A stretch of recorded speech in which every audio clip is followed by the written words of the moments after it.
One good morning to all of you. आज है 4 March 2025। Welcome once again to this live analysis. Start करते हैं आज का इस सेशन। कोई क्वेश्चन कोई डाउट रहेंगे तो कमेंट बॉक्स में पूछ सकते हो। Early morning live stream start किया बिकॉज इवनिंग पे थोड़ा जल्दी एंड कर देंगे, लाइक वही रात को 12 बजे तक नहीं चलाएंगे। थोड़ा पहले ही एंड कर देंगे स्ट्रीम को, 9-10 बजे के आसपास। भाई कोई क्वेश्चन होंगे तो कमेंट बॉक्स में पूछ सकते हो। If you have any question you can ask in the comment box. फिलहाल देख लेते हैं नेचुरल गैस को। नेचुरल गैस कल तो कुछ ज़्यादा ही बुलिश हो गया था। ऊपर एक रेजिस्टेंस है छोटा सा, वहां से एक सेलिंग का प्लान कर सकते हो, और छोटा सा रेजिस्टेंस 366 रहेगा। नीचे आता है तो मार्केट के पास ये सपोर्ट जोन रहेगा। इस एरिया पे आएगा तो यहाँ एक बाइंग का प्लान रखेंगे। ऊपर ब्रेकआउट होता है तो फिर देखा जाएगा नेक्स्ट रेजिस्टेंस कहाँ बन रहा है। एंड और कोई लेवल तो है नहीं इसमें फिलहाल। क्रूड ऑयल भी एक वो सपोर्ट एरिया था, वहां से सपोर्ट लिया। फिर एक न्यूज आ गई थी आई थिंक ओपेक की ओर से कि वो ऑयल प्रोडक्शन को शायद बढ़ाएंगे या कट करेंगे, ऐसी कोई एक न्यूज़ थी। जिसकी वजह से क्लोज होते होते एक बड़ी कैंडल बनी थी, नीचे सपोर्ट था एग्जैक्टली वहीं से सपोर्ट लिया। अभी भी एक्सपेक्ट करेंगे यहाँ से एक बाइंग आनी चाहिए। बाई चांस अगर मार्केट 5940 के नीचे क्लोज हो गया 15 मिनट टाइम फ्रेम पे, यहाँ कहीं इसके नीचे अगर क्लोजिंग आ जाती है 15 मिनट टाइम फ्रेम पे, तो फिर तो ये बहुत बेरिस हो सकता है। फिर ऊपर पूरा ही रेजिस्टेंस जोन बन जाएगा, तो यहाँ से कल जो लोग बाइंग में हैं, बाइंग का प्लान यहाँ से रख सकते हैं छोटे से एसएल के साथ। टारगेट बड़ा रख लेना। बीच में और भी देख लेते हैं कोई और अगर रेजिस्टेंस है तो। बाकी फिर नीचे एक सपोर्ट आपका 5868 के आसपास मिलेगा, वो भी ऐसे टेस्ट हो चुका है बट अभी भी इंटैक्ट है, तो देखा जाएगा। ऊपर वो रीटेस्ट कल का सपोर्ट था, वो रीटेस्ट बन जाएगा आपका सीधा सीधा 6050। बाकी जैसा मैंने बताया, अगर कल के लो के नीचे कैंडल क्लोज होती है तो फिर ऊपर पूरा रेजिस्टेंस जोन ही है। तो इम्पॉर्टेंट लेवल हमारे लिए 5992। इसके ऊपर क्लोज होने से पहले अगर ब्रेक डाउन हो गया तो फिर बड़ी सेलिंग आ सकती है। बाकी कल ऊपर एग्जैक्टली लेवल पे आया नहीं, प्राइस आएगा तो देखेंगे और कोई नए लेवल बनते हैं तो।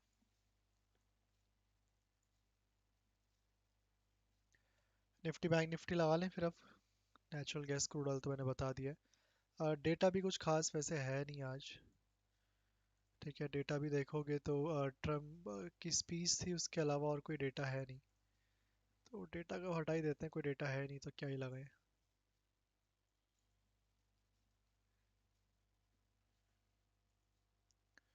ना एक बात क्रूड ऑयल को देख लेते हैं ना। Let suppose the crude oil in middle of the level. जब तक इन लोगों ने लाइक नहीं किया, don't forget to like the stream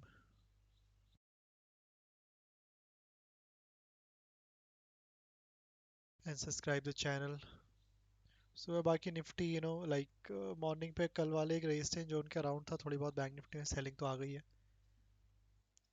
देखते हैं और कंटिन्यू करता है या फिर नहीं।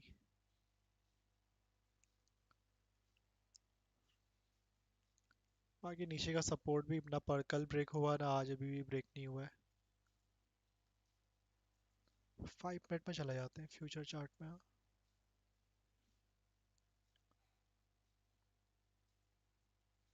बाकी एक मेजर न्यूज़ थी, दैट इज़ यूएस ने जो यूक्रेन को वो मदद देते हैं, लाइक एड कह सकते हो, मिलिट्री एड, वो रोक दी है।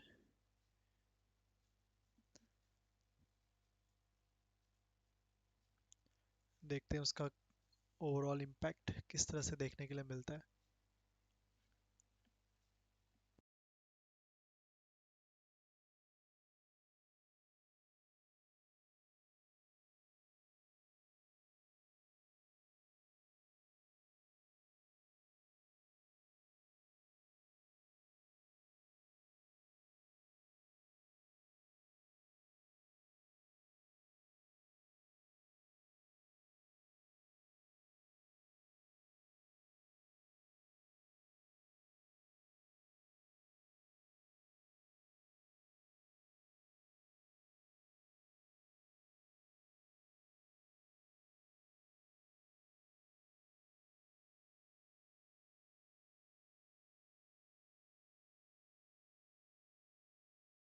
क्रूड में देखो, इसके अलावा मिडिल ऑफ द लेवल ऐसे कोई रेजिस्टेंस दिख तो नहीं रहा है, बट यस जैसा मैंने बताया बीच में जो ये लेवल ब्लू कलर की लाइन ड्रॉ करी है, इसके ऊपर कैंडल क्लोज हो गई तो फिर ज़्यादा प्रॉब्लम नहीं आएगी बायर्स को।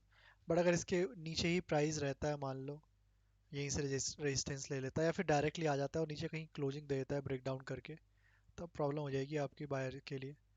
क्योंकि फिर ऊपर अगर जाता भी है पुल बैक में तो अपर जो लेवल जितना बना हुआ है, whole area as resistance in that case, तो वो एक प्रॉब्लम हो जाएगी बायर्स के लिए इन दैट केस।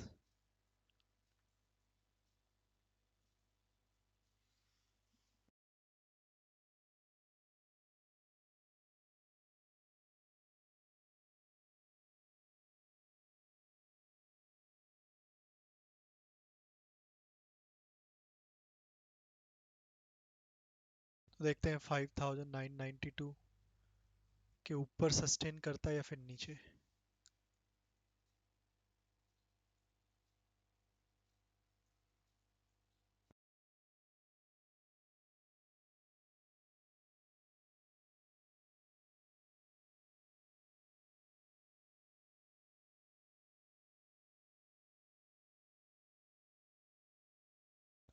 तो लाइक भी कर सकते हो गाइस, जिन लोगों ने नहीं किया अभी तक कर दो फटाफट से लाइक।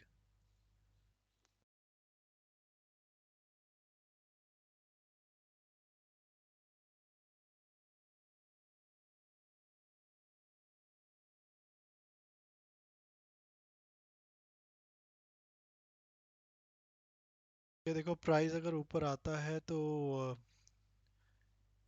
आपका 5980 के अराउंड भी एक रेजिस्टेंस मिल सकता है।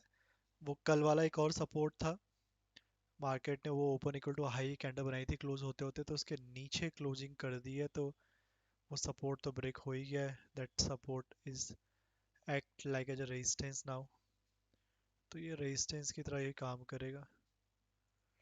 बट हमारे लिए इंपॉर्टेंट है कि ये ब्लू कलर की लाइन के ऊपर क्लोज होती नहीं होती, क्योंकि इसके नीचे क्लोज हो गई या इसके नीचे रहता है तो सेलर स्ट्रांग ही रहेंगे।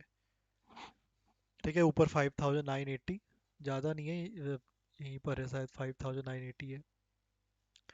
यहाँ पर जो कल सपोर्ट था उसका ही ब्रेक डाउन हो गया, तो that act like as a resistance, उसका भी ध्यान रखना।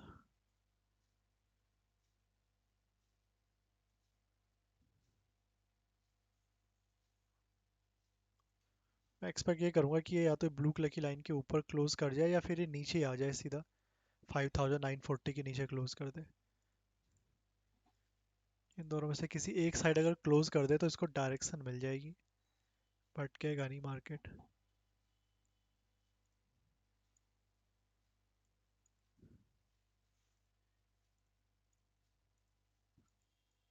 निफ्टी बैंक निफ्टी देखना है गाइस, लेट मी नो, नहीं तो फिर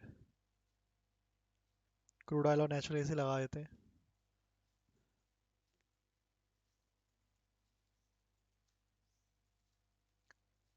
ठीक है, बैंक निफ्टी में से चाहो तो 5 मिनट का चार्ट लगा लेता हूँ एक बार, फ्यूचर में ही लगाऊंगा, ध्यान रखना। या फिर क्रूड ऑयल और नेचुरल ऐसे लगा के छोड़ दूँ, कमेंट बॉक्स में बताओ।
ये देखो नेचुरल गैस अगर थोड़ा नीचे आ जाए तो भी बेटर है, अगर थोड़ा ऊपर चला जाए तो भी बेटर है, क्योंकि इस रेजिस्टेंस के जस्ट ऊपर एक और रेजिस्टेंस है, वो भी टेस्ट हो जाएगा साथ साथ में।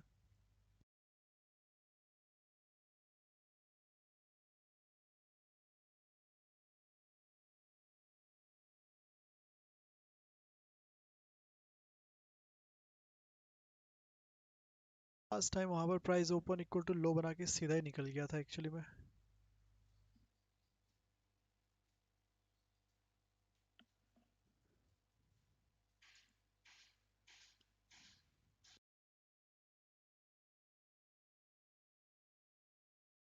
ठीक है, तो इसके ऊपर भी एक और रेजिस्टेंस है, दोनों पास पास हैं तो मैंने उससे एक ही लगाए थे, बट दोनों ही पॉसिबिलिटी है, अगर ये नीचे आ जाए तो अच्छा है, नहीं आता है ऊपर निकलता है तो फिर यहाँ से भी एक सेलिंग का प्लान रहेगा।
ये कैंडल ही ओपन इक्वल टू लो बनी है, कैंडल का ध्यान रखना, ओपन इक्वल टू लो और ओपन इक्वल टू हाई ना बने रेजिस्टेंस और सपोर्ट पे।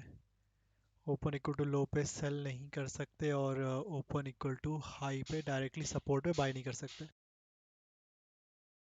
सपोर्ट और रेजिस्टेंस की बात कर रहा हूँ, बाकी कहीं भी बने हमें कोई मतलब नहीं है, सपोर्ट रेजिस्टेंस पे नहीं बनना चाहिए, नहीं तो फिर वहाँ पर वो प्राइस ब्रेकआउट या ब्रेकडाउन होने के चांसेस बढ़ जाते हैं।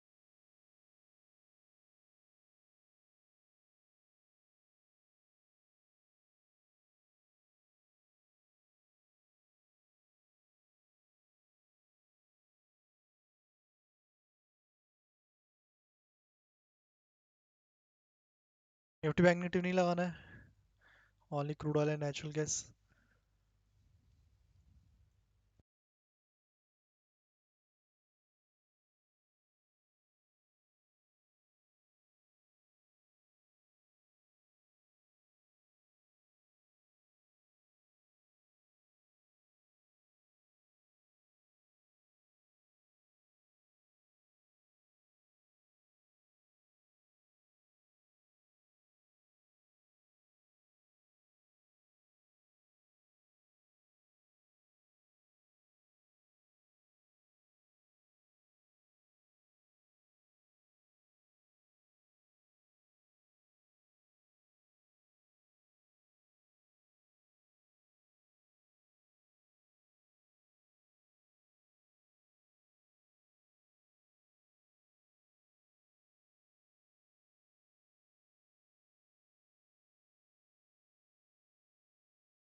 वॉल्यूम कम ही रहेगा फिलहाल मॉर्निंग पे, वॉल्यूम आना स्टार्ट होगा अभी 12:30 के अप्रॉक्स मोस्ट प्रॉब्ली, 12:30 1:30 के अराउंड जब आपका न्यूयॉर्क सेशन ओपन होगा, सॉरी माफ करना, लंदन सेशन ओपन होगा 1:30, अभी मुंबई सेशन है, थोड़ा वॉल्यूम डाउन रहता है currently.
News when you want it with Bloomberg News Now. I'm Doug Krisner. President Trump has ordered a pause to all military aid for Ukraine. And in doing so, Trump has turned up the heat on Ukrainian President Volodymyr Zelensky just days after that blow-up in the Oval Office, where the Ukrainian president may have left with a lot of doubt about continued U.S. support. Here is Bloomberg's Jill Desis. We're hearing a big escalation in terms of how much of a pressure campaign the Trump administration is really mounting on Zelensky in Ukraine here. So this is according to a senior Defense Department official. The U.S. would be pausing all current military aid to Ukraine. This is all part of Trump's measures to determine whether Zelensky and Ukraine are demonstrating what he would think of as a good faith commitment to peace. That is Bloomberg's Jill Desis. Now, a U.S. official tells us U.S. military equipment not currently in Ukraine will be paused. This includes weapons in transit on aircraft and ships or waiting in transit in areas like Poland. There is no room left for Canada and Mexico to avoid U.S. tariffs. Those are the words of President Trump. He said the countries could not negotiate any reprieve from 25% tariffs scheduled to take effect at 12:01 a.m. Tuesday. Here is Trump. They can't come in and steal our money and steal our jobs and take our factories and take our businesses and expect not to be punished, and they're being punished by tariffs. That was President Trump speaking there. Also today, Trump signed an order to raise tariffs on Chinese goods to 20% from the current 10%. And now we are hearing from Beijing, where leadership says it will adopt necessary countermeasures to defend its rights and interest against those U.S. tariffs. Beijing is also urging the U.S. to return to dialogues. Meantime, Canada has prepared a package of countermeasures against U.S.-made products. Canadian Foreign Minister Melanie Joly says the government is ready to go ahead with retaliatory duties announced last month. We know that this is an existential threat to us, and there are thousands of jobs in Canada at stake. Now, we've done the work. We are ready should the U.S. decide to launch their trade war. We will be ready. We are not looking for this. We're not seeking this. That's Canadian Foreign Minister Melanie Joly. SpaceX scrubbed the test launch of its Starship rocket. This would have been the 8th test flight. It was canceled seconds before planned liftoff. We weren't able to lift off today, but just because we don't go today doesn't mean we're not going to go tomorrow or one of the days coming up. So we are going to start offloading all of that propellant on the booster and the ship. As we talked a little bit earlier, we can go as soon as 24 hours later. We won't know that for sure until we dig into everything that kicked us out of our attempt today. Starship was slated to launch from SpaceX's Starbase facility in South Texas on a roughly 1-hour mission. Taiwan Semiconductor Manufacturing is planning to invest an additional $100 billion in U.S. plants with an aim of boosting chip output on American soil. The announcement was made today at the White House, where President Trump was joined by the CEO of TSMC, C.C. Wei. Here is Wei. TSMC started the journey of establishing the advanced chip manufacturing in Arizona. And now, let me proudly say, now the vision become reality. That is C.C. Wei there, the chief executive of Taiwan Semi. By the way, the new spending will add to the $65 billion in TSMC's investments in the U.S. already in the pipeline. The private equity firm Sycamore Partners is nearing an acquisition of Walgreens Boots Alliance. We're told the deal will be worth around $10 billion and may be announced as soon as this week. Now, a takeover could lead to the breakup of Walgreens, which runs business including the UK pharmacy chain Boots and the U.S. healthcare provider Village MD. Target will be among the closely watched earnings reports tomorrow morning here in the States. We have a preview from Bloomberg's Charlie Pellet. Target's outlook on consumer demand and macroeconomic uncertainties will be among key areas of focus. Joe Feldman is an analyst with Telsey Advisory Group. He's got an outperform rating on the stock with a $150 price target. We're hoping to see a better trend on the inventory side. Their in-stocks have been very good, which is a good thing because you can sell the product. The estimate on sales is $30.67 billion with gross margin at 25.5%. 1%. In New York, Charlie Pellet, Bloomberg Radio. Oil prices fell to their lowest level of the year during New York trading. That was after OPEC Plus decided to restart some halted production. Crude oil in the New York session, WTI was down 2%, weaker by another 0.4% at the moment, 68.15. And that is news when you want it with Bloomberg News Now. I'm Doug Krisner, and this is Bloomberg. Today, Europe goes into damage control mode on Ukraine after that disastrous Oval Office meet. The countdown to US tariffs going into effect on Canada and Mexico. And Anora triumphs at a politically muted Oscars. It's Monday, March 3rd. This is Reuters World News, bringing you everything you need to know from the front lines in 10 minutes every weekday. I'm Tara Oakes in Liverpool.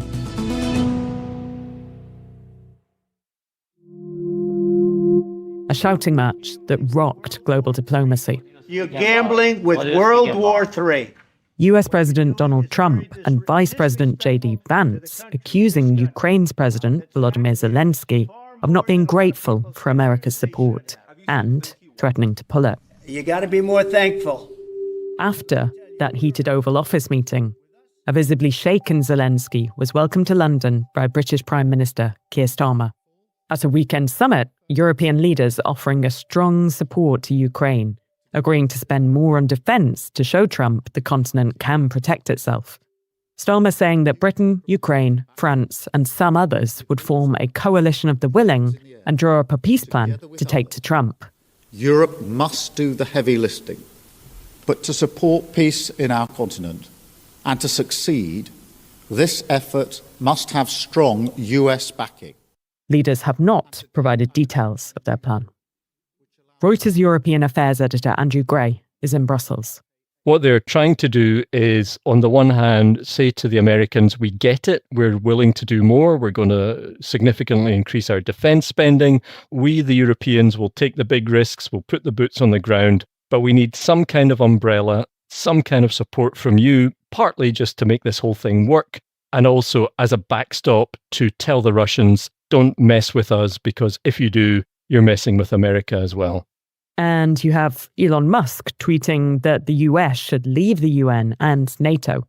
I mean, it seems like it's a pretty precarious time for the West.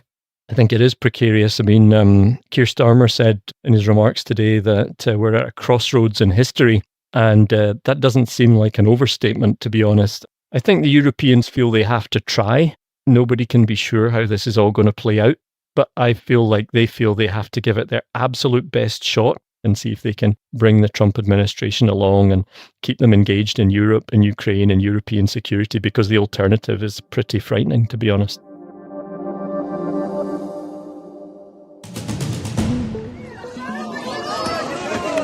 Palestinians in Jabalia loading food onto donkey-drawn carts and bicycles as Israel blocks the entry of aid trucks into Gaza. The aid block comes as the ceasefire standoff escalates. Israel says hostages must be released for the ceasefire to continue and has agreed a temporary extension for the Ramadan and Passover seasons. Hamas has rejected the 42-day extension and says it wants to move to the scheduled Phase 2 and negotiations for a permanent end to the war. Andrew Cuomo is running for mayor of New York. The former governor resigned in disgrace just over 3 years ago over sexual harassment claims, as well as misleading the public over COVID-19 deaths. Cuomo denies those allegations. The Vatican says Pope Francis is stable and no longer needs mechanical ventilation to breathe. The 88-year-old pontiff has been in hospital for more than 2 weeks battling double pneumonia.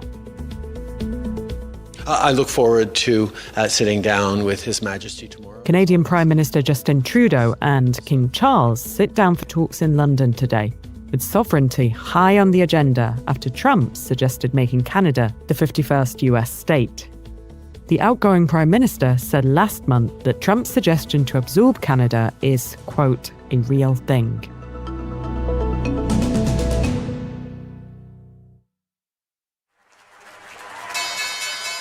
March has started with a bang for crypto fans after President Trump once again talked up plans for a strategic crypto reserve.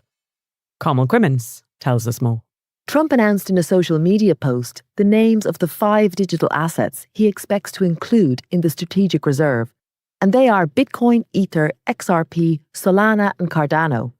The post has helped the crypto market recoup some of the losses it clocked up last month, but a lot of things are still unclear, like how much crypto the government would actually buy to create this fund and how those purchases would be funded.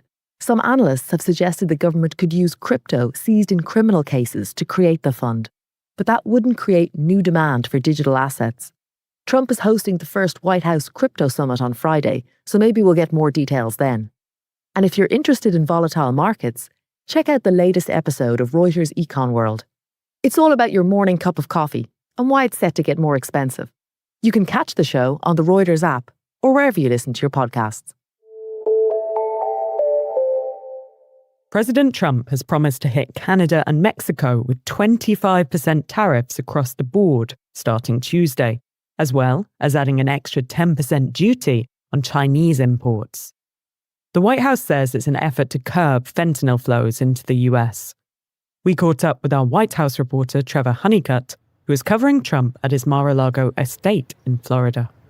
We know that Canadian, Mexican, and Chinese officials have been in touch with the White House about these proposed tariffs, and they've been working behind the scenes to get them stalled, get them delayed, or get them put off entirely. And so what we're going to see this coming week is whether those negotiations have borne fruit yet.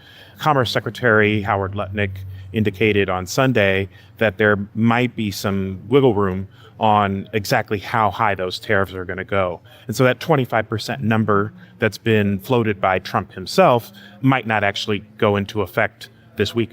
So if this goes into effect, American consumers will notice pretty quickly, right? That's right. And that certainly companies that are trying to figure out how to make cars and all kinds of other things are going to notice these impacts pretty quickly. And then we also still have kind of looming over markets right now, the question of how many more tariffs are going to come after this initial round on Canada, Mexico, and China. President Trump has indicated that we're going to see auto tariffs as soon as April 2nd, as well as what he calls reciprocal tariffs on all kinds of countries around the world at that same date. And he's also flagged additional tariffs on semiconductor chips and pharmaceuticals. And so that's going to be an area of focus going forward, as will this question of retaliation. What do all these countries do in response? And so that's another area that we're going to have to watch. At the Oscars, it was Anora that stole the headlines, winning 5 Academy Awards, including the big one, Best Picture. Its director Sean Baker made history by winning 4 awards, and Anora's 25-year-old star, Mikey Madison, won Best Actress. Adrian Brody won Best Actor for The Brutalist. Watching the ceremony for us was Lisa Richwine. I think it was a surprise that Anora won so many awards. They won 5 awards. Mikey Madison, the star, won Best Actress. That was definitely a surprise. Demi Moore had been the heavy favorite for that award. This was an unpredictable Oscars year. There were many films in contention, but Anora is the clear winner. What about Oscar moments? Anything stand out or any politics? Well, there wasn't a lot of politics. Donald Trump was not even mentioned once, kind of a surprise as some hosts and others have taken jabs at him in the past. The closest thing was a joke by Conan O'Brien where he talked about Anora, which is about a young woman who marries the son of a Russian oligarch and has to stand up to his family. And Conan made a joke that I guess Americans were excited to finally see someone stand up to a powerful Russian. I see. So no big ticket political statements then? The best documentary winner was a film done by an Israeli and a Palestinian about the region there. And both of the speakers talked about the ongoing conflict, with one of them saying, there could be a reasonable solution that would satisfy both sides, and saying the United States, in his view, was blocking that kind of a solution. That was a very heavy political statement on a topical film. There was a mention of Ukraine here and there. Daryl Hannah mentioned Ukraine before she presented an award. But overall, world politics or even U.S. politics was largely absent. We've had the pandemic and the strikes. Is there a sense that Hollywood is back into gear or still facing challenges? There are definitely huge challenges still, and Sean Baker, who won Best Director for Nora, actually talked about one of the biggest, which is that moviegoing is dwindling as a pastime for Americans. Fewer people go to theaters. He said 1,000 screens were lost during the pandemic in the United States, and he really made a rallying cry to audiences to go back to cinemas and watch movies on the big screen.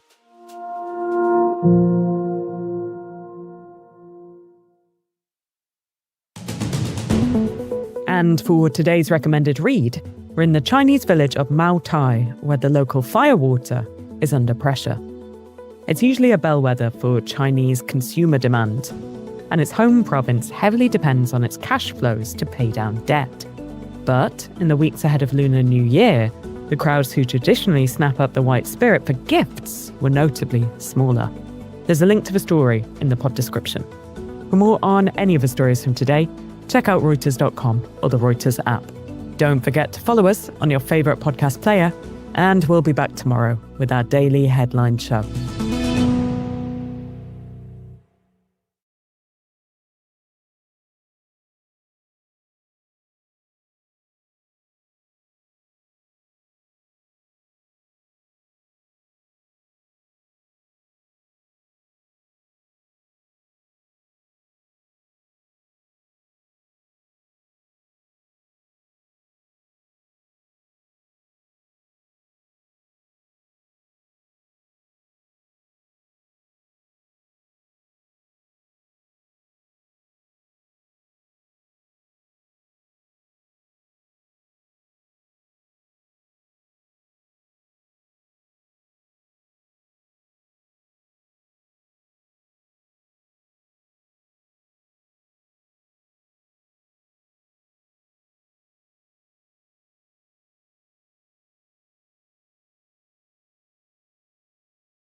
Upskilling is becoming more important, so the world has to be prepared for it.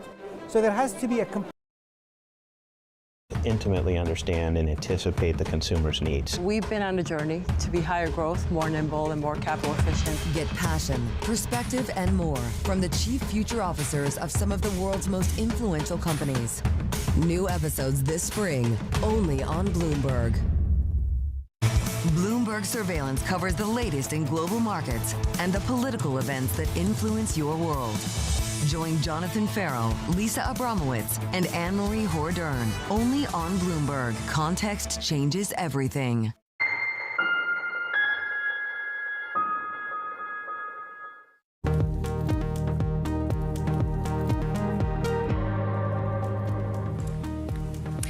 Welcome back to Horizons Middle East and Africa. I'm Jumana Versace in Dubai. A busy day of news today.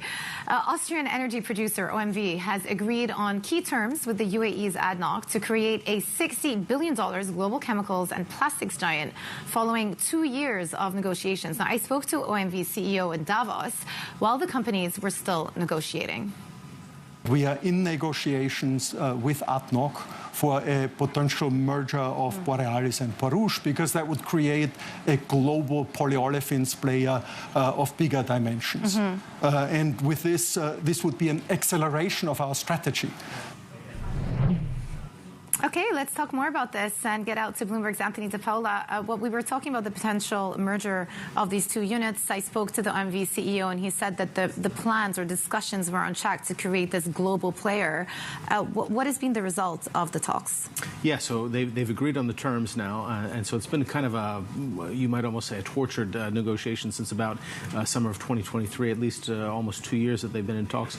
There have been issues around valuation, around where the unit might be based or listed, and of course we've had Austrian elections in the meantime, so the government, which controls the stake there, needed to come in and decide. So what they've agreed on is, as you said, a company that will eventually be worth about $60 billion, they say. That includes the acquisition of Nova Chemicals in Canada.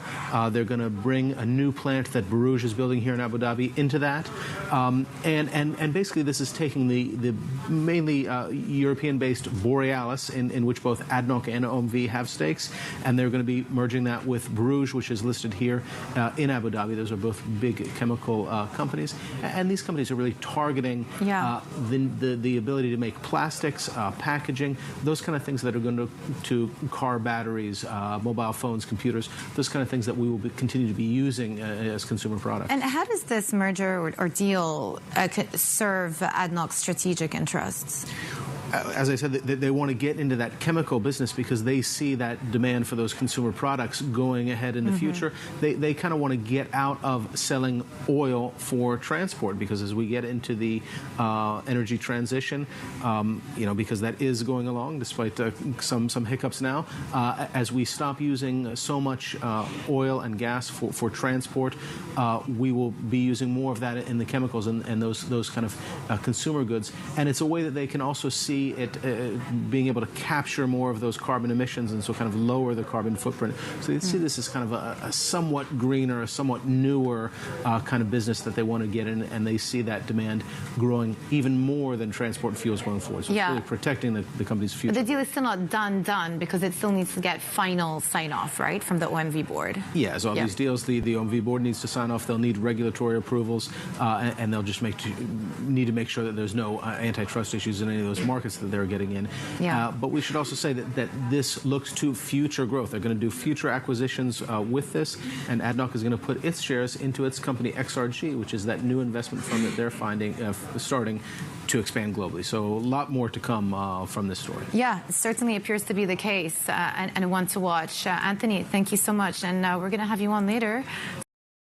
Good morning once again to all of you. फिलहाल के लिए crude oil और natural gas से लगा रखा है, ध्यान रखना। क्रूड ऑयल कल थोड़ा सा न्यूज आ गई थी, क्लोज होते होते नीचे गिर गया, वापस नीचे एक सपोर्ट है, फिर से ट्राई कर सकते हैं। कैंडल ध्यान रखना, ओपन इक्वल टू हाई पे बाई मत करना। बाकी देखो, अगर ये ऊपर निकल गया 5992 तो थोड़ा बहुत बुलिश हो सकता है। बाकी अगर इसके नीचे रहा और कल के लो के नीचे कैंडल क्लोज कर गई, फिर तो पुल बैक में सेलिंग ही आएगी। बाकी कल भी एक सपोर्ट था, उसका ब्रेकडाउन हो गया, तो यहाँ पर थोड़ा बहुत रीटेस्ट है। नेचुरल गैस कल एक रेजिस्टेंस को हिट कर गया था, बाद में वहाँ से एक सेलिंग आई थी, अभी मॉर्निंग पे वहीं पर ओपन हुआ था। नीचे आ जाता है तो नीचे एक सपोर्ट है, यहाँ बाइंग का प्लान करेंगे। अगर नहीं आता है, ऊपर भी जाता है तो ऊपर भी एक रेजिस्टेंस है, वहाँ पर भी सेलिंग ही प्लान है। कैंडल ध्यान रखिए, ओपन इक्वल टू हाई और ओपन इक्वल टू लो पे बाई सेल नहीं करना। बाकी बैंक निफ्टी जितना मैं देख रहा हूँ, अभी 1 मिनट टाइम फ्रेम पे साइडवेज चला गया बिल्कुल। 2 ही ट्रेड बने इसमें मॉर्निंग से, अगर देखा जाए तो एक ऊपर रेजिस्टेंस से सेलिंग आई है और एक नीचे सपोर्ट से बाइंग आई है। फ्यूचर की बात कर रहा हूँ 1 मिनट टाइम फ्रेम पे।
For us, luxury is a unique experience. It's a unique product.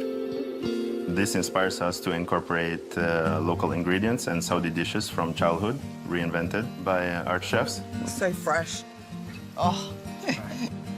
Regenerative tourism is part of our conservation of culture. You still can feel the salt from the sea and have all the marine flavors. We collect and utilize local spices in our spice library. This is very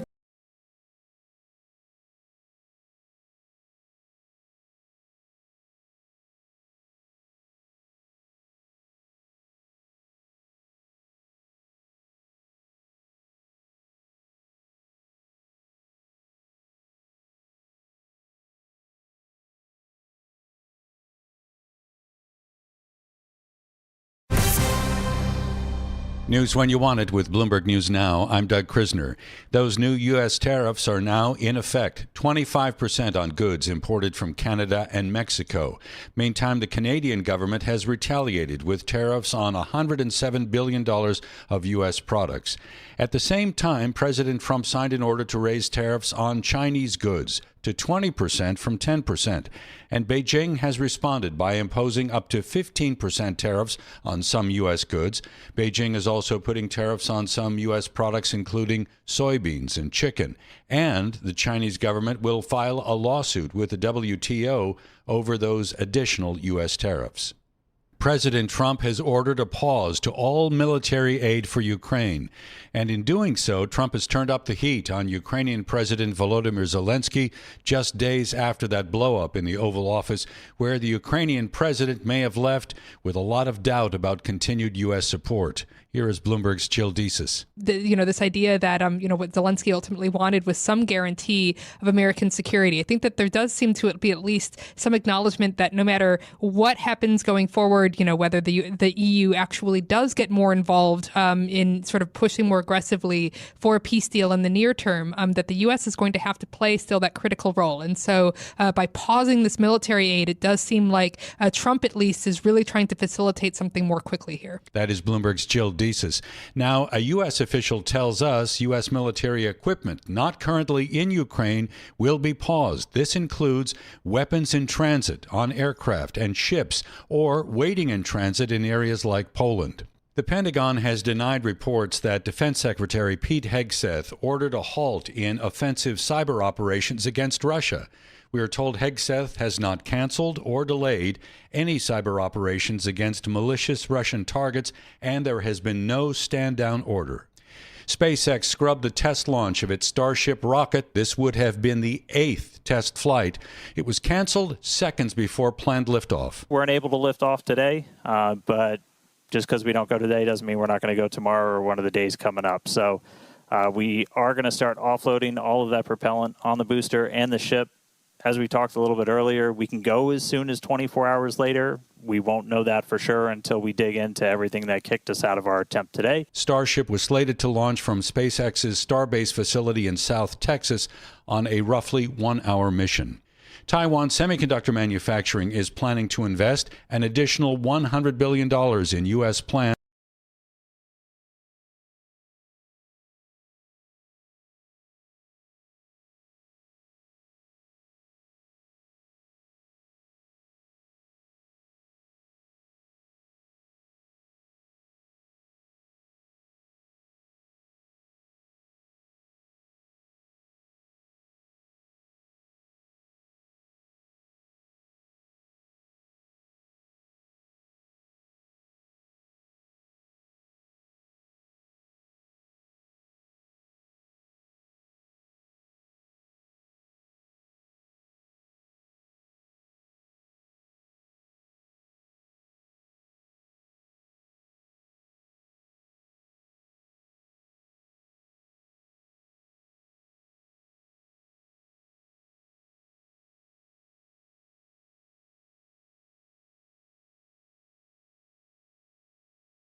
with an aim of boosting chip output on American soil. The announcement was made today at the White House, where President Trump was joined by the CEO of TSMC, C.C. Wei. Here is Wei. In Phoenix, Arizona, with 3,000 employees, we are producing the most advanced chip made on U.S. soil.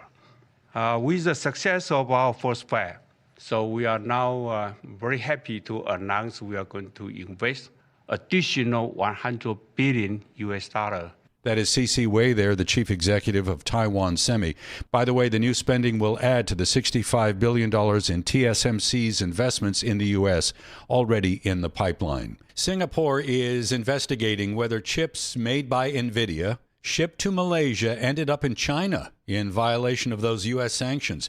We are told the focus is on servers from Dell Technologies and Supermicro Computer. They contain those high-end NVIDIA GPUs currently under export controls.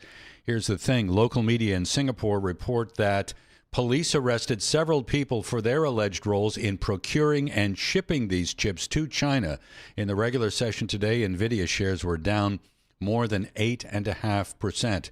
And that is news when you want it with Bloomberg News Now. I'm Doug Krisner, and this is Bloomberg. Don't miss the 5th Qatar Economic Forum powered by Bloomberg this May 20th to 22nd live in Doha.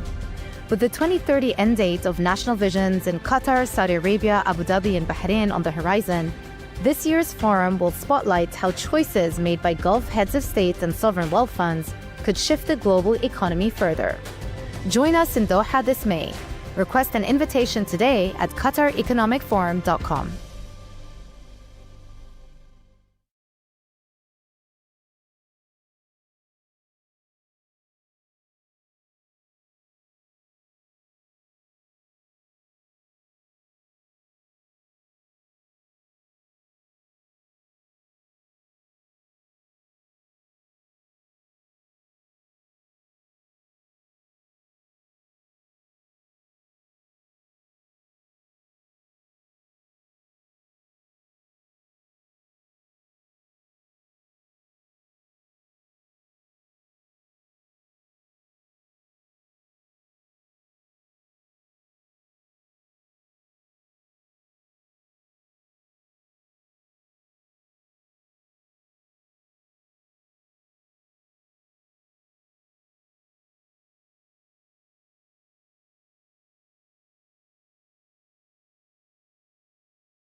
Day, March 4th. Starting off on the economy, President Donald Trump's 25% tariffs on imports from Canada and Mexico are taking effect. Trump citing the levels of fentanyl coming in from both countries.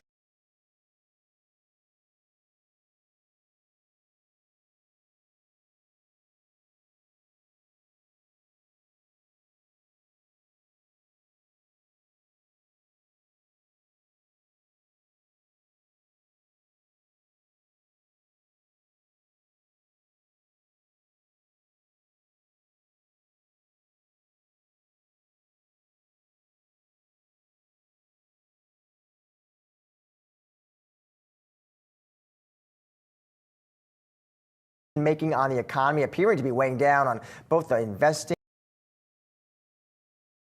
and consumer outlook in the U.S. But what does this mean for small businesses? Joining us now to discuss is Elizabeth Gore, co-founder of Hello Alice and host of Yahoo Finance's upcoming new podcast, The Big Idea.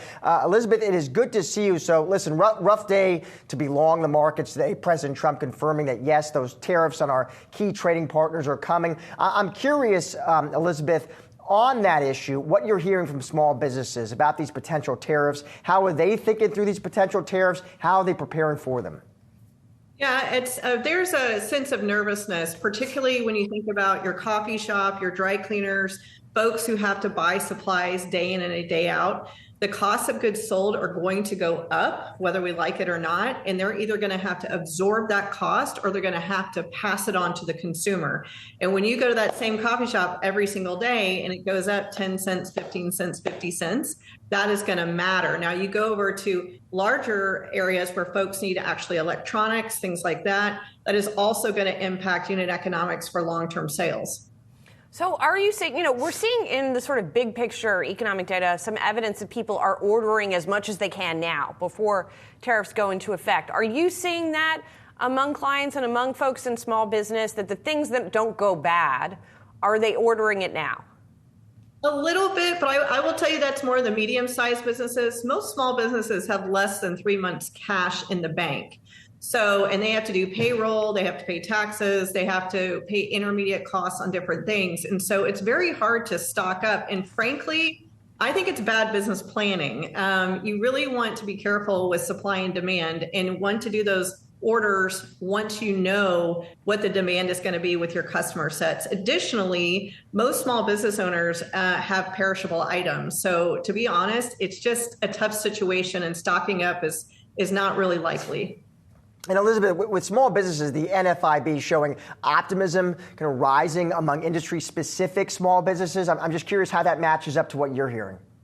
The reason I love small businesses is they're resilient, and there is an overall sense of optimism, particularly in areas like you look at construction, in real estate, and others. And that is, to your point, where we can buy a little bit ahead of time. But the NFIB came out with a great survey that shows there is a sense of optimism. A lot of that is from receipts coming out of December and January. Receipts are up, so that's a good thing for small businesses.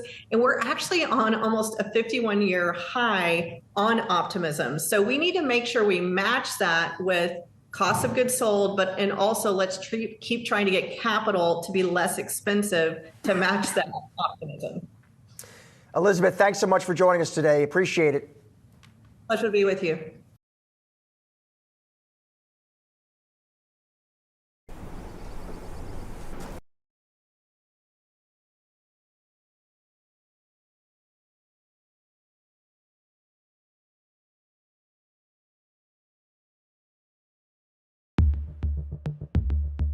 Youth unemployment is an issue in all labor markets. Shareholder value. Okay, Leila, unfortunately, we have to leave it there. Busy day in news, but appreciate you and your time. That's the Johannesburg Stock Exchange CEO, Leila Fourie, joining us from Johannesburg. Now, coming up, Nedbank posts a record profit as fees fuel revenue growth. Its CEO, Jason Quinn, is joining us next. This is Bloomberg.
Bloomberg Invest is back.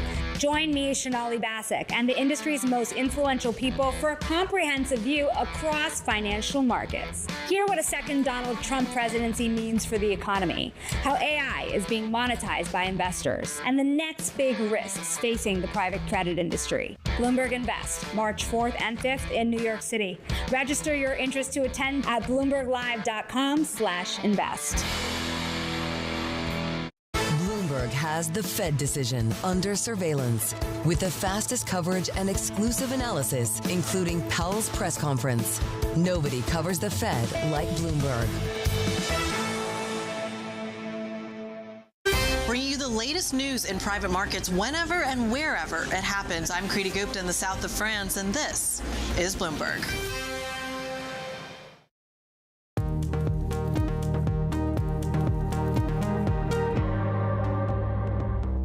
Welcome back to Horizons Middle East and Africa. I'm Jennifer Zabasaja in Johannesburg.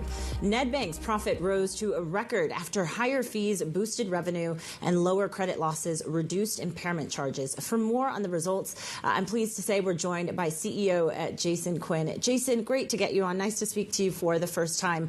Let's just start here. I was just speaking to Leila Fourie about the newly imposed tariffs on some of the countries globally. What's your expectation that this could feed into South Africa's economic revival?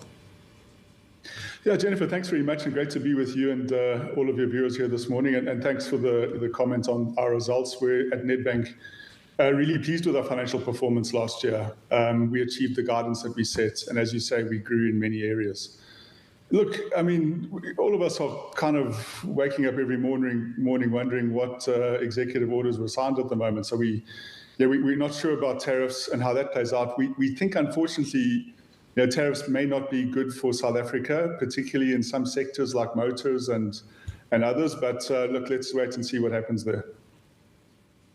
Let's get to your earnings then, Jason. We mentioned that the results met the average analyst estimate. What do you see as the key drivers for that? And given the uncertainty in 2025, how do you sustain that? Yeah, thank you. So look, in 2024, we were really focused on a few things. Firstly, we had to get our loan loss rate or our bad debt charges back in line and back into our kind of target range. And that was probably our main battleground, and we got there nice and strongly. So we're well back within that range.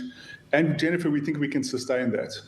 But if you look at the sort of volume of our earnings growth, it actually came more from our non-interest revenue, so our fees and commissions, our trading income and the like. And I always think in a bank that is probably your highest quality earnings. In other words, it's a really good indicator of franchise health when you're able to sustainably grow your fees and commissions, because it implies you're gaining clients and implies you're serving them well. So that's a real positive for me. And as you say, into 2025, we've been pretty clear today in our guidance for what we think we can achieve this year. It's kind of more of the same. It's keeping our loan losses under control in our target range. It's growing our non-interest revenue. But Jennifer, we also said that the one area that probably the whole banking sector is going to disappoint in this set of results is our loan growth and deposit growth. We're not seeing that pick up. As Nedbank, we had targeted growth in a few areas. Like in our corporate and investment bank, we've got a great pipeline of loans ahead of us in renewable energy. We're doing really well in infrastructure, and we're very excited about public-private partnerships in that space as South Africa rebuilds its infrastructure. And in our retail business, we're quite excited about opportunities in vehicles and mortgage loan growth. But overall, system growth was pretty low. Rate cuts helped a bit coming into this year, and therefore we've kind of given guidance which indicates a little bit more of an improvement in that line into 2025. Yeah. And unsure what that looks like for the rest of 2025. Jason, you mentioned the retail business. You mentioned in the SENS report, it says your retail and business banking, you're going through an organizational structure. Give us some insight into why this is happening and why now.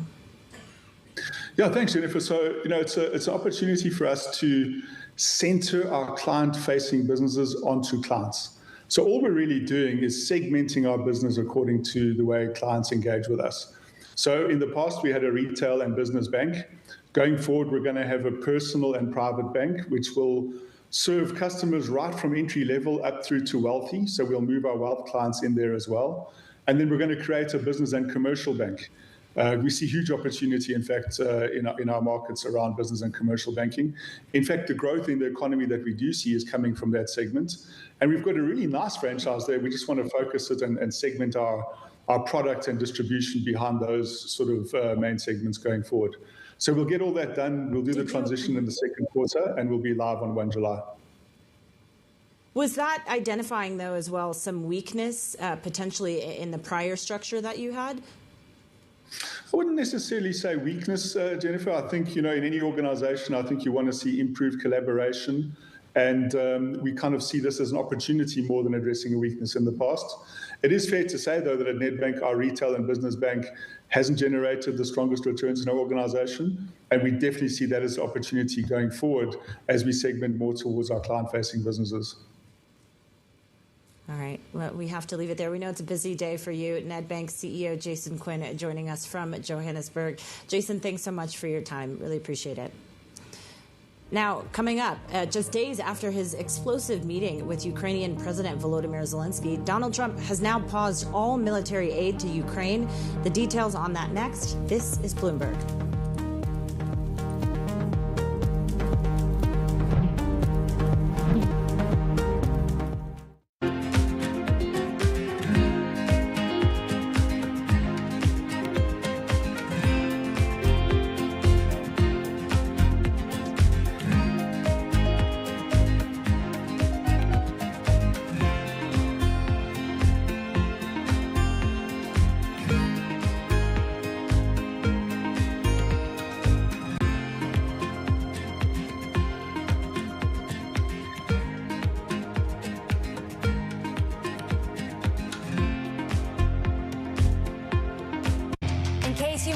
On Bloomberg Open Interest. 11 years ago, I bought a Bitcoin on this set. It was $800. Yeah, $800, but I spent the Bitcoin on beer and groceries and gas and video games. And I wish I had kept it. I wish I would buy a Harley today if I had. Yeah, but you probably wouldn't be a TV anchor, and you probably wouldn't still be on this True. set. And what a joy that is. I'd be my feet in the sand and a beer in my hand. Don't miss the next Open Interest.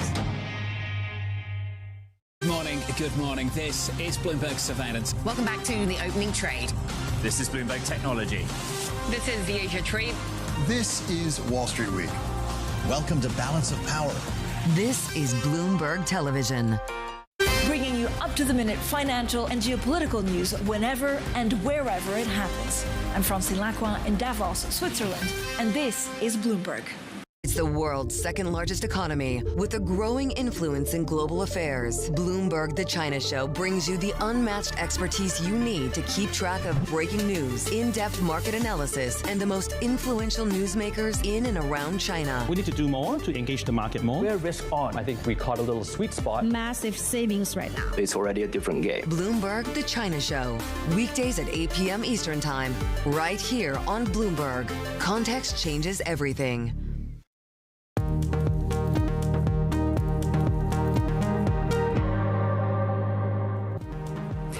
Welcome back to Horizons Middle East and Africa. I'm Jumana Versace in Dubai. U.S. President Donald Trump has ordered a pause to all military aid to Ukraine, turning up the heat on Volodymyr Zelensky. This comes days after an Oval Office blow-up with the Ukrainian president, which left support from his country's most important ally in doubt. Joining us now is Greg Sullivan, Bloomberg's Russia economy and government editor. This feels like a major announcement out of the U.S. They're halting or pausing military assistance that goes towards Ukraine. What could reverse that decision? Well, as you said, this is a very critical move. Trump is obviously ratcheting up the pressure. He's clearly unhappy with Zelensky after that testy White House exchange and the comments that the war might not end soon. But he might be after significant concessions. One could be forcing Zelensky back to the table to try to negotiate some sort of ceasefire. Zelensky obviously wants it on more favorable terms to Ukraine, but a concession on that front could help Trump reverse. And there's also the minerals deal. We know that Trump wants that deal, and it obviously did not happen happen on Friday. So potentially, he left the door open to it earlier, so that could be another pivotal. Yeah, I mean, we're coming off a weekend where many European leaders were trying to sort of reduce the temperature and the fraught nature of the exchange between President Trump and President Zelensky. What is Zelensky saying about his openness, not only to meet with Trump again, but also to potentially sign this minerals deal? Well, he has said that he is open to signing the deal, and he said that he is open to meet with Trump again, but he did not apologize to Trump after the testy exchange. He said that he was willing to meet him for an equal dialogue, and that obviously didn't resonate well with Trump. And then, of course, you had his comments that the end to the war was still a long ways off, which Trump publicly responded to. So even though he is saying he is willing to meet with Trump, he's obviously not saying it in quite a way that Trump has been receptive to, even with the European efforts to try and re-engage the two individuals. Yeah, I mean, it's a big issue. And actually, markets are very quick to react. I was just noting now that some of Asia's defense stocks have been rallying today after this announcement came through, again, in line with the price action that we've had in European defense stocks. Greg Sullivan, thank you so much. Bloomberg's Russia economy and government editor. So keeping a close eye on geopolitical developments and the impact that that's having on some stock markets, defense stocks clearly in focus. But the major story today is all about tariffs and the fact that those tariffs on Canada, Mexico, and China have gone into effect about an hour ago now. So it's actually happened. Despite that, S&P futures, NASDAQ, Dow, all leaning towards the green. Asian stocks have rebounded from some earlier losses. Euro stocks futures, however, the only little bit of red that you can see on the screen, down 0.75% as we head into the European session. So really big day for markets, big day for anyone watching all the tariffs news. That is it for Horizons Middle East and Africa. I'm Jumana Versace in Dubai with Jennifer Zabazaja in Johannesburg. Stay with us for Daybreak Europe.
To drive productivity and improve efficiency, Prudential has made significant investments in data analytics and artificial intelligence.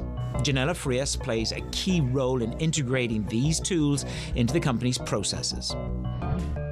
We always need people. We're in the people business. But more and more, if we really want to provide the right customer experience, fast access to products, it's about technology. Technology has always been an enabler.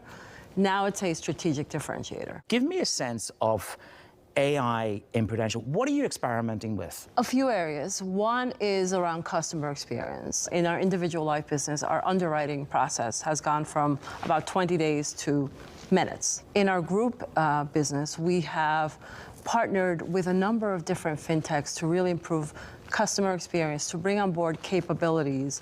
Things like claims management, where we can process a disability claim faster and help people get to work faster. How much productivity uplift are you getting and will you get? We're probably getting 10% at this point, but I think over time that is where the value is, and it will then allow us to take our capacity in the form of people and redirect it to more value-add activities. In a nutshell, it means turning the menial into meaningful. It can be both a huge saver of time, but it can also provide real insight. There is this real momentum from Wall Street. We are basically deep in the European earnings season. Take a look at how we're faring when it comes to Asian markets. Get your fixed income fix. Watch Bloomberg Real Yield every Friday at 12 p.m. Eastern, right here on Bloomberg. Context changes everything. Good morning, this is Bloomberg Daybreak Europe. I'm Tom McKenzie in London. These are the stories that set your agenda. The global trade war escalates. 25% US tariffs on Canada and Mexico are now in place, with Chinese imports hit by 20% levies. Beijing immediately fires back, targeting US food imports. Canada also retaliates. Donald Trump pauses all military aid to Ukraine, turning up the heat on Volodymyr Zelensky after their testy Oval Office meeting. Plus, sliding further, Brent crude trades near a 3-month low after OPEC Plus announces a surprise increase in oil output.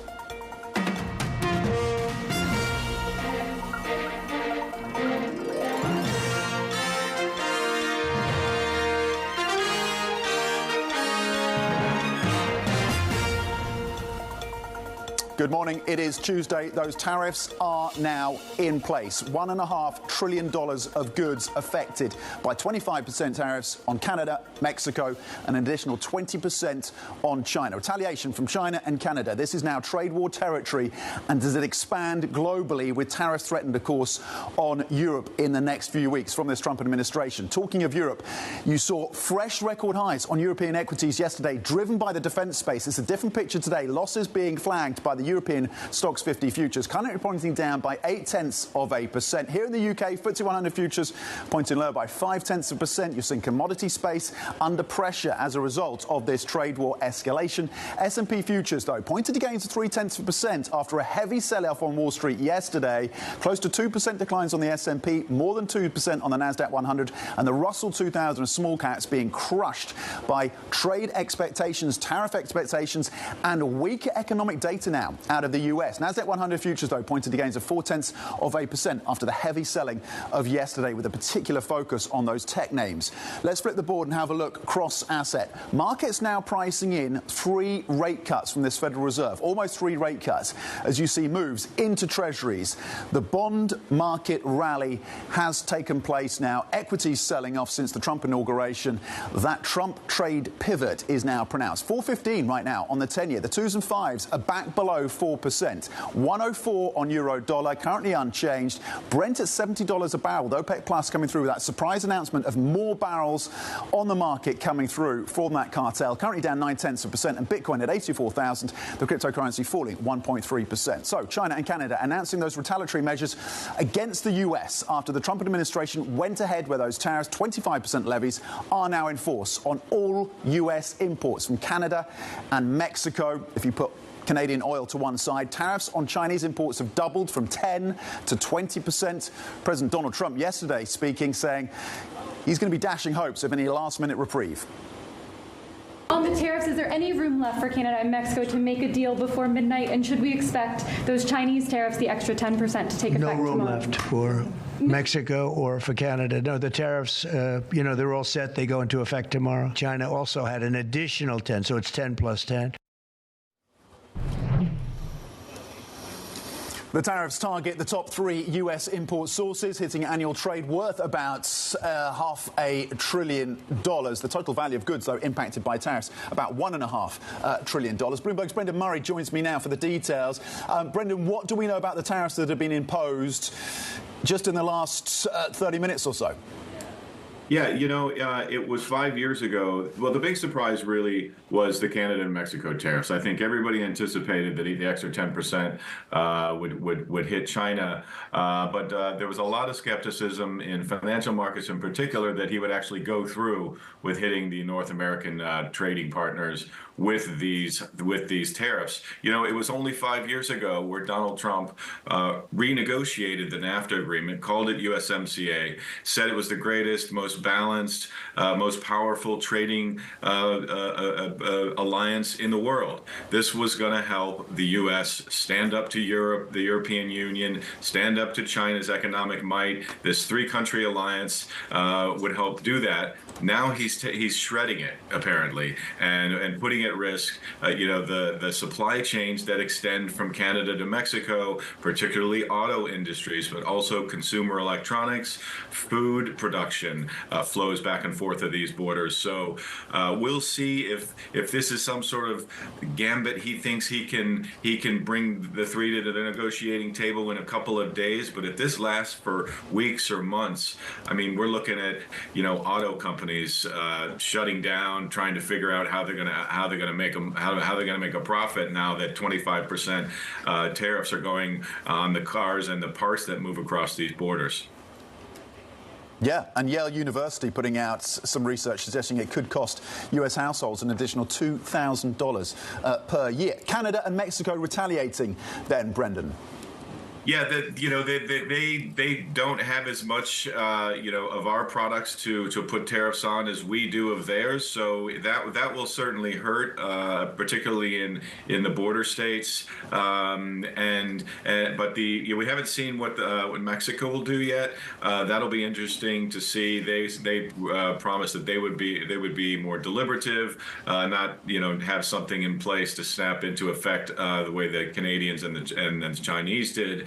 But certainly we're in the throes of a regional trade war, the likes of which we haven't seen in a long time. The average U.S. tariff rate, based on all of these that have gone into effect, is now the highest since the 1930s. And I think we know what happened when tariffs went on in the 1930s. They prolonged the Great Depression. So we'll see if this gamble pays off. But in the interim, the economists are predicting there's going to be a lot of economic pain associated with it.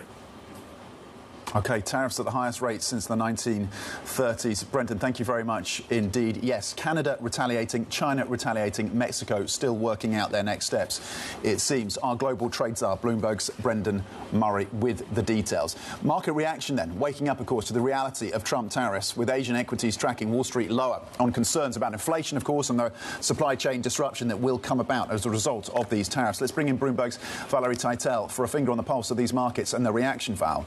Look, finger on the pulse of the market. Doesn't seem like there is much reaction to the actual implementation of these tariffs, to that midnight deadline that we crossed just an hour ago. Looking at how S&P futures fared over the headlines, they barely budged, Tom. Maybe we already priced all of this in yesterday, that big slide in the S&P 500, its biggest drop of 2025, that drop of 1.8% yesterday, but unfazed in the face of this tariff implementation.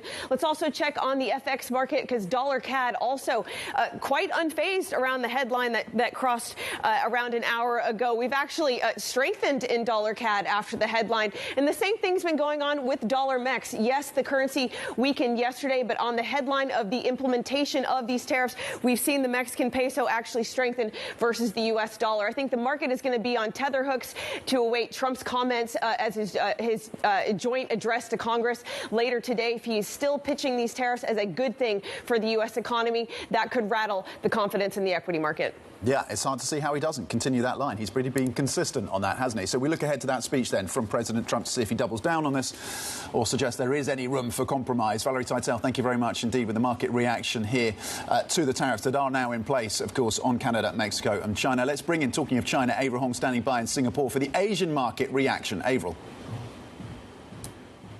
Yeah, Tom, really interesting the moves across Asia today, because we saw declines of almost 1% on the region's benchmark earlier, but it quickly paired the losses despite tariffs doubling for China and China responding with retaliatory action. It doesn't really look like what you'd expect.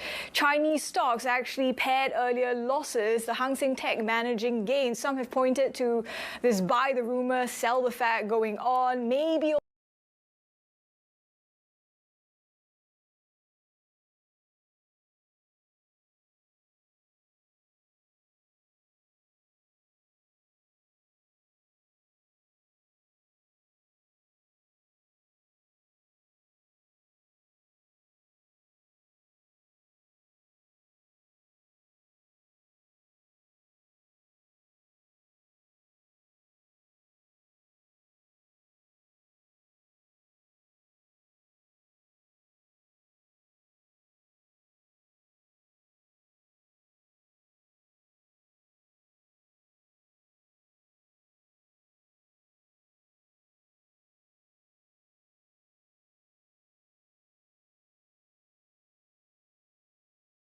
Good morning from London. I'm Anna Edwards alongside Guy Johnson and Lizzie Burden. We're an hour away.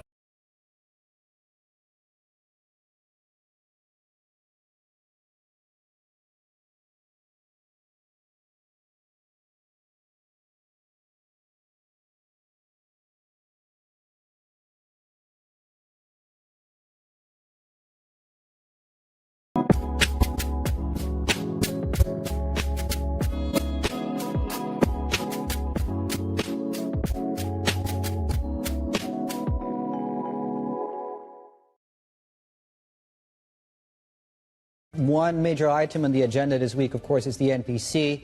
Investors are looking ahead to that. Things start, of course, on Wednesday. Not just a bit of a curtain raiser and some commentary coming through here from the analyst community as we await and sort of manage our expectations ahead of that. Asia Society, Beijing has a history of failing to follow through on commitments to boost domestic demand. No transformative policies appear to be in the pipeline. That's according to Neil Thomas there in Jingqian, out of the Asia Society. Flip the page, HSBC has somewhat of an opposite view as it pertains to maybe be prepared to be perhaps surprised here. Beijing to adopt a break-the-mold domestic policies to counter these external headwinds and consumption as key areas of focus. Nomura has also put out their note to clients, this coming through, of course, out of Ting Lu, their chief China economist there. While markets might call for a China split at moments, Beijing might still need to tread cautiously with regard to cleaning the mess in the housing sector. And Goldman Sachs actually talked to a lot of its clients onshore, and there are low expectations there,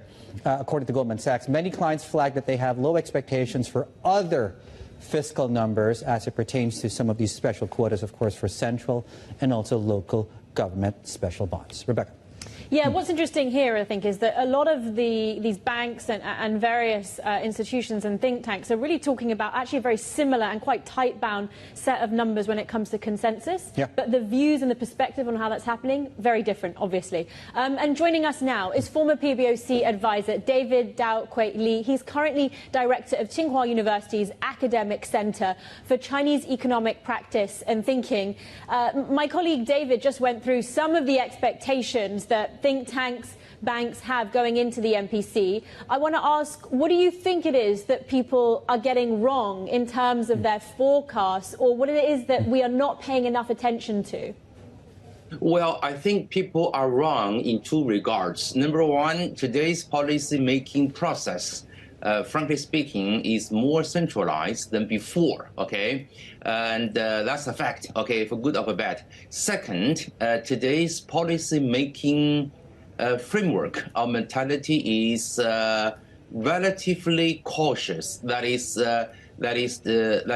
watch and move, okay? In a way, it's a little bit the opposite of President Trump 2.0. Okay, he's a fast mover and oftentimes not being able to follow through. Okay, so this time around, okay, the overall attitude from the very top in China is super clear that is boosting consumption. Private consumption is job number one. Is even more important than enhancing China's capacity of innovation. Okay, and second, this policy indication may not be all reflected in the forthcoming government work report. It will be flushed out during the whole year. Okay, when there's not enough outcome from the stimulus policies, there will be more. So this is, I think, this is the key thing that people in the investment bank community may have missed. David here. To what degree of clarity or detail, and markets are trying to figure out how much effectiveness many of the measures that have been announced and might get announced this week will have on boosting consumption. So my question is, how much detail do you think we will likely see as it pertains to that strategy of boosting consumption? Well, again, to be very frank, I believe that the government work report to be released in 2 days will still be very principled, very general, okay, indicating strong commitment of the government to boosting private consumption. However, when it comes to specific details, it may not be able to surprise people, okay? However, let me go back to my first point.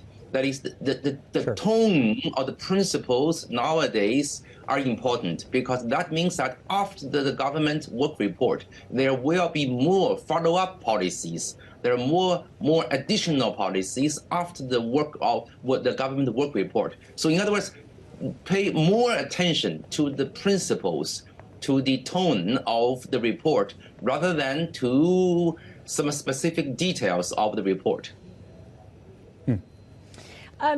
David, you've been an advisor to Beijing for many years. I want to ask, how do you interpret Beijing's mindset when it comes to private enterprise and the role that private enterprise is going to play in, for example, the important consumption story that you mentioned?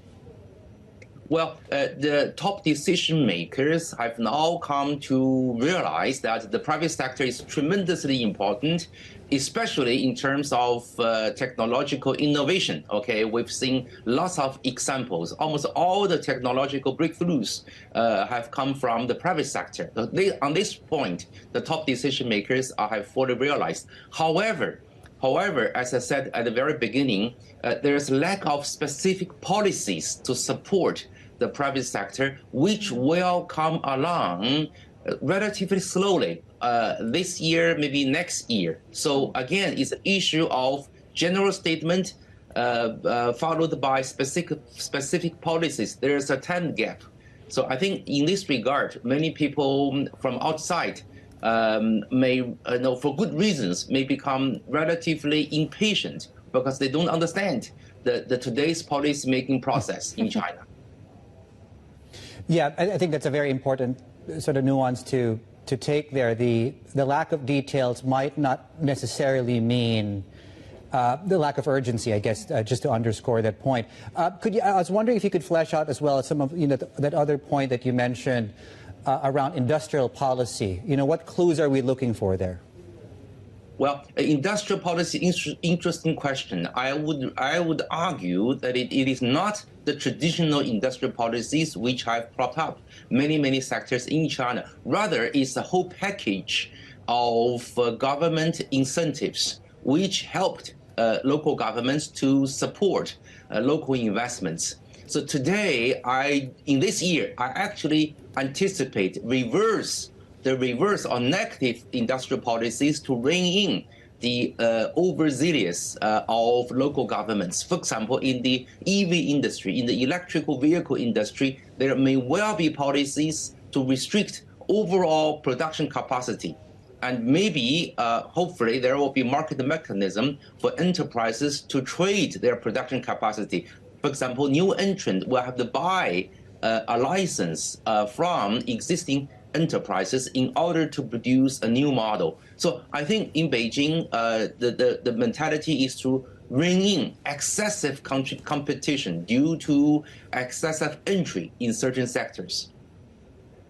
Do you think, as a follow-up to that, do you think the government needs to do more as far as encouraging consolidation within those sectors, beyond sharing of capacity? Oh, absolutely. But the consolidation itself sounds very easy, but it's hard to implement. There's a need for a market-based mechanism. If the central government goes around saying, enterprise A should be combined with enterprise B, there's zillions of counter-arguments. So it's much better to set. और guys, crude oil का ध्यान रखना, crude oil में ये ऊपर retest zone है, इतना ही target है. अगर ये निकल गया ही रीटेस्ट के ऊपर तो बात अलग है, तो फिर थोड़ा बड़ा टारगेट रख लें, नहीं तो यहीं पर प्रॉफिट बुक कर सकते हैं. नेचुरल गैस ऊपर से जो लोग सेलिंग में है, यहाँ पर एक एफईजी है, एफईजी पर भी एक ट्रेड बनाया हुआ है, candle open equal to high बन गई थी, थोड़ा सा ध्यान रखना. जितने लोगों ने ऊपर से सेल किया हुआ है वो लोग अपना हाफ प्रॉफिट बुक करके एसएल कॉस्ट पर रख लो. बाकी ये एक एफईजी से भी ट्रेड है, थोड़ा सा रिस्की है बट बनाया हुआ है. थोड़ा सा अगर यहाँ पर एसएल ले सकते हैं तो यहाँ पर थोड़ा सा बाइंग का प्लान करना. एसएल चला गया तो फिर ये और गिरेगा, नहीं जाता है तो फिर रिटर्न करके ऊपर वाला जो रेजिस्टेंस है ये ब्रेक होता है तो फिर बड़ा मूव आ सकता है उस केस में.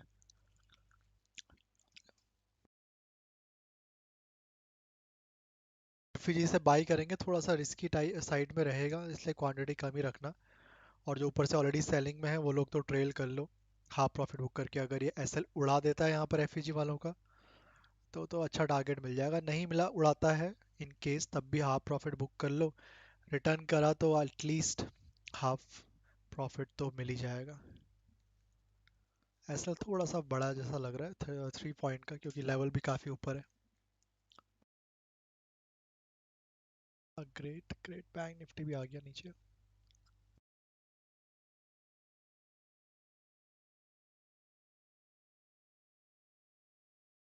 बैंक निफ्टी भी सपोर्ट पे आ गया एग्जैक्टली 1 मिनट टाइम फ्रेम पे। Bank Nifty future day high resistance बना था, सेलिंग अच्छी आई, now it is on support.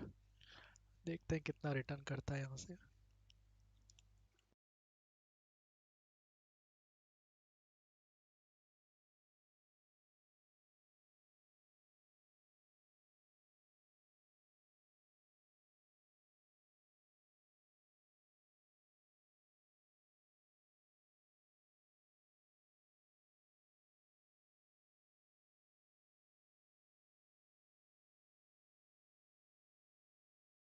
FEG पे रुक रहा था ना उस समय।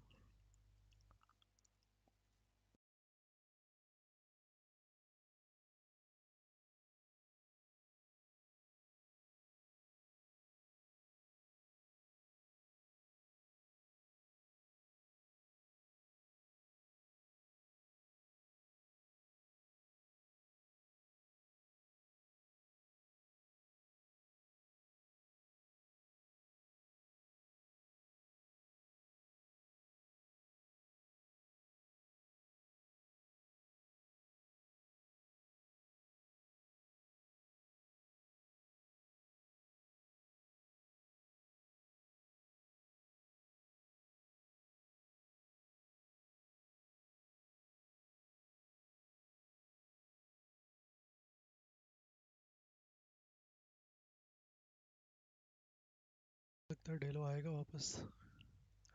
ठीक है, बैंक निफ्टी थोड़ा बहुत रुक रहा है एफईजी पे। ब्रेक हो जाता है अगर ये लेवल 48,300, तो फिर डेलो वापस मिल जाएगा। फिलहाल के लिए डेलो डे हाई सपोर्ट रेजिस्टेंस बन गए हैं 15 मिनट में भी और 1 मिनट टाइम फ्रेम पर भी। ऊपर का रेजिस्टेंस भी 2-3 बार टेस्ट हो गया है। लोअर लो बनाना जरूरी है अगर सेलिंग थोड़ी करनी है सेलर्स को, नहीं तो कहीं हायर लो ना बना दे प्राइस, फिर ब्रेकआउट के चांसेस बढ़ जाएंगे नीचे। बाकी फिर हमारे पास 48,158, 160 द ओनली मेजर सपोर्ट। कोई नया बना दे बीच में अलग बात है, मैं 1 मिनट टाइम फ्रेम की बात कर रहा हूँ फ्यूचर में। ऑलरेडी देखोगे तो लगभग 200 पॉइंट आ गया नीचे। हाँ, प्रॉफिट बुक कर लेते हैं इसमें, एंड देन अगर नीचे और गिरा ये तो फिर टोटल हो जाएंगे 350 पॉइंट फ्यूचर में। तो पॉइंट भी कम नहीं है फ्यूचर में, सिंगल लॉट भी अगर लिया हुआ है तो भी अच्छा प्रॉफिट हो जाता है। बैंक निफ्टी बाकी आप कैलकुलेट कर सकते हो कितने लॉट आपने लिए हुए हैं। एक लॉट फ्यूचर लेने के लिए अप्रॉक्सीमेटली 1 लाख रुपीज़ के अराउंड चाहिए।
तो 48,300 के नीचे बैंक निफ्टी और बेरिस, फिलहाल तो ये सपोर्ट पर ही रुक गया है।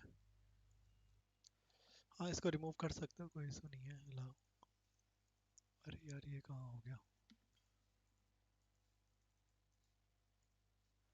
बाकी जिनको हो चुका है प्रॉफिट अवॉइड करना, ठीक है। निफ्टी बैंक निफ्टी में अगर हो गया कहीं पर भी, क्रूड ऑयल नेचुरल गैस को अवॉइड कर सकते हो।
Here, what's the limiting factor? No, simply military industrial production. We lack it. The Americans have it. It's not about finance. We're a $27 trillion economy. There are immobilized Russian assets, $330 billion. We can use that to fund our own defense. We should have been doing that years ago. It's simply we don't have the ability to manufacture high-tech kit, HIMARS, Patriots, those things quickly enough. We will eventually, but it will take us... How long? Well, it's probably a 5-year span. That doesn't solve this problem. We are reliant on the Americans. I think the key for me in all this is still whether the US ultimately, whatever Trump's relationship with Putin, whether if Europe went to the Americans with a huge ticket defence procurement plan, 500 billion euros, €1 trillion, and said to the Americans, we want to buy your kit, whether Trump would say no to that. I don't think he would. If it's the deal of the century, the biggest arms procurement deal ever, it's jobs, jobs, jobs. That's what he cares about. So Europe needs to be clever, right? I mean, we need to bridge this gap. So is there still a chance that, that might not be it might not be the guiding factor that's driving him right now, but if he was in a situation where he was able to spend less on defence, European countries spend more on defence, but US defence companies don't lose out. Well, is that the kind of solution he's looking for? US defence companies win whatever. Right? I mean, I can't imagine US defence spending is actually going to decline given the China threat. But now there's this huge new market, bigger market opening up in Europe, right? I mean, just think, each 1 percentage point of GDP, from 2% of GDP NATO defence spends to 3, is 250 billion euros, right? Going to 4, 500 billion euros extra defence spend. A lot of that will have to be spent in the US. Again, I don't think he would say no. Ukraine itself is going to be a huge arms purchaser. Ukraine is learning lots on the battlefield in terms of innovation. The West and the Americans still need that. They're at the cutting edge of defence technology, the Ukrainians. So Europe and Ukraine has leverage. We just need to be cleverer. That's the reality, harsh reality. What does repurposing industry look like? Well, the Germans, used to be very good at making tanks years ago. Yeah, they went into cars. Still pretty good. Yeah, precisely. So, well, no, that's it. So, is it cars for tanks? Is that how we should think about this? It's as simple as that, but there's lots of new technology. I mean, it's interesting. Turkey is a country that could provide a stopgap solution. I mean, Turkey has a huge military, 800,000 soldiers, 400,000 mainstream soldiers. A huge manufacturing capability. They have particular skills in drones, for example. The Bayraktar drones, we saw that in the early period of the war, incredibly impactful. The Turks are desperate to work with us. They want our technology. They can give us their manufacturing capability to quickly step up. We need to bring Turkey in. It was very good that Starmer invited the Turks yesterday. We saw the Foreign Minister, Hakan Fidan, there. They're going to be central to anything that happens. You say money isn't a problem. Is that actually the reality? Yes, ultimately the money will be found, but is it a zero-sum game? What gives? In the past, how has Europe financed these kinds of things? How are you thinking about the capability, the financial capability that is going to be required to make this happen, and where does that come from? Look, I mean, as I said, we have $330 billion of immobilized Russian taxpayer cash in our bank accounts. We've done nothing about it for 3 years. Rishi Sunak, you know, he was in office, did nothing about it, wrote a piece in The Economist over the weekend, we need to do it. He didn't do it when he was in office. Remember, last week the UK stepped up its defence budget, taking down the aid budget, right? Yep. We've got 25 billion quid in our bank accounts that could have been used to moonshot our defence spending. But Europe should be taking squeamish about that, though, should they not? Should Europe not feel squeamish? Because it sets a precedent, right. doesn't The ECB have been blocking it, and European treasuries. And the argument is, obviously, the reserve currency argument. I'll just tell Christine Lagarde, right? If Russia wins this war, there is no euro, right? I mean, and people like Lagarde should not be making this decision. Should she be cutting interest rates to make it easier for governments? Well, look, there's lots and lots of ways you can do it. Yep. I mean, we look at COVID. This is an existential threat to Europe. It's like COVID. It's about our security. It's about our national defence. It's about rule of law. All those European values, right? If we care about any of those, we just need to find the money, and there are lots of ways to do it. Again, 27 trillion euro economy. Yeah. It's not difficult, guys. So shake that magic money tree, Europe, is what you're saying, basically. Tim, I want to come back to the point you make about drones, because there's a question that's been bugging me all week. Given so much of the war is conducted by drone in Ukraine, and given that you've got Musk basically in the US government at this point, are you concerned that Starlink gets turned off in Ukraine and that affects the drone warfare?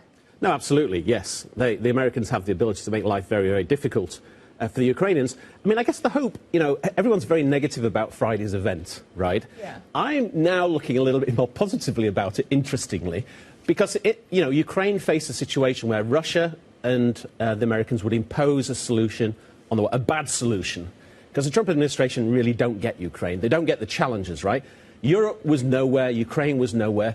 After this weekend, Ukraine and the Europeans are centre stage. The Americans and the Russians will have to take a back seat. It gives the Ukrainians the ability to actually put some of their mark on a peace process. And that means a peace will be more sustainable, in my mind. That's a positive. UK's back in Europe.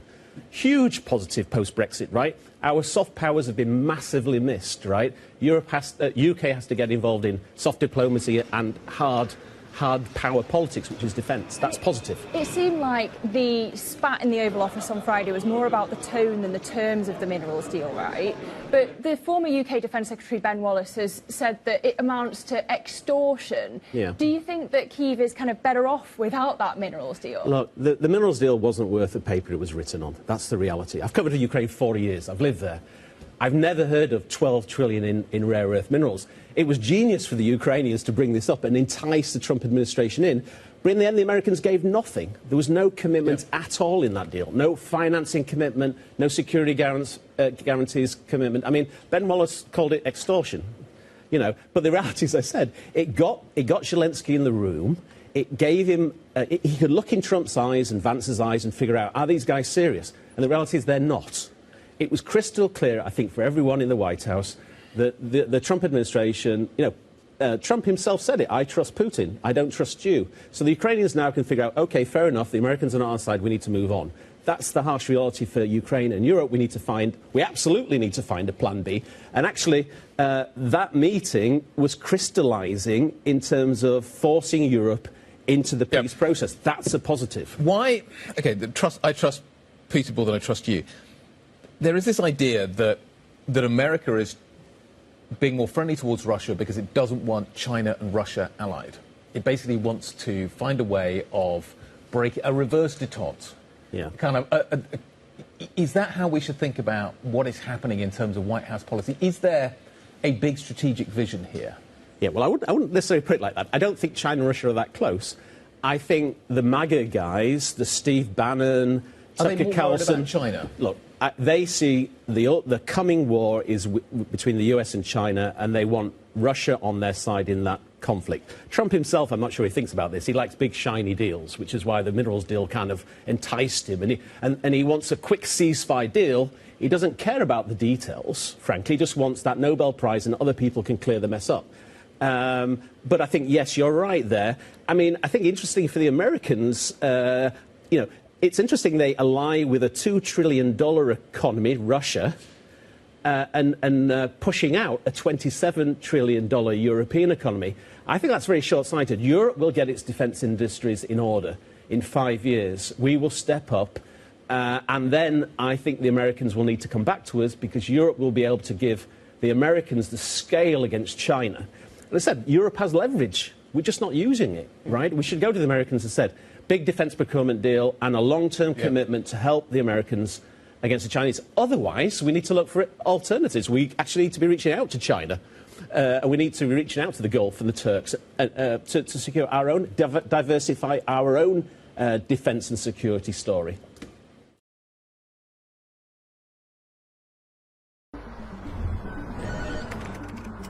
Markets never sleep, and neither does Interactive Brokers. Discover more opportunities with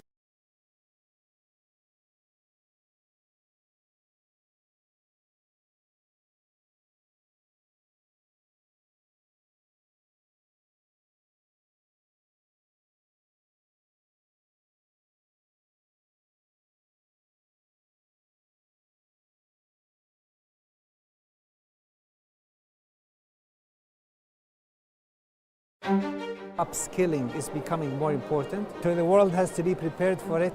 So there has to be a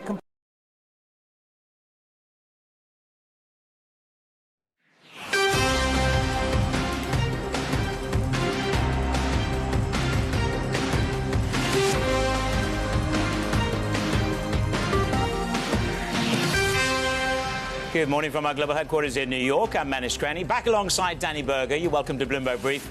Let's set that agenda. A coalition of the willing, UK Minister Keir Starmer and other European leaders demonstrate broad support for Ukraine after the clash at the White House with Trump. The Kremlin responds to Oval Office's breakdown, calling it unprecedented, showing how hard a settlement in Ukraine will be. In countdown to Tariff Tuesday, President Trump's levies on Canada, Mexico, and China are ready to take effect. Good morning, Manus. Danny, a very good morning to you. Stocks rise this morning. That late rush to the market on Friday carries through. We have dropped for 2 straight weeks, so let's just see whether this holds. We flipped around from a loss on the year on Thursday. Goldman Sachs warned that there's manic headline roulette at play. Keep an eye on Bitcoin as well. Furious rally yesterday as the president announces a crypto reserve, including Bitcoin. Roll it over, have a look at the bond market. Strongest start of the year since 2020.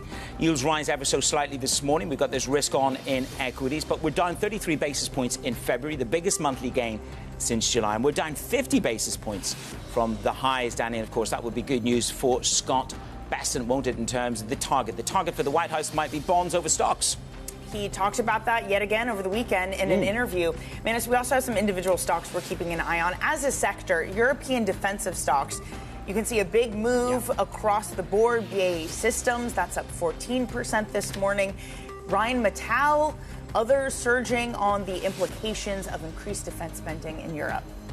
Keep an eye on MicroStrategy and other crypto stocks. President Donald Trump, as I just said, once again talked up the plan for strategic crypto reserve, naming Bitcoin later in the day, also recouping some of its losses. And Morgan Stanley raising their recommendation for Chipotle. The firm's analysts saying that the stock is a buy, seeing it rise to $70. Those shares up 2.7% in the pre-market.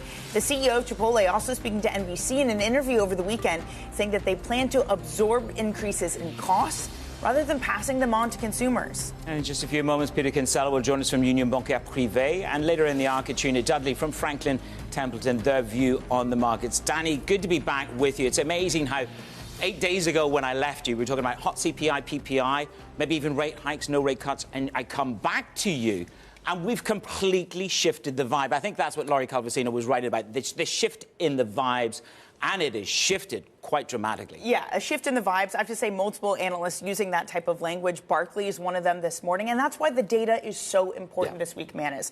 We're going to get jobs on Friday. We've had a patch of soft data from the concerns over tariffs and government layoffs, consumer confidence taking a hit, consumer spending taking a hit. I've seen multiple people downgrade their GDP expectations. Atlanta Fed GDP tracker now also showing a negative reading for the first quarter. I think it's interesting. Whoever you listen to, lots of people talk about the seasonality. You know, they front-ran the imports. That's why the Atlanta GDP was lower.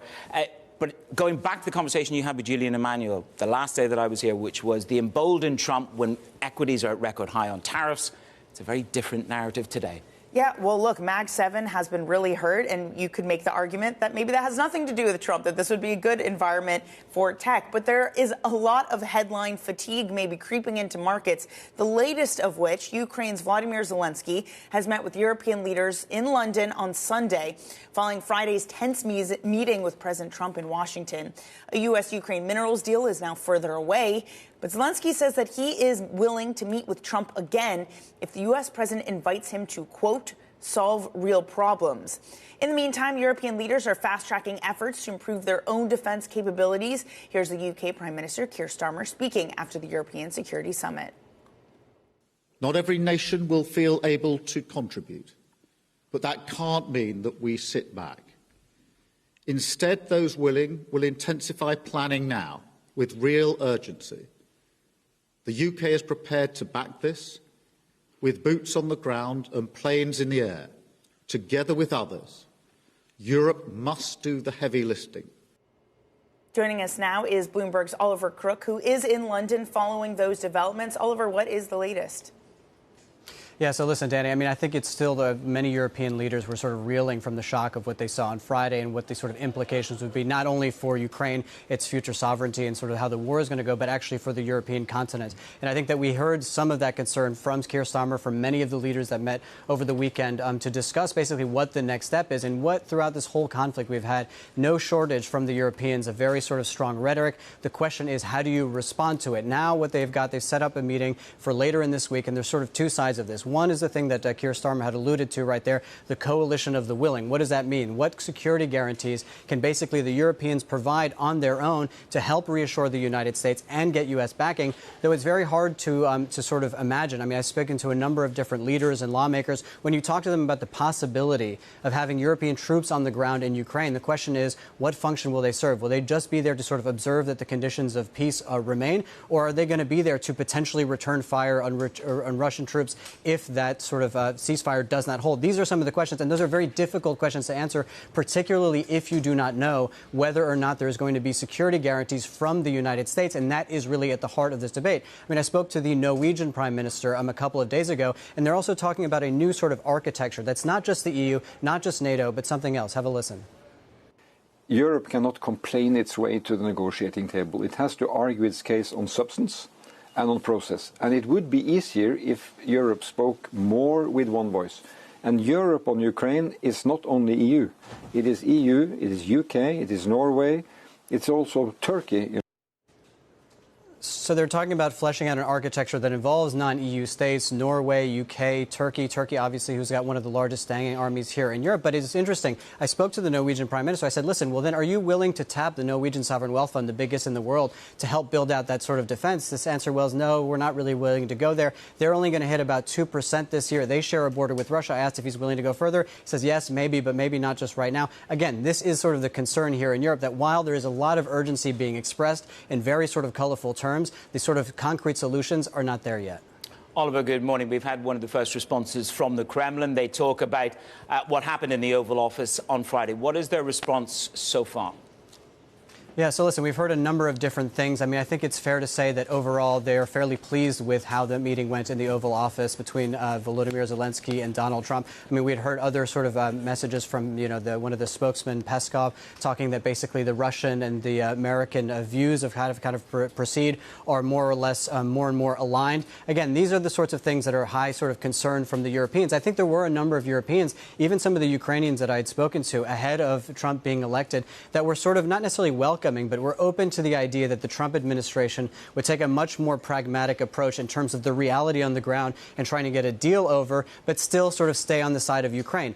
Those sort of expectations have been certainly shaken by what we saw on Friday. And again, at the end of the day, for the Europeans, they need to sort of appraise what is it that they can bring to the table for Donald Trump in order to have their voice heard and be a part of this architecture going forward. And that, managed to this day, is still not very clear. Oliver, thank you very much. Oliver Crook tracking the very latest headlines from London. Here in the United States, President Trump is on the verge of slapping a new 25% tariff on Canada and Mexico while doubling the levy on China. Now, the moves are scheduled to take place on Tuesday, and they would easily be among the most sweeping of the Trump era. Joining us now is Brendan Murray, who heads our global trade coverage for Bloomberg. The Commerce Secretary calls the situation fluid. Brendan, good morning to you. Scott Bessent actually talks about a coalition, perhaps, between Mexico, Canada and the United States of America. Perhaps that is the off-ramp to full-scale tariffs. Good morning. Yeah, exactly. I think what we can expect is a long day of phone calls between governments, between industry and their leaders, and to try to head off what would be, an escalation in the trade war with the U.S.'s three biggest trading partners. Scott Bessent, as you mentioned, called it what could a potential outcome, the creation of what he called a fortress North America. That's where Canada, Mexico, and the U.S. Throw up more import barriers to Chinese imports and what they see as a flood of Chinese products coming into all three countries. So we'll see how it all shakes out throughout the day. Commerce Secretary Howard Lutnick also left the window open to some sort of flexibility or some sort of deal between Canada and Mexico and the U.S. at least. So it sounds like we're going to head to the midnight deadline, with a potential for something to happen. But the window is open for the leadership to negotiate their way out of something like a full-scale trade war. Right, Lutnick speaking on Fox News yesterday, saying that there will indeed be tariffs implemented, but the level of which is what he thrown into question. Brendan, we're also going to get China's NPC this weekend. And China has been one of those tariffs that have indeed been put on for all of the threats. Of course, this is an additional 10% one.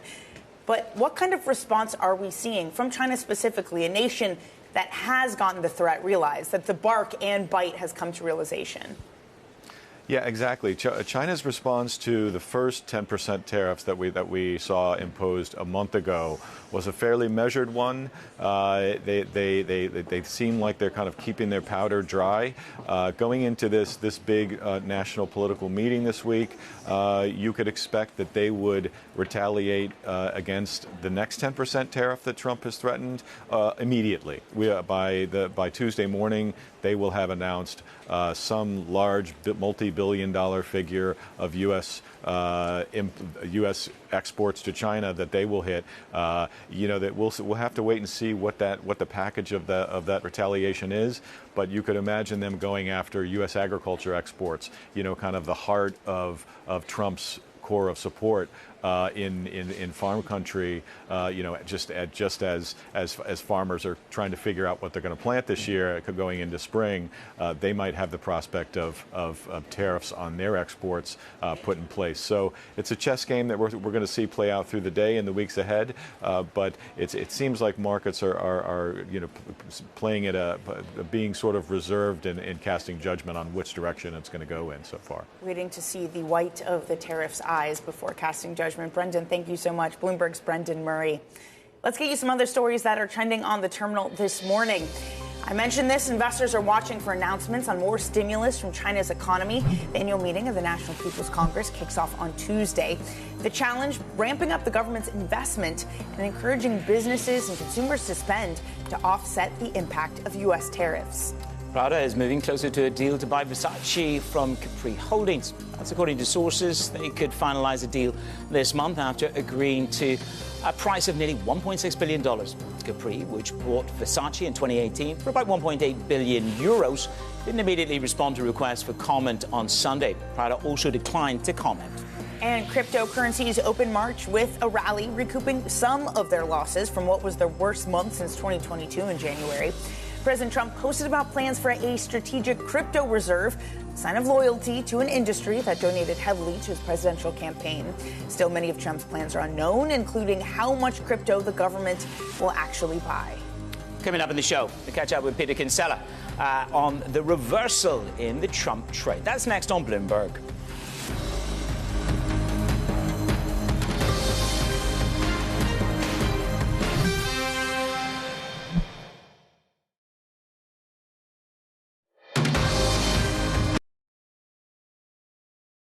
Behind the bright lights and adrenaline of pro sport is an equally exciting world of negotiations and deal making. That's what we cover each week on our podcast, The Deal. I'm Alex Rodriguez, former baseball player turned business executive. And I'm Jason Kelly, a journalist at Bloomberg.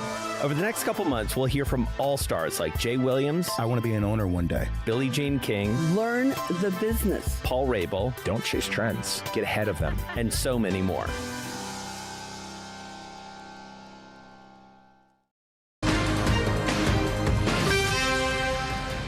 It's Bloomberg Brief. I'm Manus Craney alongside Danny Berger in New York. We're counting down to Tariff Tuesday, that 25% tariff on all of the imports from Canada and Mexico hitting China twice with an additional 10%.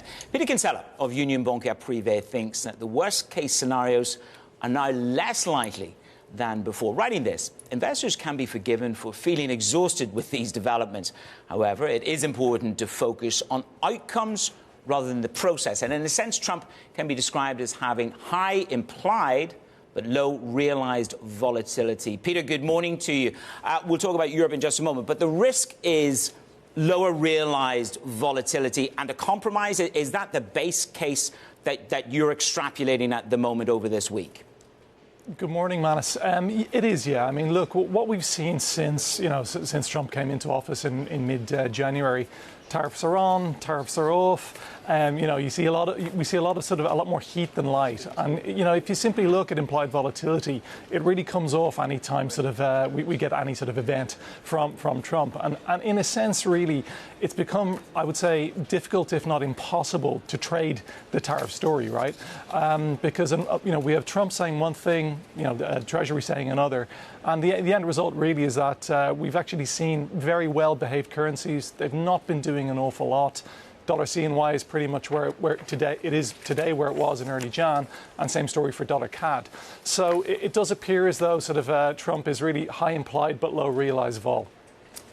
It's not moving to that, Peter, and good morning to you. Great to see you. It's not moving that. And then also the euro seems to not be budging on German news on just how much they might spend on defense. George Servalis over at Deutsche Bank notes that it might be as much as they invested in East Germany since reunification. Why isn't that moving the needle at all for euro dollar? Right. I think it's a very good point, Danny, and I firmly expect that long-end German yields will rise pretty materially in the coming months and quarters. And I think once that really starts to manifest itself, you're then going to see the euro catching a bid. What we've seen in recent days, obviously the election last week with Germany, they're going to move towards a removal of the debt brake. We now have two huge fiscal events, right? First, obviously, is what we're going to have to see on defence, not just in Germany, but across all of Europe. And the second one, of course, is further investment to improve German infrastructure. So that's going to have a very material effect at the long end of the curve. The last time we saw this was as Mr. Servalis mentioned, was in the early 1990s with German reunification. And at the time, that was a highly disruptive event for bond markets. Remember, we've not seen this scale of German issuance for a very, very long time. And it's my view that it will be a bit of a game changer from a yield perspective. Likewise, I would expect euro to catch a bid as and when that transpires. Euro dollar up 0.6% at the moment, 104.41. One of the best lines I read this weekend was from Jordan Rochester, which is that Europe faces a mega moment. In many ways, this plays to what Danny has just said in terms of the context, the fiscal stimulus, the size of the defense budgets maybe to come. They're going to have a mega moment rather than a MAGA moment, and that mega moment will relegate the parity call. Oh, for sure. Yeah. I mean, I've never really been a big believer in the parity call, mainly speaking because the Eurozone's current account is back in a very, very large surplus. And if anything, the prospect of a ceasefire in Ukraine does imply we'll have lower gas prices. So, I've not really been a big believer in parity from the get-go. But I definitely agree with the sentiment. We're going to begin to see very quickly a lot of the Wall Street banks changing their forecasts on euro because the conditions for a material downside in euro dollar are rapidly dissipating. And really, you're going to see that in the coming weeks. Peter, you've been spot on with that call to avoid the euro parity call when so many other people had it to start the year. You also have raised your price target, you and the team on gold. You now see it at 3,300 by the year end. Why can the rally continue? Well, look, I think what you saw on Friday night is the perfect example of why it could continue. We're seeing a geopolitical fragmentation.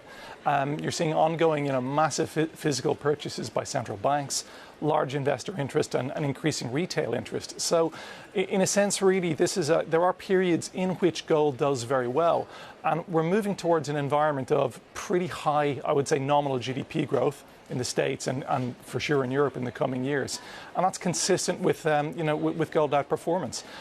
Not to mention what will be a very strained geopolitical environment. So I think it's a no-brainer for me to remain long gold, and indeed to see it trading at materially higher levels in the coming years.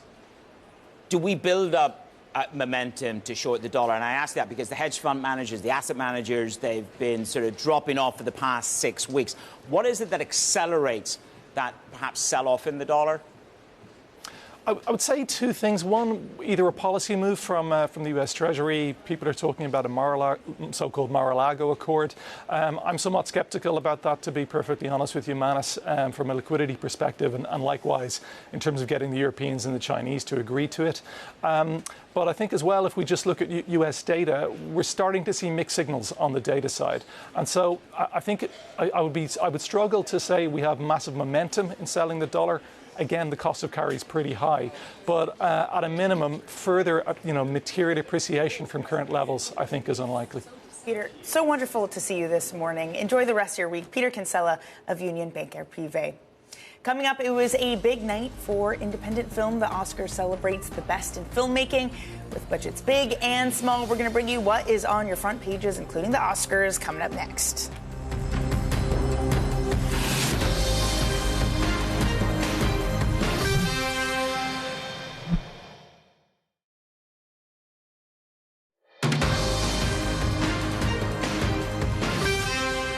Let's take a look at what's on the front pages this morning. First up, the Bloomberg has this, that Israel has halted all humanitarian aid and imports to the Gaza Strip. Egypt, Qatar, Saudi Arabia, all arguing that aid should not be used as a weapon, criticizing the move.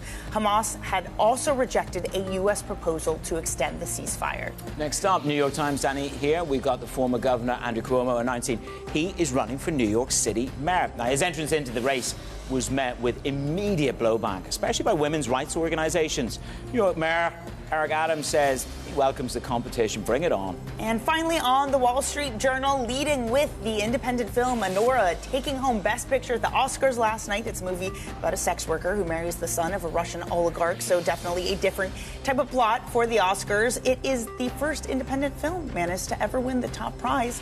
It had a budget of just $6 million, so there you go. You don't need to spend multiples of that in order to win the Oscars. No, I mean, you might have spent it on Dune, you might have spent it on Wicked, but I was just looking at what they took. They took $40 million globally, so it just shows you. Small budget, big impact, and probably more to come. And those blockbusters, Dune and what was it, Wicked, they didn't really take anything. Well, they took home some technical words. Let's not be disingenuous. I'm looking forward to now the cast of Wicked no longer having to dress up for every single ceremony and public event that they go to, a la the cast. So that's what I'm most looking forward to. Back to normal fashion. I've still not been to Wicked. Oh, really?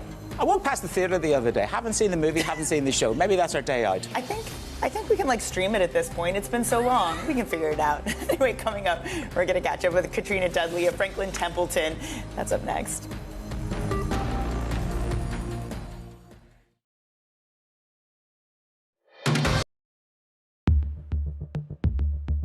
Youth unemployment is an issue in all labor markets. That's why it's one of the major pillars of the conference. One of the difficult things in dealing with labor market that if you change anything, it takes years for us to be reflected. That's the right thing to do, to look at the future and prepare from now. If you have the best practices, the right data, you will be able to overcome any difficulties or challenges. I'm hopeful about the future of the labor market.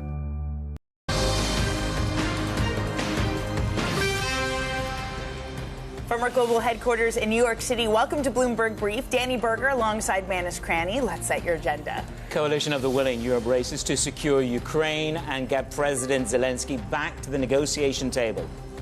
The Kremlin responds to the Oval Office breakdown, calling it unprecedented, showing how hard a settlement in Ukraine will be. And countdown to Tariff Tuesday.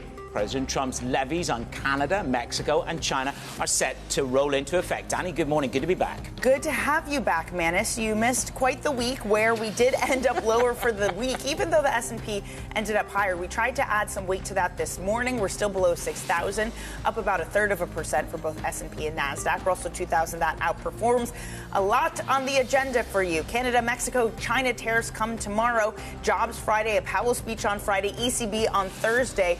Bitcoin heads lower this morning, 2.4%, still above 91,000 after that tweet from Donald Trump about a strategic Bitcoin reserve, a truth post, I should say.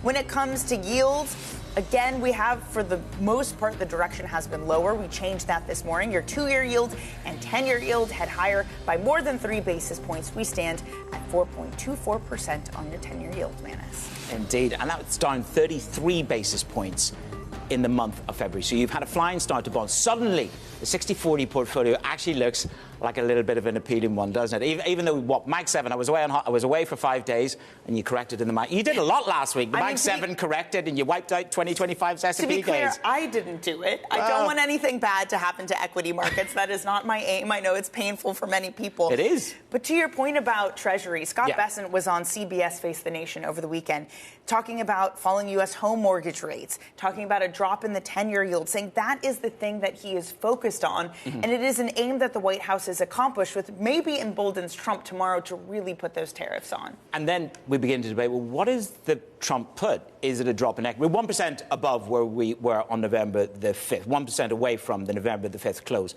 But is it the 10-year yield, or is it a drop in the equity market that's going to be much more important to Donald Trump, the Trump put? Here, opinions differ wildly. Michael Hartnett of Bank of America talking about his latest note that it looks something like 57,000. Mike Wilson saying this is not a White House who has been talking about this equity market. There has been somewhat of a soft patch in the data, though, but depending on who you listen to, the extent of that soft patch differs. The Atlanta Fed coming out with their latest now GDP forecaster. You can look all the way over the right hand of your screen. That is an estimated contraction of 1.5%. You go over to the New York Fed-based model, though, their model-based estimate, theirs is something closer to 3%. Joining us now, trying to make sense of it, is Katrina Dudley, Senior Investment Strategist at Franklin Templeton. Katrina, is this a growth scare? Is this a soft patch? Or is it just 1 month and the data is distorted? I think that the consensus is now coming to the fact that it is 1 month data distorted. Have a think about it. If I told you that the prices of goods are going up on Tuesday and you had that information, you would start stockpiling some of those goods if you can, if the supply is available. So it's actually very rational economic thinking. I think the big difference versus prior times is that the cost of money this time isn't free. So you can't stockpile to the same extent that we may have had in the past. But there's a certain amount of stockpiling here that makes sense. So we're in the camp, it's a little more of a data distortion. Just going back to Scott Bessent's interview yesterday, he talked about a myriad of different things, but he talked about mortgage rates coming down every week since the president's been in power, 10-year yields coming down, and you sat down in the chair. Here we are with an equity market which is just above where we were, let's say, in November the 5th, and we've got a bond market where yields are dropping. What do you think is more important? What is the more prescient issue for the Trump put? I think the administration is focused on the equity market in particular. They do need to pay attention, however, to the bond market, because we've been talking about this deficit, and the deficit is getting wider, and obviously we need to fund it. So I don't think it's the same administration that we had in the prior Trump years in terms of just equity, equity, equity. I do think that the bond market comes into play here. But you talk about mortgage rates, and everyone seems to think that the mortgage rate dropping drives the decision to purchase. And it does. It's not the only factor. It's the birth rate. And why? Because people have, expanding families for various reasons, and you need bigger places, and that's what I keep hearing from a lot of the younger people that we speak to and interview. And the second thing is it's sentiment around your job. And so they're the two things. I think the mortgage rate, yes, it does factor in there in terms of the affordability of the house. But what I think that actually drives is the size of the house you can purchase and the area that you can purchase in, not so much the actual intention to purchase. In regards to the job market, there has been some policy announcements that have had ruptures. I mean, very localized, kind of DC area for the moment.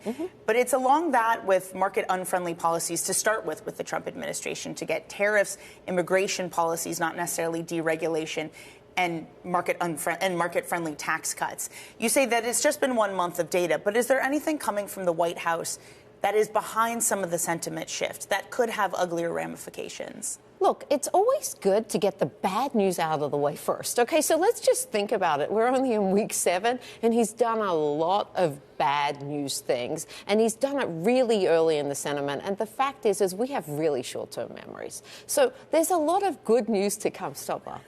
I definitely have a short-term memory. Go on. I know, but there is a lot of good news to come, in terms of the tax rate reductions. That was actually the narrative going into November. It was this very positive message, and we weren't as focused on the negative. Now we're seeing all these negative things happen, and we're focusing on that. But the positive is that the tax cuts are on their way. And I do think that, yes, there's some adjustments in pockets of the labor market, but the one thing is that we do have mobility of labor in this economy. That is one area I have to say that the mortgage rate does factor in, because to the extent we're much closer where people locked in their rates to where they can relock them in, you will have some job market mobility. Well, then combine that into taking risks. One of the best lines I read over the weekend was the biggest mistake of 2024 was perhaps being just a little bit too cautious, and so I missed some of the upside. Is that the risk, that one is too cautious for this year? As you say, we've had a lot, and it's been reasonably well absorbed. Look, how much more cautious can the market get? If you look at the fear and greed index, we're right in that red zone that kind of flashes and says caution, caution, caution. So that's the first data point. The second thing is if you look at expectations, so consumer expectations for inflation, everyone is actually expecting a lot more inflation. That comes down to the tariff narrative, the negative headlines. And so everyone in the market, as much as we can see, is cautious. You've seen it in terms of the reallocation from the equity market into the bond market. Now, I want to be very careful to say, just because everyone is cautious, it's not always a buy signal per se. But in this case, given we've talked about some really positive news on the horizon, I think it is an opportunity here. Well, there's the rotation from equity to bond, but also just within the equity market, away from tech, the worst month for Mag 7 since December of 2022. The defensive stocks get a bid. Does that rotation continue, or does tech leadership reemerge? I think, we've talked about it. The Mag 7 is becoming the lag, LAG 7. We've spoken for some period of time about the need to have breadth in this market. If I take a look at the earnings data that we have, 75% of the S&P beat expectations by at least 7%. That's really positive in terms of the narrative on a very broad brush basis. If we look at our 2-year forward earnings expectations, we're expecting growth across all segments of the market. So we think that this breadth argument is likely to continue. The hard thing for the market to digest is that you could have, a lot of growth in the breadth and a lot of performance in the bottom part of the market, those 400 plus stocks that that don't constitute the big market cap names. You may see some weakness there. So the actual overall index may not perform as well, even though generally most of your diversified investors are going to be seeing good returns. Katrina, words of wisdom there to set the agenda this Monday morning. That's Katrina Dudley there of Franklin Templeton. Other stories trending on your Bloomberg terminal this Monday morning. This is what we got for you. Investors are watching announcements for more stimulus from China. The annual meeting of the National People's Congress kicks off Tuesday. The challenge? Ramping up the government's investment and encouraging businesses and consumers to spend to offset the impact of U.S. tariffs. Prada moving closer to a deal to buy Versace from Capri Holdings. According to sources, they could finalize a deal this month after agreeing to a price of nearly $1.6 billion. Capri, which bought Versace in 2018 for about 1.8 billion euros, did not immediately respond to requests for comments. Prada also declined to comment. Cryptocurrencies opening March with a bang, recouping some of the losses from their worst month since 2022. President Trump again talked up his plans for a strategic crypto reserve. It's another sign of loyalty to the industry and donated heavily to his presidential campaign. So many of Trump's plans are unknown, including how much crypto the government would actually buy. Coming up on the show, Europe mobilizes around Ukraine. We bring you the very latest. Context Matters on Bloomberg.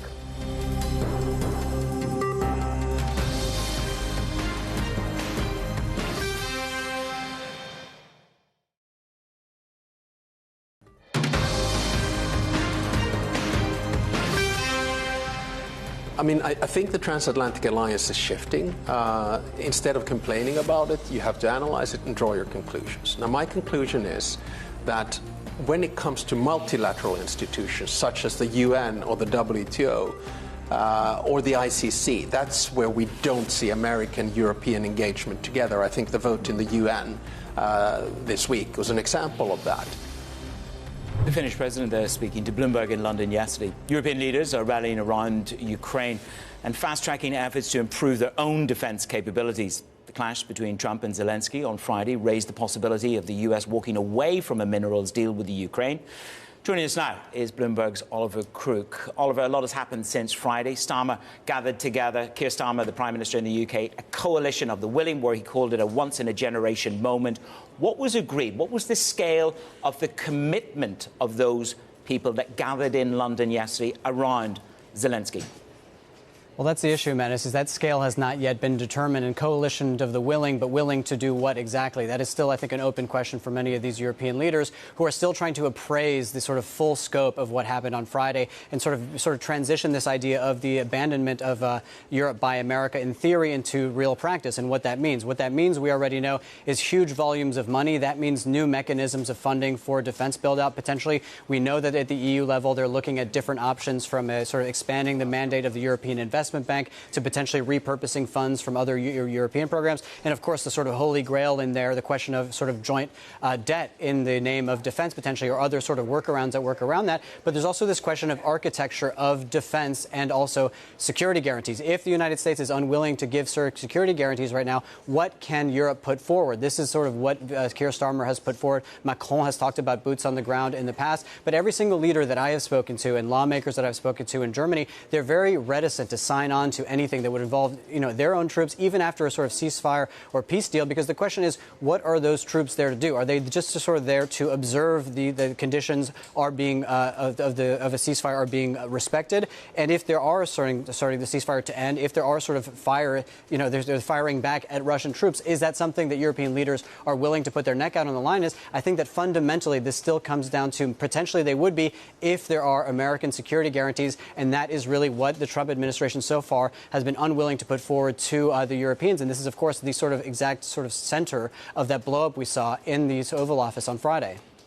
Oliver, away from what the spending agreement might be as Europe as a whole, where you are usually based in Germany, the reports are huge levels of spending, something like 400 billion euros for defense, up to 500 billion for infrastructure. George Saloveylos at Deutsche Bank talking about this being levels we haven't seen until since the reunification of Germany. Oliver, what kind of sea change are we talking about that's already underway for Germany and Europe as a whole?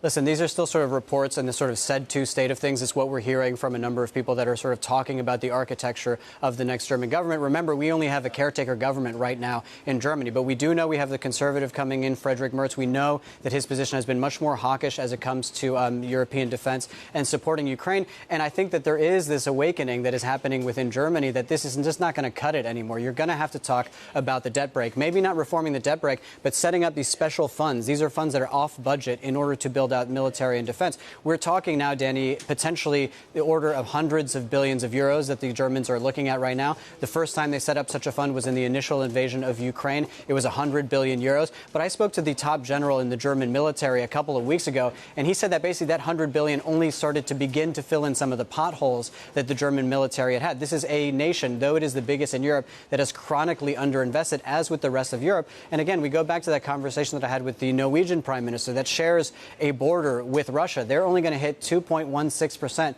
of their GDP on defense spend. So again, there is this idea that, we need to move out of the rhetoric and into the reality. We're starting to see it a bit with the Germans. And if the Germans unlock that, I think it could really go a very long distance. The question is, will they be able to do something at the EU level? That still needs to be discussed. Oliver, thank you so much for leading our coverage for this. That is Bloomberg's Oliver Crook in London. The Washington Post reporting this morning that the Kremlin says that the U.S. is aligned with Russia's vision. The president appears closer to siding with Russia than Ukraine, but the noises from Congress are perhaps different. I think Vladimir Putin is an old-school communist, a former KGB agent. He's not to be trusted, and he is dangerous. The way I view this is that China, Russia, Iran, and North Korea are engaged in a new axis powers, and they are not on America's side. Let's be crystal clear about that. Let's bring in Bloomberg government reporter Kate Ackley in Washington, D.C. Kate, we just heard from Oliver Crook there on what the Europeans are doing, trying to come together. Is there any sense that Trump might revisit this, or a broader support from Washington on Ukraine, or has the ship sailed? Well, I think your comments there that you just played from Speaker Johnson show that there is still some support for the Ukraine perspective in this conflict, on Capitol Hill. This is going to be a really pivotal week on Capitol Hill for this issue and for the Trump agenda generally. President Trump will be going up to Capitol Hill on Tuesday for a joint address of Congress. This is sort of like a State of the Union, although it's not called that because it's his first year, in the first month really into his second term here. So we'll see him lay out, a broad vision. Republicans tend to be very deferential to President Trump. I think the response on Capitol Hill will really depend on who you talk to. We saw Lindsey Graham, Senator Lindsey Graham, a Republican senator who's been quite supportive of Ukraine, come out Friday after that dramatic interaction in the Oval Office that we saw with Trump and Zelensky and J.D. Vance, the vice president. And we saw Lindsey Graham criticize Zelensky and really sort of take Trump and Vance's side. Yeah, and over the weekend he said, he called it a complete and utter disaster, and he said he should resign, appoint somebody else. But let's talk about perhaps the way back to a rapprochement. Zelensky over the weekend expressing gratitude to the U.S. And thanking Trump, something which was a sore point on Friday. What is the political will for the U.S. to re-engage? Keir Starmer calls them a very firm ally, the United States of America, fully engaged. Well, before that Oval Office address or press conference or whatever meeting, whatever you call it, Zelensky had been on Capitol Hill and had a quite warm reception with senators. I think there is still a lot of support in, conversations with lawmakers and staff on Capitol Hill. Zelensky did signal over the weekend that he would be ready to sign the minerals deal, maybe do a little bit of a do-over or get back into the finding a peace deal. So I think, certainly it's possible, but that was quite a dramatic moment, and it did signal this shift that has come with the Trump administration's approach to foreign policy and a number of things. Kate, just quickly, before we let you go, Tuesday, we get the 25% tariffs, Canada, Mexico, an additional 10 from China. Any signs that they may or may not go on? Well, it's supposed to happen Tuesday. And again, that's the date of the big address where President Trump will go to Capitol Hill. There are, reports that maybe it won't be the 25%, that it will be something smaller, that this is continuing to be a negotiating tactic. But, we're here with about, little more than 24 hours before that address, and some of those details might take place. I know folks in the business sector are awaiting those details. The number will be very, the devil will be in the details, if you will, on whether it's 25% or not. And, this has the potential to really remake these relationships with our trading partners, U.S. trading partners. So a lot of eyes will be watching how this comes out. Yeah, I think Howard Lutnick, the Commerce Secretary, described it as a fluid situation. Let's see what fluidity brings. Kate, thank you very much. Kate Ackley there of Bloomberg Government. Coming up in the show, we'll set you up for the week ahead. The proposed tariffs, they take effect. Will they? President Trump speaks to Congress. The jobs report, all on the slate, right here on Bloomberg Brief.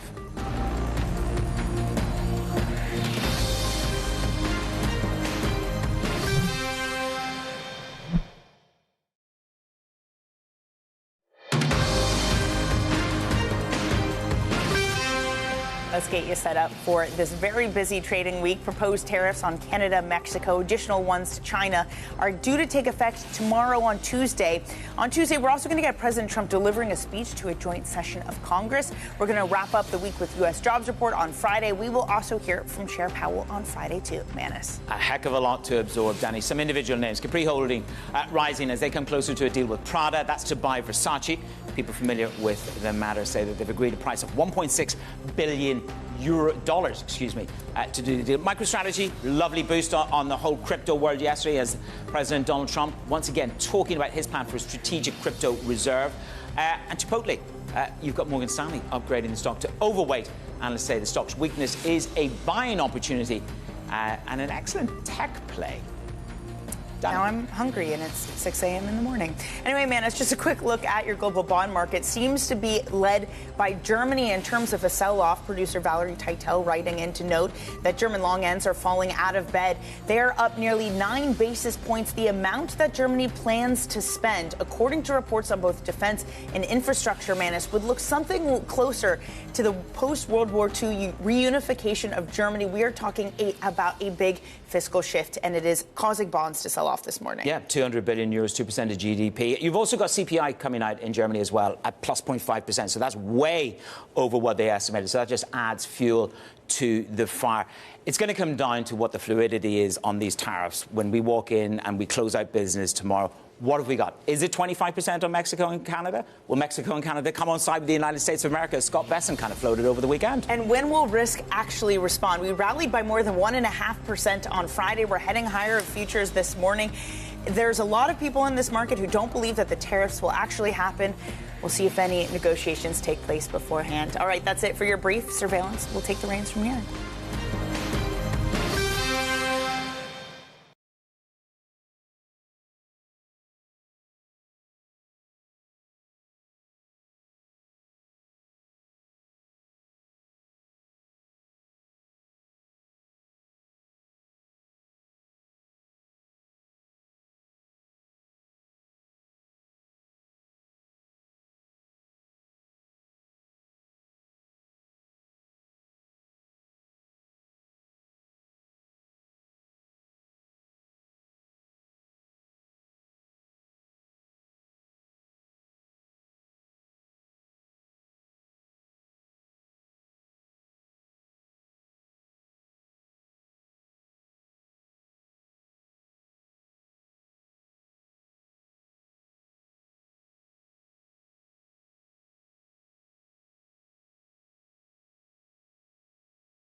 और guys फिर से देखोगे natural gas को again candle open equal to high बना दी है फिर से।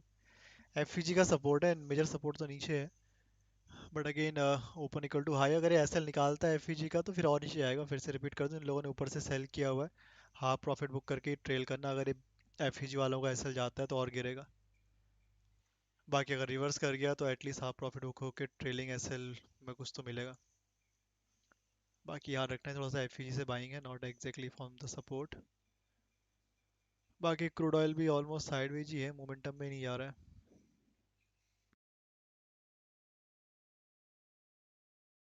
कैंडल ही ओपन इक्वल टू हाई बन गई थी इसमें, ये कैंडल भी ओपन इक्वल टू हाई है, ये कैंडल भी अब ओपन इक्वल टू हाई है। लगता है नीचे आके ही मानेगा।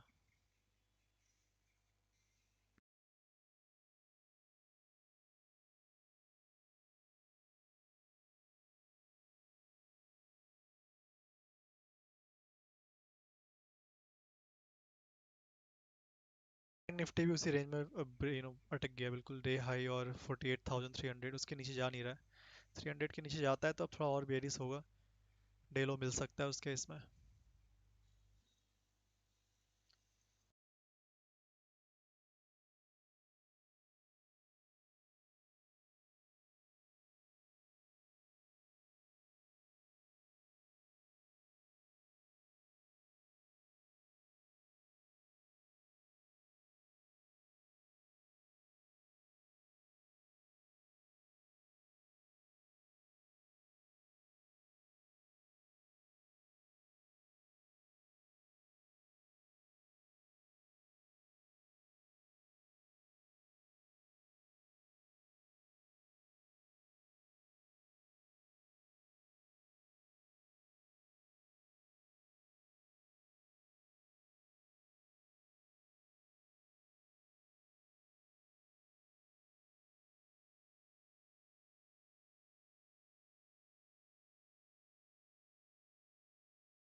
News when you want it with Bloomberg News Now. I'm Caroline Hepker.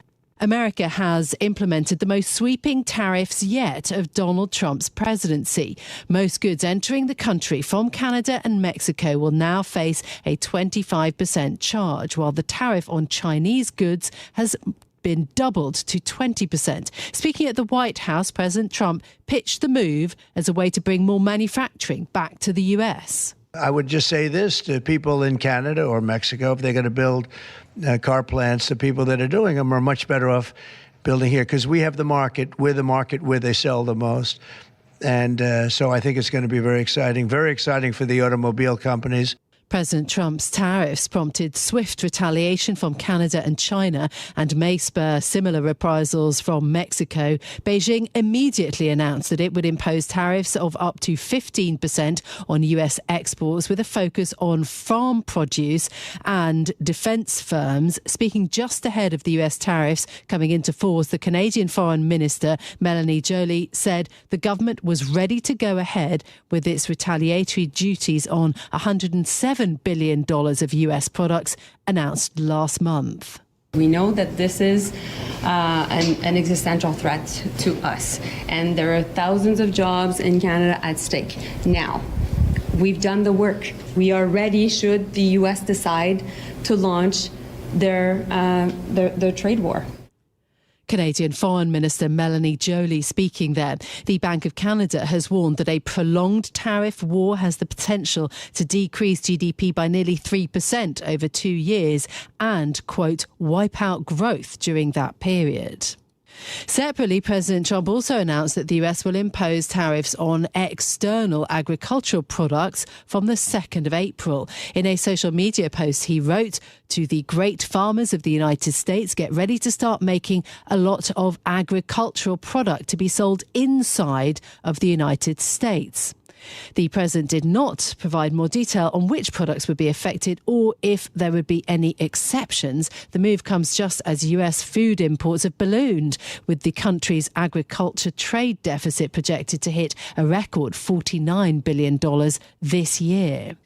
Well, the decision to move forward with the tariffs has sparked a bearish mood across markets. Asian shares sank to their lowest level in a month, while the S&P 500 suffered its worst sell-off this year. The US index of leading shares fell 1.8% on Monday, while a gauge of the Magnificent Seven mega-cap stocks sank by more than 3%.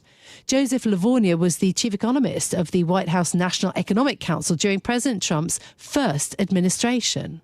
The market's worried. It's understandable because the tariffs are significant, and in some ways they need to be. If the president is serious about reindustrializing the U.S. manufacturing base, and tariffs are a very important tool that will be used to do that.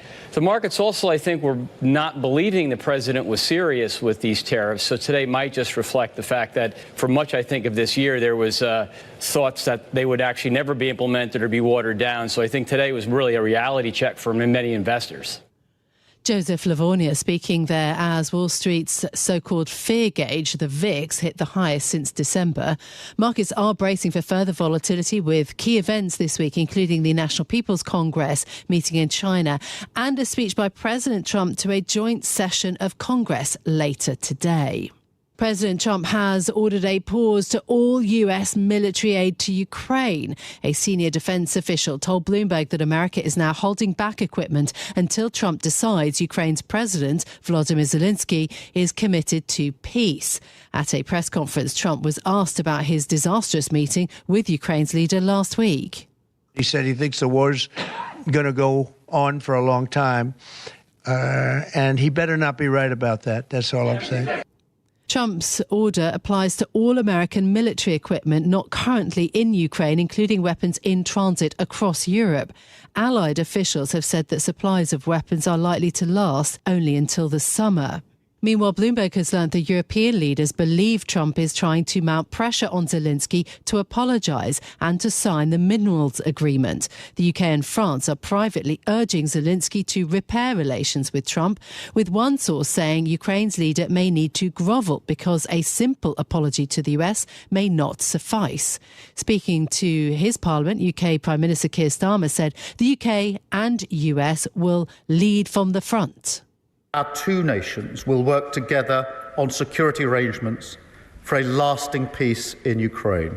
I also welcome the President's continued commitment to that peace, which nobody in this House should doubt for a second is sincere.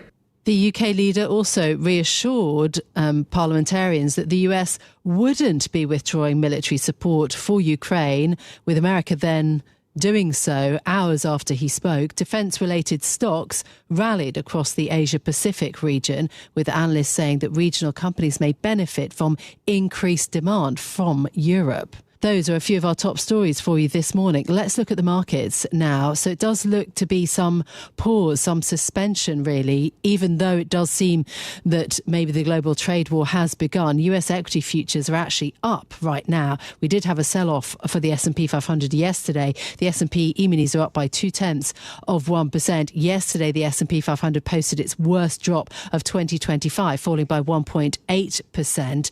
This, as we have seen Asian equity markets also down, but not significantly moving lower, despite the retaliation that we have heard from China. The Shanghai and Shenzhen comps are both in the green. The ASX 200 in Australia is down 0.6. The Nikkei dropping 1.3%. The MSCI Asia Pacific Index down 0.3%. And then looking at the bond markets, again, as once the tariffs were actually implemented, there wasn't another big move in markets. 10-year US yields trading at 4.15, so actually barely moving right now. The euro and sterling both ended the day up yesterday. This morning, the Bloomberg dollar spot index is actually flat. So those are the markets.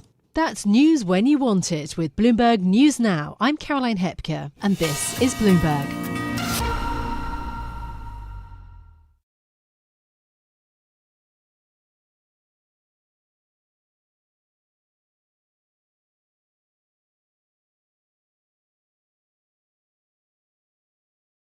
वो देखो 130 की candle आने वाली है, उससे पहले crude oil में ये ट्रेड देखते हैं।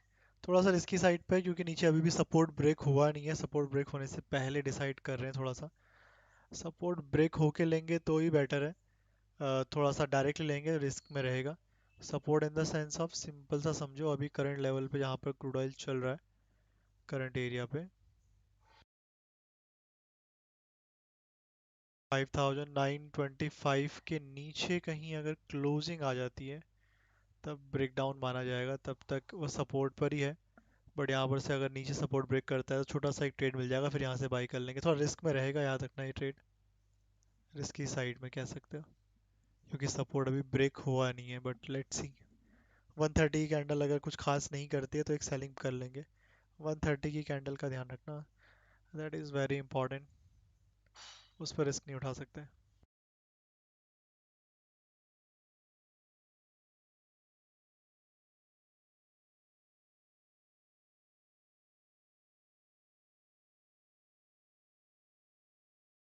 बता दिया क्या करना है। नीचे यहाँ से तो बाइंग करेंगे। खैर अगर ये नीचे ऐसा हिट मतलब एक बार नीचे अगर आ जाए उसके बाद सेल करोगे सेफ रहेगा। डायरेक्ट सेल करोगे क्योंकि नीचे अभी सपोर्ट ब्रेक हुआ नहीं है तो रिस्क में आ जाएगा। अभी इस बायर पे इन्हों निकले नहीं है यहाँ पे, तो डायरेक्ट लोगे तो क्वांटिटी कम रखना। जो बायर है वो भी अपना एसएल जो बाइंग में बैठे हुए तो कॉस्ट पर डाल देना, बिकॉज 130 की कैंडल कहीं भी मूव कर सकती है। फिक्स नहीं कह सकते 130 की कैंडल कहाँ जाएगी। लेट्स सी, इसको देखते हैं क्या करता है।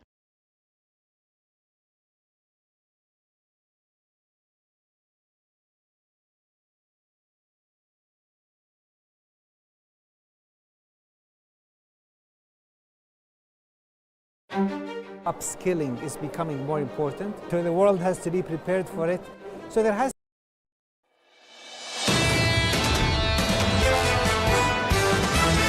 all of these high momentum stocks have started to pull back pretty significantly.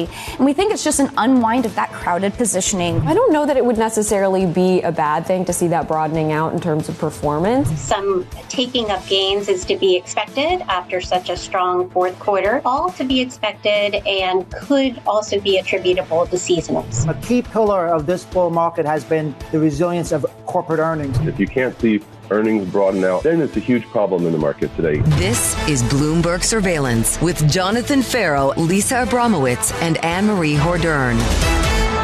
Let's get your week started live from New York City this morning. Good morning for our audience worldwide. Bloomberg Surveillance starts right now. Coming into Monday, coming off the back of a 2-week losing streak on the S&P 500. Equity futures bouncing by just 0.3%. Your scores look like this as we go into a massive week ahead.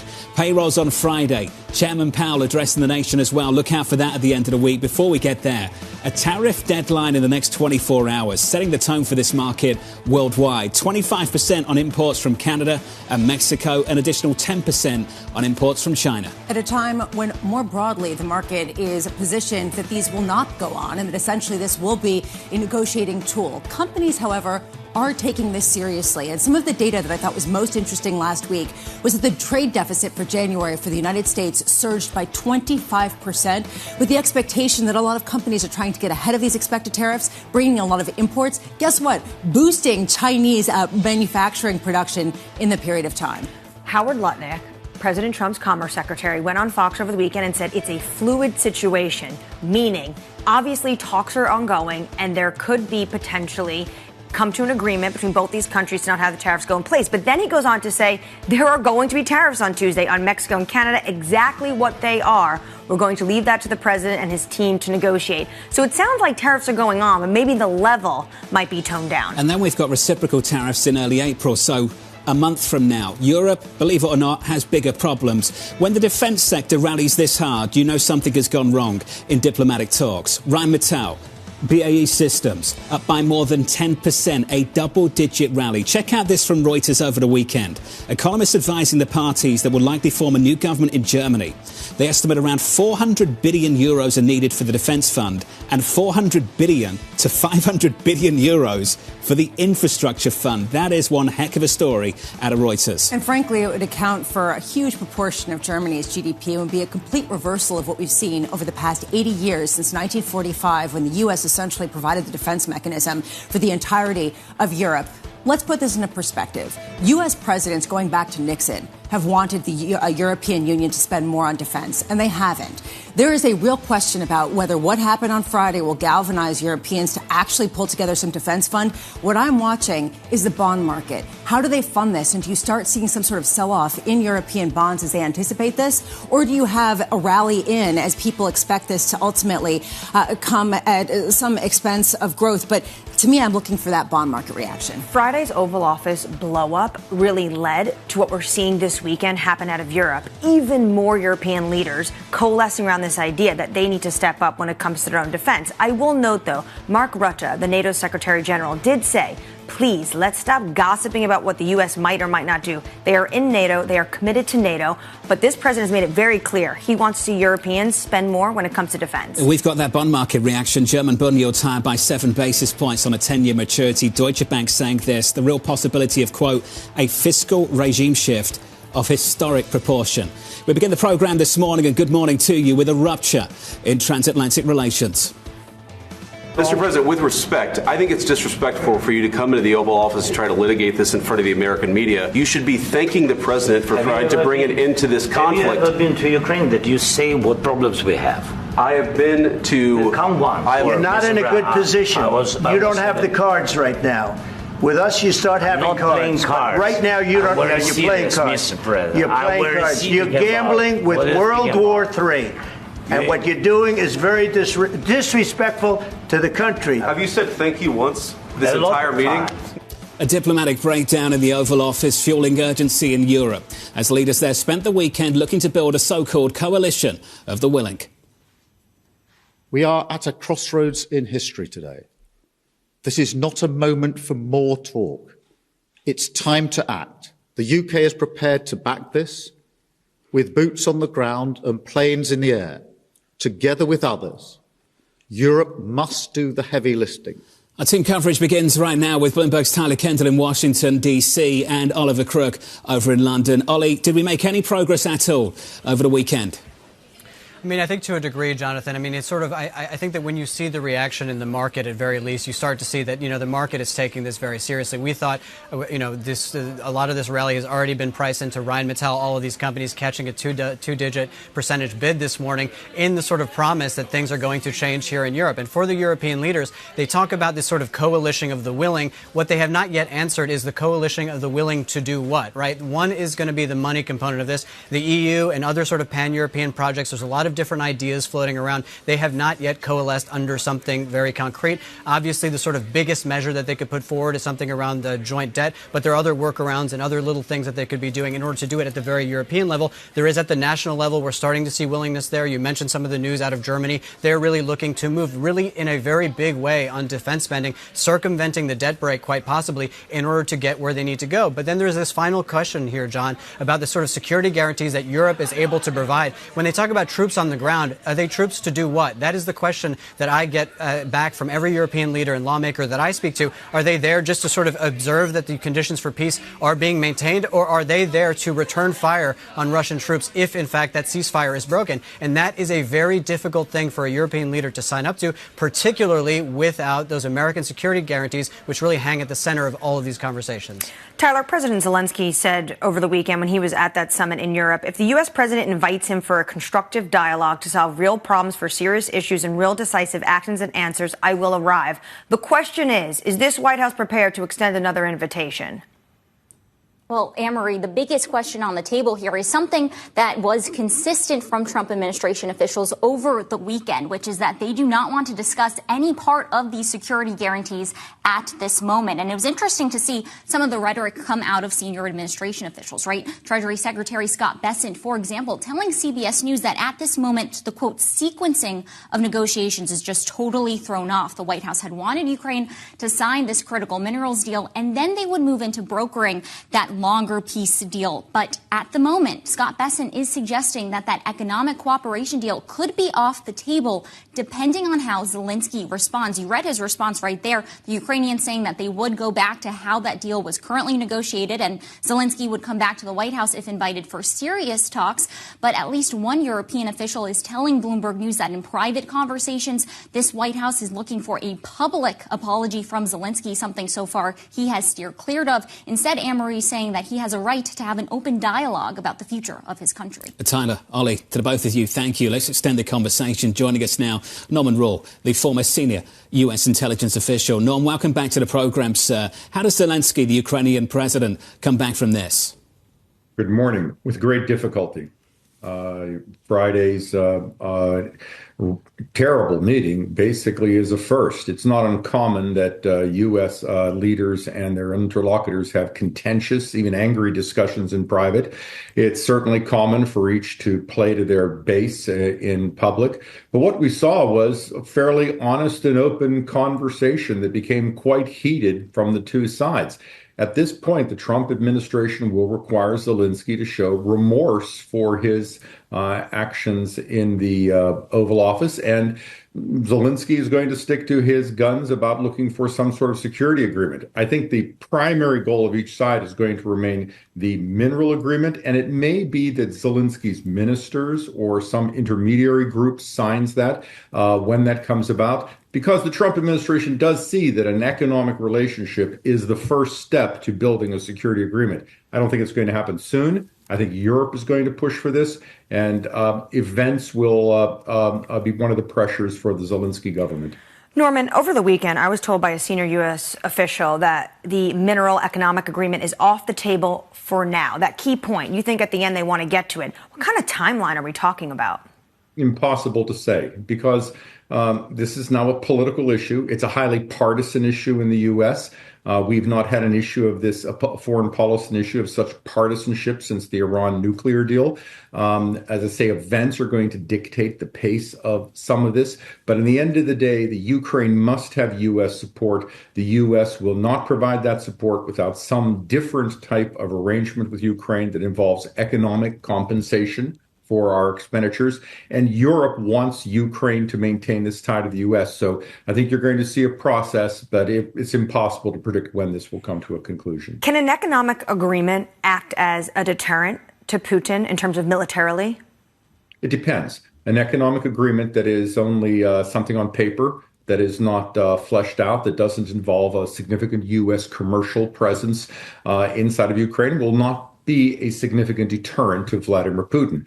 But if there are broad economic interests and these economic interests are important to the U.S. economy, then Russia will have to take that into consideration for its moves. Now, there's a reverse to this. If we have significant exposure in Ukraine, then that becomes in some ways a potential vulnerability. So you're going to see the Trump administration likely widen its mineral acquisition approach worldwide to prevent that from occurring. But it all depends on how quickly this can be executed.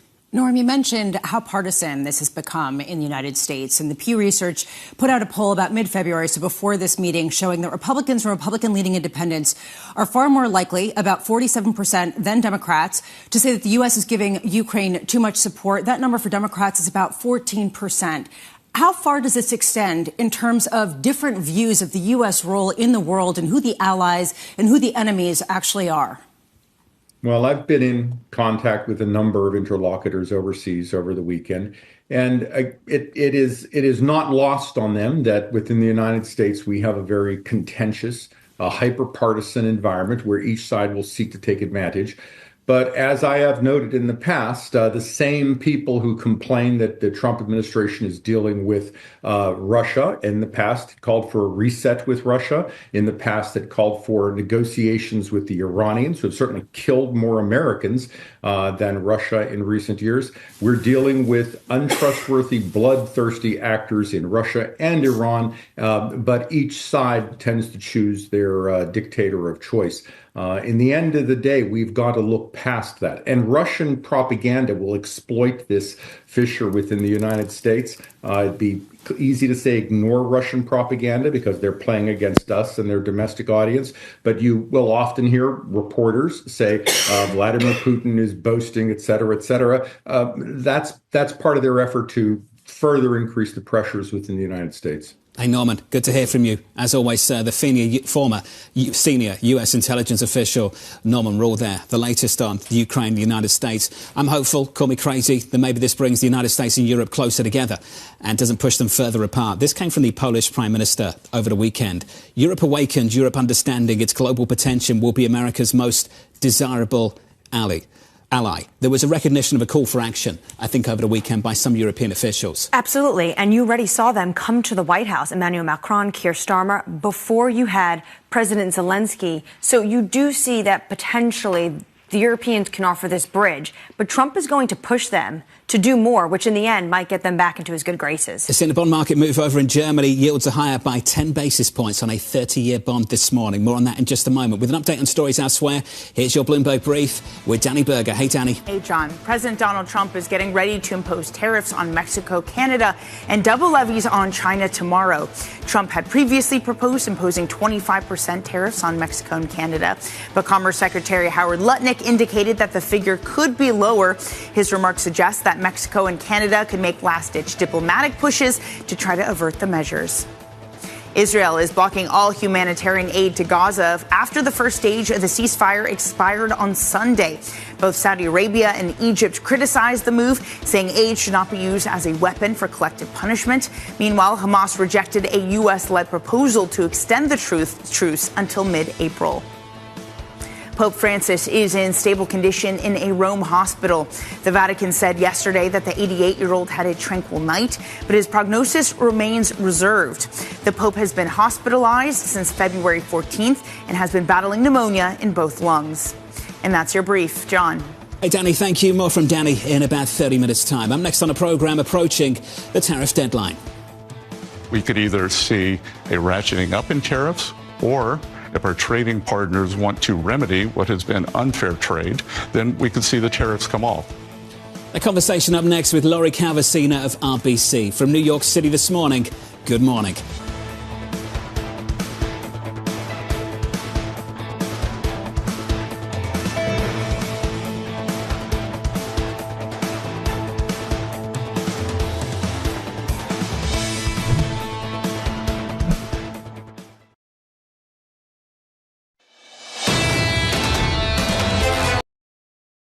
Behind the bright lights and adrenaline of pro sports is an equally exciting world of negotiations and deal making. That's what we cover each week on our podcast, The Deal. I'm Alex Rodriguez, former baseball player turned business executive. And I'm Jason Kelly, a journalist at Bloomberg. Over the next couple months, we'll hear from all-stars like Jay Williams. I want to be an owner one day. Billie Jean King. Learn the business. Paul Rabel. Don't chase trends. Get ahead of them. And so many more.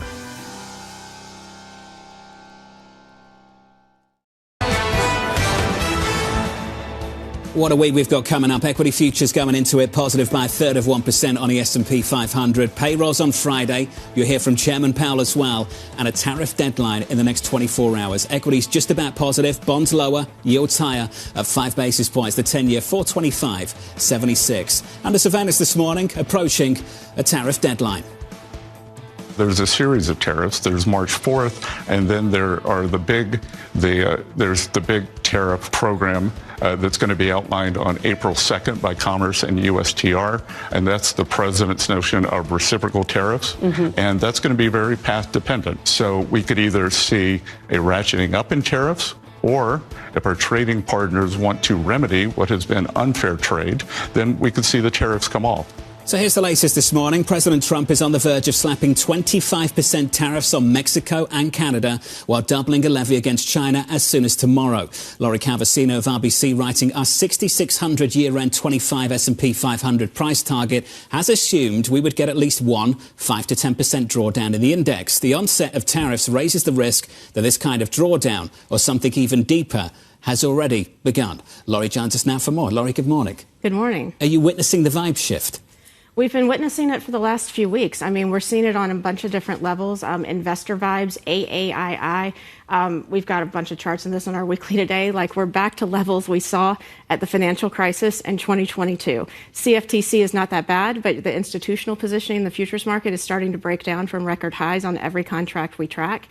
If you look at consumer, I mean, I don't need to tell you what's been going on in the consumer sentiment surveys. And if you look at net approval as a sort of a gauge of the political vibes, and I do that because it's been tracking the S&P post-election day the same way the polling data was in 2023 and early 2024. But that is also starting to stumble, even though, to be fair, it's still, pretty strong and stronger than where it was.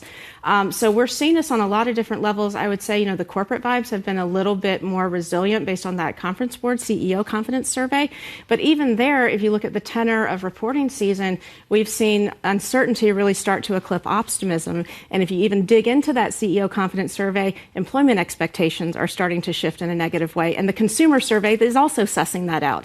So I think that we are in the middle of, kind of the early stages of a sentiment shock. That's the only way I can describe it right now. A sentiment shock that hasn't driven a 5% correction, 10% correction just yet. We're so on the cusp of that 5% number, and I don't consider it to really be a true pullback that does anything to significantly remove froth unless you get into that 5 to 10% range. That's sort of the first tier of fear on sort of our fear scale, which we've been talking quite a bit about the last few weeks. So we're getting close, to sort of being in that technical pullback period, but we're just not even there yet. Unbelievably, I have never seen the AAII survey collapse like this without a big move lower in stock prices. One of the reasons why is because consumer confidence, or at least confidence among CEOs, has continued to remain strong. What has your takeaway been from some of the earnings call and the guidance or lack thereof from CEOs? Yeah, I mean, it's interesting. I haven't crunched the numbers for February yet, but through January, at least, we had not seen a big spike in either downward guidance or upward guidance. And if you went back to last year in the calendar first quarter, there was a big spike in downward guidance. So companies at least were trying to keep the bar low. I don't think that companies know where to put the bar right now. It's interesting that Conference Board CEO confidence survey, it was looking at late January, early February versus last fall. It wasn't telling the cadence of sort of all the weeks, sort of January versus where we are now. And I do think, just based on what I've reading, that I have seen that optimism coming down week to week. And it seemed like as we were reading in reporting season, every week was worse than the one before. There's a real question about how the market responds tomorrow if tariffs do get put on Mexico, Canada, and China.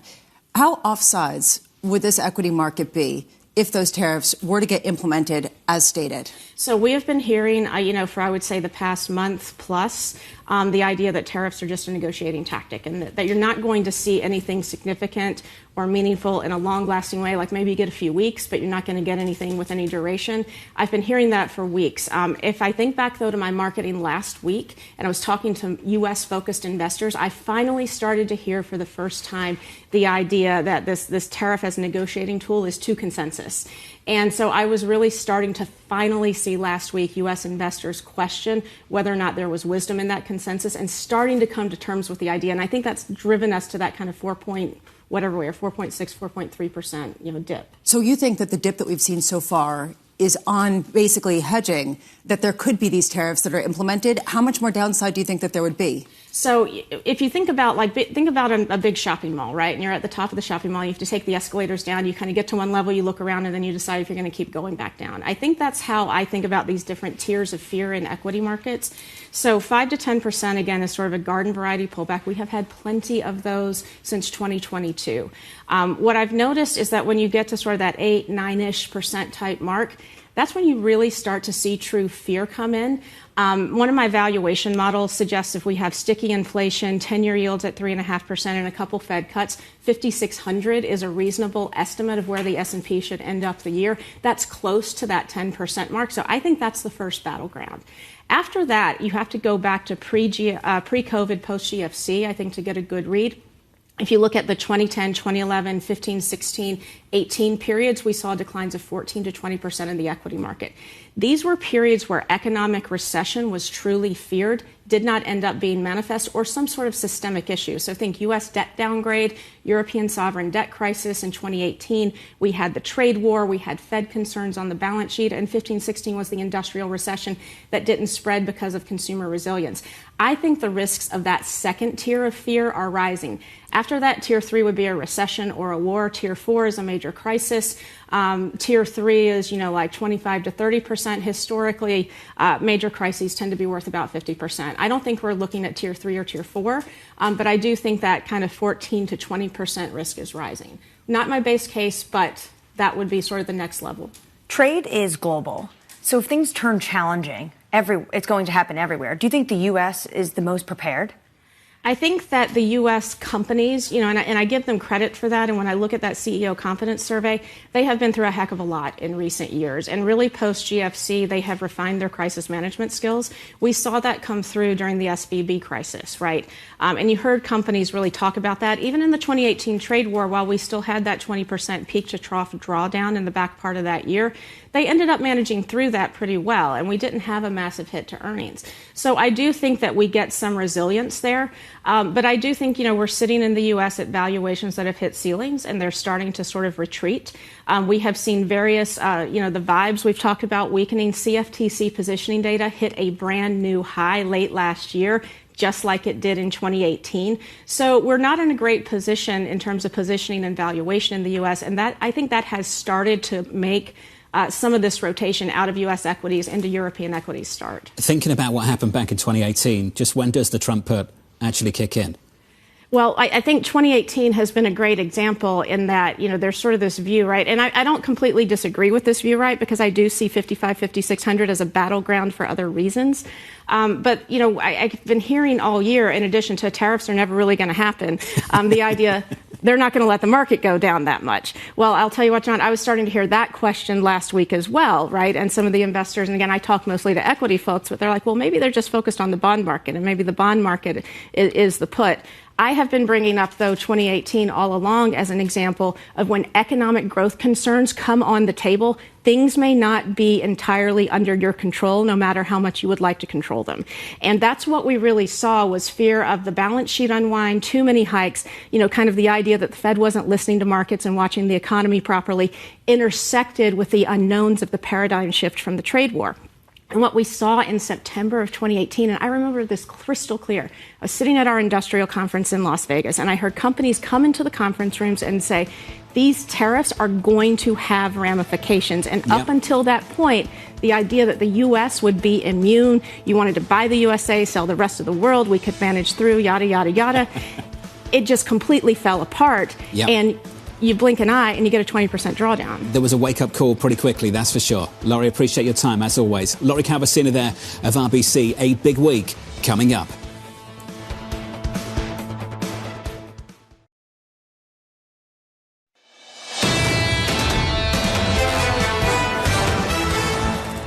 Strong finish to last week, strong rally into the weekend. Not enough to erase a weekly decline. 2 weeks of losses on the S&P 500. Equity futures this morning up by 0.4%. On the Nasdaq 100, higher by 0.5%. In the bond market, what a run.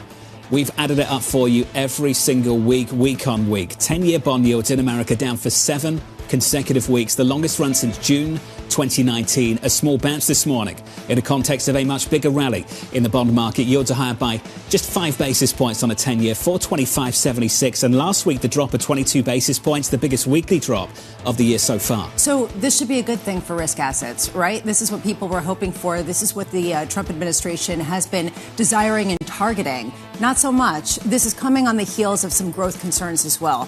And I wonder how much this market increasingly is skewed toward downward moves in the 10-year being a negative tell on the U.S. economy and not necessarily really parlaying into that risk-on type of feel. At the epicenter of the bond market moves worldwide, not the Treasury market this morning, but the bond market. Check out Europe. The German 10-year higher by almost 10 basis points, up 11 on a 30-year maturity. In the FX market, off the back of that, the euro stronger by 0.75%, 104.51. From Reuters over the weekend, economists advising the parties that will likely form a new government in Germany.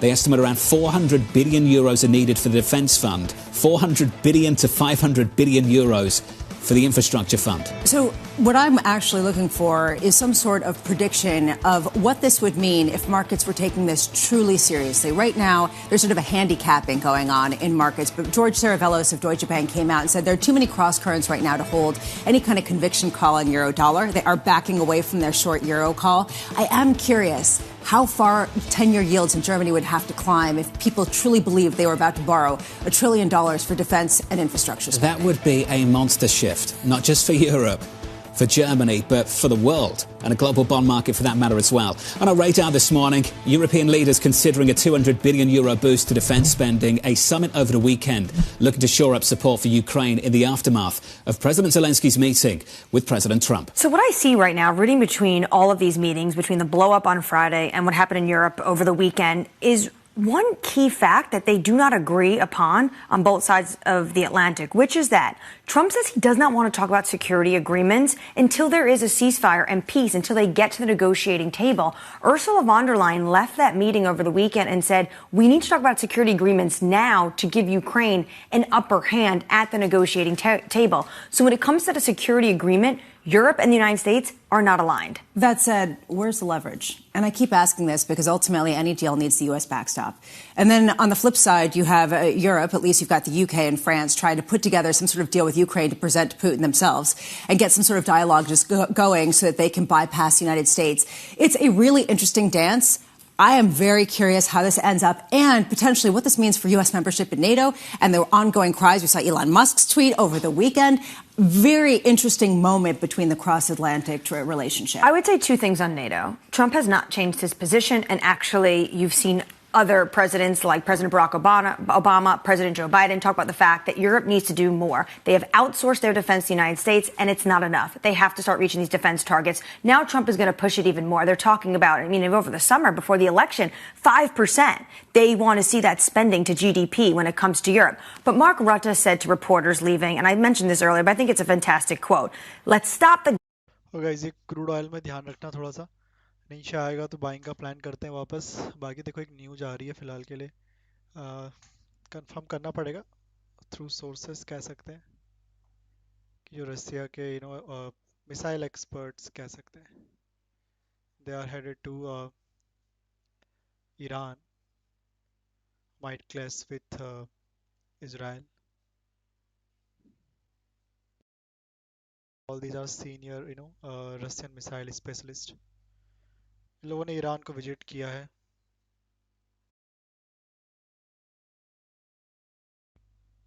बाकी और कोई major news तो अभी है नहीं crude का ही ठीक ठाक चल रहा है बैंक निफ्टी देखोगे अभी भी उसी रेंज के अंदर है 48,300 के नीचे ही बेरिस होगा बाकी अगर डे हाई ब्रेक होता है 48,600 तो फिर और बुलिश हो जाएगा बाकी रेंज ही है 1 मिनट 5 मिनट 15 मिनट कहीं भी देख लो फ्यूचर चार्ट की बात कर रहा हूँ बैंक निफ्टी ध्यान रखना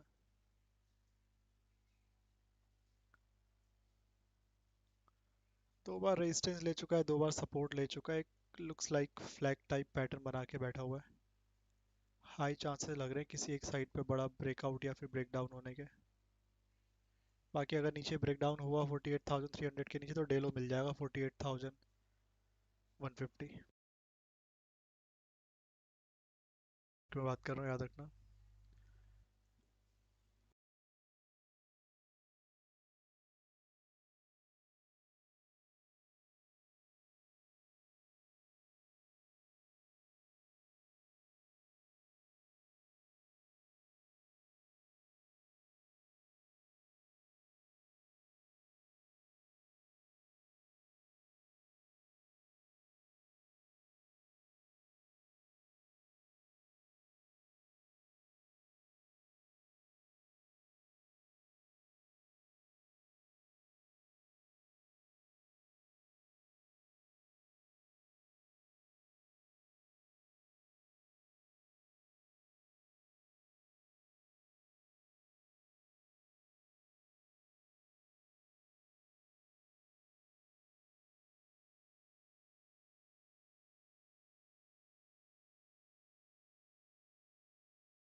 बाकी और नीचे आया तो 48,150 वो वाले लेवल भी रुकेंगे नहीं क्योंकि वो भी दो बार टेस्ट हो चुके हैं थोड़ा बहुत रुक सकता है अदरवाइज फिर काफ़ी ज़्यादा गिर जाएगा। अगर बाकी डे हाई ब्रेक होता है तो एक रिवर्सल पैटर्न भी बन जाएगा करंट एरिया पे।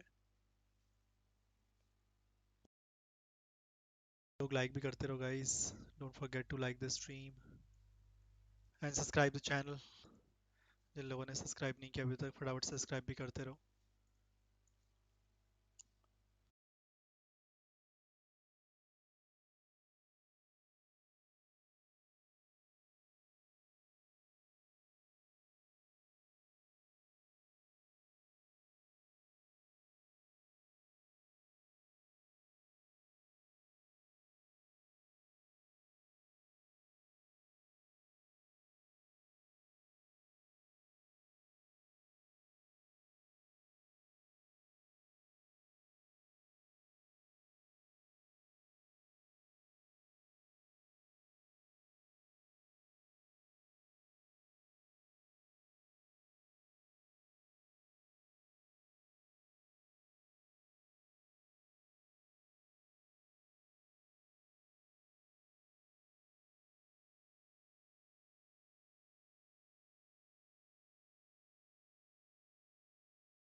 वापस प्राइस ऊपर जाएगा तो वापस फिर से सेल कर सकते हैं, ठीक है, ऐसा नहीं है फिर से नहीं कर सकते।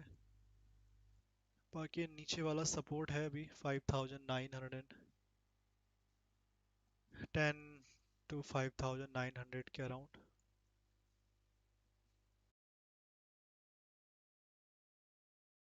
किया थोड़ा बहुत यहाँ पर रुकना तो चाहिए इसको।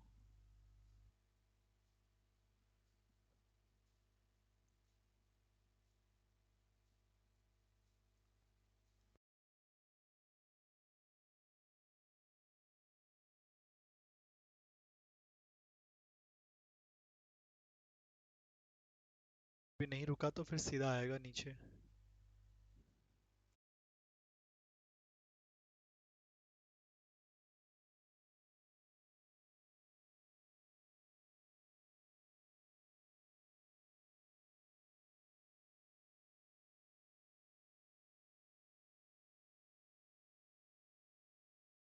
कि ऊपर वाले लेवल को अब रिमूव कर सकते हैं, इसकी ज़रूरत नहीं है।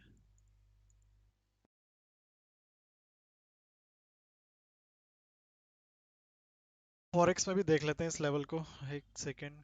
क्रूड का लेवल ना एक बार फॉरेक्स में भी चेक कर लेते हैं, डबल कंफर्मेशन मिल जाएगी एक्चुअली।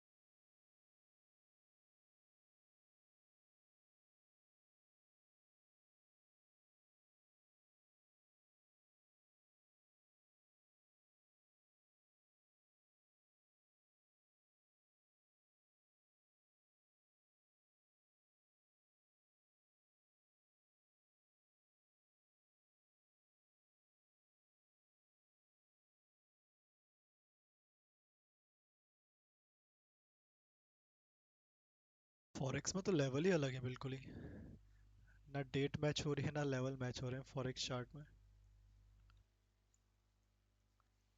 एमसीएक्स अलग ही चल रहा है।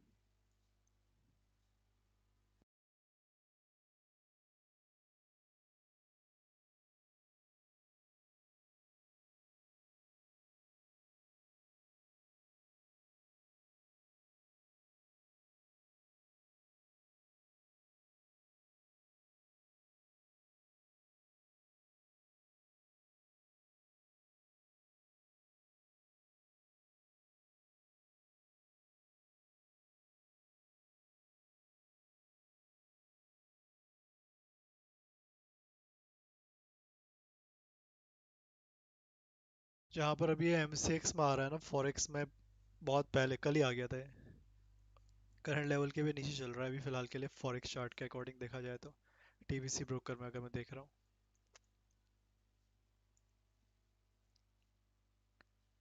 ठीक है फिर भी देख लेते हैं, कुछ तो बने ही होंगे लेवल डेफिनेटली। वीक ही लग रहा है ये भी मुझे।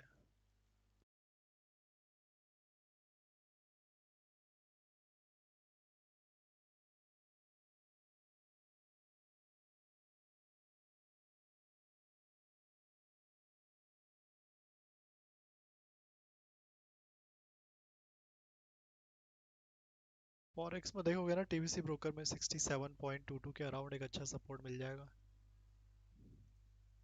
करंट एरिया पे भी सपोर्ट है जो एमसीएक्स वाला दिखा रहा है ये, बट थोड़ा सा वीक है फॉरेक्स में। एमसीएक्स में स्ट्रांग है, फॉरेक्स में वीक है।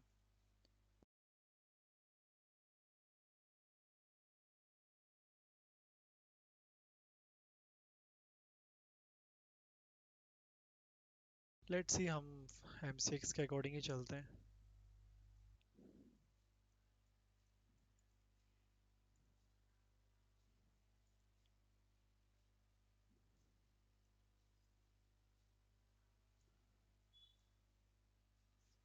तो 850 वाला लेवल कितना है अभी?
नेचुरल गैस भी लग रहा है एफईजी के नीचे ही आ जाएगा, या तो नीचे आ जाए अब ये एफईजी के नीचे एग्जैक्ट सपोर्ट एरिया के अराउंड, या फिर ऊपर ही निकले अब वहीं अटक गया है। जो लोग ऊपर से सेलिंग में अपना हाफ प्रॉफिट बुक करके ट्रेल करना, फिर रिपीट कर रहा हूँ, ऐसा ना हो रिवर्स कर जाए। एटलीस्ट हाफ प्रॉफिट बुक होना चाहिए, अगर ऊपर रिवर्स करता है तो एटलीस्ट हाफ क्वांटिटी बुक करके कॉस्ट टू कॉस्ट निकल जाएंगे।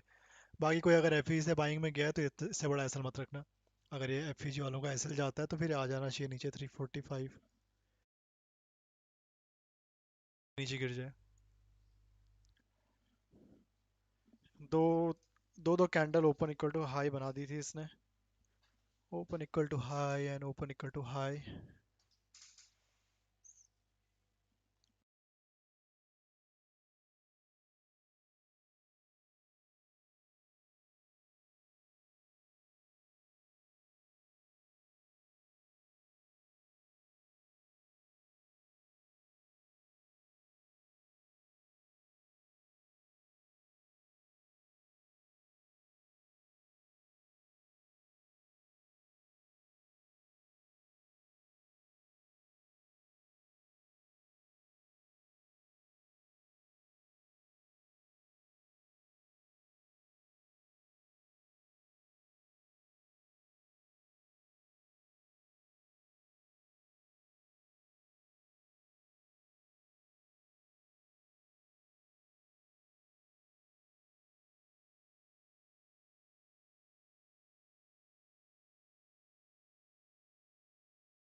और अभी सेलर्स निकलना है, यहाँ पर एक छोटा सा सपोर्ट है, देखते हैं यहाँ पर एक बाइंग का प्लान। न्यूयॉर्क सेशन तो शाम को ही ओपन होगा, लंदन सेशन ही ओपन है, volume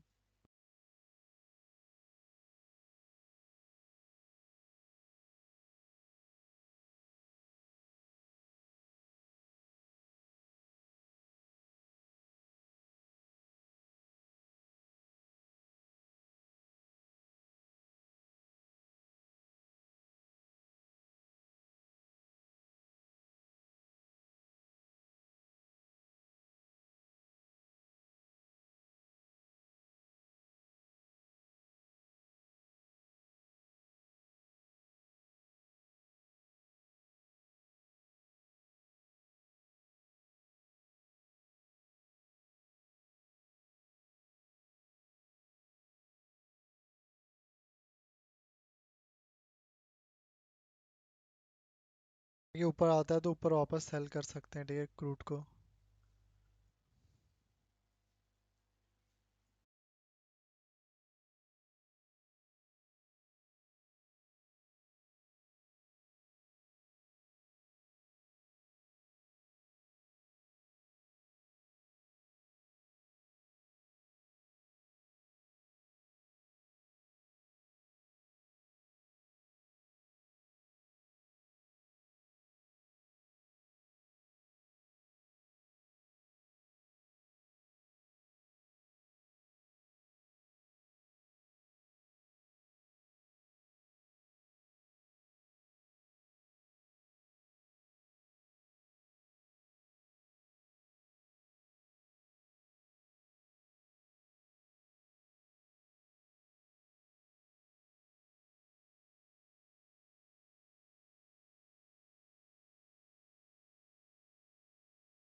I'm not that worried about inflation and your famous last words. There are concerns, and there should be concerns about longer-term structural inflation. The Federal Reserve is clearly in wait-and-see mode. Unfortunately, I think the Fed is going to be too reactionary in this environment, and that is always going to be too late in this environment. This is Bloomberg Surveillance with Jonathan Ferro, Lisa Abramowitz, and Anne-Marie Hordern. The second hour of Bloomberg Surveillance starts right now. Let's start with the scores. Equity futures on the S&P 500 positive by 0.4%. A strong end to last week going into the weekend, and some positive follow-through on the Nasdaq 100, higher by 0.5. Your week ahead is absolutely packed. On Friday, the payrolls report, and you hear from Chairman Powell.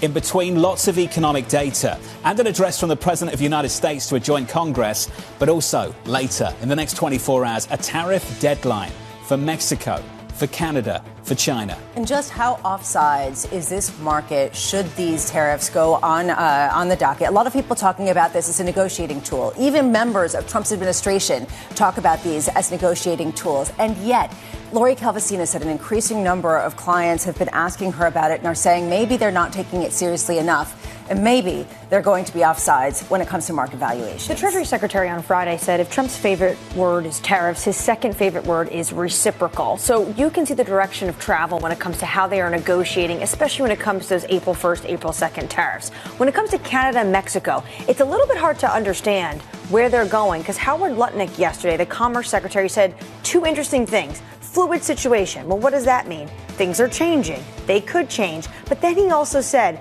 there are going to be tariffs on Tuesday on Mexico and Canada. Exactly what they are, we're going to leave that for the president and his team, which, by the way, Howard Lutnick is part of that team, to negotiate. So it sounds like they're going on, but maybe they're just going to be a little bit less. Throw Europe into the mix as well. Some big moves over in Germany.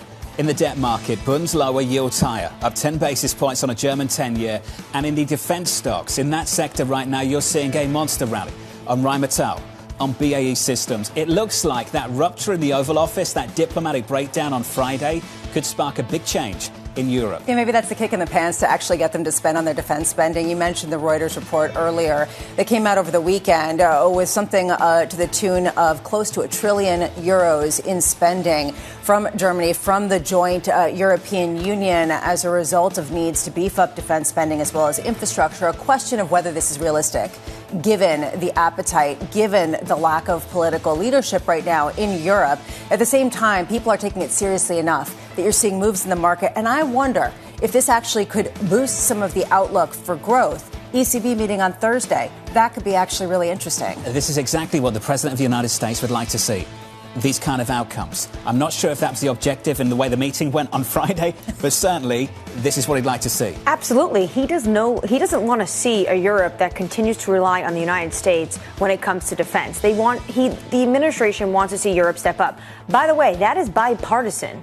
We saw the same rhetoric from Joe Biden as well, but a little bit more forceful from Trump in 1.0 and now in 2.0. This is exactly what he wants to see. It's also going to be what's needed if there's going to be a peace deal when it comes to Ukraine. If you are just joining us, welcome to the program. Equity futures here positive by 0.5%. A lift in the equity market. Bond yields a little bit higher. The euro stronger as well, and lots to talk about on the continent in just a moment. Coming up this hour, we'll catch up with Mohammed Al-Erin of Queen's College, Cambridge, as investors brace for a busy week ahead. Chris Harvey of Wells Fargo on the perfect storm against momentum stocks, and Mark McCormick of TD as Secretary Besson pitches Fortress North America. We begin this hour with Stock Steady as investors prepare for a week full of event risk. Mohammed Al-Erin of Queen's College, Cambridge, writing a heavy data week on tap for the US with a monthly jobs report, lots of speaking engagements for policymakers, including Treasury Secretary Besson and Fed Chair Jay Powell, and the latest on tariffs and Doge. Mohammed joins us now for more. Mohammed, welcome to the programme, sir. Where to begin? I think we start on Friday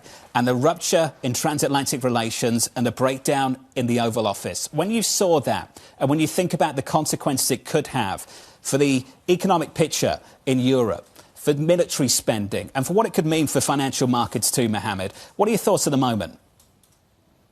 Thanks for having me, John. My thoughts is that feeds into some existing themes, both top-down and bottom-up, and intensifies them.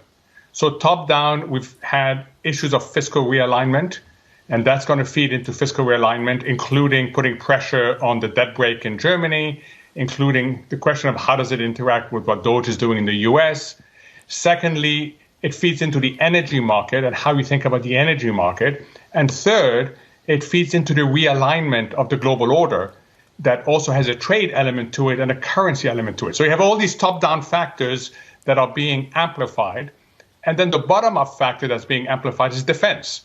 And we are seeing significant sector differences occurring, as you would expect. So I think of it, John, not as unprecedented, which are the words that the political science and the international relations people are using, but in the field of economics and finance, it is amplifying things that were there already. So, Mohammed, a number of weeks ago, we said on this programme that the President of the United States may well push the Europeans into doing things that might be good for them.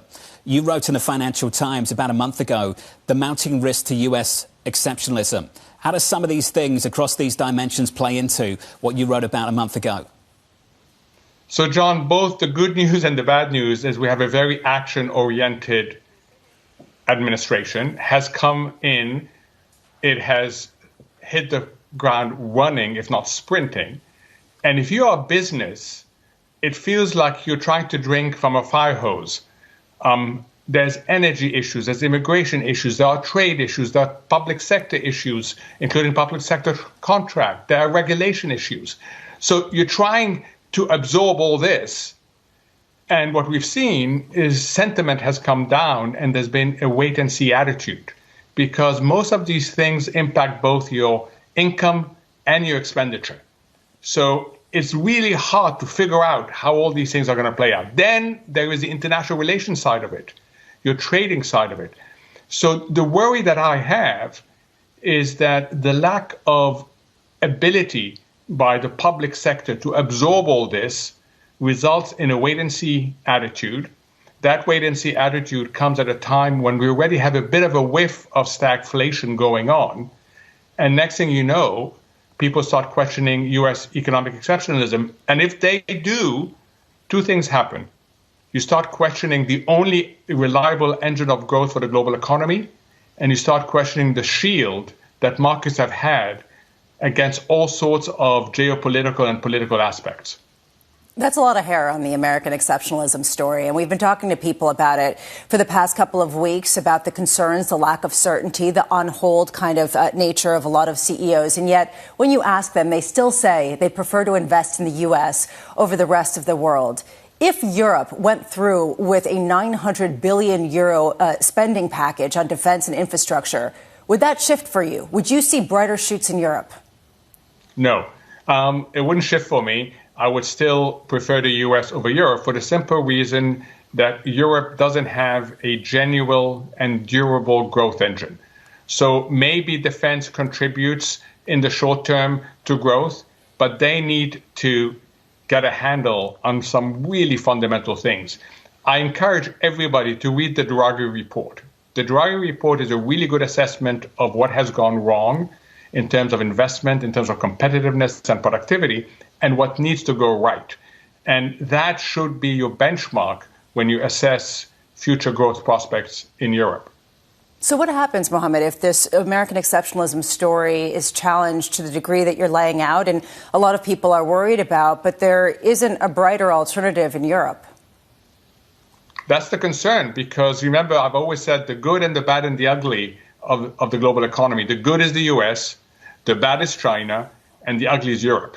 And if you don't see China and Europe converge up to the US, there's a risk that the US will converge down to the other two. It is a risk scenario. It is not the baseline, I want to stress. But in mid-January, no one was questioning US economic exceptionalism. And now, as you point out, a lot more people are starting to worry about it. Mohammed, what do you make of the tariffs? Do you think they're actually going to come on tomorrow, or do you think the market consensus of that maybe China, of course, goes on, but there will be a pause, another pause or a pass when it comes to Canada and Mexico is the accurate way to view this? I don't know, Anne-Marie. I really don't know. I don't think anybody knows but the president. But what has become clear is that there are three sets of tariffs.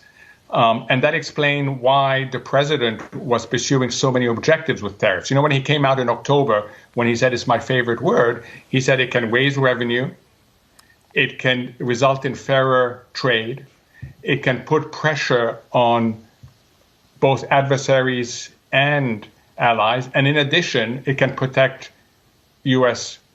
industry. And the initial reaction of the economists was too many objectives for a single tool. But we're seeing now what is happening. You have a set of general tariffs that do the revenue side and the reciprocity side, the fair trade side. You have a set of sector-specific tariff, aluminum, steel, that protect industry. And then you have a third set of tariffs aimed at particular countries to get particular outcomes. And I think that that's the thing we're going to live with for the next few months, if not next few years, which is multifaceted trade policy.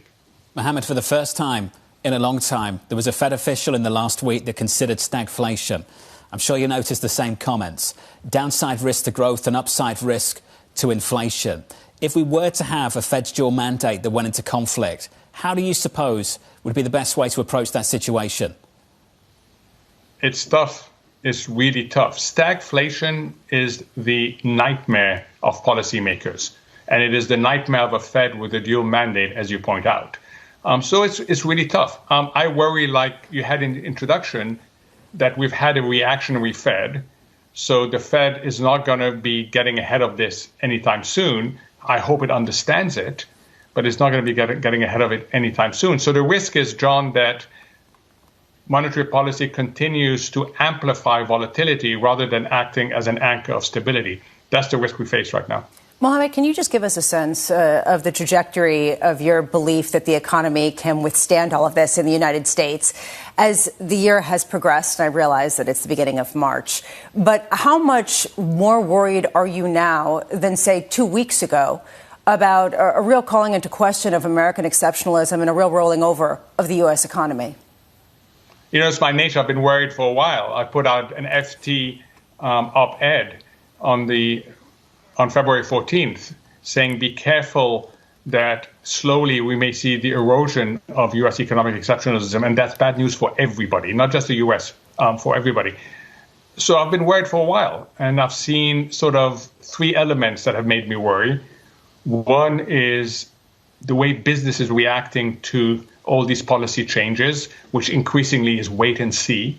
We think it's going to be fine, but let's wait and see. Second, we know that the lower segments of the household income distribution is under enormous pressure, and that has been a concern for a while. And then the third issue is the risk of a Fed policy mistake. So these things have been there, and now they've amplified because of what's been going on.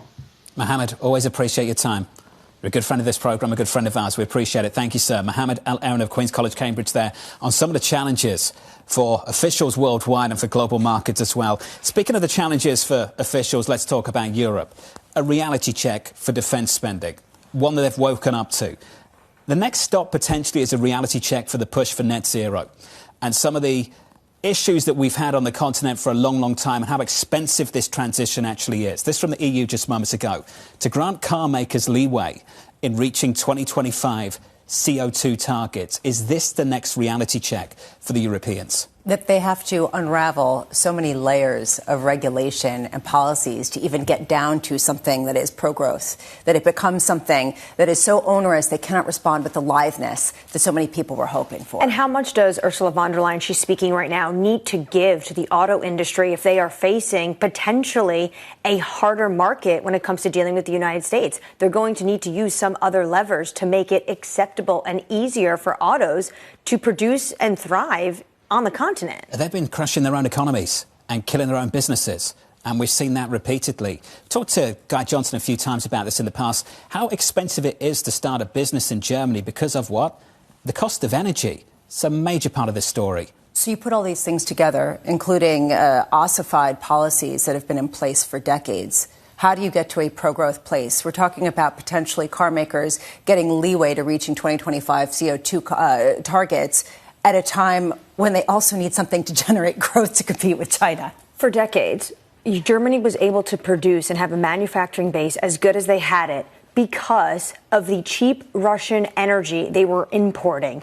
Once that shifted, you can tell they were really out of alignment in terms of their manufacturing base and how much more costly it was to produce these products.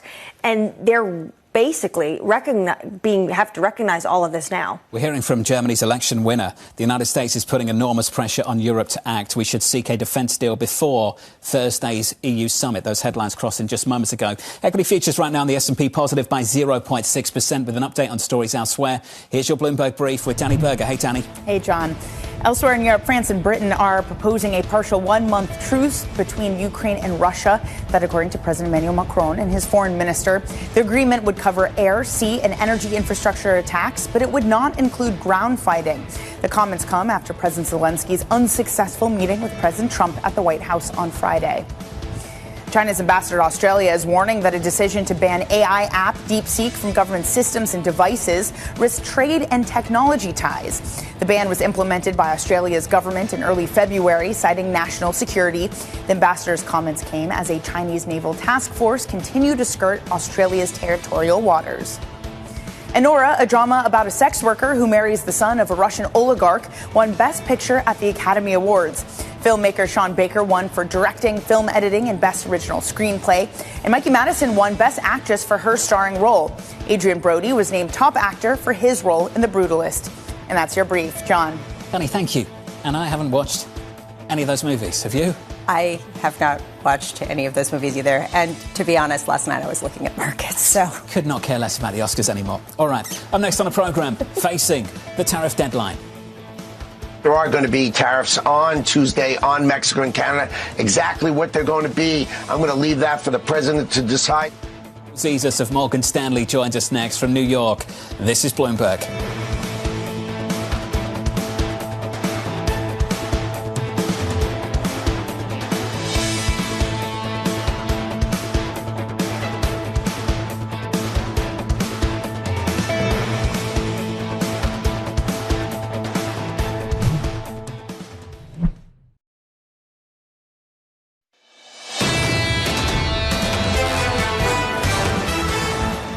Near session highs here on the equity market on the S&P 500, positive by 0.5%. Under surveillance this morning, facing the tariff deadline. There are going to be tariffs on Tuesday on Mexico and Canada. Exactly what they're going to be, I'm going to leave that for the president to decide. This president is totally focused on building America back, and we're going to use tariffs to create fairness. We need fairness, and we need the strength of Donald Trump to make the world reasonable to America and stop picking us off. It's over. Donald Trump's going to end it and make the world trade fairly with America, finally. The Trump administration preparing to implement 25% tariffs on Canada and Mexico and an additional 10% levy on Chinese imports tomorrow. Bloomberg's Tyler Kendall joins us from the White House with more. Tyler, I'm going to ask you, do we have a clue what's coming in the next 24 hours? Well, John, we have to keep in mind that this specific batch of tariff threats are tied directly to some tangible policy priorities for this White House when it comes to immigration and fentanyl. A White House official confirms to Bloomberg News that President Trump is tracking overdose deaths as a metric of progress when it comes to this. Although when asked last week in the Oval Office if he was satisfied with the numbers he's been seeing, he said, quote, not at all. Now, Canada and Mexico have both surged resources, tangible resources, to the border. But something that we are watching closely is whether or not either of those countries implemented their own tariffs against China, something that Treasury Secretary Scott Bessent told Bloomberg Television in an interview on Friday. This White House is keen to see. We should note that our reporting indicates that Mexico is indeed open to that and that Canada has enacted similar measures, most recently in October, putting a 100% levy, for example, on Chinese-made electric vehicles. Tyler, appreciate the update. More from Tyler Kendall throughout today on Bloomberg TV. Michael Zezas of Morgan Stanley joins us now here in New York City. Michael, good morning to you. Hey, good morning. The words of the Commerce Secretary. There are going to be tariffs on Tuesday on Mexico and Canada. Exactly what they are, we're going to leave that for the president and his team to negotiate. Yeah. I'm going to ask you a dangerous question. What's your base case? The base case is that we think these tariffs will be pushed off. I think there's more common ground with Mexico and Canada than for China, for example. So we do expect the China tranche will go on. But if I pull back for a second, I think our base case, when we're talking to clients, differs a little bit from others. But where there's common ground is that everyone expects tariffs will go higher. By the way, I think that consensus is right. So in the fullness of time, we're still dealing with the U.S. that's going to raise more tariff barriers.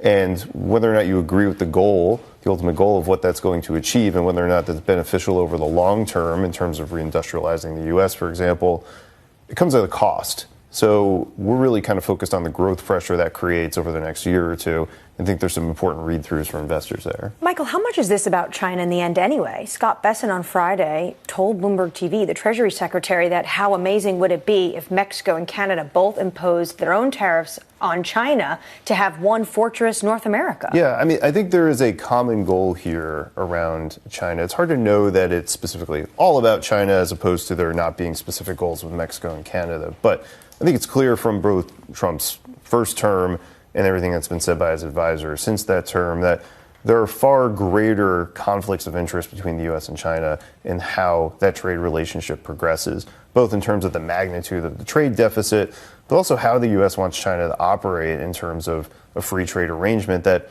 we really don't think China's going to be willing to make a lot of those concessions. In a lot of ways, it's anathema to how they manage their political economy. So say your base case is accurate. The 25% on Canada and Mexico and 10% on Canadian oil does not go through, but an additional 10% goes on Chinese imports. What's the retaliation going to be from Beijing?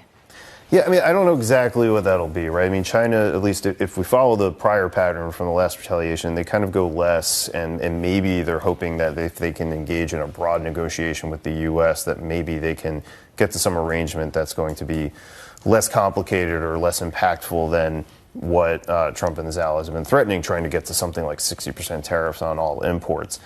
At the end of the day, we think where we're headed is to a much higher level on China tariffs because we don't think there's a lot of room for success inside of those negotiations. Again, I think some of the things the U.S. is asking for from China, which they asked for in the first Trump administration, were really just anathema to how China wants to manage its economy. So the U.S. probably has to raise tariffs along the way in an attempt to negotiate, but they ultimately stay higher. I think that differs in a way from what they are likely to get out of Mexico and Canada in the fullness of time, which is a lot more cooperation. I want to pick up on something you said, which is implicitly increased costs as there is a more rapid deglobalization. How are companies preparing for that? Where are they moving production? How much are they trying to actually bring production back to the U.S.? So it's really complicated because after Trump's first term, you did see a pickup in foreign direct investment into the U.S. You saw companies trying to reshore, nearshore, and you saw investment in Mexico as a consequence. But we did a piece of research with our colleagues in economics, and we really kind of looked at what supply chain realignment had happened already. And what you saw was that the low-hanging fruit had kind of already been picked, right? So what's left over now for supply chain realignment is complex products in concentrated areas that are geopolitically very different than the U.S., right? Like bringing complex supply chains out of China. So that's a very costly endeavor. So even if you raise these tariffs and create the incentives for that reinvestment, it's costly. It's going to be fed through to companies and to the consumer in some way. So again, this transition might be a good thing for the U.S. in the fullness of time, but it costs something along the way, and that's kind of part and parcel of the growth pressures that we expect to see over the next year or two. What really interests me at this moment is the way that administration officials talk about the U.S. economy as if it's still Joe Biden's, the former president. And the way Secretary Bessent talked about it is that it won't be President Trump's for another 10 months or so. It's almost conceding that the weak data we might be getting over the next several months or so is someone else's fault. So is there a date at which it's no longer the Biden economy? I'm serious. I mean, this was actually something I was thinking about over the weekend. You know, how long? What's the expiration date of blaming Biden and going back to that every single time? From the NEC director, Kevin Hassett, when he joined us after payrolls, said something similar. The economy we're inheriting is not as good as people think it might be. So are they going to embrace the weak economic data and say, look at how terrible it is? We can come in and salvage it with... We'll see. Michael Zeese of Morgan Stanley. Michael, thank you. Thank you. Equity futures right now, session highs up by 0.6% on the equity market. Chris Harvey of Wells Fargo joins us next.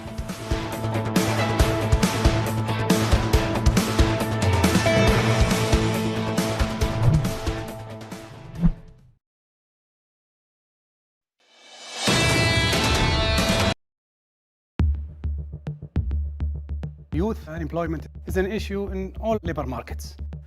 That's why it's one of the major pillars of the conference. One of the difficult things in dealing with labor market that if you change anything, it takes years for us to be reflected. That's the right thing to do, to look at the future and prepare from now. If you have the best practices the right data, you will be able to overcome any difficulties or challenges. I'm hopeful about the future of the labor market. Equity futures positive here, starting the week in the right way, up by 0.5% on the S&P 500. On the Nasdaq 100, up by 0.75%. The Russell bouncing back from some steep February losses. We're up by 0.9%. Check out Europe. Look at this rally. The equity benchmark in Frankfurt, Germany, the DAX, record high, up 2.4%. Over in Paris, record high. The CAC 40 up by 1.4%. Year to date, in Paris, France, we're higher by about 12%. On the DAX, we're up by 16 percentage points. It's March 3rd. What a rally we've had. 2 hours away from the cash open stateside. Manus Cranny, some of the moves we're seeing in the defense sector, just phenomenal. Jonathan, let's kick it off with Rheinmetall. This is one of the big German defense players. This is about a wholesale re-rating of what Europe will spend on defense. And boom went the European producers. JP Morgan raised their price targets across the sector, anywhere up to 25% up on the price. It's about turbocharging European rearmament, and it is manifest there, up 12%. Roll it over, have a look at Capri. We've got reporting that Prada are close to a deal to buy Versace, 1.5 billion euros. Capri bought that business back in 2018 for 1.8 billion euros. And just take your mind back to the oil, and the FTC blocked Tapestry for bidding for Capri, and it was down 45% on the day. So we're better bid there. MicroStrategy, 3 beautiful words from the president: crypto strategic reserve, and boom goes Bitcoin and the rest of the complex as well. We're up 13% this morning as President Trump on Truth Social talks about this crypto reserve for the United States of America. And it's a family of reserve: Ethereum, Ripple, Solana, and Cardano. Jonathan. Manus Cranny, thank you, sir. Appreciate it. Hard to keep up this morning with some of these moves. Let's start in Europe. Equities racing away in the bond market. In Germany, the 10-year bond yields are high by 9 basis points. Lisa, further out along the curve on a 30-year, up by 10. This is beginning to price in what a 900 billion euro defense and infrastructure fund might look like in terms of financing. I just wonder how far we're moving into conviction that this has any chance of going through, given the fact that there still is, really this incremental feel to some of the shifts that are going on. I mean, the EU, the idea about cars not having to comply with CO2 mandates highlights just how many small things have to go before you start getting even bigger discussions, really, in a serious way. And I've said this once already this morning about something else, but the chances aren't zero, and the chances went up. It's kind of the European story right now, right? Well, so this is actually raising a question of the bar isn't just really low anymore, but it's not exactly high. Mohamed El-Arian saying it doesn't exactly make him optimistic about Europe. Maybe it just means that there are more questions elsewhere. Big move in the equity market higher, in the bond market softer. Yields up. On our radar this morning, President Donald Trump's first tariff deadline looming tomorrow. The U.S. preparing to slap 25% tariffs on imports from Canada and Mexico and double a levy on China to 20%. So there's a big question, really, not so much on China when it comes to the additional 10%, bring it to 20%, but on Canada and Mexico, because Howard Lutnick called this situation fluid, which means they've been in negotiations. We've seen a flurry of diplomacy with Mexican officials and Canadian officials coming to Washington, D.C. I was in D.C. last week. They were all there trying to come to an agreement. But then Mr. Lutnick said in that same interview, tariffs will go on Tuesday. I'm just not sure the level. So what is the level? Clearly, why did he say that? If 25%, and also he said something else that was interesting to me, and you mentioned it too. He said we need to negotiate with the teams. He's part of the team, and then didn't give us any colour whatsoever. He made it sound like it was someone else's call, plus the teams that negotiated with it, even though it's his team. It feels a little bit like cats in a bag, and there are lots of different views, and clearly that's the case. It's as if the President of the United States has actually not decided yet. I get the feeling that he hasn't. And tomorrow's a big day. It could be 25% on Mexico and Canada. And the very fact that we're just accepting that it's going to be another 10% on China, and that's OK because there's a bigger thing out here, is kind of where we're at. There's also a feeling that we don't know, and we don't know what we don't know. And honestly, at this point, companies just aren't doing anything. And again, how long does that uncertainty be prolonged, and at what point does that have an economic toll? More on the trade stories. We approach that trade deadline through the next 24 hours right here on Bloomberg. Need to get you the latest on foreign policy. Israel halting humanitarian aid to Gaza after a 6-week truce with Hamas expired. The move coming after Hamas rejected a new U.S. proposal calling for extending the ceasefire through Ramadan and the Jewish Passover holiday. So Steve Witkoff, the president's envoy, wanted to extend the first phase of that ceasefire. And Hamas says, no, we should be moving into phase 2, which means Israel needs to leave. And Israel's like, we still have hostages there. Not enough has been done. So now they're halting humanitarian aid. This is becoming very problematic for Qatar, for Jordan, for Egypt, which are saying that aid needs to go through because we're the ones that are dealing with the influx of Palestinians. This is another massive issue that this White House needs to be dealing with at the same time that they're dealing with what happened on Friday in the blow up in the Oval Office, dealing with Europe and Ukraine. Just another laundry list of conflicts and issues around the world. Just getting an update from the Oval Office, from the White House. Trump to make an investment announcement today. It's on the schedule for 1:30 Eastern time. We'll get some more details when we have it. I imagine it might have something to do with the tweet over the weekend about crypto, possibly, potentially. The issue with the crypto, a lot of even conservatives are saying, what is this about? Why is taxpayer money going to be funding this? Can this potentially devalue or lessen the importance of the U.S. dollar when you're talking about a strategic crypto reserve? Lots of questions we did not get. All it did, though, is fuel a lot of speculation in this market. Certainly an opportunity for the press to ask some questions about that trade deadline. That's taking place at 1:30 Eastern time. Wanted to squeeze this in. Singapore investigating whether Dell and Supermicro servers shipped to Malaysia contained NVIDIA chips barred from China. The case highlighting the role of middlemen in funneling high-end semiconductors. They're not letting this go, and they shouldn't let this go. How are they getting into China? Well, and it raises this question of how Singapore, as well as Malaysia and Vietnam and Thailand, try to get on Donald Trump's good side so that he doesn't force them to make a choice about whether they're with China or whether they're with the U.S., because they have benefited from this sort of fissure. They're going to act hard on this so that they can avoid the wrath and the consequence of this White House. Just how export compliant was DeepSeek? Keep going back to that, don't we? Front page of the Wall Street Journal this morning. NVIDIA AI chips reach China despite the U.S. ban. Traders in the country are selling computing systems with NVIDIA's Blackwell chips installed by routing them through third parties in nearby regions. So the export controls I think you're going to see out of this administration is going to be focusing on allies and foes of the United States if they're not compliant with those export controls. And there's a way that on the black market they're getting into Beijing. That's the latest on chips. Let's turn back to the equity market. Equity futures rallying stateside. Over in Europe, a rip-roaring rally. Chris Harvey of Wells Fargo writing, in a lower oil, inflation and rate environment, we would expect a very different investment set from the last 12 months, namely rest of the world over the United States, value over growth and cyclicality over momentum. Chris joins us now for more. Chris, good morning. Good morning. Let's start with the US versus the rest of the world. What a rally in Europe. A heck of a rally. So I was there in October and sentiment could not have been worse. And everyone's saying it's so bad, should we be contrarians? And everyone wanted to wait for the election. And I think they waited for the election and then bang, there we have it. But I think the real catalyst is you're finally starting to get some optimism around Russia and Ukraine.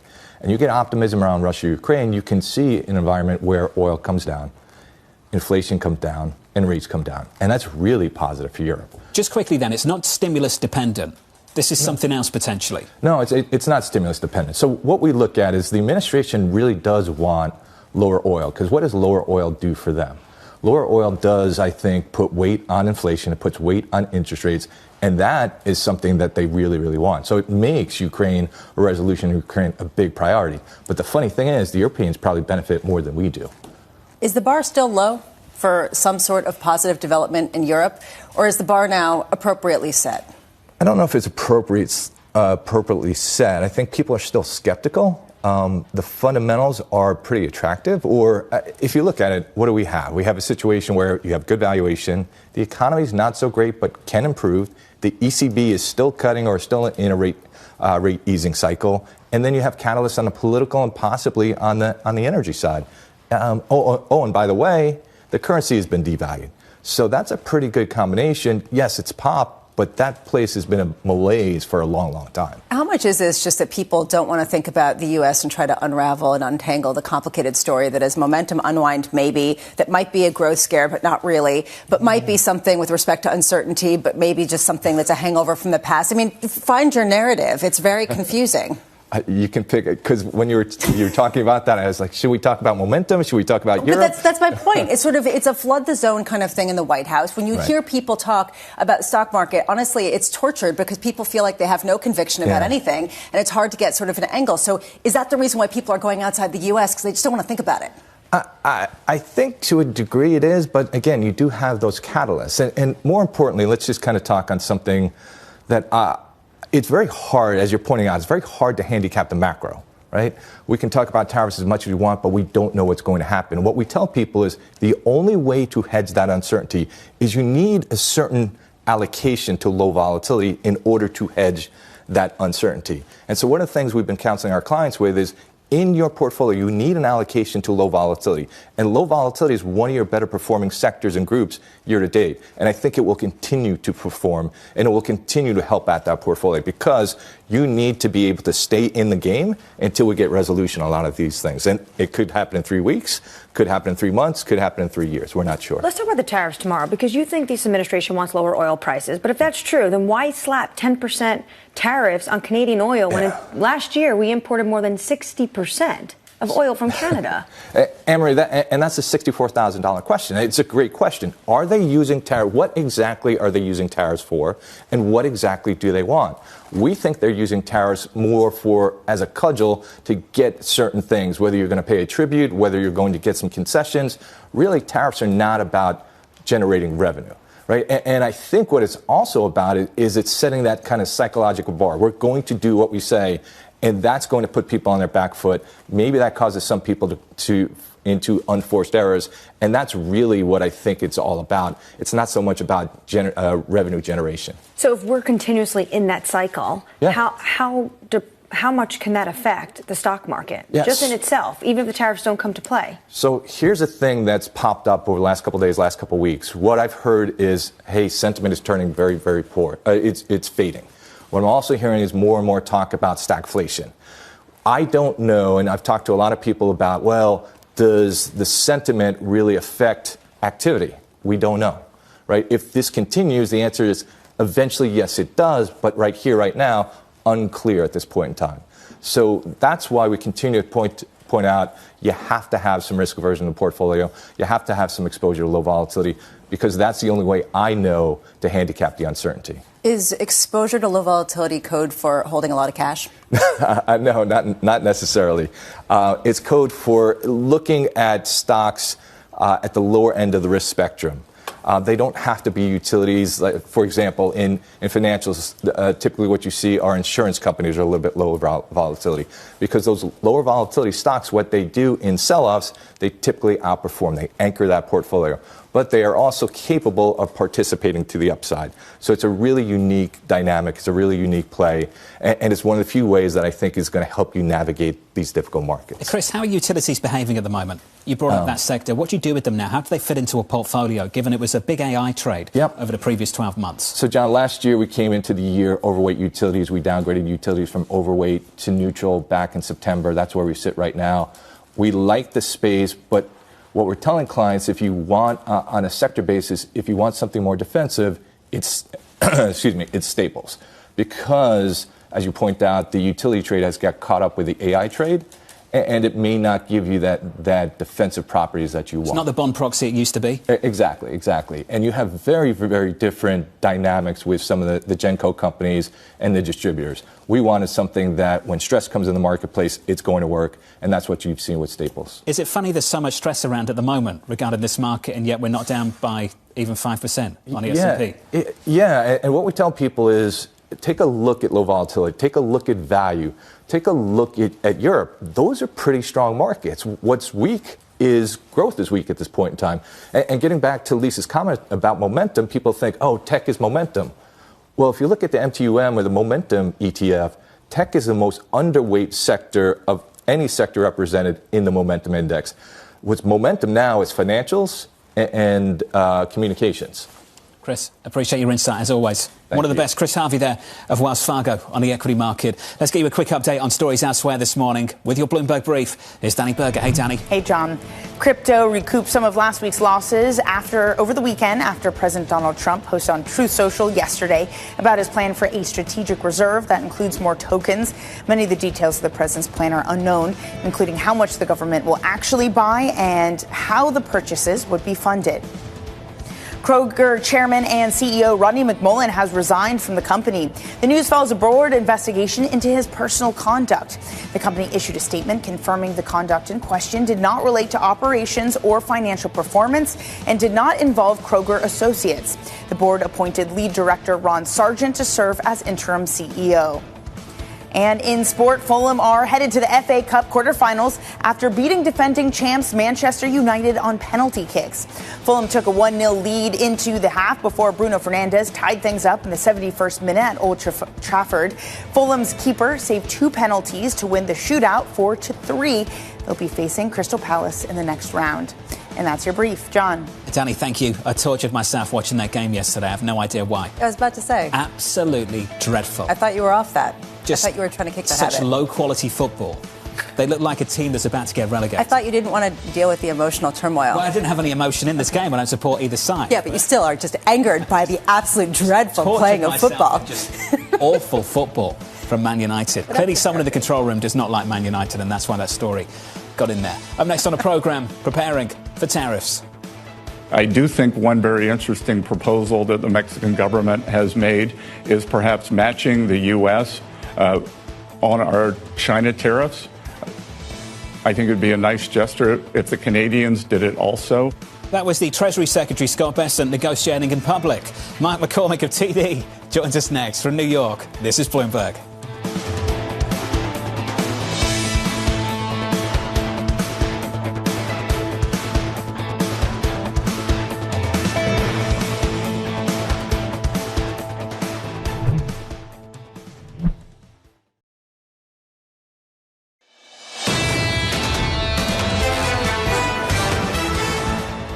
Big rally over in Europe, all-time highs over in Paris, France. Stateside equity futures a bump higher, up by 0.5% on the S&P 500. There's the move in foreign exchange. The dollar weaker, euro stronger. Euro dollar up by 1%, approaching 105 at 104.74. Under surveillance this morning, preparing for tariffs. I do think one very interesting proposal that the Mexican government has made is perhaps matching the U.S. On our China tariffs. I think it would be a nice gesture if the Canadians did it also. So in a way, we could have Fortress North America from the flood of Chinese imports that's coming out of the most unbalanced economy in the history of modern times. So here's the latest this morning. Global currencies under pressure as the Trump administration prepares to impose new tariffs on Canada, Mexico and China. Mark McCormick of TD writing, our positioning and short-term valuation tools tell us the dollar is oversold and cheap, a setup we haven't seen since before the election. Mark joins us now for more. Mark, welcome, buddy. It's good to see you. Let's pick up on that line. The dollar's oversold and cheap. Against what? Against everything. I'd say the thing that's probably standing out the most is EM currencies. It probably goes back to your last segment when people are talking about low volatility. You know, the FX market's version of low volatility is a carry trade. So EM currencies have come back, but as well, G10 currencies, particularly you're talking about the euro here, all these things look overbought. I think one of the things that's very interesting is we get kind of fixated again on a theme or a news story, or we're talking about geopolitical tensions, or we're talking about tariffs. We forgot about market fundamentals a little bit. And if we go back to, you know, kind of the positioning and some of the valuation drivers, what's happening behind the scenes is the market is extremely short the dollar now. Like, we have given up on the premium that's come through the dollar. We're forgetting that inflation, growth, relative fundamentals, at least where we're at right now, are still much better for the U.S. So, Mark, does this mean that you're leaning into the dollar and you think that the dollar could reclaim all of the gains that it's lost since the inauguration? I think there's a couple ways to think about it. There's kind of the short-term tactical setup, which we are very bullish the dollar on that. And then there's a longer-term forecasting period, which is next 6 months and next year, where we are actually bearish the dollar. Because we are in different regimes, we are in different environments, and the markets respond to different drivers through those timelines. So I think the piece of it here is that what you have to do is you have to connect the narrative to what everyone's talking about, to what's actually priced in and where markets are positioned. So again, we came into the start of the year when we had these conversations last year. Our view was that Goldilocks was an environment that wasn't going to play out. There wasn't enough volatility price in the markets. U.S. fundamentals were good, and the dollar was basically oversold. We have now swung to the other side of the pendulum here, where, again, the dollar was overbought for a little while. We came into the start of the year. Tariffs didn't deliver. There wasn't as much shock value, so the markets were disappointed.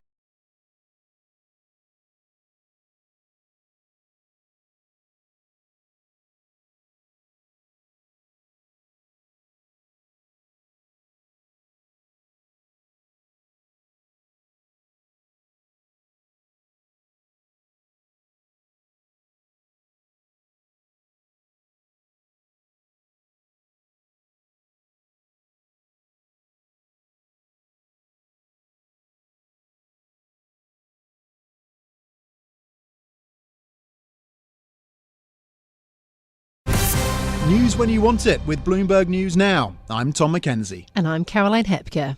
America has implemented the most sweeping tariffs yet of Donald Trump's presidency. Most goods entering the country from Canada and Mexico will now face a 25% charge, while the tariff on Chinese goods has been doubled to 20%. Speaking at the White House, Trump pitched the move as a way to bring more manufacturing back to the U.S. I would just say this to people in Canada or Mexico: if they're going to build car plants, the people that are doing them are much better off building here, because we have the market. We're the market where they sell the most.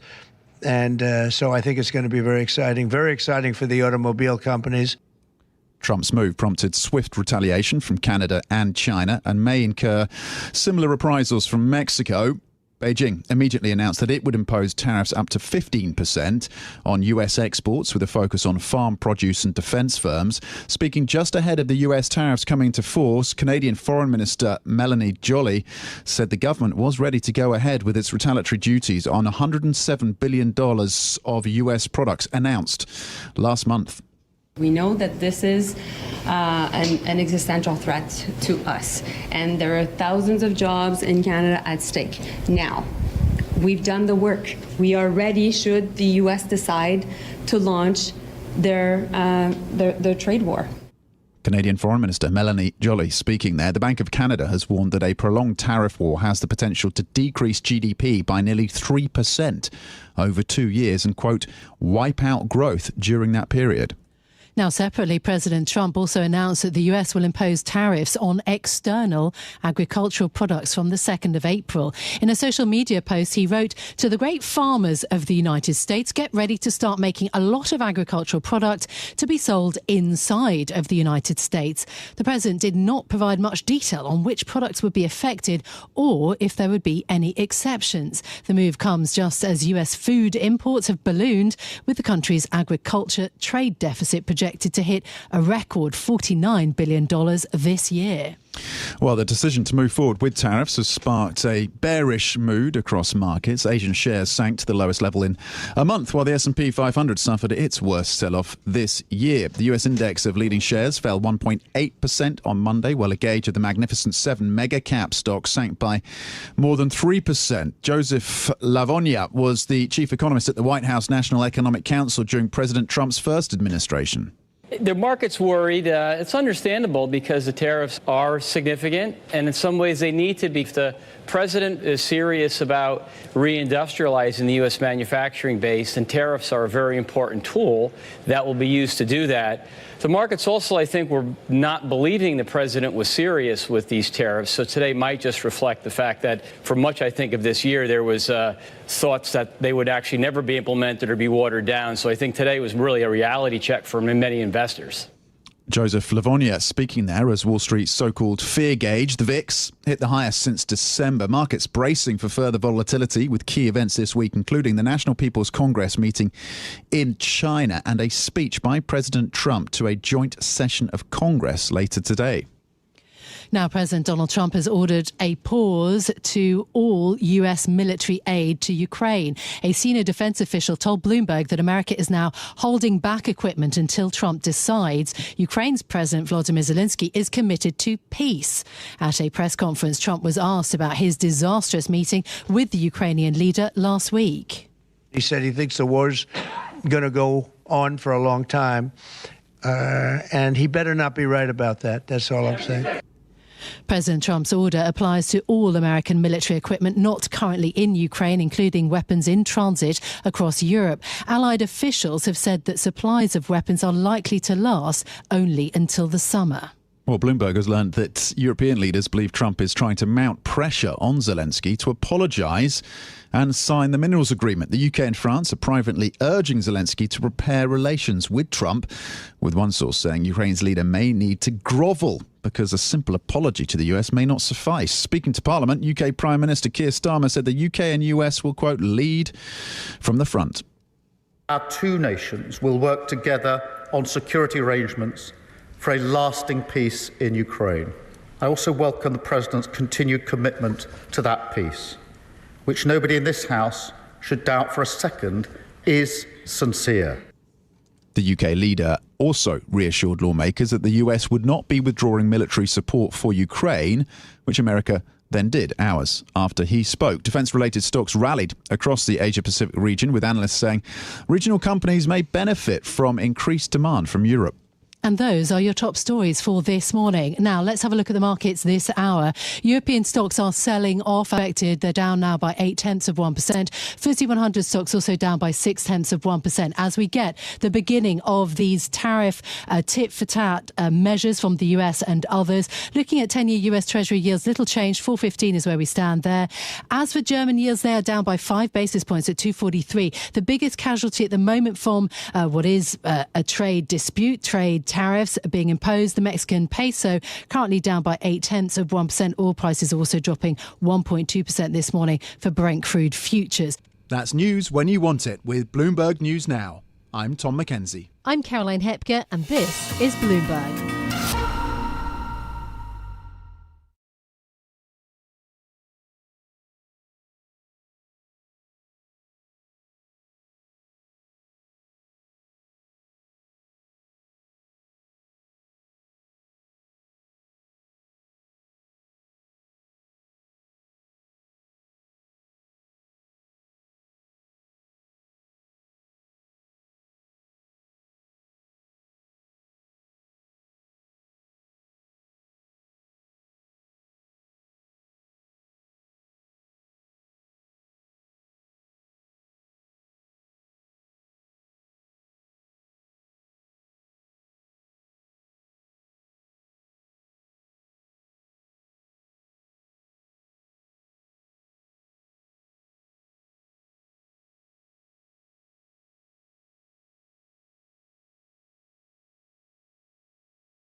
This is the Asia Trade. I'm Sherry Yan in Tokyo.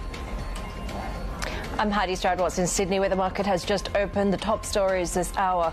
President Trump follows through on his tariff threats, sending the S&P 500 to its worst losses of the year and boosting bonds. Confidence further eroded by weak U.S. factory and spending numbers.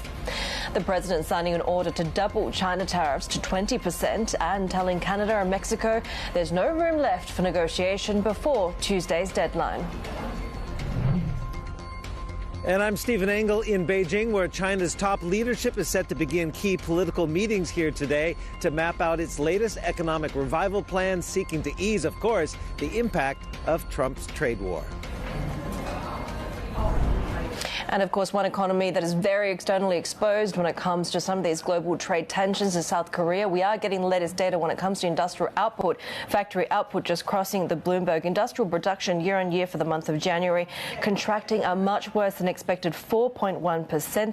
The expected consensus was around a 2% contraction, so worse than that with 4.1%. The prior reading was a gain in December of 5.3%. On a seasonally adjusted month-on-month basis, we're seeing for January a contraction of 2.3%. That's a little bit better than the expectation of a 3.1% fall. And of course, Sherry, we continue to wait for kind of the implications when it comes to an economy like South Korea. Bloomberg Economics saying just the mere threat of tariffs could cut 0.8% off that 2025 GDP number. And those tariffs really to take effect this week, we have seen already the implications for the U.S. markets. Take a look at futures pointing slightly to the upside after the worst sell-off of the year. We saw the VIX spiking to the highest level since December, breaking out of its recent range. We had oil prices also sinking to the lowest this year, right now holding at that $68 a barrel level. Of course, we had that surprise move by OPEC announcing more production to come starting April. We have also seen treasuries rallying. This to do with really haven demand, of course. Take a look at how the Japanese yen is also doing, because we saw gain ground overnight. We have seen the Japanese yen pretty strong in recent weeks, given, of course, the BOJ's tightening path.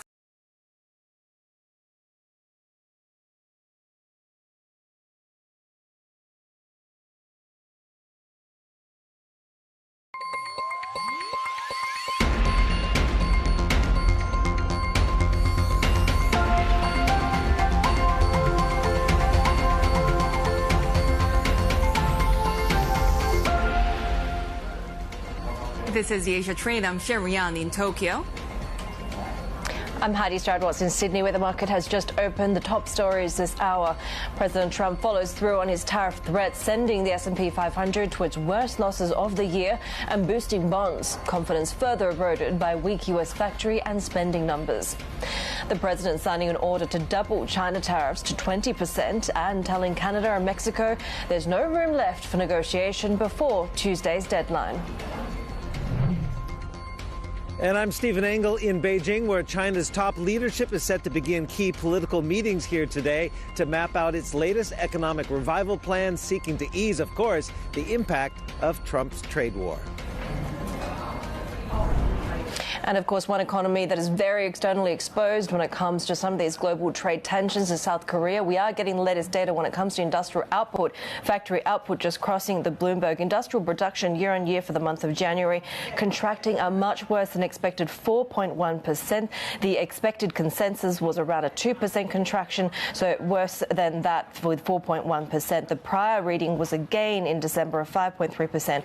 On a seasonally adjusted month-on-month basis, we're seeing for January a contraction of 2.3%. That's a little bit better than the expectation of a 3.1% fall. And of course, Sherry, we continue to wait for kind of the implications when it comes to an economy like South Korea. Bloomberg Economics saying just the mere threat of tariffs could cut 0.8% off that 2025 GDP number.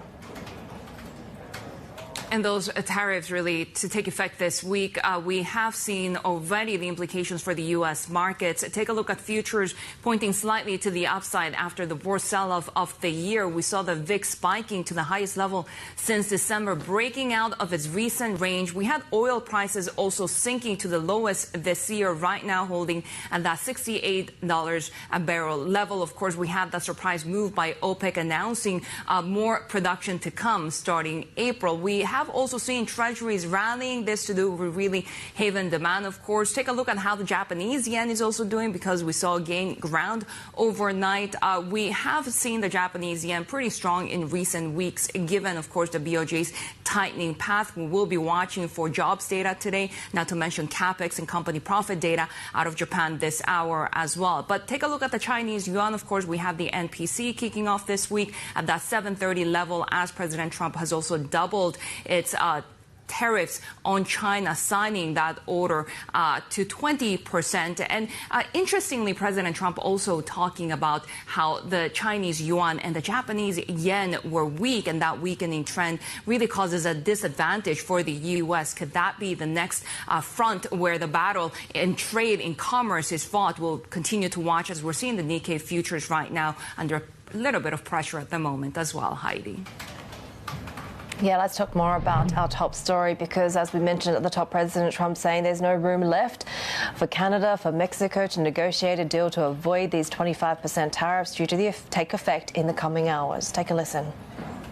On the tariffs, is there any room left for Canada and Mexico to make a deal before midnight? And should we expect those Chinese tariffs, the extra 10%, to take effect tomorrow? No room left for Mexico or for Canada. No, the tariffs, they're all set. They go into effect tomorrow. China also had an additional 10, so it's 10 plus 10. Well, Canada says it's already prepared a package of counter tariffs against U.S.-made products, while Mexico's president has signaled that she will wait and see what happens. Let's bring our global economy correspondent Enda Karen. And there's a lot of concern now at this point that, the markets have woken up to the real threat of potentially now the kicking off of a trade war. Yeah, it does seem as though these tariffs on Mexico and Canada of 25% are set to go into effect. Heidi, that's what the president said today in the press conference. There will, of course, be some of a carve-out for Canadian energy. That will be tariffed at 10%. But you're talking across the board goods from both trading partners coming to the US. That's on the one hand food and fresh produce and clothing apparel. On the other hand, it's industrial goods, it's cars, like you mentioned, and it's going to impact the supply chains between both Mexico, Canada and the US. Now, of course, the other point is we have confirmation from the president that he will go ahead and double the tariffs on all Chinese goods from 10% to 20%. That will also be going into effect. Important to note there, that's not just on intermediate goods or national security related products or anything like that. It's across the board blanket 20% tariff on all Chinese goods coming to the US now. So all told, about 1.5 billion worth of imports will be impacted by these tariffs should they all go into effect as of midnight tonight. Yeah, and the fact is that these are not the first tariffs that could take place, right? I mean, we are talking about potentially aluminum and steel tariffs also coming up, lumber being investigated, not to mention reciprocal tariffs as well. So what are the implications broadly for the U.S. economy and the global trade environment if they do, in fact, take effect? You're right, this is only one step in the sequence of tariffs. I mean, these tariffs against China, Canada and Mexico are on paper against fentanyl imports and, of course, against illegal immigration. We move on to March 12th. We'll get new tariffs on steel and aluminium coming into the US. We move on then to the beginning of April. We're meant to get a lot of reports back from the Trade Representative Office to the White House suggesting how they will impose reciprocal tariffs on trading partners around the world and sectoral tariffs on goods like pharmaceuticals and autos, for example. And, of course, President Trump, as you mentioned, has spoken about lumber and agricultural produce. So the point being, all of this is starting to add up now. We're seeing it in the sentiment indicators. We're seeing it in the inflation expectations. We know that industry and small manufacturers in particular are crying out about the costs imposed on them. Now, on the flip side, the administration says this is important to drive investment in manufacturing in the US. They touted the announcement from TSMC today as one example. And, of course, it will help raise revenue for the government too. So very split views on all of this. But there's no doubt that right here, right now, economists are saying there is some downward pressure on the economy as a result of these rolling tariff announcements. Bloomberg global economy correspondent Enda Karen there, and Trump's doubling of tariffs on China also coming as the country's top political advisory board begins its week-long gathering in Beijing. Bloomberg's chief North Asia correspondent Stephen Engel joins us now live from outside Beijing's Forbidden City. Steve, what can we expect? Well, of course, this is the annual session of Parliament. It's the two meetings, Liang Hui, as it's known colloquially here. It is today the beginning of the CPPCC, which is a mouthful on a very cold morning here. It's the Chinese People's Political Consultative Conference. It brings together nearly 3,000 different delegates from all different parts of society. Communist Party members and non-Communist Party members. They'll come to Tiananmen Square and the Great Hall of the People this afternoon with various proposals to the Chinese government. Of course, the NPC, which begins tomorrow. That's the National People's Congress, the annual session of Parliament. It's a lot of talk today at the CPPCC. Tomorrow is where the action happens, and that's where Li Qiang, the premier, will give his annual work report. Last year, it lasted a little bit over an hour. That's what we're expecting again. But as we've talked to a number of guests, we're expecting this National People's Congress to be quite consequential, given the stresses, as you're seeing here on the screen, facing the Chinese economy, and complicated, no doubt, by the looming trade war, or not the looming, the escalating trade war in the Trump second term, obviously, with him signing, again, the intention to raise tariffs, doubling them from 10% to 20%. That adds stress to what has been an economic recovery that has been stumbling, but backed by strong exports. Obviously, the Chinese government has been dealing with a prolonged property crisis, a prolonged slump in consumer confidence, and also there's a bit of a rebound, of course, in sentiment towards tech and AI, fueled by optimism over DeepSeek and some of the efforts by the Chinese government, no doubt, to boost domestic innovation. However, that leads to another concern. Will there be enough stimulus announced tomorrow? Will there be some confidence that there's momentum and that they can then dial back that stimulus? So we'll have to see again from that work report, where we're expecting, most economists surveyed by Bloomberg expect another target of around 5% GDP growth, and then raising the budget deficit to the highest in several decades. Steve, given these ongoing domestic challenges, what tools do Beijing have, right? What are we hearing that potentially a counter-response, tariffs or non-tariff measures might look like? Yeah, that's right. So we had a column yesterday in the Global Times, essentially the mouthpiece of the Communist Party, which is often used, no doubt, to sort of convey leadership sentiment, since we don't get direct word from them, through press conferences and the like. Again, last year, Li Qiang, the premier, usually gives a press conference at the end of the NPC. Last year, Li Qiang's first as premier at the National People's Congress, there was no press conference. So we get this, reading the tea leaves to excuse the overused, cliche. But the Global Times saying that there could be retaliatory steps if indeed these additional tariffs do take place. And this time, because remember back in, about February 10th, when we got that first 10% tariff across the board on Chinese exports to the United States, China had a fairly muted response. They essentially put some tariffs on about 80 different products, but not agriculture, not food, like they did in the first Trump administration trade war, where soybeans were targeted and other agricultural products. They also did some export controls on tungsten-related minerals. They added 2 American companies to the entity list. They pledged to take this case to the WTO. This time they can hit America a little bit harder, and that is attack soybeans and others with tariffs. Last time around, my last point here is over 2 years after China put those tariffs on American soybean imports to China, soybean exports to China dropped by about 80%. Our Chief North Asia correspondent there, Stephen Angle, this morning, just in front of the Forbidden City in Beijing. Let's bring in, for more market reaction, Bloomberg MLife strategist Mark Cranfield. And Mark, one of the sort of running sentiments from this overnight session is that these markets, investors that perhaps have been on the side of complacency until now, have truly woken up to this threat of a trade war. Yeah, it's a bit of a jolt, isn't it? Anyone who thought that it may or may not come, or it might come a bit later, they've suddenly woken up to that. And markets have taken a very defensive approach. That's initially what you're seeing here. So quite a decent sell-off in US equities overnight, and a bid for treasuries. People are now pricing in 3 interest rate cuts quite clearly from the Federal Reserve this year, with the first one expected to be seen in June. So clearly it's a fluid situation, but traders' minds are very much going towards the fact that this overall is not good.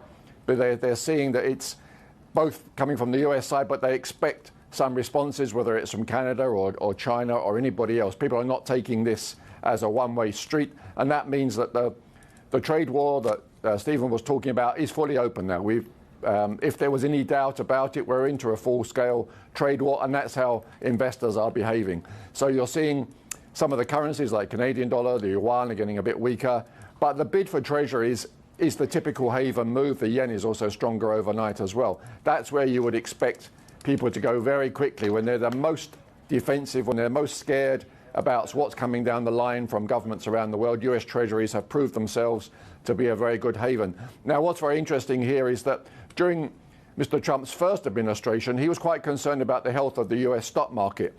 So far, he hasn't spoken much about what the S&P 500 is doing, and clearly the initial response is that people think it's going to be bad for US equities as well as for other parts of the world. That's quite a change. He has talked about wanting to see lower yields, which he's certainly getting as a result of this. So let's see where it goes. There may well be a pain threshold. Investors will be watching out to see if there's any change of direction from the White House once US equities have fallen far enough. And Mark, I mentioned this earlier, but President Trump continues to mention Japan and China, putting the U.S. at an unfair disadvantage when they weaken their currencies. Of course, that's not necessarily that these countries are doing that. It's just the market fundamentals and the rate differentials and everything else that's happening around tariffs as well. But could this be the new front where the battle is fought, an FX, a currency war? And what would that mean for the markets? Well, we certainly would expect the Japanese authorities especially to take this reasonably seriously. And we have a speaker this week, Bank of Japan's Uchida is speaking, and you would expect him to sound fairly hawkish.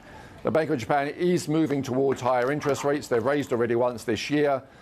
People at the moment don't expect them to do it again until about the third quarter of the year. It's likely they'll try and steer that to a nearer timetable. We may well get Mr. Uchida speaking and saying that Japan wage rises have gone up enough, the data is supportive, inflation is high enough. They may well start to channel people to thinking an interest rate hike in Japan is coming fairly quickly, possibly even as early as April or May. That's certainly a possibility from his speech this year, maybe not this month. That will feed into the yen. You can expect the Japanese authorities to allow the yen to gradually get a bit stronger. China is in quite a different situation. As you were saying earlier, exports are such a big thing. We can't expect the yuan to weaken, to get stronger very quickly. It's probably going to stay relatively weak to other currencies. Bloomberg's Mark Cranfield there. Coming up on the Asia Trade, our analysis of Trump's tariff policy continues with former trade negotiator Wendy Cutler. M&G Investments explains why they remain constructive on Asia's three largest markets. Plus, we discuss investment opportunities for Australia's pension industry with the CEO of Colonial First State Superannuation. This is Bloomberg.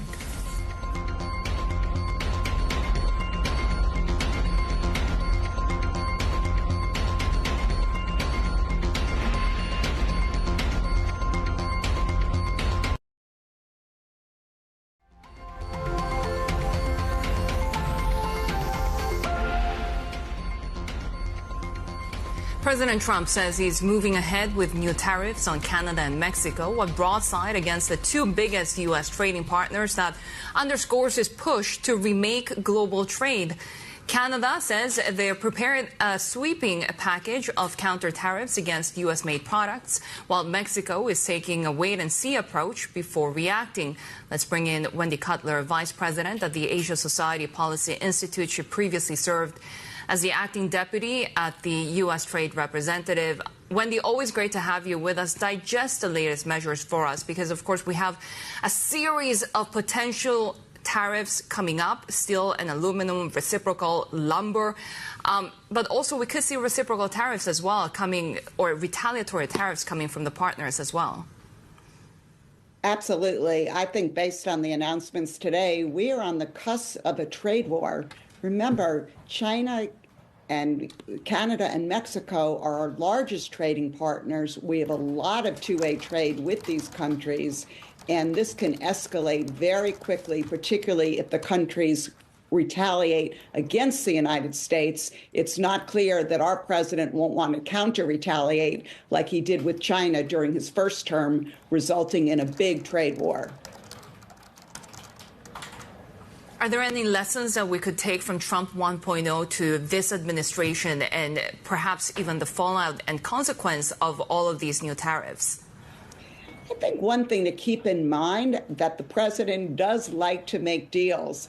And frankly, I think there is a small chance that between now and midnight, some deal may be made with either Canada or Mexico, I think would be more likely. I'm not totally convinced those tariffs are going to go into effect. China, yes, because there are very few conversations going on, if any.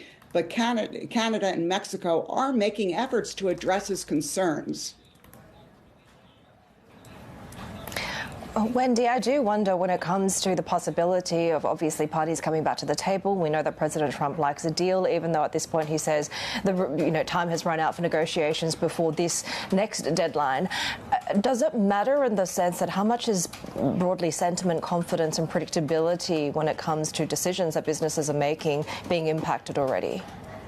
Well, absolutely. And what's different this time is that even if you reach a deal with him, let's say Canada and Mexico do reach a deal on fentanyl and migration. Next week, they're going to be subject to steel and aluminum tariffs. And then in April, it may be reciprocal tariffs or sectoral tariffs.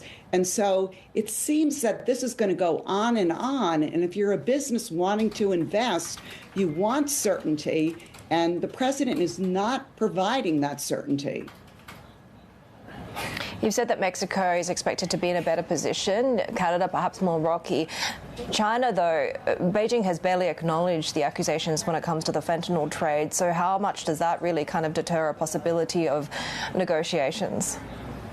Well, I think as of now, we should expect that additional 10% tariff to go into effect on China.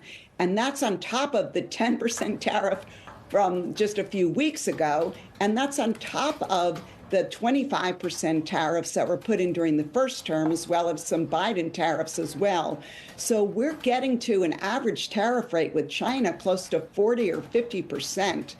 Americans are going to feel this in their pocketbook, particularly when tariffs are also put on Canada and Mexico as well.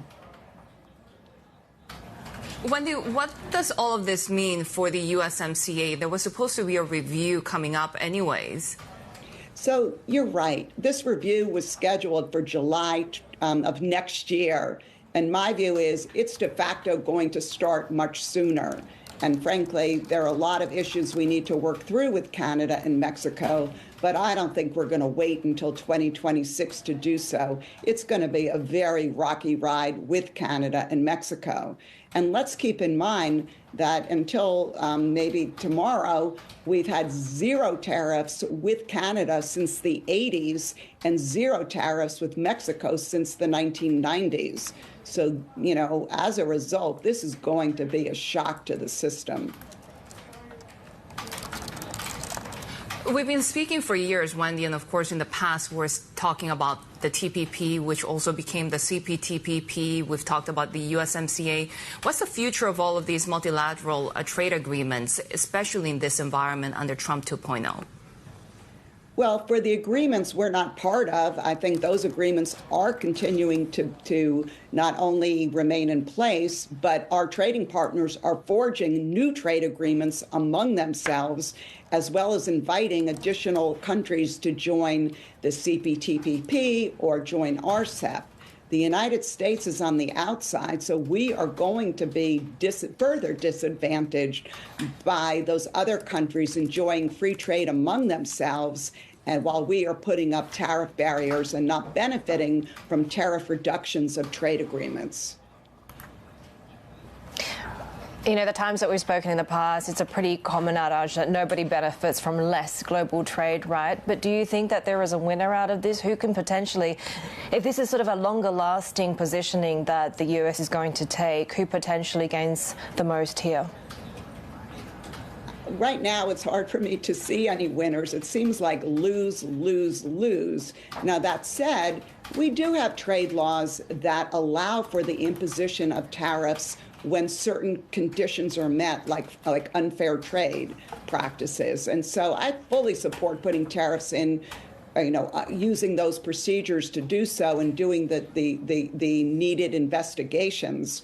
But this notion of every week threatening another country with tariffs really threatens the global economy. And frankly, even if we were to bring more manufacturing jobs home, the prices for the workers in these manufacturing plants of consumer goods and the stuff they need to just get by are going to, represent a heavy burden on the average American worker and the average American family, with estimates going as much as a loss of $2,000 per household just based on the tariffs announced that might go into effect this week. Wendy, always great to chat with you, particularly at a time like this. Wendy Cutler, Vice President at the Asia Society Policy Institute. More ahead on the Asia trade. This is Bloomberg.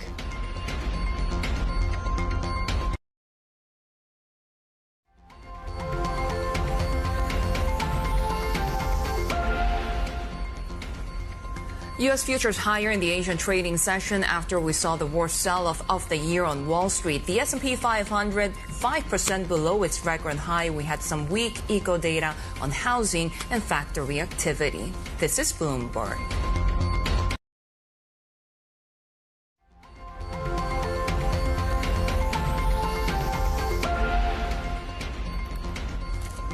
We have breaking news out of Japan. We are getting the jobless rate for the month of January coming in at 2.5%. The estimate was for 2.4%. So we're seeing a little bit of slackening in the labor market. But when you look at the job to applicant ratio, in fact, going to 1.26, which means 126 jobs offered for every 100 applicants, which is slightly higher than the previous month. Of course, this will have implications for the Bank of Japan and broadly for monetary policy here. So let's bring in Bloomberg senior Japan economist Taro Kimura here in the Tokyo studio with me. Taro, so what do you make of the numbers today? Right, the figures still points to a very tight Japan's labor market. The ticking up of unemployment rate isn't a big concern, given that the statistics itself changes the sample every month. So therefore, some fluctuation.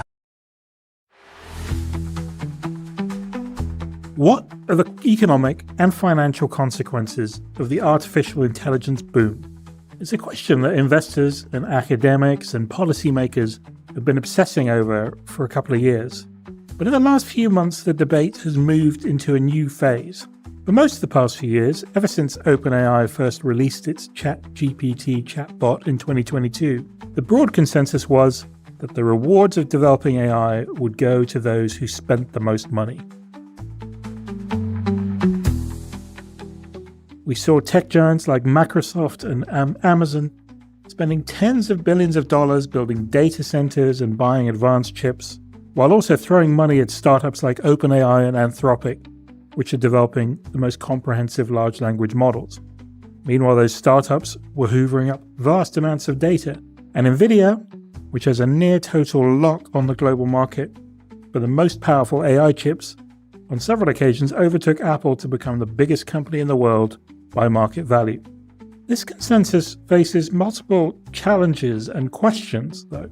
The most striking one recently came from China, where a startup called DeepSeek revealed a competitive large language model which appears to have been trained for a fraction of the cost of its rivals, and without access to the most sophisticated chips.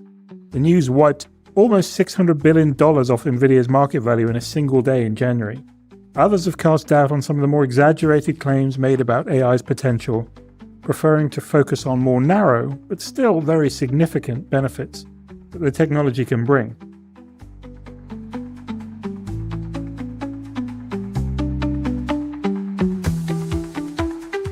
So this week on The Big View, we're going to take stock of the AI craze. It's what we do at Reuters Breaking Views. We tap our best sources around the world to bring you fresh insights into the biggest questions in business, finance, and economics. I'm your host, Peter Tharlarsen.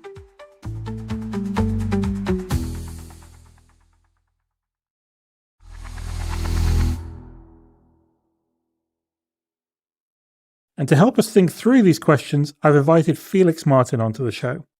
Felix is an economist, a former fund manager, and the author of a book about the history of money. He's also a regular contributor to Reuters Breaking Views and has written several perceptive columns for us on AI over the past year or two. Felix Martin, welcome to The Big View. Thank you, Peter. Great to be here. So, Felix, you've been thinking about generative AI from the perspective of sort of financial markets for a while and writing columns for Breaking Views about this. I mean, there's lots of angles to explore, but I think before we get into the whole question of returns and valuations, let's start with the basic question of how, as an investor, you should think about this technology. And it seems, in your view, it seems like there's basically two camps. Is that right? Yes, I think that that's something which has emerged over the sort of 2.5 years since this tech really, hit investors' attention. And that's basically since the launch of this ChatGPT large language model and the chatbot which fronts it. So sort of retail-facing application of the underlying technologies. And these two sort of camps which I think have emerged are what I've called the Cavaliers and the Roundheads. This is, reference to the 17th century Civil War in England. And Cavaliers, famously very romantic and sort of big visions about, overarching solutions, monarchy in the Civil War.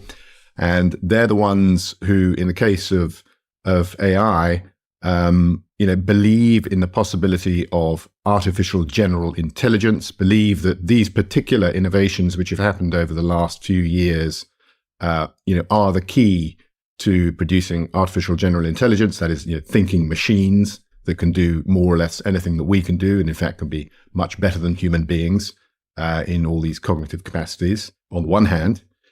And then the Roundheads, sort of more prosaic, not into such big visions, much more practical people, as they were during the English Civil War.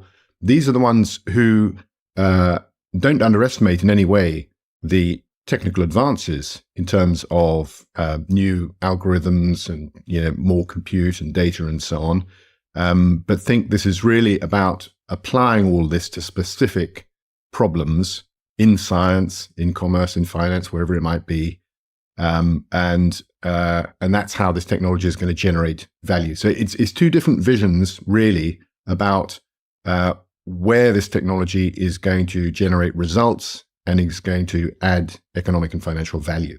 Okay, so let's just do a quick detour into English history, just for those of us who are a bit rusty on all of this stuff. So the Cavaliers were supporting the king, and the Roundheads were sort of in favour of a sort of parliamentary system. And we should probably also just spoiler alert, let people know that the Roundheads won, right?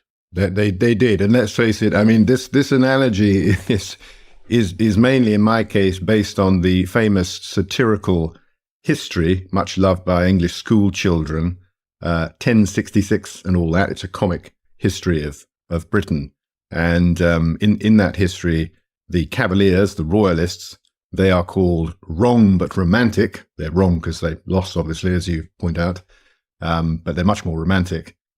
Whereas the Roundheads were right but revolting. In other words, they're sort of a bit more boring, but, in the end, they turned out to be right. And of course, I'm betraying my sort of sympathies, or at least my provocation in writing about this stuff, because I think it's much easier to see how the AI Roundheads, people that believe in particular applications of this technology in particular areas, can easily be right about some revolutionary applications. In fact, there have already been some revolutionary applications, and it's much more tenuous, difficult, but it's pretty romantic to think that this might all lead to some truly revolutionary artificial general intelligence.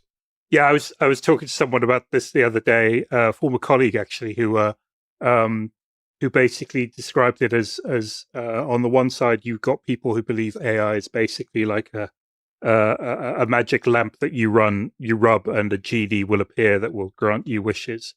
And on the other side, you've got people who basically just think of this as software. But I like your description better. And we know which side you would have been on in the 17th century, I guess. But So let's just think about how this sort of how this has manifested itself then. So you said there's been some revolutionary applications already. So talk a bit about those and how that fits into this sort of framework that you're using.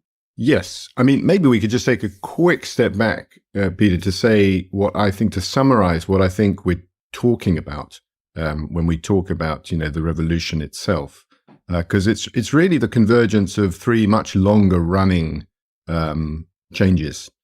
And these are in these three areas. One is in the area of data. We live in a world now which for the last 20 or 30 years has increasingly been one of big data. Because the world is more and more digitized, there are just larger and larger and larger digital machine-readable data sets. That's a crucial component to this whole thing. The second part of it is you need the statistical techniques or the programs or the algorithms with which to extract the signal from the noise from these big data sets. And that's the whole revolution in deep learning, this particular technique which underlies a lot of these latest kind of models and so on. And then you need the computing power with which to apply those algorithms to that data. And that's got a few different components. One of that is the actual hardware, the chips, which process all of these, the algorithms and so on. And another thing which has become, is on people's agenda is the power, the electricity that you need to actually power the chips sitting in the data centers to do that. So there's that whole part of it. But it's these three things, trends in big data, in algorithms, and in computing power that have come together at this particular point in time, and they've produced, this current excitement and this current revolution. But to come to your question in particular, what are these actual examples of what has been done with this? Everybody's aware of these, what I call these retail-facing applications, and that's principally these chatbots behind which sit these so-called large language models, in which the data I was just talking about is enormous quantities of text trawled and copied off the internet, controversial topic in itself, of course, which has enabled these algorithms to be able to respond in very, very realistic prose to questions that you pose and so on. But that's extremely general, and that's this whole idea about general intelligence. Is this going to generate general intelligence out of all that? But the more specific applications, the much better examples there are, the best example of all, I've used it over and over again because it's a really earth-shattering example, is this application made by the London-based firm DeepMind, acquired by Google a few years ago. So it's now Google DeepMind, Sedemis Hassabis and his collaborators. And they, of course, have literally won a Nobel Prize as of late last year for this particular application. And what they've done is they've taken the same type of deep learning algorithms, applied them to a much, much, much, much, much smaller database, a data set of about 170,000 proteins. And they've used it to solve what was a very long-standing, half-century-long problem in molecular biology. And this is to try to predict what structure proteins take only from the underlying amino acids. And so they trained this model on lots of existing examples, and they have come up with a predictive mechanism which was much, much more accurate than anything that had been done previously. And crucially, this did not require a lot of computing power. It was trained on the equivalent of fewer than 200 GPUs, these famous, chips, NVIDIA produce them and so on, but fewer than 200. So we're not talking about these tens of thousands of chips in these huge data farms that the people are investing in at the moment, and are required for those very large models trying to crunch all the data off the internet. Much, much smaller scale, but of course a much smaller but more narrowly targeted and tailored and curated data set, and the result, an absolutely revolutionary advance which won a Nobel Prize. That's the sort of roundhead way of thinking. Yeah, which is already. I was at an event in January with Demis Hassabis, who was the founder of DeepMind, and he was talking about how, I think he said they thought they would have drugs going into medical trials this year already, based on the discoveries from AlphaFold, which take a very, very tangible benefits from that whole development. So we sort of got these sort of two divides now, because on the other side, obviously, what has manifested itself, and this is partly through companies like OpenAI, the inventor of ChatGPT, and others, Microsoft and Amazon and others are also supporting sort of AI startups, is these vast investments, right? I mean, I think we now know that the big tech companies are collectively planning to spend $300 billion this year on investments in data centers, chips, energy to power those data centers. They're restarting defunct nuclear power stations to generate the electricity to power the data centers.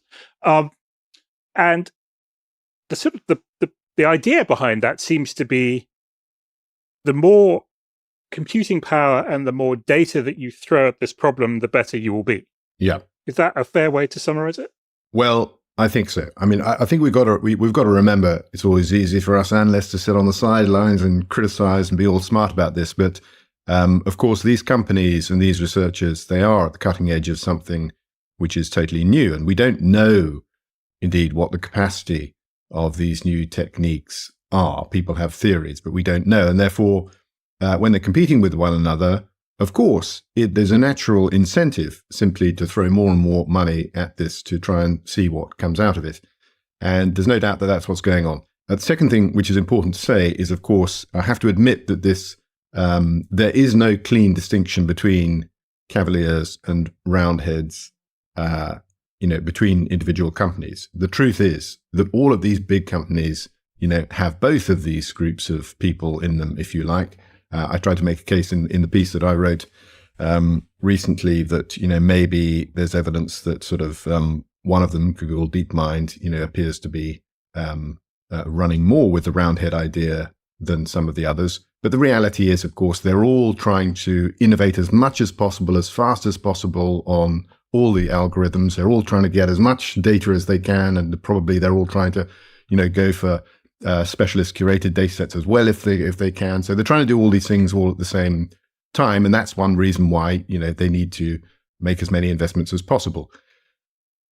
I think what you're getting at, which is an important thing for investors to think about in the economics of this, is there is obviously an extent to which, if you've got a specific objective, what you're trying to do, you're trying to predict some particular thing, whether it's in finance or in commerce or in science, like the example we just gave of protein folding. In that case, these three inputs of data and algorithms and compute are in some sense substitutes, economically speaking. So the better your data, the less investment in compute you need. The better your algorithms, the less investment in chips and electricity you need. So thinking from an economic perspective, that's important if you've got a specific objective, if you've got the real roundhead view. Now, that's not really true if you're a cavalier, because nobody knows how to get to this goal of artificial general intelligence. And, the great lesson that everyone has taken away from the revolution of the last 2.5 years is that simply chucking more data and more computing power and better algorithms produces results that nobody thought was possible. No one dreamt that you could sit in front of a chatbot and do the kinds of things you can do today, even if it's not AGI yet. And so for that reason, it's more like they're complements rather than substitutes for the cavaliers. In other words, you want to chuck more and more, because the more you've got of any single one of those three inputs, the more likely you are to get wherever you're going.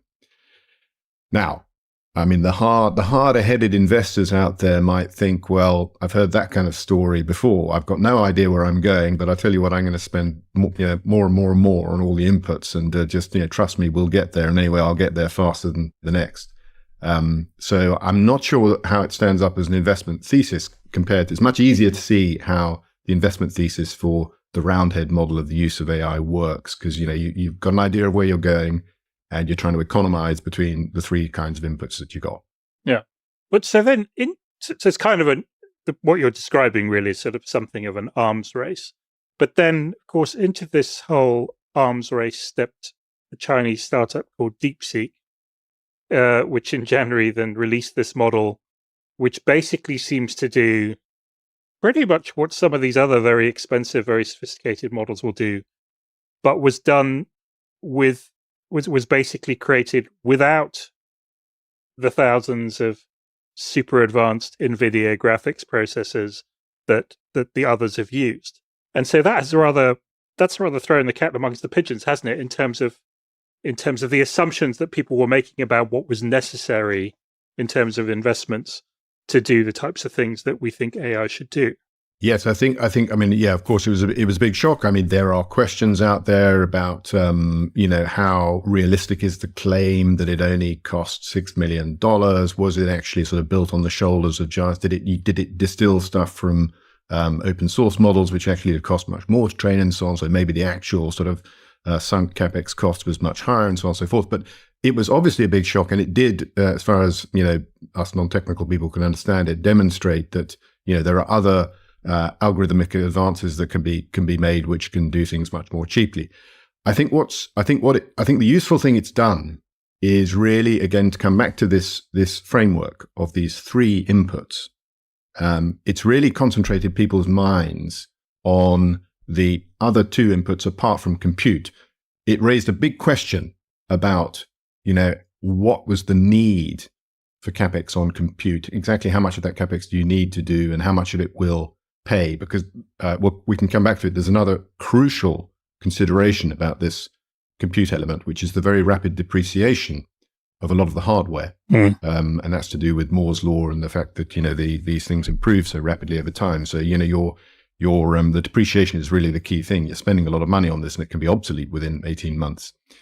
But what the DeepSeek thing did was it concentrated people's minds on, first of all, what about spending on algorithms? How do you do we know enough about the economics of improving the algorithms? How do you do that, and how much does it cost? Because obviously it can have a big impact.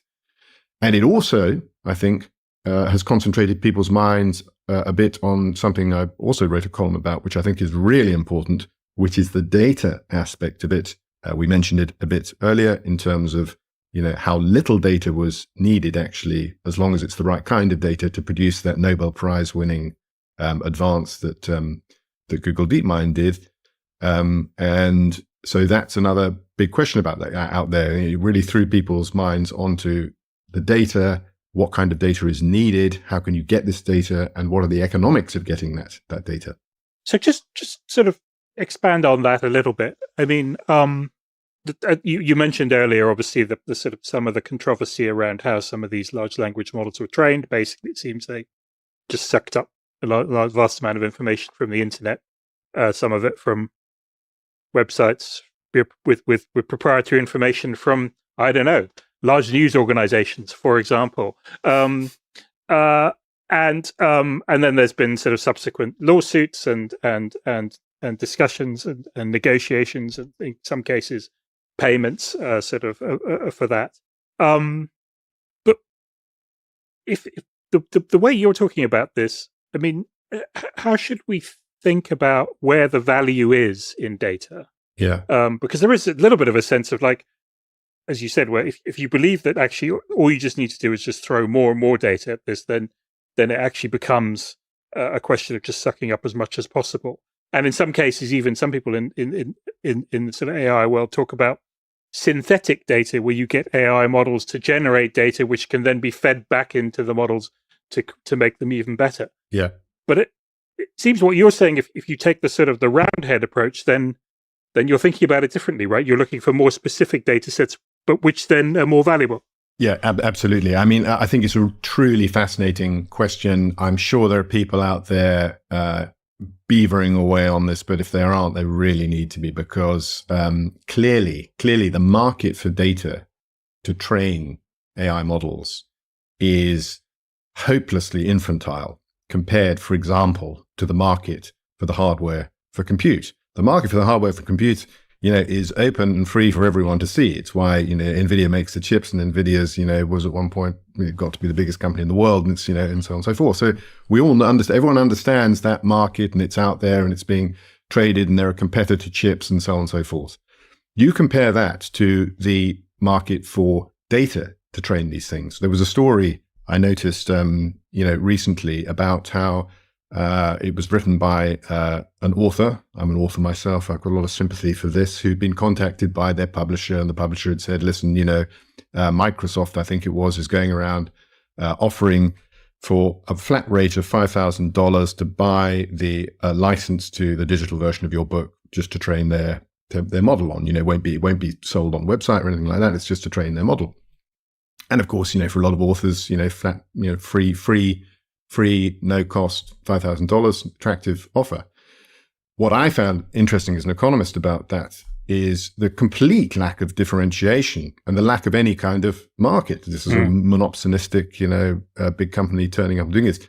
Very odd. Where are the brokers in this? Where is the market structure? Why are there no auctions going on for this kind of data and so on? There's a whole sort of business, to be created, an industry to be created of seeking out valuable data sets, and then on the other side, of course, selling them or renting them or whatever it is to the training institutions. I was reminded, Peter, of this. I was reminded of this story from years ago in a completely different sector.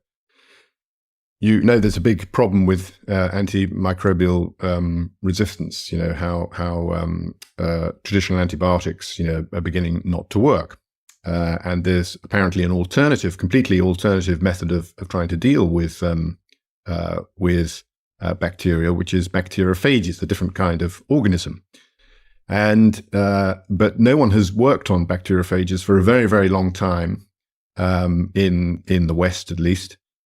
And so not much was known about them. And then people were scrambling around trying to think, well, we need to know more about these things. And then it turned out that there's an enormous database of them held in an institute in Tbilisi, because in the early days of the Soviet Union, they hadn't been able to get hold of antibiotics, and therefore they had devoted a lot of time and energy and funding to researching this stuff. And the primary database of bacteriophages exists in Tbilisi at this institute. And you can imagine in the sort of early 90s, they had no money at all. And this kind of gold mine of data, in that case, it was, bacteriophages, but that is going to be out there all over the place. We don't know exactly what kinds of data are useful for training these kinds of models for particular problems.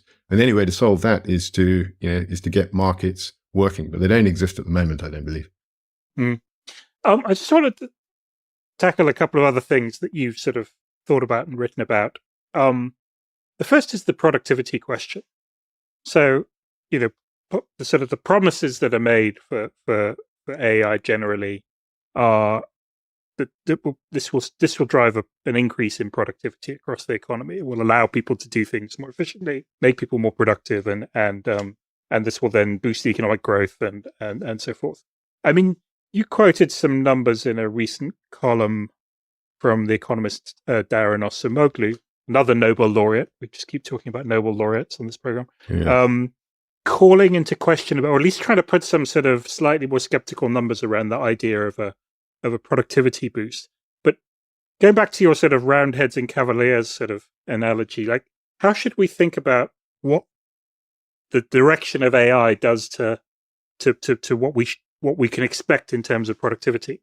Yeah, I think again, yeah. So on the Roundhead view, you can see very easily how much of an important improver of productivity and actually potentially producer of results which simply couldn't be produced without this new kind of technology.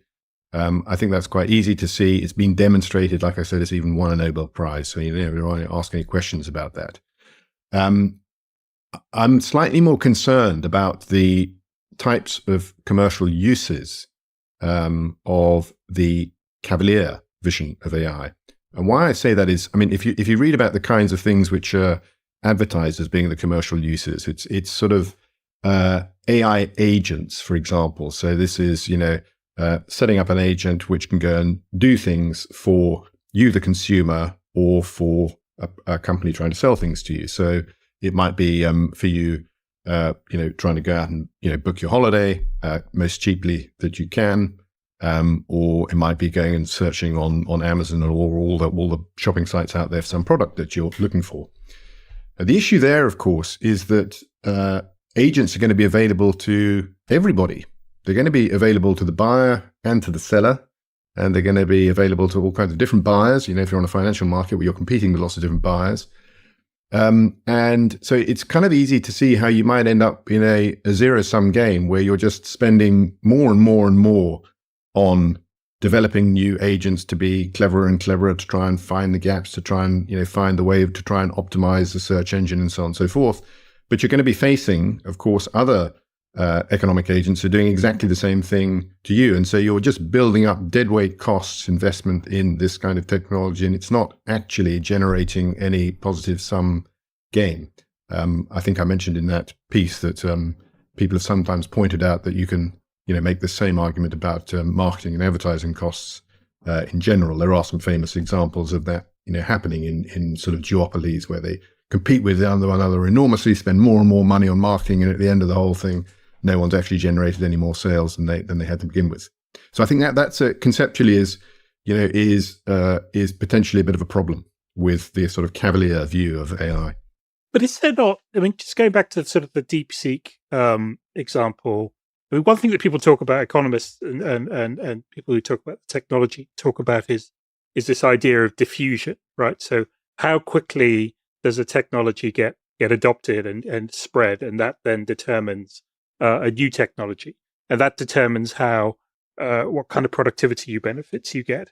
And if it's possible to build a sort of something as good as ChatGPT with all the caveats that you mentioned about how much it really costs, but if we just assume for a moment that actually the barriers to entry are lower, then don't you necessarily get you get a faster diffusion and therefore more general benefits?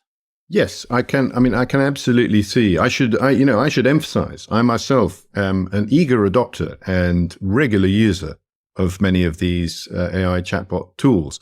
I have to say that my favorite one at the moment, for example, is Perplexity.ai, which is its niche is to be a sort of different and better, they say, version of Google. So it's really about search, but it gives you detailed references and so on. I find it extremely useful. I find it more useful than Google.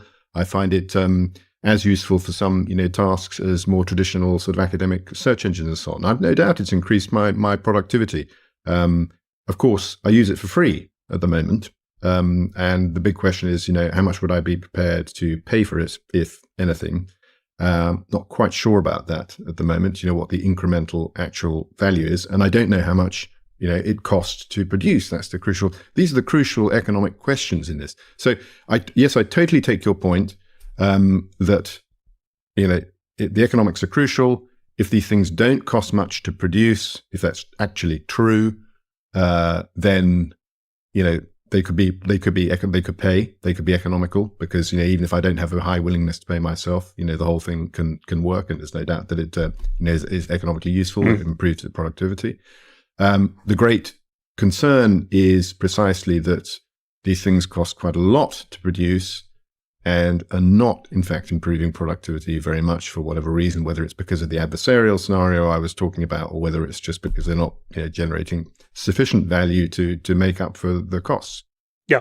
So that then brings us, and maybe this is a good place to sort of finish up, brings us to the sort of the kind of investment perspective. So we've seen these vast investments. We've seen huge increases in the valuations, particularly of companies like Nvidia, which is supplying the chips because its revenues have gone through the roof. But also companies like Microsoft and Alphabet, owner of Google, and so forth, have also generally had an uplift from people expecting that there's going to be a kind of a decent return on this investment at some point in the future. And I guess I wonder how you sort of think about the belief that some people believe that what this is basically a bubble that will burst at some point.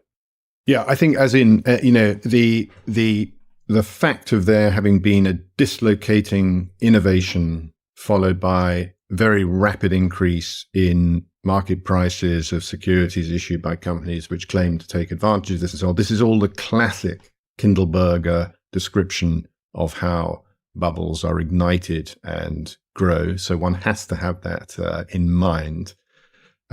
It's all muddied, in my opinion, by the fact that the sort of macro environment, which a lot of people think has been conducive anyway to bubbles for one reason or another, very low interest rates and all that kind of stuff. So one's got to see it in that kind of context. I think there's another that is, as ever with the bubble or not bubble question, pretty difficult to get any kind of analytical hand on. So I trust our investor listeners will just use their guts. Best way to spot a bubble. But there is another part of it though, which is in these when you have a new technology like this, it is always necessarily very difficult to know where in the sort of supply chain the economic value will ultimately reside. So let's assume that bubble or no bubble, there is a whole load of new economic value here in this innovation. There is this big question about where it is, and that's something which the market has clearly been grappling with. You mentioned NVIDIA. They are a supplier of hardware. They're the classic, the maker of the shovels in the San Francisco gold boom. So it doesn't matter whether the gold boom is real or not. They're still going to sell a lot of shovels. So that's kind of a safe bet, I think, that people have taken. There's a lot of contracted, sales there, and they're latching onto that. But I mean, a less certain thing, for example, would be electricity demand. We mentioned it earlier. There was a bit of a run up, for example, in utilities and so on, off the back of the idea that 300 billion need to build lots of data centers and so on. Surely someone's going to need to supply the electricity. That's much, much trickier. Electricity markets are funny things, regulated business. The price of electricity is not really often market determined. No one knows the capital requirements of these things. The generation technologies for electricity are changing very rapidly. The whole grid is changing all over the world very rapidly. How do these things interact? Very, very complicated, less easy to spot. It could be that that's where quite a bit of the value does end up, or it could be that none of the value ends up there. Even if this does turn out to be a revolutionary technology which generates loads of revenues. And then you've got the whole applications side of this, big question out there. Even if it's true that these LLMs are the great breakthrough, is that actually where revenues are going to be generated, or are they going to be captured by people who make applications that sit on top of those things? Mm-hmm. So that, in a sense, I think those are the parts which you can get an easier analytical handle on, and the things I think it's really worth investors thinking about. Whether the whole thing is just a gigantic bubble or not, that's the problem we grapple with every day, with every market. Yes, well, we had Professor Andrew Odlyzko from the University of Minnesota. Oh yeah, did a show with him last year. He's a great student of the Victorian railway boom of the 1840s, which still is sort of, kind of in terms of proportion of GDP spent is sort of still one of the biggest bubbles ever. And he made an interesting point about this, which was just, he said, when you look at it, this is basically very deep pocketed tech companies that are sitting on loads of cash, essentially spending the cash that they have. Yeah. And so even if they're wrong and, all of this kind of goes up in smoke, it doesn't necessarily have the sort of the damaging consequences that you would have from a bubble, which was funded by debt, where basically, people borrow loads of money and then don't get repaid, and it has repercussions in the economy. Yeah. So I think exactly. I mean, that's always true. Leverage, creates creates a much worse situation when you have the bursting of the bubble. Yeah, that's for sure. And there's not too much sign of all of that, although one never knows where it's hiding. That's true. Well, and also we don't know where we are in that cycle either. No. So, Felix, this was really interesting. Thank you for coming on and giving us the benefit of your views on this. And I'm sure this is something we will return to in the future. Yeah, it's not going away. Thanks a lot. Thanks, Peter.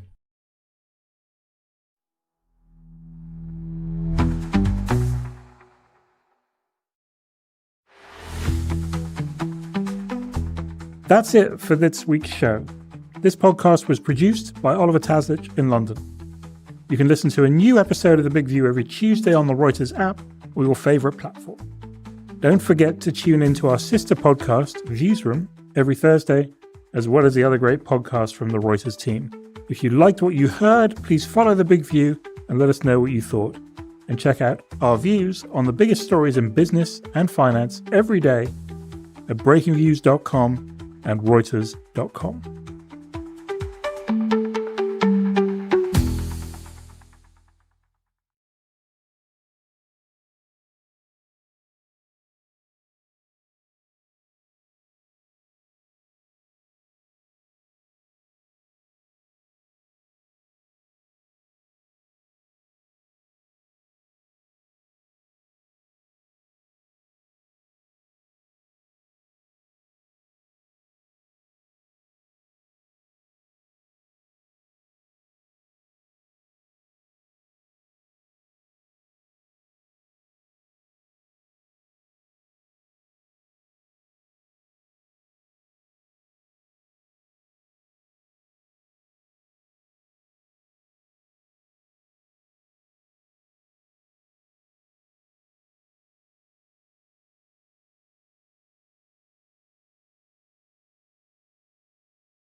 January of this year, because it meant that the next generation of 2 nanometer production could be done in the US. So TSMC's plants are on track to do this. For instance, the one in Arizona is going to be manufacturing 2 nanometer chips by 2028, others by the end of the decade. But yes, approval is still required for this. Taiwanese officials are saying they're going to be prudently reviewing any sort of outbound investments in advanced chip technology. But at the same time, we know that Taiwan is very keen and eager to prove the value of its relationship to the US, and semiconductors is one of the best ways to do that. Annabelle Jolas there.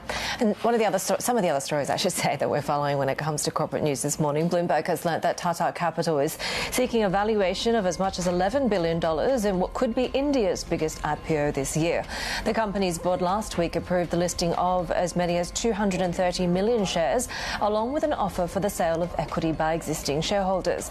It also announced a rights issue of as much as $172 million.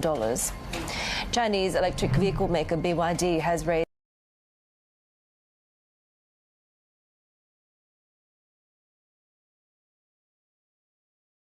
$5.6 billion in Hong Kong's biggest share sale in nearly 4 years. The price represents a 7.8% discount to Monday's close in Hong Kong and sits in the lower end of the marketed price range. BYD has said that the fresh capital will help expand its overseas business and invest in R&D. Yomiuri is reporting that Seven & I is set to reject a proposed buyout by Alimentation Couche-Tard. Its report says a special committee reviewing the offer decided in favour of keeping the Japanese retail conglomerate independent, apparently out of antitrust concerns in the US. This comes after reports that the board member, Stephen Dacus, is set to replace Reiichi Isaka as CEO. Sherry. And Heidi, take a look at these assets that we're following as we continue to hear news around tariffs and trade. The U.S. expected to impose tariffs on external agricultural products as soon as April 2nd. Of course, they're not very happy with the agriculture trade deficit of the U.S. that rose to a record $49 billion this year. And at the same time, China now considering retaliation on American agriculture and food products. This according to the Global Times. So this really driving up prices of Chinese soy meal used in food and animal feed, as well to the most in more than 3 weeks or so. Right now, we're seeing a little bit of downside pressure, but prices have continued to remain pretty high. Canada also planning to respond with tariffs on $20 billion of goods from the U.S. That could include a lot of food products like wine, coffee, and peanut butter as well. Heidi.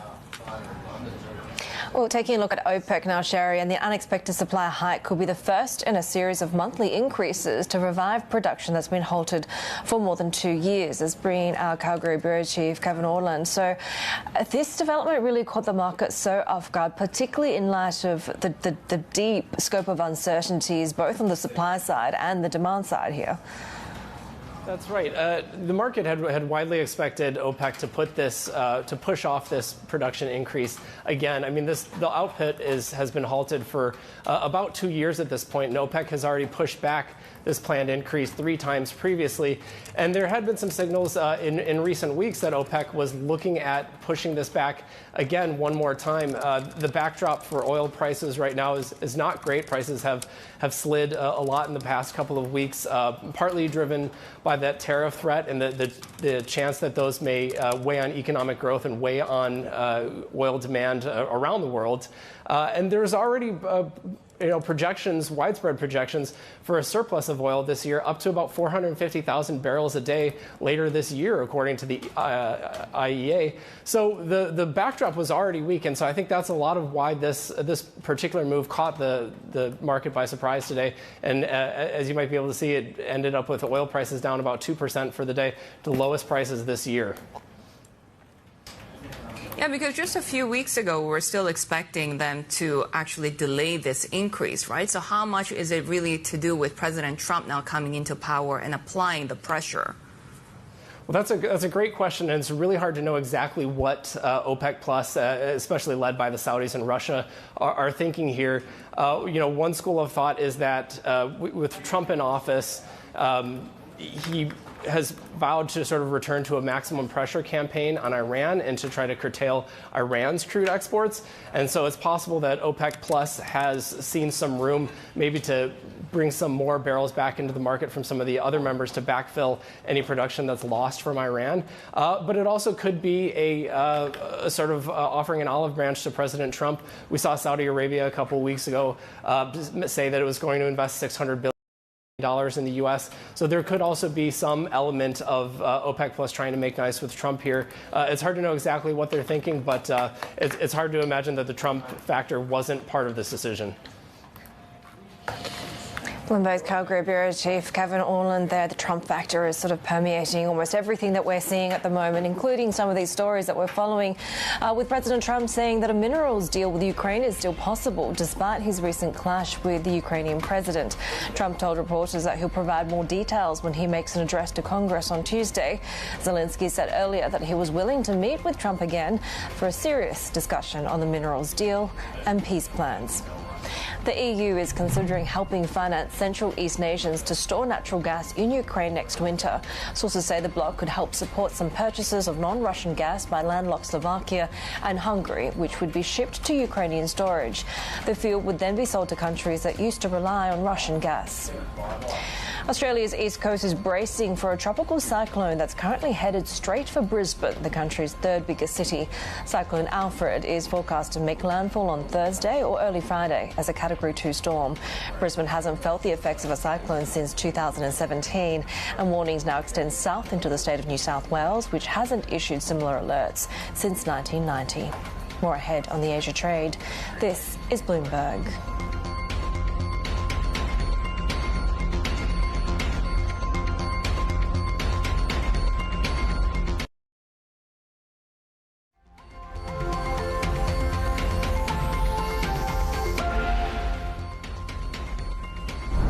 Breaking news at the moment. We're hearing now that the U.S. is pausing all current military aid to Ukraine's defense, according to a defense official right now. Of course, we have seen the disastrous meeting at the White House between Presidents Trump and Zelensky. We know that the U.S. support, the existing gear that Ukraine has, could be running out in the summer. And we're now hearing that the U.S. is pausing all current military aid to Ukraine, according to a defense official. And this at a time as we are now seeing that the flow of U.S. weapons to Ukraine have nearly stopped, and that supply could run out around the summer. The Biden administration, of course, saw the $67 billion in military assistance that he provided to Kiev as essential.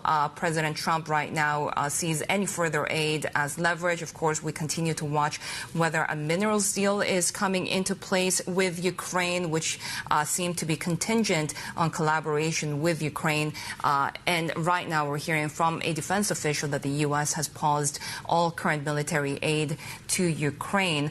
European leaders have gathered in London this week in an emergency security summit to coordinate this defense spending hikes, as they may have to fill the gap left if U.S. support is withdrawn. Britain has called this a coalition of the willing to secure Ukraine. Heidi, right now breaking on the terminal, U.S. pausing all current military aid to the country. That further pressure point, even as, of course, we've heard Zelensky saying he's willing to meet with President Trump again after that fiery first meeting in the White House just a few days ago. We're also watching SpaceX at the moment, set to launch its Starship rocket for an 8th test flight from its Starbase facility in South Texas. This was slated for actually just about a minute and a half ago was supposed to be the launch time. We are seeing that the launch clock has been stopped. Apparently, they're saying that there's a vehicle issue, that the launch at the moment is on hold, but this takes place about 6 weeks after the last prototype exploded mid-air. Flight 8 is targeting that liftoff just a couple of minutes ago from the Starbase in Boca Chica near Brownsville, Texas. They have a 60-minute window here beginning at 7:30 a.m. in Hong Kong for this flight test, and we're sort of watching very keenly as to what happens, and I'll bring Paul Allen for more. What's at stake here? Yeah, just because it's on hold for 40, well, the clock has stopped at 40 seconds. Yeah. That doesn't mean it's over for the day. As you say, they can hold here for a little while they iron out any particular problems. So might still be a go. The weather's cleared up. It was pretty foggy a bit earlier on, so there's no reason in that regard not to proceed. And the area is clear both around the launch site and around the Indian Ocean, just off Western Australia, where the upper level, the Starship section, is going to splash down about an hour after launch, if of course it takes place. The objectives here are similar to what happened in Flight 7, which was unsuccessful, partially. They did manage to catch the booster for the second time, but the upper stage disintegrated in midair. There was a propellant leak there, which meant the planned experiments couldn't go ahead. It was meant to deploy some dummy Starlink satellites, so that obviously didn't happen. The plan is to try that again today. And if you study that upper section, the black section, really closely, you can't really see it in that shot, but there are a number of heat shield tiles that have been removed deliberately in strategic locations, and the idea is here to see what sort of stresses the vehicle can withstand when it re-enters the atmosphere. So, this thing's blown up a few times in the past, and every time it happens, it's like, oh, it's a failure for SpaceX and Starship. But that's not really how SpaceX rolls. It expects to fail. It expects things to explode. It's all part of this rapid iteration process. And in the background of that shot, there's an enormous factory just rolling these things out. So even if it doesn't work out today, that doesn't mean it's not full steam ahead down the track. Bloomberg's Paul Allen, they'll continue to watch that as that is being paused. We're being told that the team is troubleshooting, believe they can resume again soon. Of course, Starship, the most powerful rocket ever built, and really keen to Elon Musk's dream of sending both humans and cargo to deep space destinations like the Moon and Mars. So we'll come back to that as we get a little bit more progress being conveyed to us. More ahead on the Asia trade. This is Bloomberg.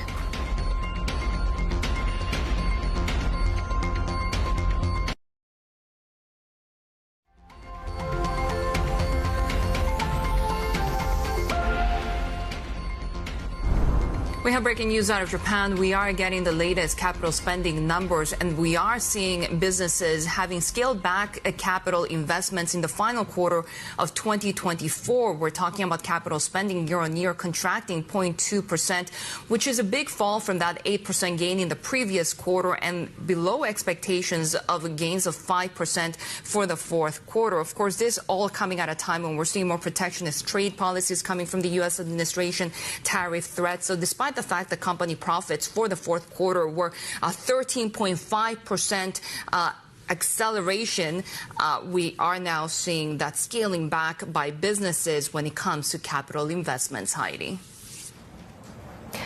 Well, Sherry, the former Dallas Fed President Robert Kaplan says there's still hope that looming tariffs on Canada and Mexico may not last too long. The Goldman Sachs Vice Chair also told us why both countries are still important parts of a wider U.S. trade strategy. So there's a little bit of skepticism as to whether ultimately there are going to be tariffs on Mexico and Canada. And the reason for that is logistics and supply chain arrangements with Mexico and Canada are so central to domiciling manufacturing in the United States and global competitiveness. I think there's still a hope that even if they're put on, they won't be on for long, and maybe they'll be threatened and never get put on. I think they feel differently about tariffs on China, maybe relating to Europe, but I think people believe eventually there needs to be a North American strategy for U.S. trade, and that means Mexico and Canada are very central to that North American strategy. So do you think that CEOs are changing their businesses right now, planning? What are you hearing in that realm? I'd say they are pausing and trying not to overreact, but are being prepared that they may have to make substantial changes. I don't think we're to the point where they're jumping at some of these potential tariffs or threats, particularly again on Mexico and Canada, but they're getting prepared to make alternative plans. The concern is it will raise costs and it may undermine their competitiveness globally. And those are things that I think are probably you'd prefer not to have. How do you think the Fed should respond? And are there any long-term concerns for the economy? So the Fed will be more likely to look at the whole puzzle, not just one action. So government spending cuts, changes to immigration, changes to energy ecosystem, changes to regulation, and then tariffs are part of that puzzle. And what you're seeing in the economy is it appears to be a slowing of GDP growth. We'll know better as the weeks go on. So probably somewhat slower growth and prices staying sticky. So I think the Fed, at least in this upcoming meeting, is most likely to do nothing. And they're going to take it one meeting at a time and try to assess these changes.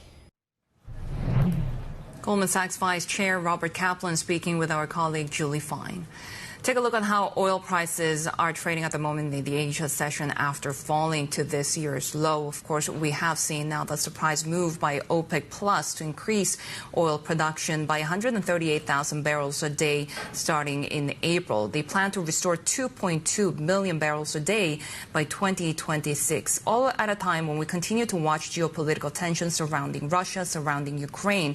We are now hearing that the U.S. is pausing all current military aid to Ukraine. This is according to a senior defense official. Of course, Heidi, we have seen the Biden administration giving $67 billion in military assistance to Kiev, but the existing U.S. gear could start running out in the summer.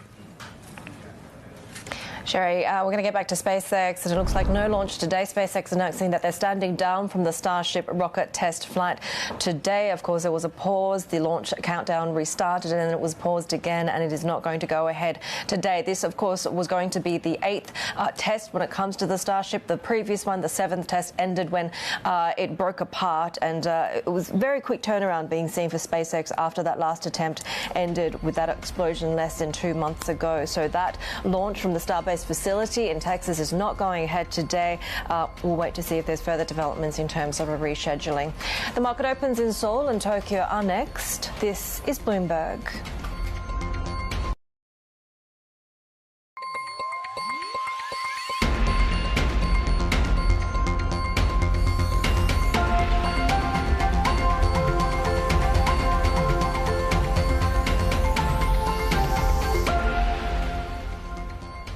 This is the Asia Trade. We're counting down to Asia's major market opens and bracing for President Trump's tariffs on Canada, Mexico, and China to take effect in the next few hours. The most sweeping of the era, applying to around $1.5 trillion of goods, Heidi.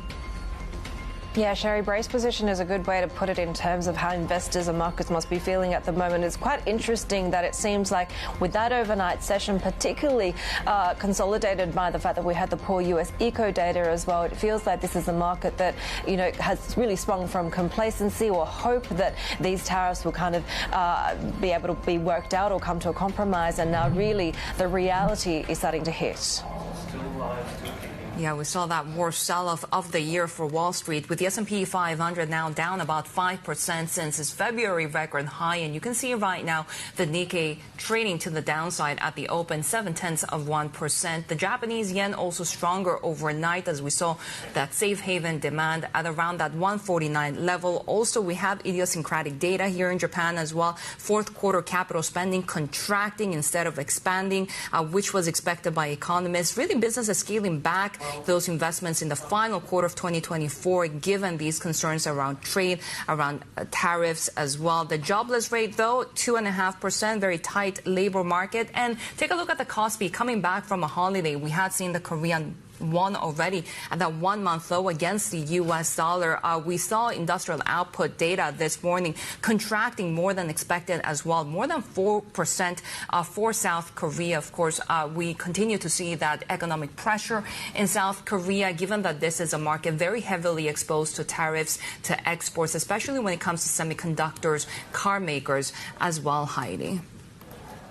Yeah, take a look at what we're seeing when it comes to Australia. Of course, that sort of exposure when it comes to it trading as a China proxy, and of course, there's additional pressure coming down on China expected to weigh as well. We are seeing downside there, ASX 200 off by just over 1% at the moment. In terms of that sector breakdown, we are seeing really broad losses, just a couple of subsectors trading in the green at the moment, but the steepest losses being seen across energy, some of the oil names down by 2.4%, utilities also off by close to 3%, tech, as well as some of the materials, miners and financials, as well as property, all shedding over 1% at this point in the session. We are seeing the Aussie dollar seeing a little bit of weakness there. Of course, this is really one that trades as that China proxy there as well, right? As we kind of just get that broad trade uncertainty. We also have the CPPCC as well as the MPC kicking off in Beijing this week, and some of that policy uncertainty there as well. But really looking at bond yields as well, jumping as this defence promises really ripple out across the world, and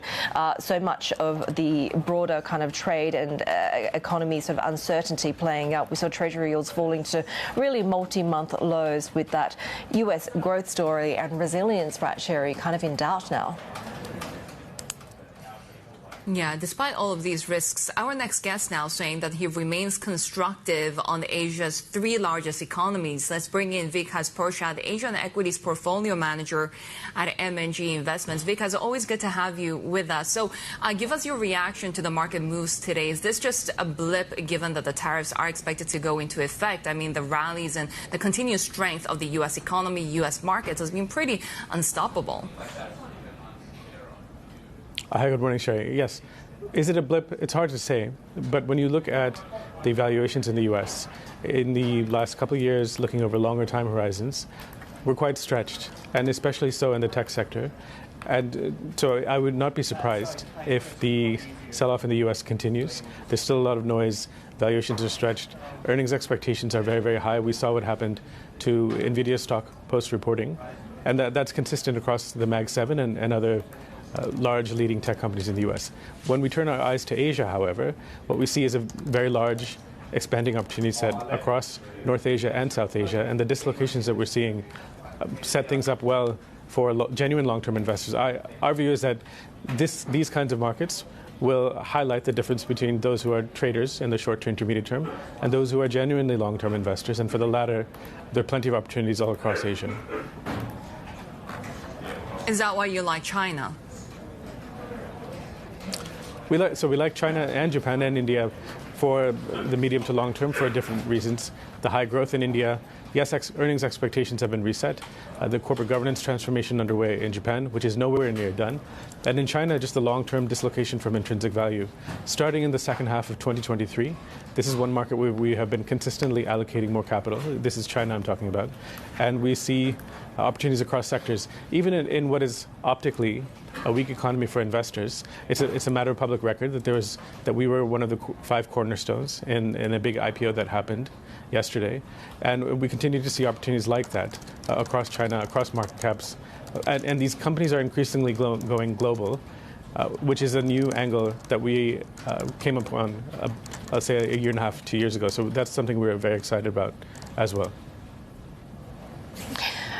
Of course, the sort of one story in town at the moment is really looking at these tariff risks, right? If you take a look at what we're seeing at the moment, and I guess insofar as a certainty we have on the category and scope of these tariffs and where they're directed, where do you see the vulnerabilities? Which assets will suffer the most from Trump's tariffs? That's our MLive question of the day. So in our view, there are 2 sectors that are clearly impacted. One is the tech hardware sector, semiconductors, and Singapore's been in the news in the past few days. And then also in the auto parts supply chains as well. Our view is that across the region, but especially in Japan and India, these auto companies, the auto parts companies, have already largely begun to reflect and incorporate the risks into their share prices. So we do see some opportunities there. And in China, and companies that are operating in China, the tech hardware sector, they probably still are more vulnerable than the auto sector companies are, given where valuations still are, and given the widening of the ranges for earnings outcomes there for the next couple of years. So it's not done yet, but prices have already adjusted quite a bit, especially in the auto parts and auto OEM spaces in Asia. You've said you're already constructive on Chinese equities, and it's, what I'm getting is that it's sort of more of a medium-term, long-term play. What are you expecting to see or hoping to see from the MPC and the 2 sessions over the next week or so? And is there anything that would really change your position depending on what policy announcements or support get announced? So on the latter, unlikely. Our view is constructive on China for the long term. And then on the former, thinking about what are we expecting. If we go back to September, the excitement around the stimulus, that did not really change or accelerate our allocation of capital to China. And if you look back over the last couple of years, we have remained constructive on China for a lot of the reasons that we've talked about in the past. Number one, the government clearly is aware that pain needs to be taken in the real estate sector. That has come. And the pace of change there has been necessary. Now, on the consumer side of things, we remain very constructive across various sectors. Whether the stimulus is X dollars or 1.5X means less on our time horizon than it might to participants who are looking for shorter term returns. But in China, the opportunity set is larger, and it's getting larger every year. Because when it comes to Japan, what's your base case for the yen in your constructive view, and does it add more layers to what sectors you prefer? Yeah, so in Japan, what we see is a market that is capable of delivering low teens returns over the next few years, compounding at that rate. 8 to 10% of that is earnings growth, and that's where we sensitize various company earnings scenarios to the yen. I think here it's not going to make too much of a difference to what we've prepared for. A material strengthening from here or a material weakening from here would cause us to reevaluate that, but somewhere between a 140 to 160 range, we feel like that's what we are prepared for. That's what equities are pricing in now. But when you look at that mid-teens or low-teens return that's possible for Japan, only 8 to 10% of that is coming from earnings, which is also healthy. But there's dividends, there's share buybacks, there's increasing dividends as well, and that takes you well past 10%, we think. So Japan is a earnings growth story, but it's a corporate governance transformation story also that is still, at best, in its middle innings. This is going to last for a while. Because Portia, Asian Equities Portfolio Manager at M&G Investments, good to have you with us. Let's stay in Japan because we're seeing some big moves. There's really a lot to the downside, especially when it comes to semiconductors, automakers that will be affected by President Trump's tariffs. But this is one stock that we're watching very closely, 7&I Holdings at the lowest level since August. We have heard from local media, Yomiuri, saying that 7&I will be rejecting Couche-Tard's buyout offer. 7&I is reportedly also appointing board member Stephen Darkis as CEO to replace their current CEO, and this, of course, in the move to prevent that takeover by Canada's Alimentation Couche-Tard, and now local media saying that they will be, in fact, rejecting that buyout offer, Heidi. We'll be watching that, the further developments there for 7&I, but Jerry, still ahead. Colonial First State Superannuation CEO Kelly Power joining us to tell us why Australian pension funds are looking to boost investments in the US.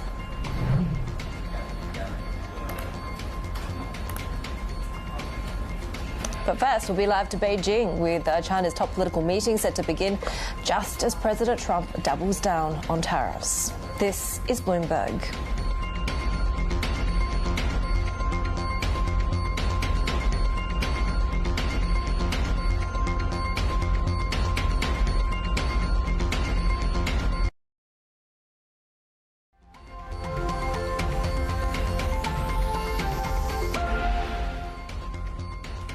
A senior U.S. defense official has told Bloomberg that President Trump has ordered a pause to all military aid to Ukraine.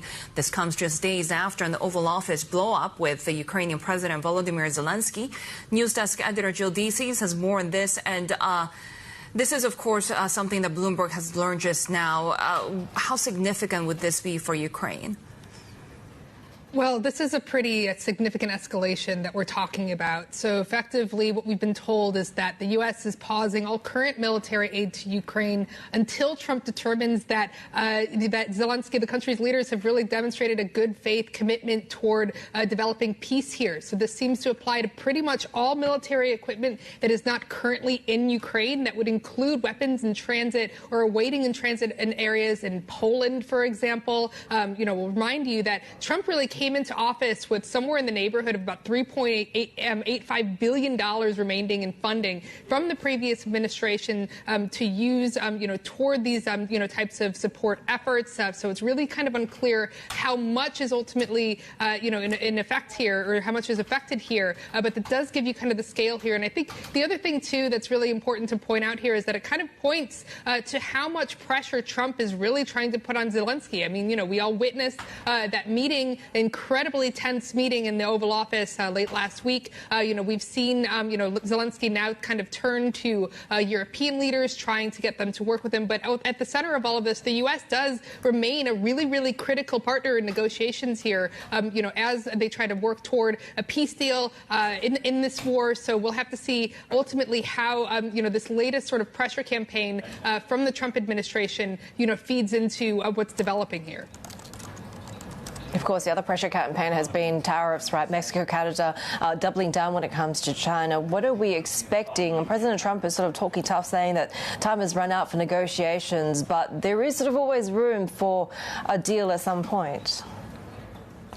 Yes, I mean, I think that the one thing that you really do have to keep in mind with any of these tariffs, obviously, at this point, we are expecting, once, we sort of hit midnight in the U.S. here for these 25% tariffs on Canada and Mexico to go into effect, 10% on Canadian energy, also that additional 10% tariff on China, although we do know that, the Trump administration so far has been kind of no stranger to sort of last-minute deals or, sort of doubling back on certain things. We saw that happen with tariffs that were threatened on Colombia just earlier this year. But at this point, I mean, Trump seems to be making pretty clear that he expects these tariffs to go into effect. I think at this point now it's waiting to see whether that actually does happen, and then also waiting to see what kind of, sort of reciprocal efforts we might see, whether that be from Canada, Mexico, maybe even from China. So we have, heard that, potentially China could consider, some kind of a tariff on agricultural imports. But at this point, again, kind of unclear here. So far, China in particular has been pretty measured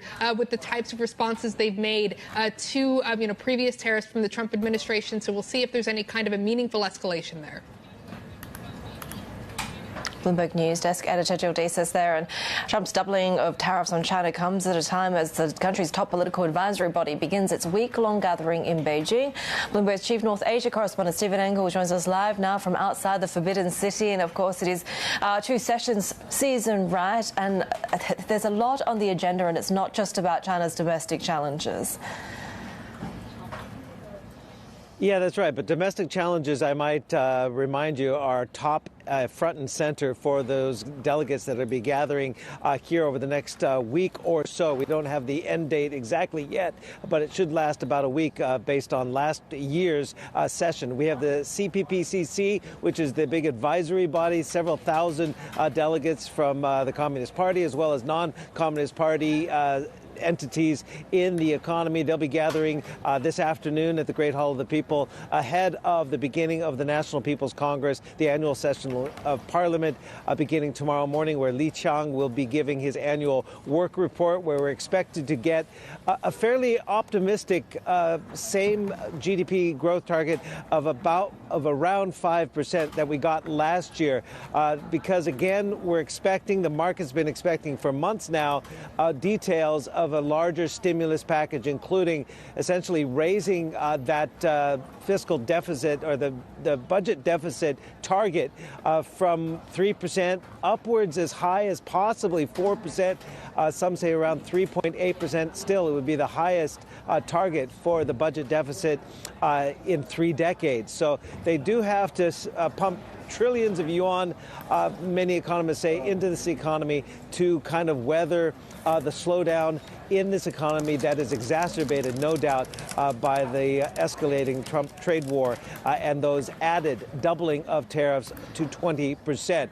It might not be front and center of the communication coming out of the NPC, tariffs, I mean, but it will be on most people's mind, how to weather the storm when exports have really allowed the Chinese economy to weather the downturns, obviously, in consumer spending, retail sales, and of course the property sector, which is still trying to put a floor on that years-long crackdown. So lots to discuss over the next few days, especially tomorrow when Li Qiang takes the podium and delivers that work report. Essentially, it's the marching orders for the provinces and what they have to deliver. Steve, when it comes to President Trump's tariffs that you mentioned, of course, how important is it for China to have a really restrained but perhaps calculated response given all of the economic risks that you've laid out? Well, we'll have to see how restrained they're going to be this time. 3 weeks or so ago, about a month ago, when Trump announced, of course, that first round, the opening salvo of 10% tariffs on China in response to what he said was a lack of response on the fentanyl issue. The response from China was fairly muted, as Jill Desis had just mentioned. They put tariffs on about 80 U.S. products, but not the high-volume products that we saw saw in the first Trump trade war in his first term, where soybeans were targeted, and soybean exports from the United States to China dropped about 80% over the 2 years after those retaliatory steps from China were put into place. Also, just a few weeks ago, they did some export controls on tungsten-related minerals. There's still more room on rare earths that the Chinese could do. They could definitely go down the road of soybeans and other agricultural products that the United States ships to China, including corn and wheat.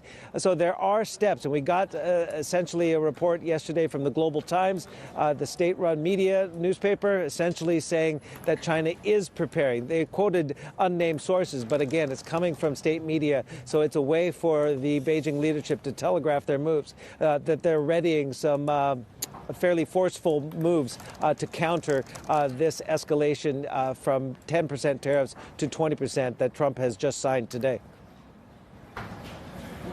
Our Chief North Asia correspondent Stephen Engle there in Beijing for us. Take a look at what we're watching when it comes to European futures. That session just opening up at the moment and taking that negative lead from Wall Street from the Asian session at the moment. Euro Stoxx 50 futures off by just about 0.5%. A little bit downwards when it comes to German DAX futures as well. This comes after a pretty significant session, though. We had stock benchmarks for Europe hitting record highs. Regional leaders pledging to boost military spending, so that defence play really helping send stocks to fresh records. Defence stocks in particular adding $35 billion in market cap, so that's really where we've seen the very sharp rally. We've seen some companies in particular gaining over 90% so far this year, and there is further expected momentum when it comes to defence stocks there, with public defence spending really expected to rise sharply, even if that sort of peace process for Ukraine does come to some sort of resolution for 2025. We are also watching the euro as well. The euro advancing about 1% against the greenback in the previous session, again on these prospects of a lift for the region's economy on the back of sort of stronger defence mechanisms for Europe. Sherry.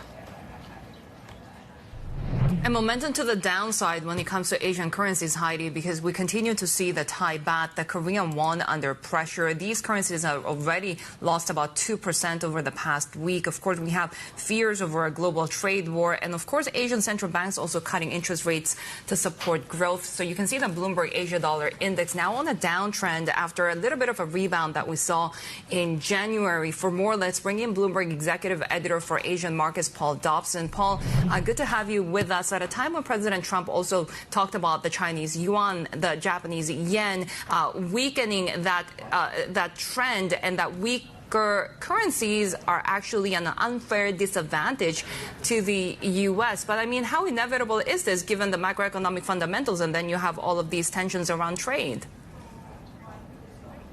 Yeah, morning, Sherry. I think this is going to be absolutely crucial in the way that the trade and tariff deliberations are expressed in financial markets in the coming weeks. Keep an eye on the Chinese yuan. All important. The Chinese response last time around when Trump was putting tariffs, when he was enacting the trade war, was to allow the yuan to weaken in order to offset some of the hurt for its companies that the tariffs on the U.S. imports was having. So Trump seems like he's trying to get ahead of that a little bit with these sorts of comments, talking about how allowing a weaker yuan or encouraging a weaker yuan would be an unfair advantage against the U.S. and, presumably, therefore, a red line for him or an excuse to ratchet tariffs even higher. On the other hand, we haven't seen very much sign of it at all yet. In fact, a lot of analysts had forecasts for a much weaker yuan this year, way back in December and January when we were looking forwards to it, expecting exactly that kind of response. And yet, so far, China has really held the line,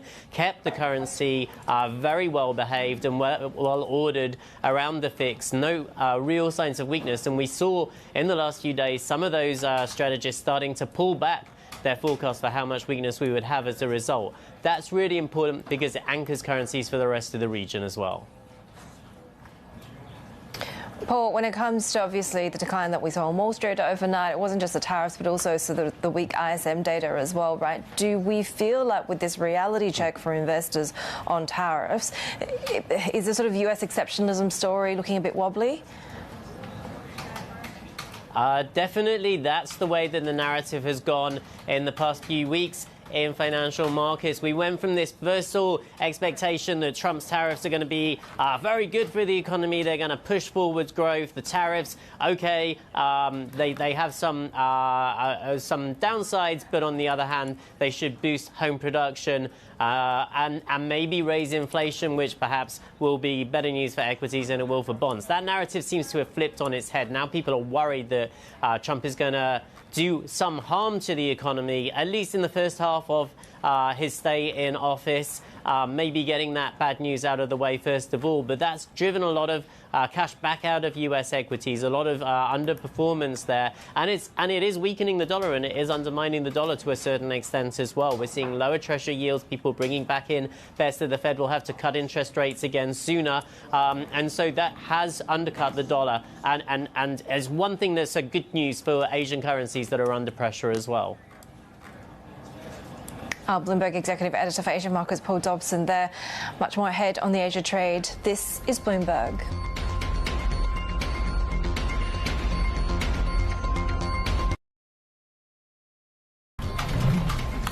Taking a look at benchmarks across the region, we are seeing broad declines there after these tariffs sparked the rout in the US. We are seeing the Kospi breaking apart, though, seeing a gain of 0.6%.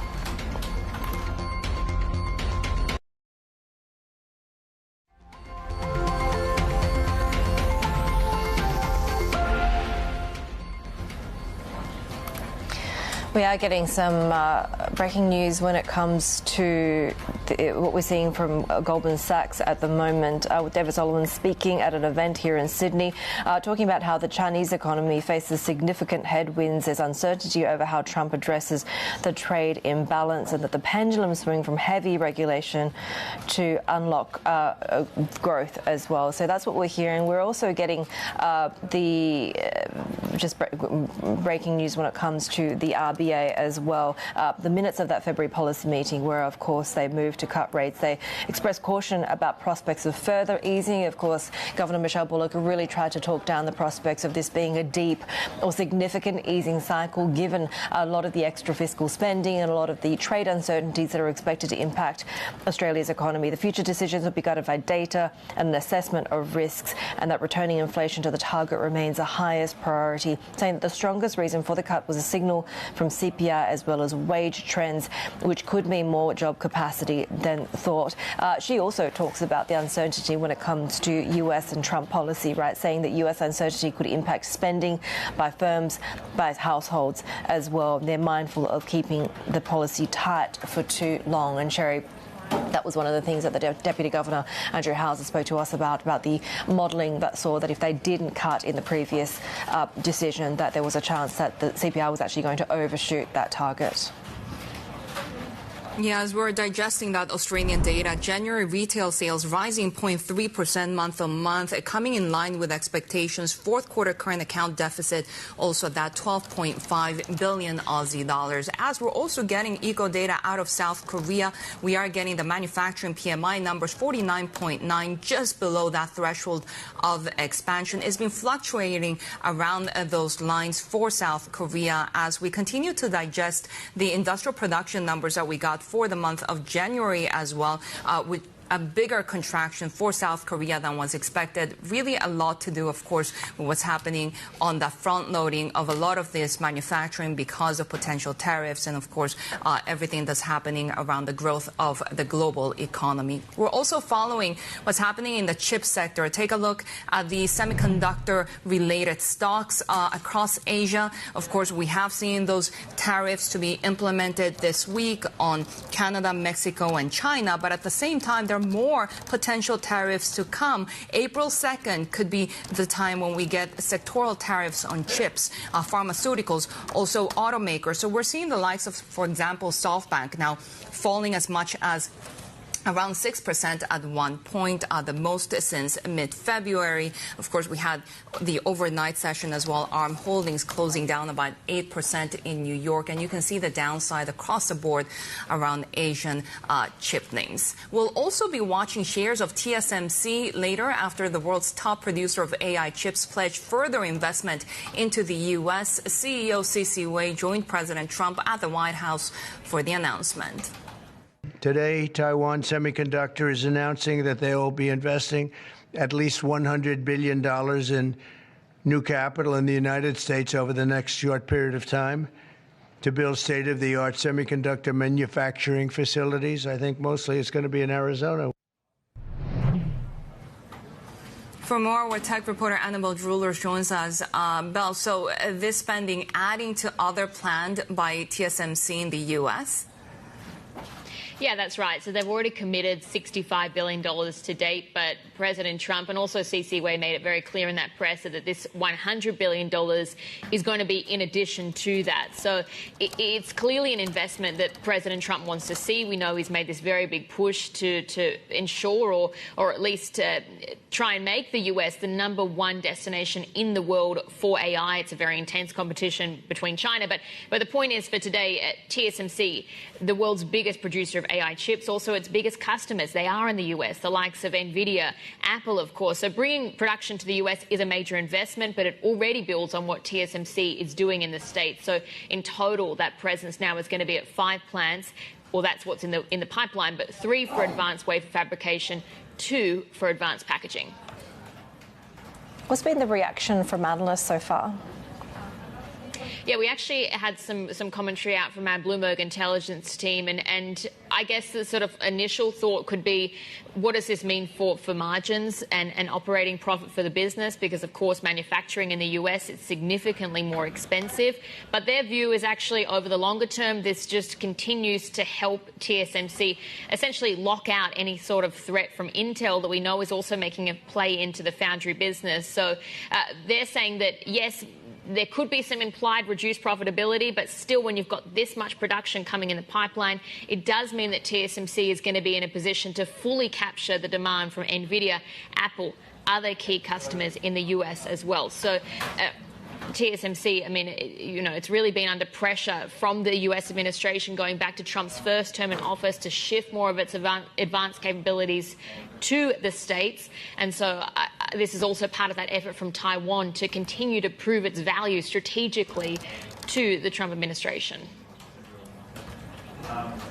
Right, Annabelle Drulers there with the latest on TSMC and, of course, the chip sector. As we're also watching another sector, that's automakers, and you can see red across the board. Of course, we are expecting those tariffs today when it comes to Mexico, Canada, China as well. We know that many of these names in Japan, also in South Korea, are very much exposed to whether it's sales in the U.S. or sales to China as well, especially the likes of Hyundai, Kia. And not to mention that we could see potentially more sectoral tariffs on cars as well starting April 2nd, according to some of those threats by President Trump. Heidi.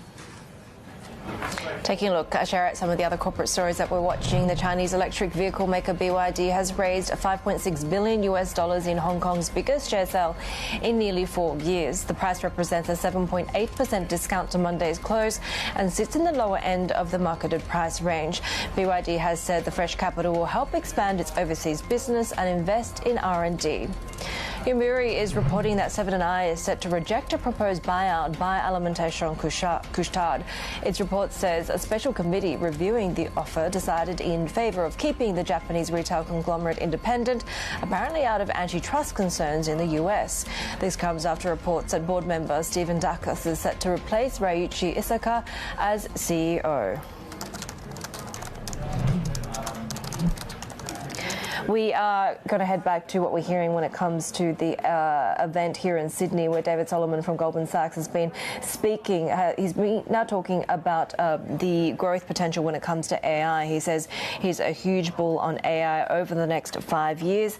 We had heard previously he'd spoken about his views on the Chinese economy as well as the US economy, the uncertainty over how Trump addresses trade imbalances, and that China faces significant headwinds with its economy as well. Also speaking about how fiscal spending has been a tailwind for the US economy, but that there is a very small chance of a US recession. The Goldman Sachs CEO David Solomon there speaking at a summit in Sydney, and this comes, of course, as we continue to see the clock tick down when it comes to the tariff orders on Mexico and Canada, as well as new double tariffs when it comes to China as well.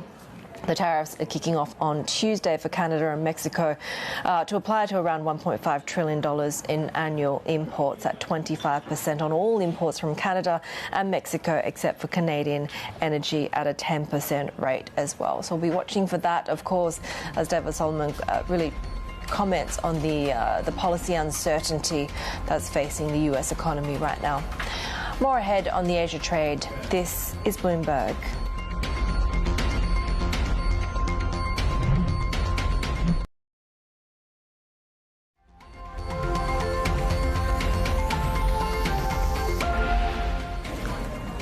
Take a look at what we're watching. We're just almost 2 hours into the start of trading this morning here in Sydney. We're seeing some downside, really tracking the broad risk-off sentiment across the rest of the region as markets and investors bracing for the rollout of more trade tariffs from President Trump. We are seeing the ASX 200 really being led lower by some of the utilities, the miners, property, pretty broad-based sell-off that we're seeing at the moment. When it comes to the policy side, we also had the RBA's February meeting minutes. Of course, this when they cut rates for the first time in 4 years, really expressing caution and saying that the board is not committed to further policy easing. So really in line with what we've heard from board members, from Governor Bullock, in terms of this could be potentially quite a shallow and an unusual sort of easing cycle. The Aussie dollar is holding at 62.13. We're perhaps seeing some of that sort of proxy risk from those double down China tariffs as well. Australian pension funds are looking to boost their investments in the US. Superannuation executives met with the Trump administration and their officials last week to discuss investment opportunities. About $400 billion of super fund capital was invested in the United States. That's expected to exceed $1 trillion by 2035. Australia has the fourth largest retirement savings pool globally, but it touts itself as the fastest growing. It's expected to become the second biggest in the world by 2030. Well, Kelly Power, who's the CEO of superannuation at Colonial First State, joins us now. Kelly, really great to have you with us. And I mean, in a way, it's a great problem to have, to kind of work out what to do with this growing pile of investment cash. Why to the US is there so much interest right now? Oh, look, I think it's patient capital, it's long-term capital. We're a very sophisticated market from an investment perspective, and yeah, like it's sort of an open door when you go to the US in terms of people looking for investment opportunities. In our fund, it's about $8 billion invested with the US, and we're increasing that all the time through our partnerships and moving into new asset classes as well. There's a lot of sort of anxiety in terms of how that money is deployed, right? Are you sort of constantly looking at new products and offerings? Yeah, look, so obviously equities is a big portion of it. 75% of global equities sits in the US, so it's a big part of our allocation. But we are increasingly looking at infrastructure, we're looking at private equity and other asset classes, and really just responding to opportunities to get the best outcome for our members. What sort of investments abroad are you looking at? Are there sort of specific sectors, and how, I guess, complex is that navigating that landscape given the policy outlook is so uncertain right now? Yeah, for us, we are a small investments team, about 30 people, and so we really just respond to whatever opportunities are available. So there's no real geographic tint. There's a lot of money going into unlisted assets. That's not, not just a US theme, that's globally. A lot going into private equity, a lot going into private credit, and a lot going into infrastructure. So we're looking at all those opportunities, but for us, we really look through partnerships. So we have a partnership with BlackRock, for example, and we look for the local teams that are onshore to help us deploy the capital. Private credit is a really interesting one, and we spoke to actually ASIC just a few days ago. There are obviously concerns over sort of transparency and the regulation side. How compelling is it for you as an asset class? I think it's important from a diversification and return perspective, and for us looking at making sure that we're not concentrated with too many partners, making sure that we don't have concentration around too many specific types of loans or investments is important. Concern at the moment, but obviously it's a growing asset class.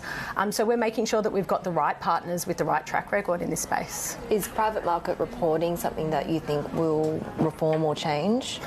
Based on what I saw in the report, I would suspect that there will be more change around that, but I don't necessarily think it's an issue at the moment.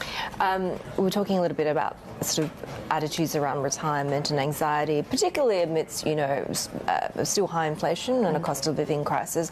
What are the main themes that you kind of see when you speak to people about, what happens down the track? Yeah, we recently did a survey actually, and cost of living was the greatest concern for Australians, no surprise there. But what we did see in our report was that the majority of people that are moving into retirement, it's something like 60%, don't feel comfortable about the retirement that they're going to have. And about a quarter of them in retirement are still paying debt, so using their pension payments to pay debt. So it has to be a big focus for us as superannuation funds and the government in terms of providing advice to those individuals. Retirement is really hard to navigate. It's very complex. No two retirees are the same. So having support, guidance, help, really important. What would you like to see from the government? Obviously, election year, and we're expecting that to be announced really sort of imminently. Are there policy settings from that level that you think could help? Absolutely. So the Quality of Advice Review report, we're still waiting to see the Tranche 2 reforms come out. And so that Tranche 2 piece is really the one that will deal with this advice accessibility issue. So the average cost of advice now is about $5,000. I think the average you need to have is about $1 million. And we know from our membership that the people that need advice the most are those 200, 300,000 where you can optimise your age pension. So that problem has to be solved. We need to get more help to the इस crude oil में buyers थोड़ा सा risky trade था, buyer निकल गए होंगे, I hope so target मिल चुका है, वापस सेल कर सकते हैं ऊपर से, ठीक है, सेम रेजिस्टेंस जोन है, वापस सेल किया सकता है क्रूड ऑयल को अपर लेवल से, बाकी इस बार वापस बाइंग नहीं करेंगे, नीचे अगर ये ब्रेक डाउन ही कर दे तो बेटर है, बाकी नेचुरल गैस तो साइडवे ही चला गया एफईजी पर, ना ऊपर जा रहा है ना नीचे आ रहा है, मोमेंटम ही नहीं है बिल्कुल। यहाँ पर एक छोटा सा ही ट्रेड बनाया जरूर था एफई से, बट क्या कहें इस ट्रेड का, पूरा एफईजी पर ही फ्लैट हो गया मार्केट बिल्कुल, लगता है क्लोजिंग होते होते एफईजी पर ही क्लोज हो जाएगा पूरा।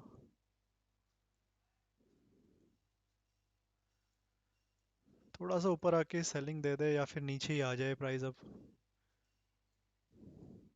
स्टक है बिल्कुल सपोर्ट के अराउंड।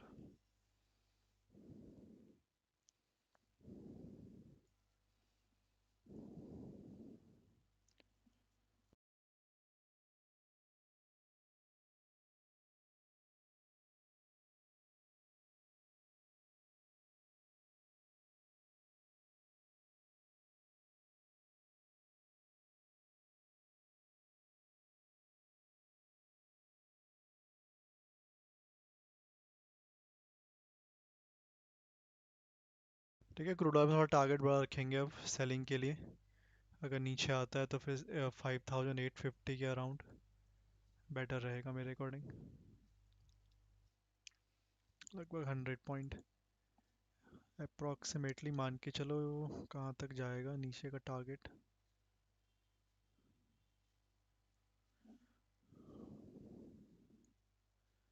इस एरिया तक का एक टारगेट रख सकते हैं, यहाँ पर आएगा तो फिर देखते हैं ये लेवल होल्ड करता है नहीं करता, क्योंकि वहाँ पर एक एफईजी है, वो होल्ड कर गया तो वेल एंड गुड, नहीं तो फिर मेजर सपोर्ट थोड़ा सा उसके नीचे रहेगा, वहाँ आ जाए तो फिर तो बेस्ट ही है।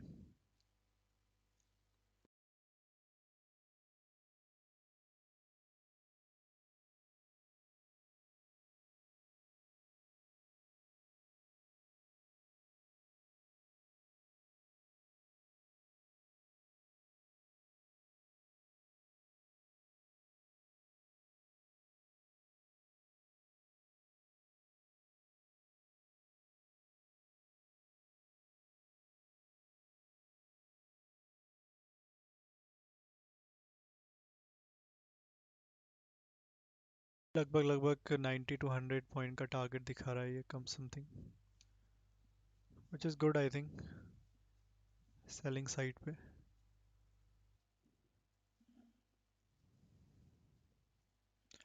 लाइक भी करते रहो guys, don't forget to like the stream and subscribe the channel.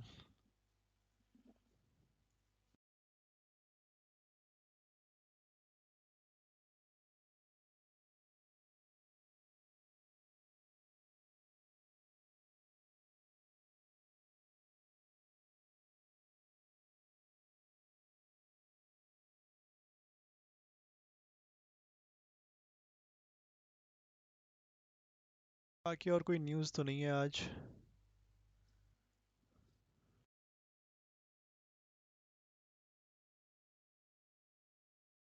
Putin agreed to help Trump broker nuclear talk with Iran. Breaking news है तो. Bear is for crude oil.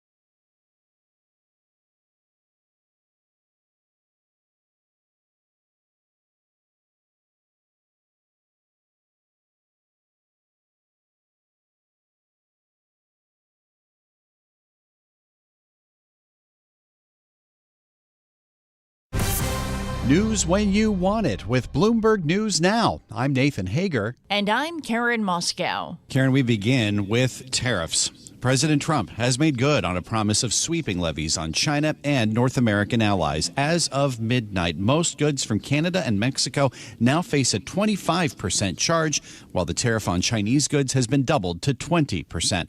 In comments heard live on Bloomberg Radio, President Trump said the tariffs will help bring manufacturing back to the U.S. I would just say this to people in Canada or Mexico: if they're going to build car plants, the people that are doing them are much better off building here, because we have the market. We're the market where they sell the most. President Trump says there was no room left to reach a deal with Canada and Mexico, as he hopes to force them to address fentanyl flows into the U.S.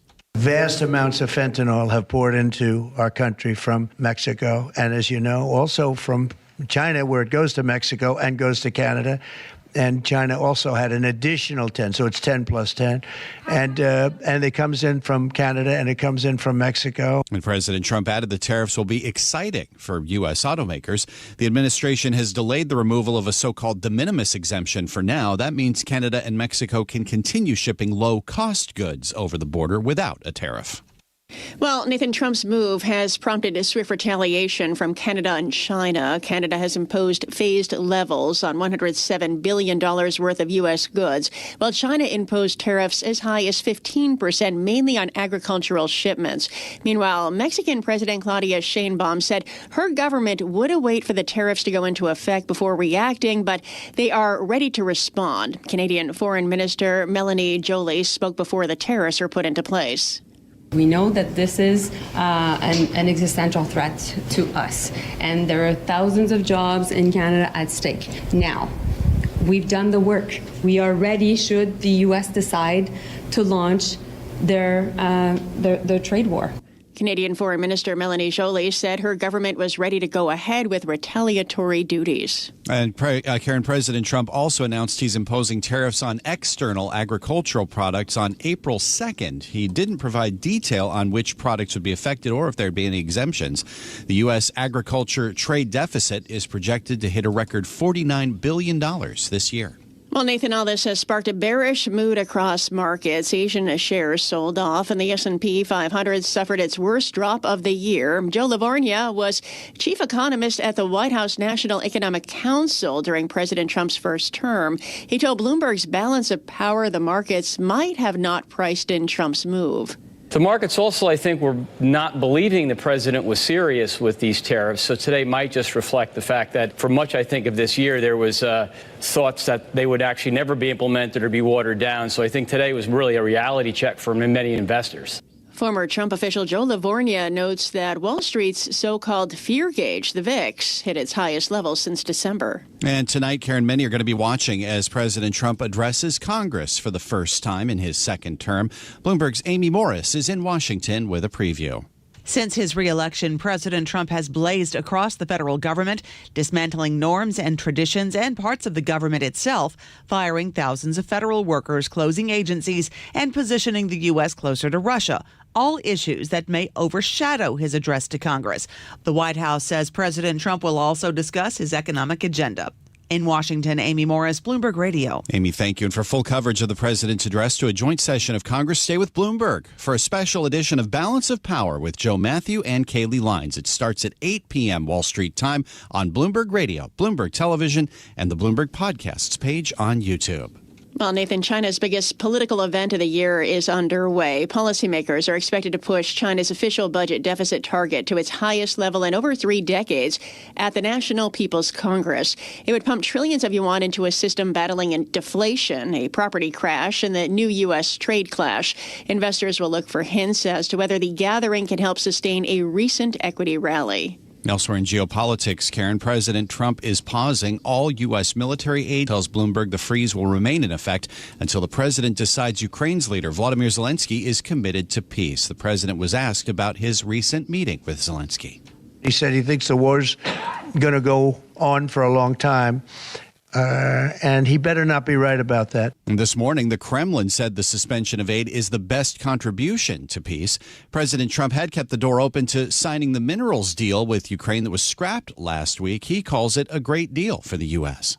Well, Nathan, as the European Union looks for ways to support Ukraine, it's unveiled a nearly $840 billion plan to fund rearmament. The proposal includes $158 billion in loans to boost defense spending. European Commission President Ursula von der Leyen announced it this morning. We are in an era of rearmament, and Europe is ready to massively boost its defense spending, both to respond to the short-term urgency to act and to support Ukraine, but also to address the long-term need to take on more responsibility for our own European security.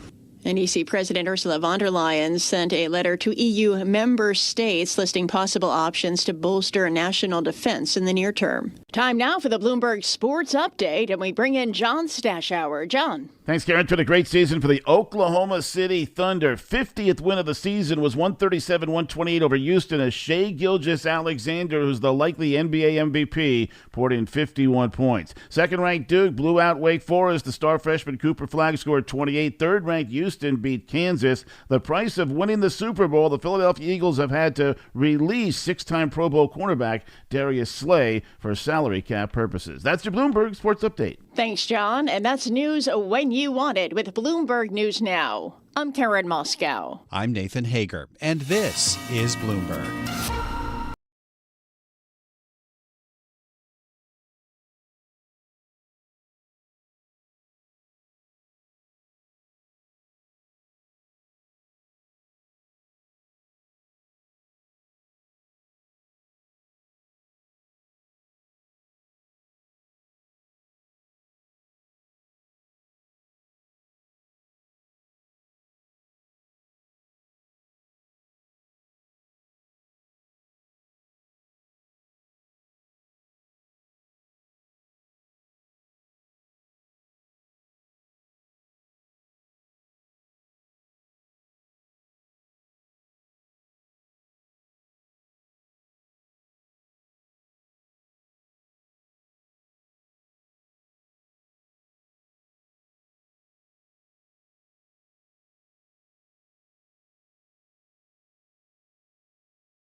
What do you think is priced in right now, for, on equities, but also bonds? Well, we think for equities,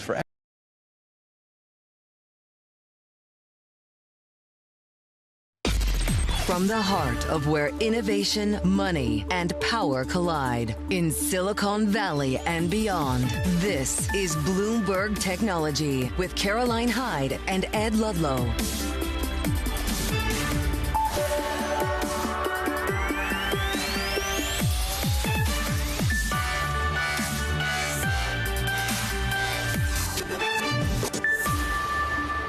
Live from New York, I'm Romaine Bostick. And I'm Jackie Duvall in Washington. This is Bloomberg Technology. Coming up, Trump and TSMC are expected to announce a $100 billion investment in the U.S. That's according to reports. Plus, we'll dig into the potential impact of the U.S. tariffs on the tech sector, especially chips, as that deadline approaches. And Honora dominates the 2025 Oscars while Disney's Hulu takes a hit, crashing during the ceremony. We'll have all the details. But first, let's get a check on those markets. What are you seeing, Romaine? There's a lot to check here. Right now, you're looking at a market that has really been on a roller coaster ride. The intraday chart of the NASDAQ 100 really indicative of that. We came into this morning with an expectation of a continuation of that tech rebound off of that strong rally on Friday. But that got kneecapped about 30 minutes into the session. Some economic data showing further contraction in the manufacturing sector here in the United States, combined with an increase in the price index here. Inflationary pressures rearing their head. But then guess what? A little bit of a reprieve came in just around 10:30 here in New York City. Headlines from the Wall Street Journal saying that the Trump administration does plan to announce further investments in the chip space here in the United States. A $100 billion commitment from TSMC, Taiwan Semiconductor, over the next 4 years. This may not look like much on your screen, but you did see a rebound in tech stocks. The 1% drop that we're seeing in TSM, they were down about 3% earlier in the session. The rest, though, of the Philadelphia Semiconductor Index right now straddling the line, Jackie, between gains and losses. Let's get more on that TSMC deal with Bloomberg's Mike Shepard, who's joining us now. Mike, what do we know about this potential deal? Well, we've been able to confirm here what the Wall Street Journal had reported earlier, that TSMC will announce at 1:30 p.m. with Donald Trump in the White House plans for up to $100 billion of investment in the U.S. And what we know from beforehand from our coverage of TSMC and the big push to expand chips manufacturing here in the U.S., there were already plans by the company for up to $65 billion in investment, supported by some money from the Biden-era CHIPS Act programs. But the idea would be to build some plants in Arizona. They already have one that was actually lured. TSMC was lured by Trump to Arizona back in 2020. That plant is now up and running. Its yields are even exceeding what we typically see from plants by TSMC back home in Taiwan. And there are plans for as many as 3 more plants as well. So, Mike, give us a sense here, though, when we talk about these dollar commitments, and we've seen a lot of these commitments, what's the follow-through? I mean, there was a story on the Bloomberg terminal over the last 48 hours saying that Intel is having trouble getting some of its chip plants up and running in the time frame that it originally set out. How much progress has TSMC made so far on those previous commitments? Well, one of the biggest differences between TSMC and Intel is really the customer base. And Intel has struggled to find customers that would be able to sustain a plant of the scale of the one in Ohio that you just mentioned. And TSMC, on the other hand, it is the world's leading maker of artificial intelligence chips. And the demand for that is insatiable. As we know, they are the leading foundry for NVIDIA. In NVIDIA, we just saw the earnings last week. Jensen Huang, the CEO of NVIDIA, looking ahead to really, demand that is hard to meet for their products, Blackwell and others, as, this capex that we're seeing globally going into artificial intelligence really seems to be on course to continue unabated. And this actually fits in with Donald Trump's own vision for artificial intelligence. He wants to make sure that the U.S. remains dominant in this area. And even by having a foreign flagged and owned company like TSMC in the U.S. expanding, that does fit his vision, the one he articulated before the election, of having companies from abroad invest in the United States.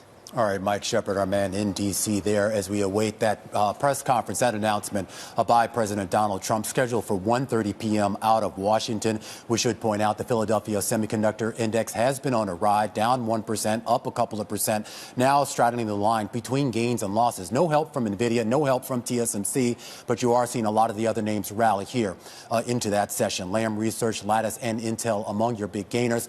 Let's bring Fiona Sankata into the conversation, Citi Index senior analyst, to talk a little bit more about the tech trade. And Fiona, I am curious about where sort of the fuel is going to come for the next leg of this, I guess we can call it chip/AI trade. Where's that come from? Yeah, it's a really good point because, it's been a difficult start to 2025. We've seen that reflected in share prices, which across the board have struggled since the start of the year. So, I think we're very much getting to this stage where the markets are looking, as you correctly pointed out, that next catalyst. But I think it's also worth bearing in mind that there are several clouds that are just looming over the sector. And I think one of those clouds that we're waiting for a bit more clarity on is what Trump's intending to do as far as export bans are concerned. There are some sort of reports that potentially we could see more export bans to China coming into place potentially this week. I think once we start to get a bit of a clearer picture of how the Trump administration is looking to position itself as far as the chip sector is concerned, I think that could help at least stem concerns that have been weighing on the sector. And I think the other thing is that we just also need to get a little bit more clarity, I think, over the outlook for sort of reduced costs as far as AI is concerned. Obviously, we've had earnings season, we've learned a lot, we know that spending is still high, but I think the whole DeepSeek disruption just sowed a seed of doubt, which I don't feel has been removed yet. So I think we just need a little bit more clarification as to what the outlook is as far as sort of being able to reduce spending on AI and CapEx spending is concerned. Fiona, to your point about what Trump's policies mean for the semiconductor sector, there is some concern that tariffs or other policies could eventually lead to price increases in the space. There's been some debate about how much of an effect that would actually have on companies' ability to offer them at a price that's still appealing to their customers. Where do you land on that? Is that something that you're watching as a potential detractor to the space going forward? Yes, I think that's a really good point. We do obviously need to consider when we're talking about trade tariffs, we also need to consider about what that means for pricing and potential inflationary pressures that might cause in those pricing. And obviously, there are going to be ceilings and limits that prices may potentially reach where customers say, well, actually at that level it's too high, we're going to rein in our orders. So I think that's something that we need to watch very carefully. But obviously on the back of that, we also know that there is obviously a huge importance based on tech, based on AI, based on chips, and so that they are very much continue to be the future of sort of where the world is going. So we need to keep that in mind when we think about at what level are companies going to say that's too far, that's too high for us right now. So whilst we will be keeping an eye on it, I don't think it's necessarily right now at a point which is causing concern, but it potentially could do in the future if we find that those tariffs do have inflationary impacts. Are you comfortable, though, Fiona, when you look at the valuations in the market for some of these names that the market has bid up? Are you comfortable with those valuations given what you just said? Because we've obviously had a very strong run up. Now, we've also had a pullback since the start of the year. So I think that pullback has actually shown that the market is pricing in those concerns. I do think that we need to have more clarity before we're going to see any further increases in valuations, before we see any strong rally higher. Longer term, I'm still bullish on the sector. I think short term, there is a potential for there to be more choppiness as we wait for those points to be clarified. That's Citi Index Senior Analyst Fiona Sincata. Thanks so much for joining us. Coming up, the countdown to new tariffs. We speak with Christine McDaniel of the Mercatus Center ahead of new Canada, Mexico, and China tariffs set to take effect tomorrow. This is Bloomberg.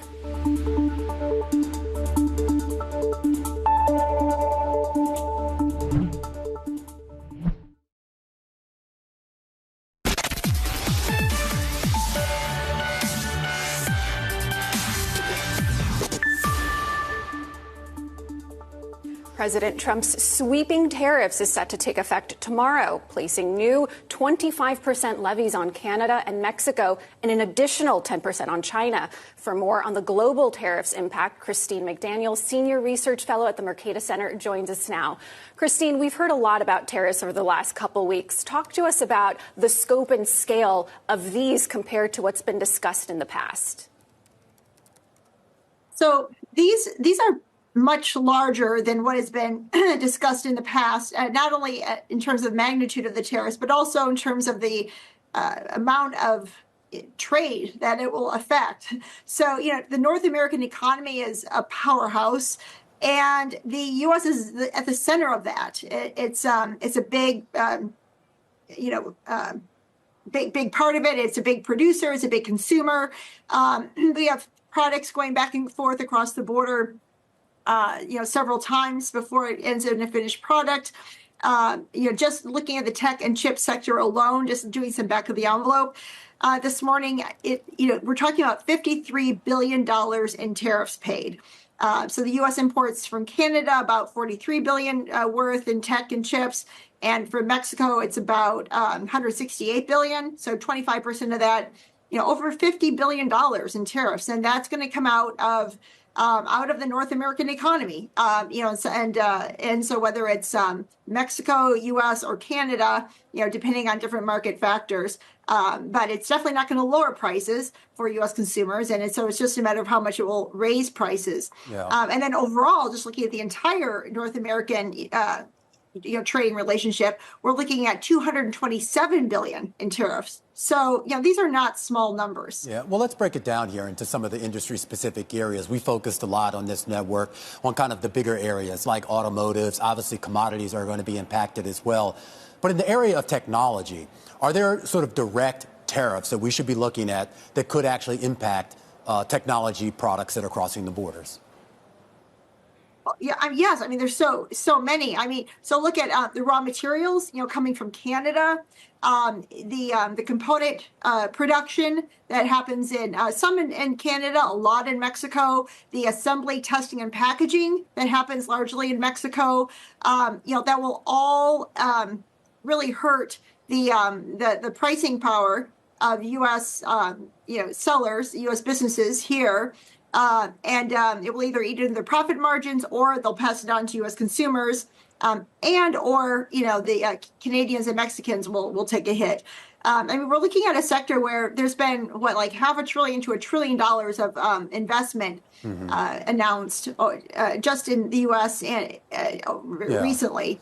So it's the tariffs will make it's going to be harder to get a good bang for the buck with these tariffs. Yeah, and of course, for a lot of folks, they're going to start to see those tariffs kick in overnight tonight. March 4th, of course, is the deadline, at least for those big ones on Mexico and Canada, additional tariffs down the road. And of course, these reciprocal tariffs, Christine, that the president has also spoken about here. You've been on the inside. I mean, you know what goes on inside the trade rep's office. You know what goes inside the Department of Commerce. You know what goes on inside the ITC.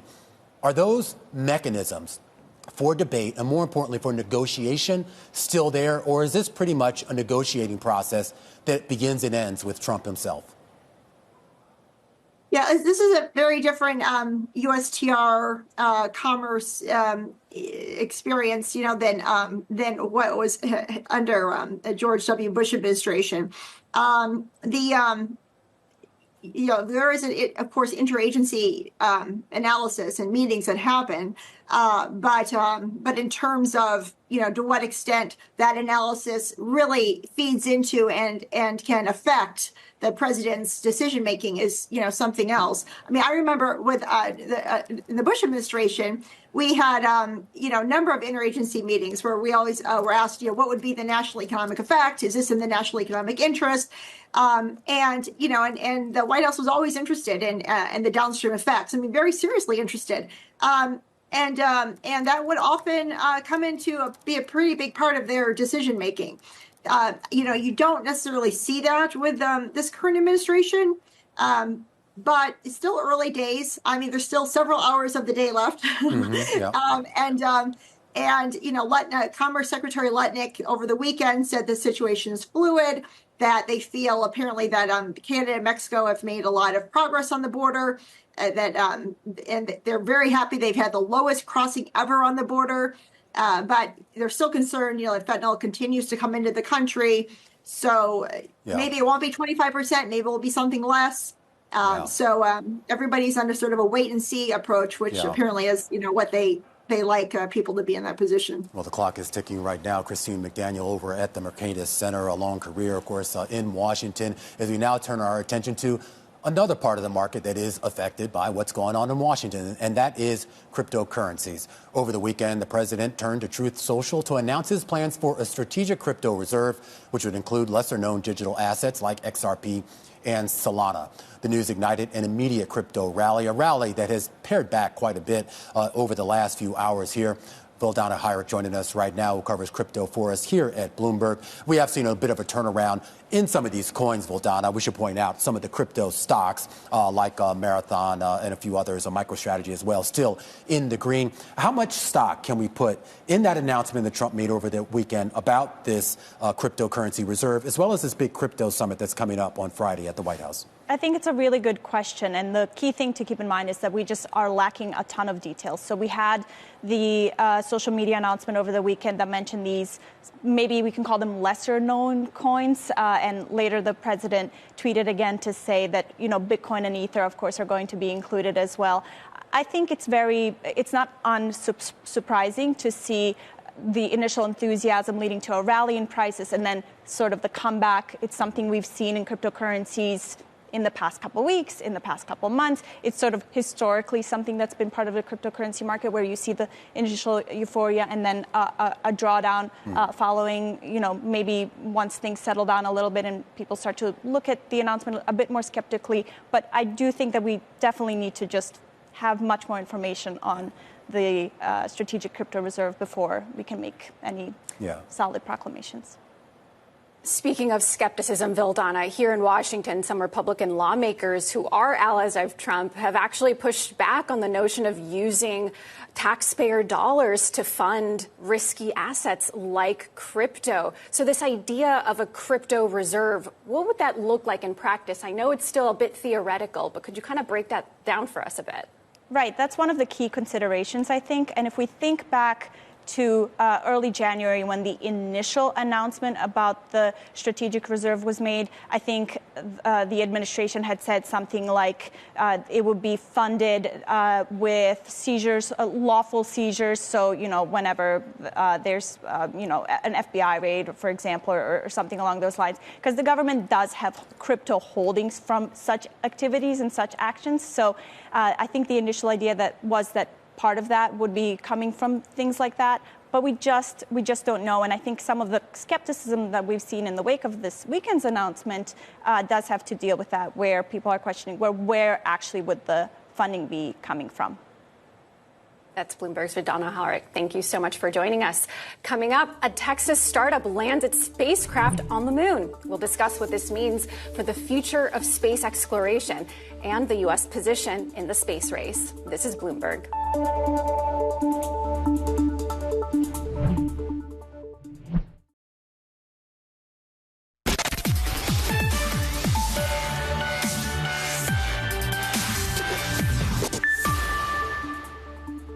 All right, shares of companies in the space race were actually on a pretty wild ride today as well. That was after a private company called Firefly Aerospace successfully landed its first robotic spacecraft on the moon.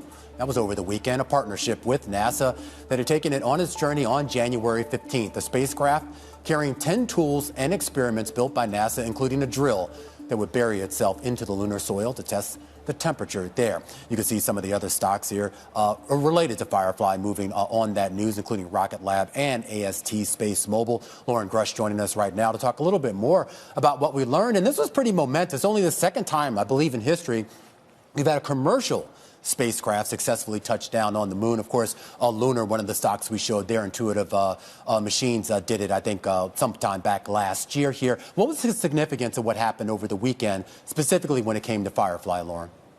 Right. Well, you just explained it right there. This is only the second time a commercial company has landed a vehicle intact on the lunar surface. But something special about Firefly's landing is they're kind of hailing it as the first fully successful landing, because even though Intuitive Machines did land their lander for the first time last year, unfortunately, that lander did tip over when it reached the surface. It was coming in too fast, and so it had to end its mission prematurely. But with Firefly, it looks like they stuck the landing upright, and they even got some really great pictures from the lander right as soon as they made it to the surface. So from all we've seen so far, it looks like a pretty successful mission through and through.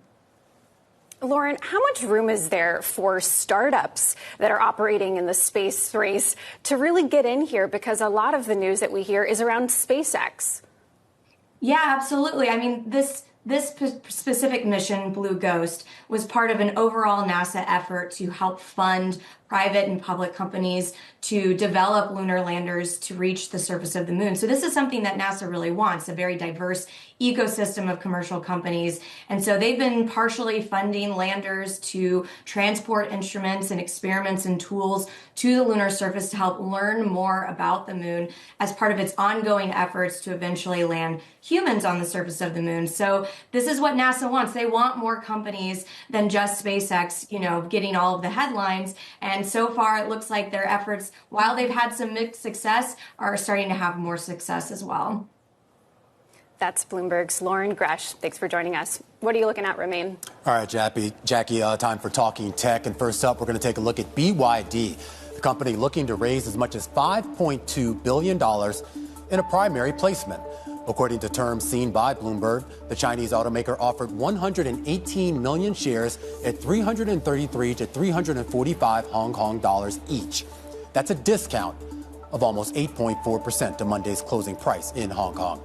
Plus, Baidu planning to raise $1.4 billion with an offering of offshore bond sales. According to sources, the deal may price as soon as Wednesday and would be the first bond offering for China's leading search engine since 2021. The deal also comes before the company must repay a $600 million security that's due on April 7th. And finally, Chinese AI startup Zhipu has raised more than $140 million as interest in domestic AI rises following DeepSeek's meteoric growth. The financing round, led by local government-backed firms, and joins existing backers Alibaba and Tencent. Zhipu was last valued at about $3 billion during its last funding round in May 2024. Jackie? Coming up, investors are valuing ByteDance at $400 billion. Mitchell Green of Lead Edge Capital will join us to explain.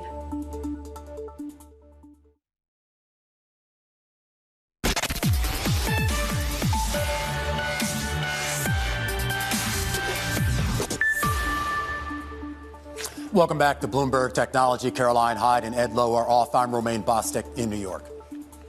And I'm Jackie Davalos in Washington. Let's get a quick check on markets, which have been oscillating all day long. Jackie, moving partly on big news out of Washington, moving partly on the back of economic data, and of course, moving partly on the back of what we talked about on Friday, which was that recheck of valuations, the dip buyers coming in, trying to boost tech stocks.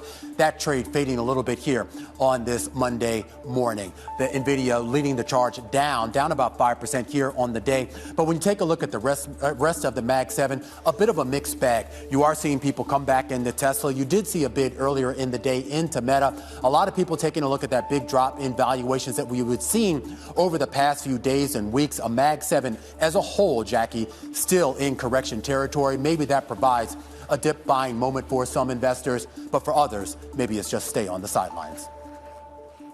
Alexis Ohanian, the co-founder of Reddit, could get involved with another social media platform. Ohanian is joining billionaire Frank McCourt's bid to buy TikTok's U.S. operations as a strategic advisor. That's according to reports from Reuters. Now, TikTok's parent company, ByteDance, is experiencing a reversal of fortunes. That's despite facing a possible ban of TikTok in the U.S. The Chinese social media company is now valued at more than $400 billion. Three major investors marked up the company's value. For more on this, Mitchell Green, founder and managing partner of Lead Edge Capital, joins us now. You're an investor in ByteDance. Help us understand what this $400 billion investment really means. Is this coming from ByteDance's other ventures, or is this just really a TikTok story? Jackie, thanks so much for having me on. Appreciate it. I think the valuations that people are holding these companies at, and remember, unlike people, the general public, the people valuing these companies have access to the company financials.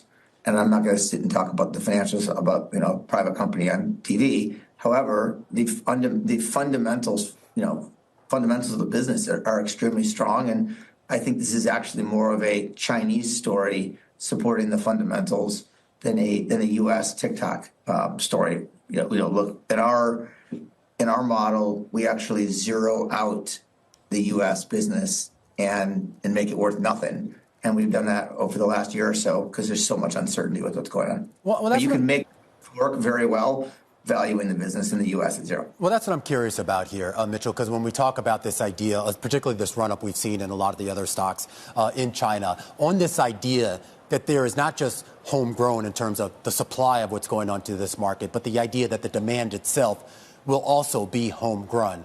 In your model, you think that's enough to justify the run-up that we've seen in some of these names? The Chinese business is gigantic. Keep in mind, these valuations you're seeing are as of 12/31. A lot of the Chinese run-up has come in the last month, 6 weeks. And so public comparables, if you were looking at Tencent or an Alibaba, which are probably the two best comps, those stocks have actually done very well over the last 45 days. And so that wouldn't actually, that run-up, it hasn't even been factored into that $400 billion in price. Talk to us about where this leaves ByteDance in this broader array of tech companies that are trying to notch a lead in generative AI. Where does this leave ByteDance, and could 2025 be the year that China really makes a dent compared to some of the AI giants we've seen as of late out of Silicon Valley? I wouldn't bet against China. They were some of the foremost innovators around e-commerce. So if you look at companies like Alibaba or PDD, Pinduoduo, or Tencent in the gaming space, some of the best innovations around e-commerce have come out of China. If you read a lot of government Chinese policy around what they're trying to do, around whether it's chips, semiconductors, rare earth, I would expect that they're going to make a serious play in AI. Whether DeepSeek is that one or is it some other one? I think DeepSeek does show that there will be a lot of innovation, not only by Chinese companies but American companies as well, around AI and the software and using software to make AI much more powerful and cheaper. And I still believe AI today is massively hyped and will under-deliver in the near term. But over the next 10, 20 years, it will massively over-deliver to what people think. People always overestimate the near term and underestimate the long term when it comes to technological change. I think you're going to see the same thing here. And I joke in 1997. Crude oil कितना गिर सकता है लगाया हुआ है नीचे 5853 के around तक का एक लेवल एक्सपेक्टेड है. मार्केट बिल्कुल ही साइडवे चला गया. 5 PM हो गया है. 6:30 देखते हैं न्यूयॉर्क सेशन की ओपनिंग, उसके बाद शायद कुछ मूव हो. क्रूड ऑयल में वापस ऊपर जाएगा, वापस सेल कर सकते हैं. नीचे थोड़ा बहुत ये रुक सकता है इस लेवल पे 5850 के अराउंड. वापस ऊपर जाएगा तो वापस सेल कर देना. बाकी जिन लोगों ने सेल किया ट्रेल कर सकते हैं. एक्सपेक्ट है 100 पॉइंट तो मिले. बाकी नेचुरल गैस साइडवेज ही है कम्प्लीटली ना. एग्जैक्टली थोड़ा सा नीचे भी नहीं आ रहा है और ना ही ऊपर जा रहा है. वापस से एफईजी के अराउंड ही घूम गया पूरा. इनका ट्रेड लगा सकते हैं क्या इसमें? Let's see. सपोर्ट तो बहुत ज़्यादा एग्जॉस्ट है यहाँ पे.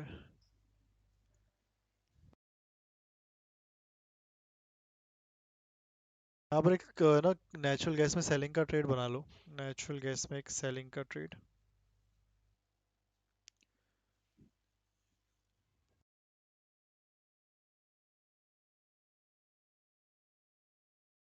नेचुरल गैस में सेलिंग का ट्रेड यहाँ से।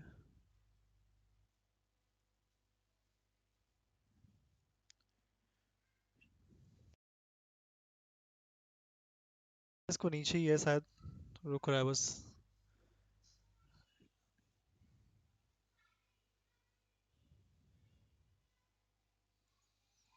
ठीक है, नीचे आ जाता तो बाई कर लेंगे, नहीं तो यहाँ से एक सेलिंग का प्लान है, वापस सेल कर सकते हो। बायर से निकल जाना, अब रुक के फ़ायदा नहीं है इतने देर। इस एफएजी को भी रिमूव कर देंगे, अब काफ़ी देर, दो बार ब्रेक हो चुका है।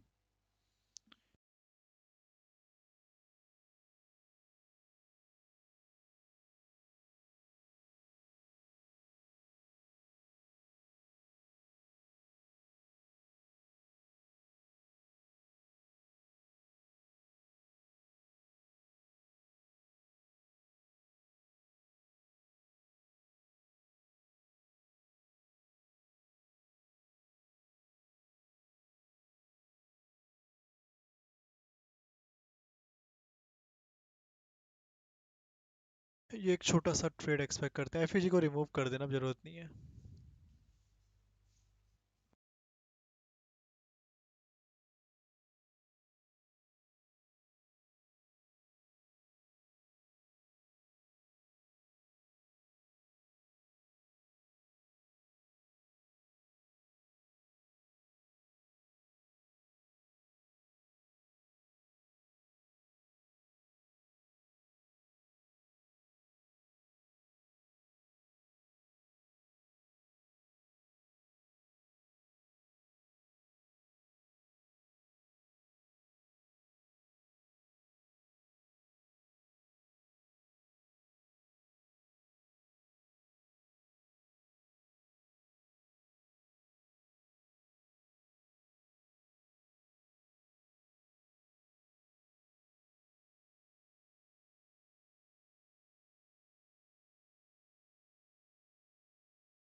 हाँ, नीचे आ सकता है नेचुरल गैस भी 348.50 के अराउंड।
फाइव 5940 से सेल किया है तो हाफ प्रॉफिट बुक करके ट्रेल कर लो।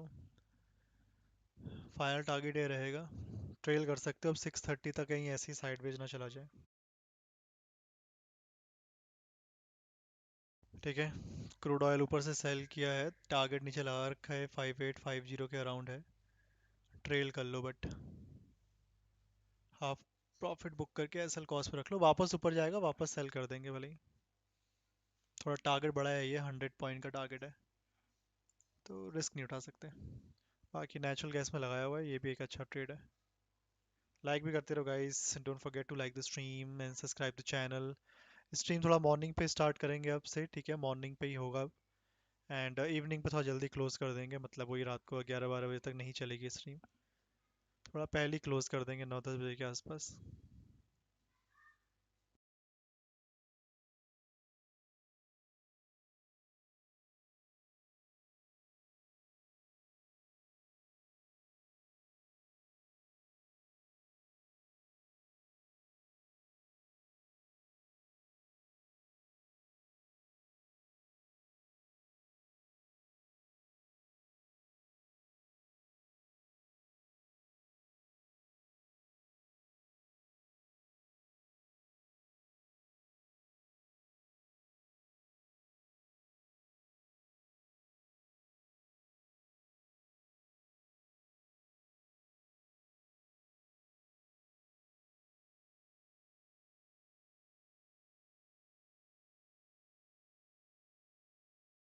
ये साइडवेज कह सकते हो कंप्लीटली, मोमेंटम ही नहीं हो रहा है,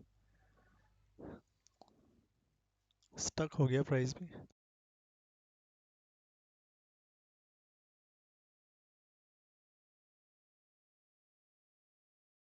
चल गया, थोड़ा और नीचे आ जाता है 354 के अराउंड, 354 के नीचे तो बढ़िया था, नहीं तो बस ये ऐसे ही घूमने वाला है आज।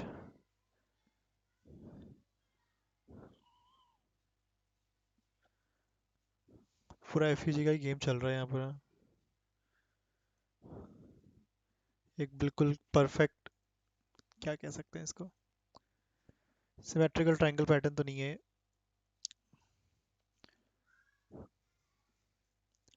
फ्लैग पैटर्न बना दिया, complete flag pattern. Let's see 6:30 तक आता है, नहीं तो फिर 6:30 के बाद ही देखेंगे, आधा घंटा और है।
जो क्रूड ऑयल अगर हल्का सा पुल बैक देता है तो इसमें वापस सेल कर सकते हैं, डे हाई तो कर ही सकते हैं, बीच में भी एक लेवल बन जाएगा सेलिंग का।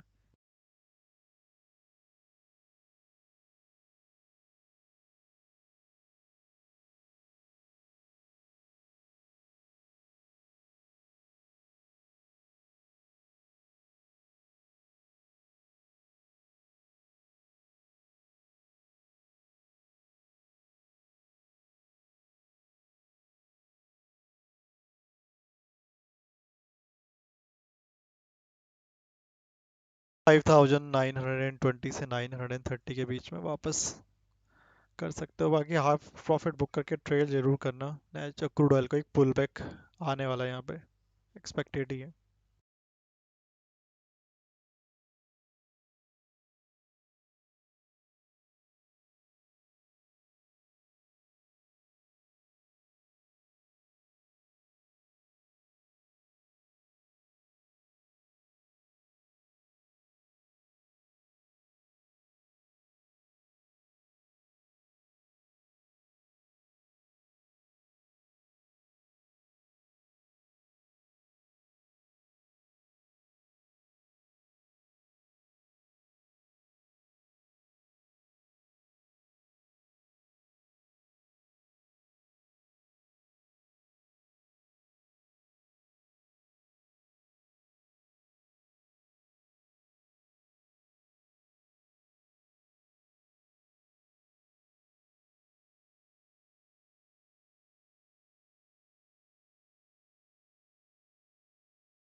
silly or basic as it sounds, live events are a new frontier for streaming, and there are going to be kinks to be worked out for the next few years. Remember, this is the first time that Hulu had ever shown the Oscars. It seems crazy to think that. They should have been doing it for the last few years. Yeah. But Disney has a couple of years ahead of it to try to work out the kinks. So what comes next, though? I mean, we talk about, Disney, I think, has this contract through 2028 to continue airing the Academy Awards, and with the idea that I would assume whatever new contract is struck is probably going to be much more streaming focused. So is that enough time to sort of work out the kinks?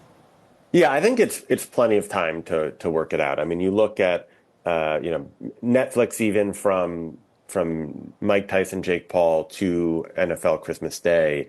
Not to say that they've completely figured out what they're doing, but they didn't have the same problems. I think most of these companies, it only takes, a year or two. We don't have constant problems with this. Peacock's NFL playoff game didn't have huge problems. There may always be some issues if there are just too many people trying to watch. But yeah, Disney has the rights through 28. I still think they're the favorite to keep it. But the Academy is definitely exploring its options in the next few months, and maybe this will make them want to go with a more reliable streaming partner. Yeah, well, for what it's worth, Lucas, for those of us who did watch it on regular platforms here, it was actually entertaining. I mean, Conan had some nice singers there, and I think some of the winners and losers were a surprise to a lot of folks. I'm still upset Demi Moore didn't finally get her flowers. Lucas, gonna have to leave it there. Lucas Shaw, who covers all things Hollywood for us out there on the West Coast here at Bloomberg. This is Bloomberg Technology. Caroline Hyde will be back at some point, and so too will be Ed Ludlow. I'm Romaine Bostick. Please don't forget to check out our podcast. You can find it on the Bloomberg Terminal, as well as online on Apple, Spotify, and iHeart. This is Bloomberg.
Good morning. We are half an hour from the open in Hong Kong, Shanghai, and Shenzhen. You're watching the China Show. I'm David Ingles with Rebecca Chung-Wilkins. Our top stories this morning. Asian stocks and bond yields decline as Trump's tariffs hit risk sentiment.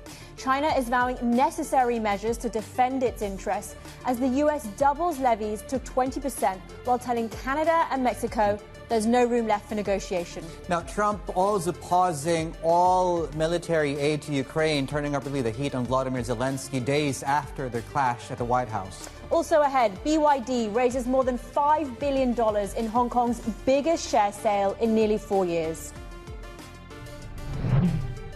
And I'm Stephen Engel in Beijing, where China's top leadership is set to begin key political meetings today to sort of map out the latest priorities, economic revival plans, seeking, of course, to counter Trump's trade war.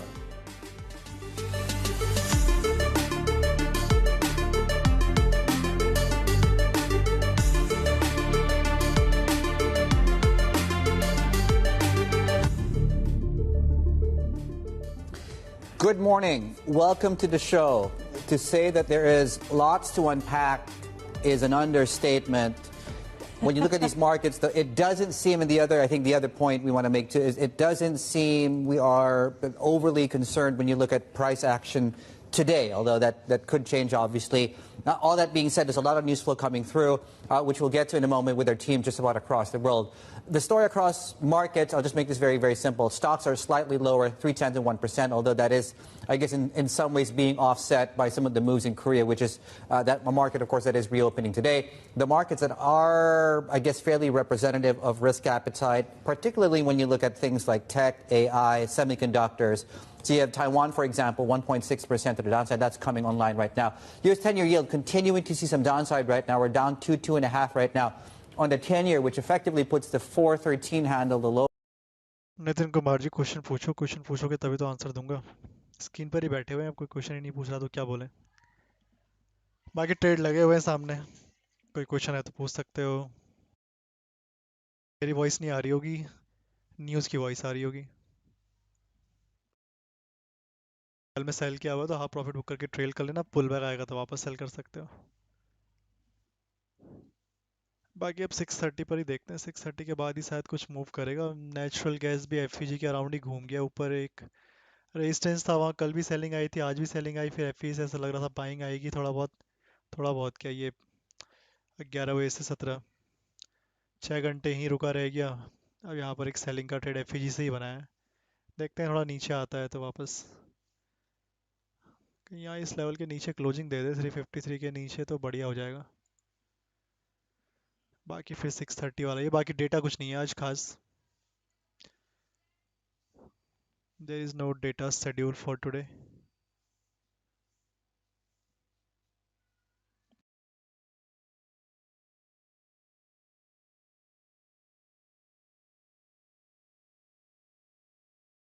Tariff वाला था वो तो कल already play out हो चुका है.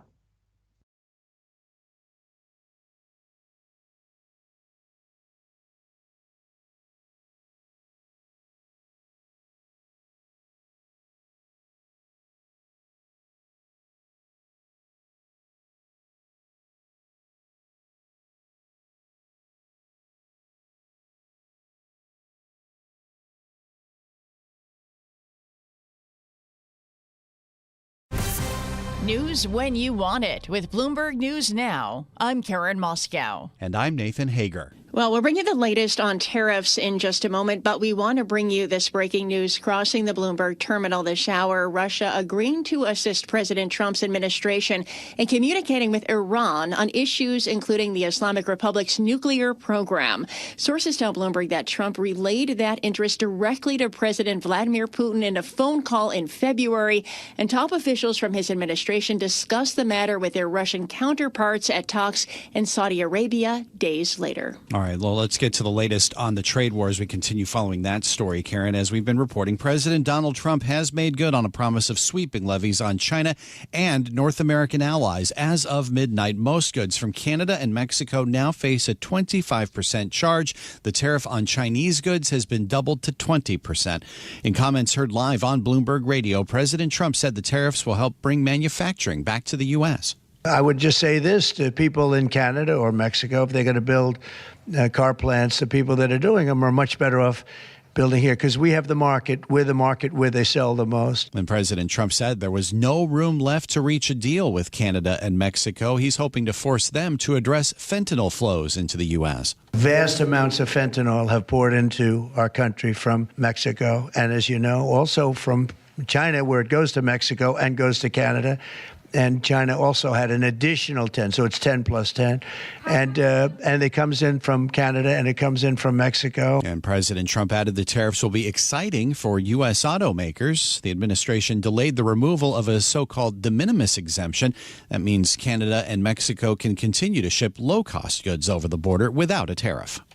Well, Nathan, Trump's move has prompted swift retaliation from Canada and China. Breaking across the Bloomberg this morning, China retaliated by halting imports of logs from the U.S., as well as soybeans from the 3 U.S. companies. China also imposed tariffs as high as 15%, mainly on agricultural shipments. Canada, meanwhile, imposed phased levies on $107 billion worth of U.S. goods.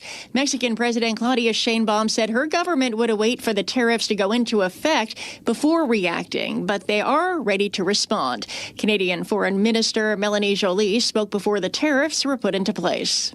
We know that this is an existential threat to us, and there are thousands of jobs in Canada at stake. Now, we've done the work. We are ready should the U.S. decide to launch their trade war.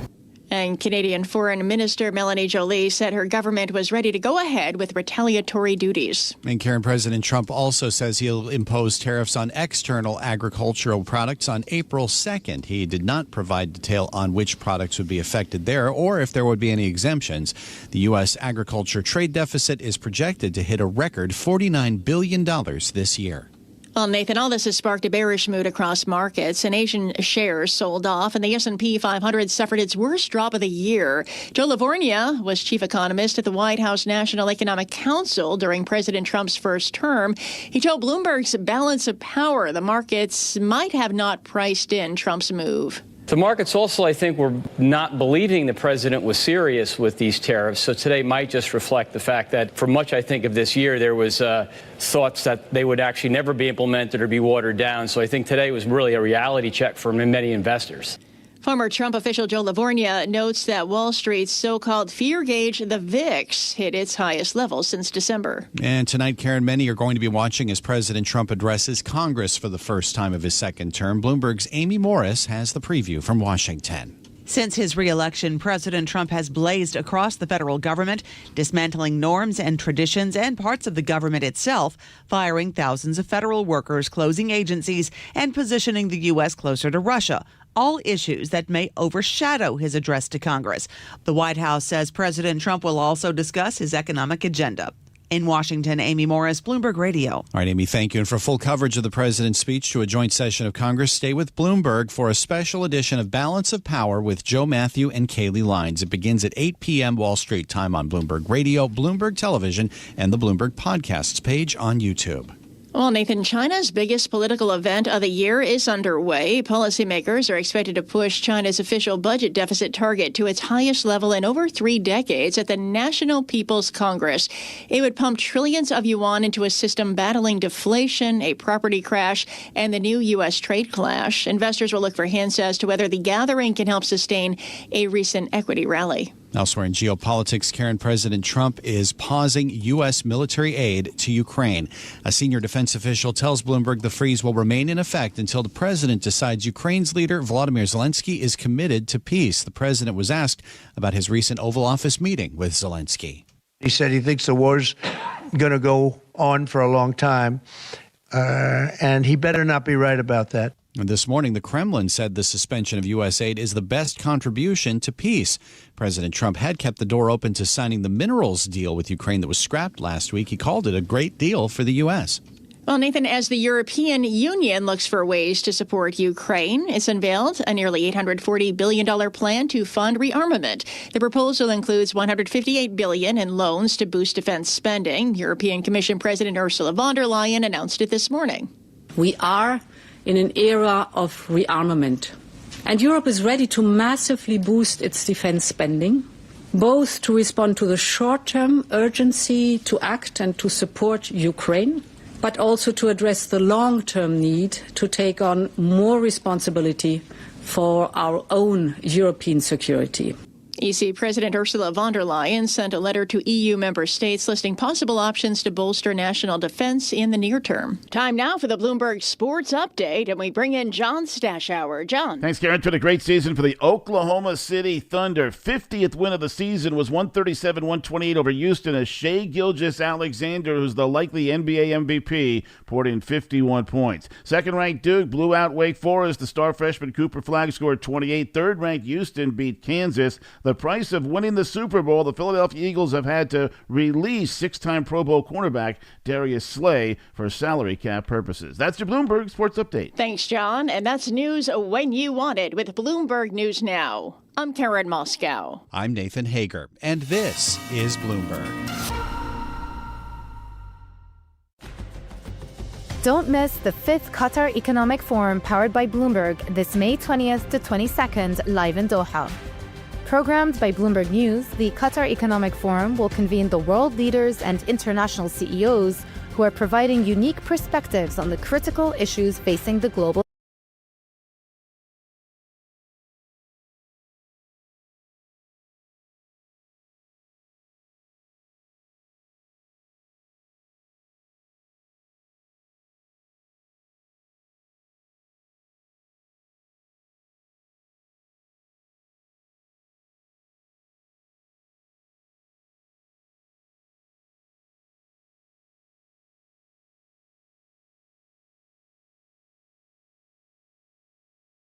because he likes me or they like me. They don't probably. Okay guys 6:30 होने वाला है। ये crude oil ने profit book करना चाहो तो कर भी सकते हो।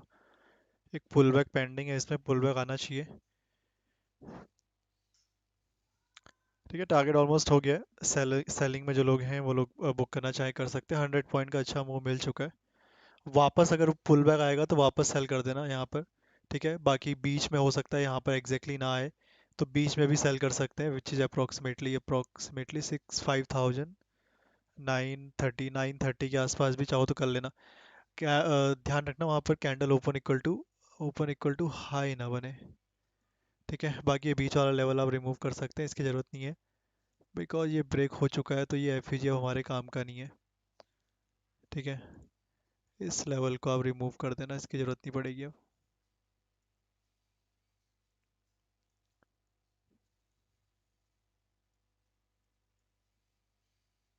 ठीक है, एक पुल बैक आता है तो ये एक तो ऊपर मेजर लेवल है ही हमारे पास। यहाँ पर भी थोड़ा बहुत रेजिस्टेंस लेना चाहिए 5,920 930 के बीच में, इसको भी मार्क कर लेते हैं।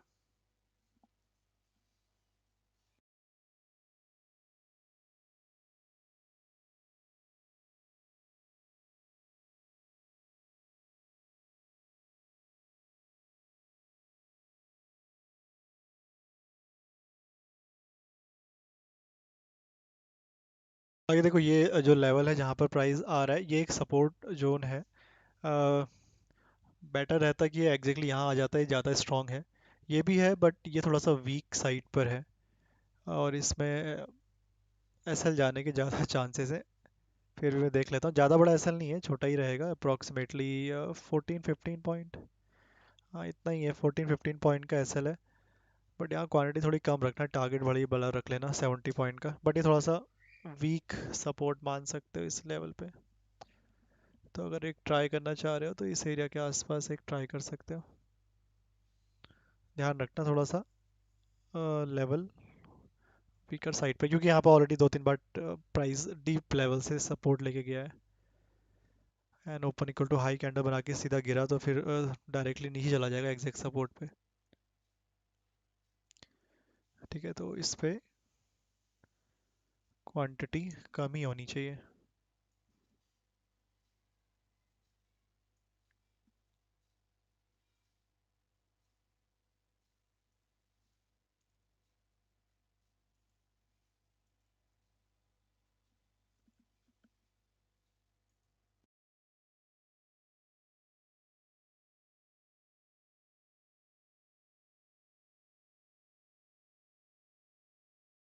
ठीक है, ध्यान रखना इस वाले ट्रेड पे जो लगा रखा है यहाँ पे, इसको थोड़ा सा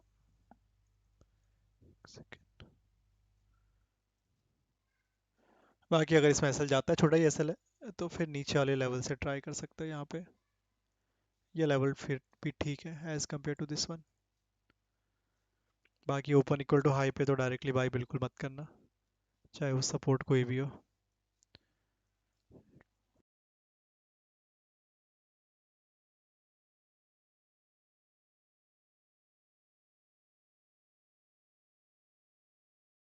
बाकी नीचे वाले लेवल से एक्सपेक्ट करेंगे 5,770 टू सॉरी 5,780 टू 790 टू 780 के बीच में जो नीचे वाला सपोर्ट है, अगर यहाँ तक मिल जाता है डायरेक्टली। बाकी अब 630 वाली कैंडल है, फ्रेश एंट्री उसके बाद ही बनाना। बाकी नेचुरल गैस भी लग रहा है एफईजी पर ही बिल्कुल ऊपर नीचे एफईजी पर ही अटक गया है। मॉर्निंग से देखोगे सिर्फ बहुत ही स्मॉल सी रेंज बना के बैठा हुआ है 8 पॉइंट की हाई लेवल पे, इसलिए पॉइंट थोड़े ज़्यादा हैं। ऊपर एक रेजिस्टेंस था, बाकी अभी भी ये एफईजी पर ही है। एग्जैक्टली नीचे सपोर्ट पे भी नहीं आ रहा है, ना ही ऊपर वापस रेजिस्टेंस पे जा रहा है। इस पर काफ़ी देर वेट किया बट लुक एट दिस, इसका ऐसा अभी भी नहीं गया है बट टारगेट भी नहीं मिला है।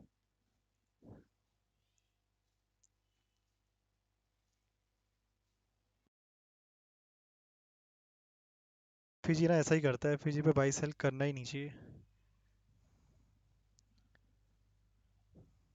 सीधा सपोर्ट रेजिस्टेंस पे बाई सेल करो, बेटर है।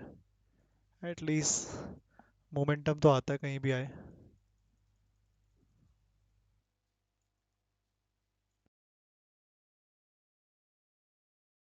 30 से पहले अपना एसएल कॉस्ट पर रख लो। अगर कोई किसी पोजीशन में नेचुरल गैस में सेलिंग में हो, एसएल कॉस्ट पर रख लो, रिस्क मत लो। अब नेक्स्ट कैंडल सीधा ओपन इक्वल टू लो बना के ऊपर चलेगी तो प्रॉब्लम हो जाएगी। ओपन इक्वल टू हाई बना के नीचे आती है तो वेल एंड गुड ही है। बाकी अब 6:30 के बाद देखते हैं।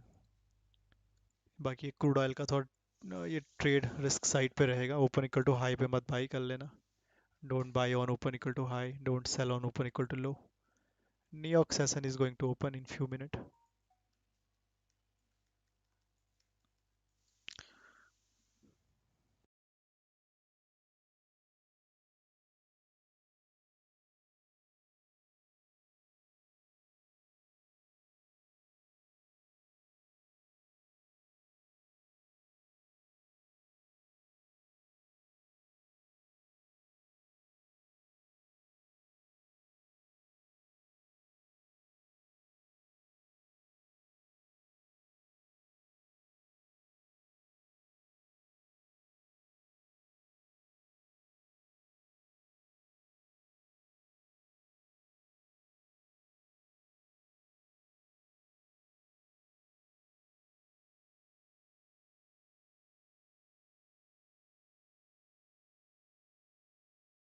सिक्स 30 न्यूयॉर्क सेशन की ओपनिंग है, ध्यान रखना, बार बार रिपीट कर रहा हूँ।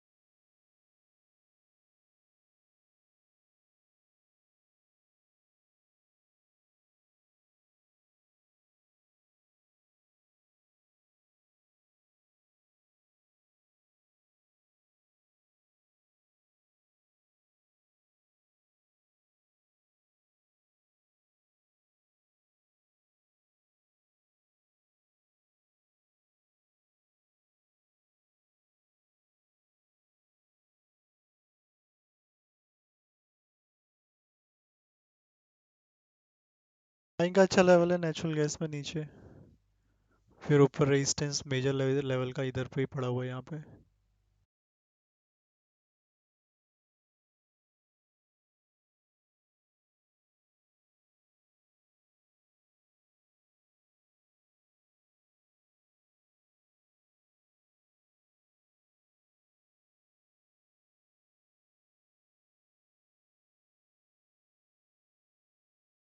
बारह minute left, 12 minute left.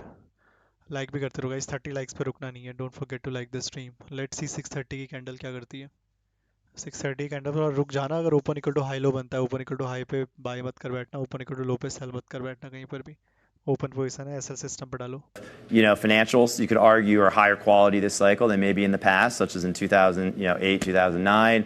I think you could look for higher quality equities and some high quality dividend payers, those companies that sort of have a record of increasing their dividend over a long period of time.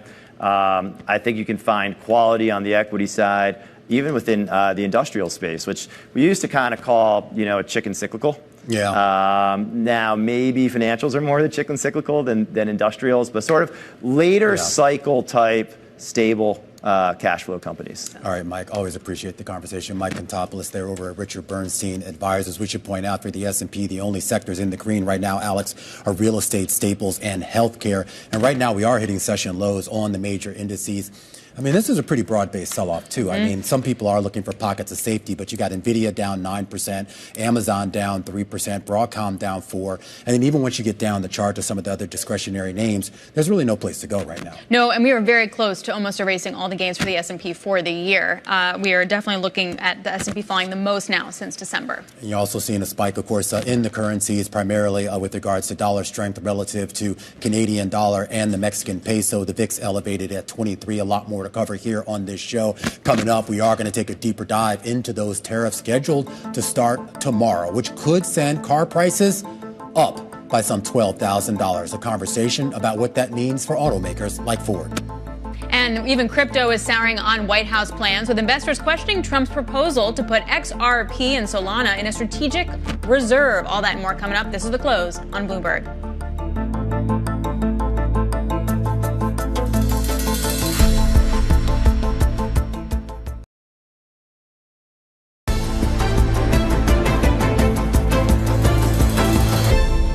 All right, let's get right to our top calls. Big movers on the back of analyst recommendations. And we start with Kinder Morgan, upgraded to overweight at Barclays, which says the natural gas pipeline company poised to benefit from its core infrastructure assets. She says Kinder Morgan's business remains on strong footing and provides ample cash generation, and also says the stock's current valuation is compelling. Shares fractionally higher on the day, though that will be a fourth day of gain should this hold.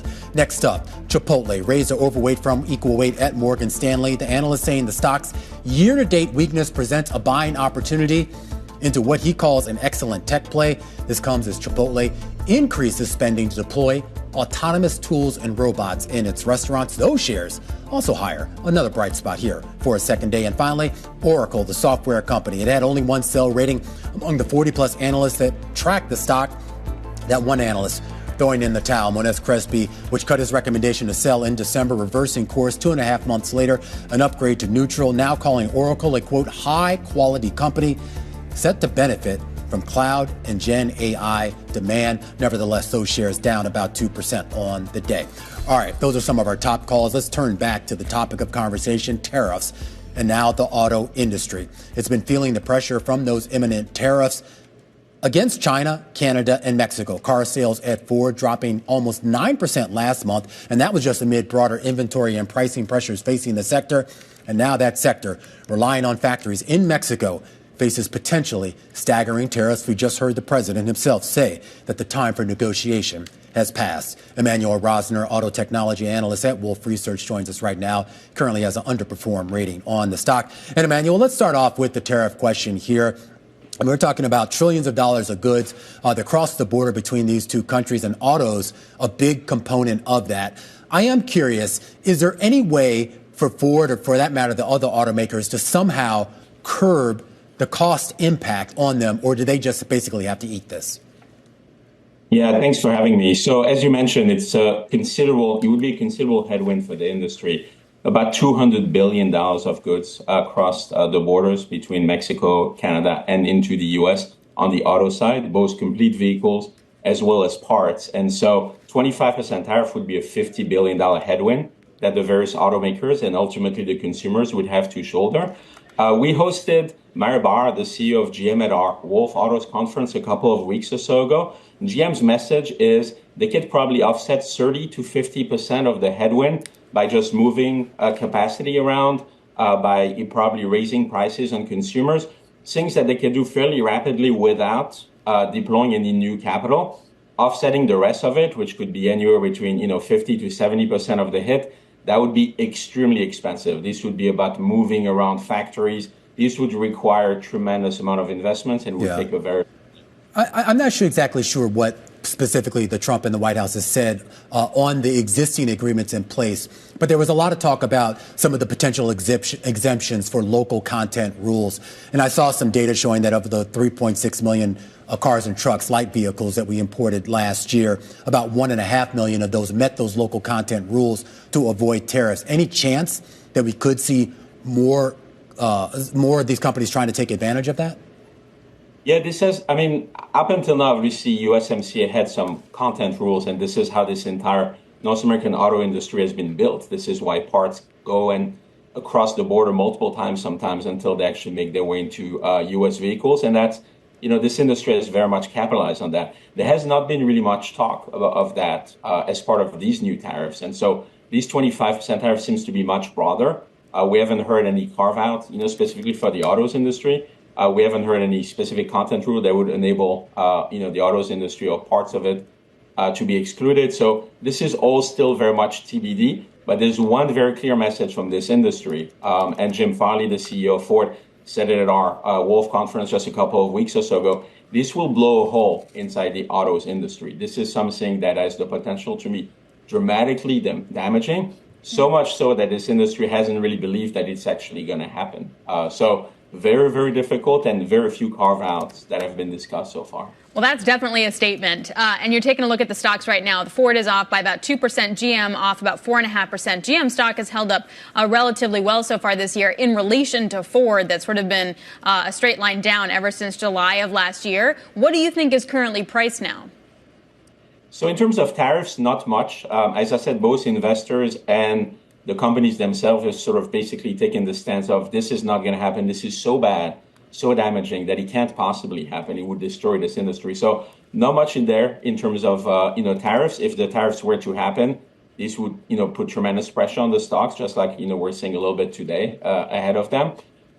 In terms of fundamentals, very, very different paths though between GM and Ford. GM is essentially guided for an incredibly strong year, $12 billion of free cash flow, buying back a meaningful portion of the companies through share buybacks. Ford is essentially under a tremendous amount of pressure, has a lot of fundamental headwinds, and so gave a very poor outlook for this year. So we're very cautious on Ford. We're much more constructive on GM. But again, all of that assumes that these tariffs are either not coming or become somewhat manageable. Yeah, so where's Ford stumbling? Because the February car sales were down in the U.S. like, 9%. Where's the biggest hurdle here for Ford? Ford is stumbling in multiple ways. First of all, it's built up a tremendous amount of inventory last year. Even as of the end of February, we're still talking about 100 days of inventories on dealers' lots for their pickups, 85 days or so overall for the company. So it's going to have to underproduce this year just to reduce inventory. It's also putting some pricing pressure. It doesn't have a real EV lineup, so it's still losing $5 billion in EV losses annually. No real room to improve that anytime soon. It also has a major cost disadvantage versus GM. It's paying much more in terms of quality issues, warranty, material cost, and it's really struggling to turn this around. And so we've almost reached a point where we worry whether its big dividend, which is really the draw for Ford, could be at risk if the free cash flow doesn't cover that this year. So we're generally fairly cautious on that, even absent any discussion around tariffs. Ooh, okay. Wow. That would be something. All right, Emmanuel, thanks a lot. Really appreciate Emmanuel Rosner over at Wolfe Research joining us at the risk on the car companies, in particular when it comes to Ford. Here's an update for you. The sell-off is picking up some steam. The NASDAQ now off almost 3 full percentage points, down about 6% so far now for the year. The S&P is down 2 percentage points, remain now down by about 0.8% so far for the year. NVIDIA leading that decline, at least in terms of its main point drag here, a 10% drop in that stock here this afternoon. We should point out TSMC, at least its ADRs in the U.S., also down 5 here. So that announcement by the Trump administration about that investment in the U.S., I guess kind of being looked past here, Alex Hill, as everyone focuses on right now those big tariffs set to take place at midnight tonight, 25% across the board for Mexico, 25% more or less across the board for Canada, though there is a minor exemption for some critical energy needs, but there's still going to be a tariff of 10% slapped on that. Yes, absolutely. And taking a look at the S&P also in the technical levels here, obviously we were below the 50 and 100-day, but now the 200-day doesn't look so crazy. We're still about 100 points away, but still very different setup than we were just about a week ago. Now the question becomes, are there marginal buyers for the equity market, and when do they step in? All right, coming up, we'll continue the conversation with tariffs with ABB. They're making a big investment towards U.S. manufacturing. We'll break that down with the CEO coming up next. This is The Close on Bloomberg.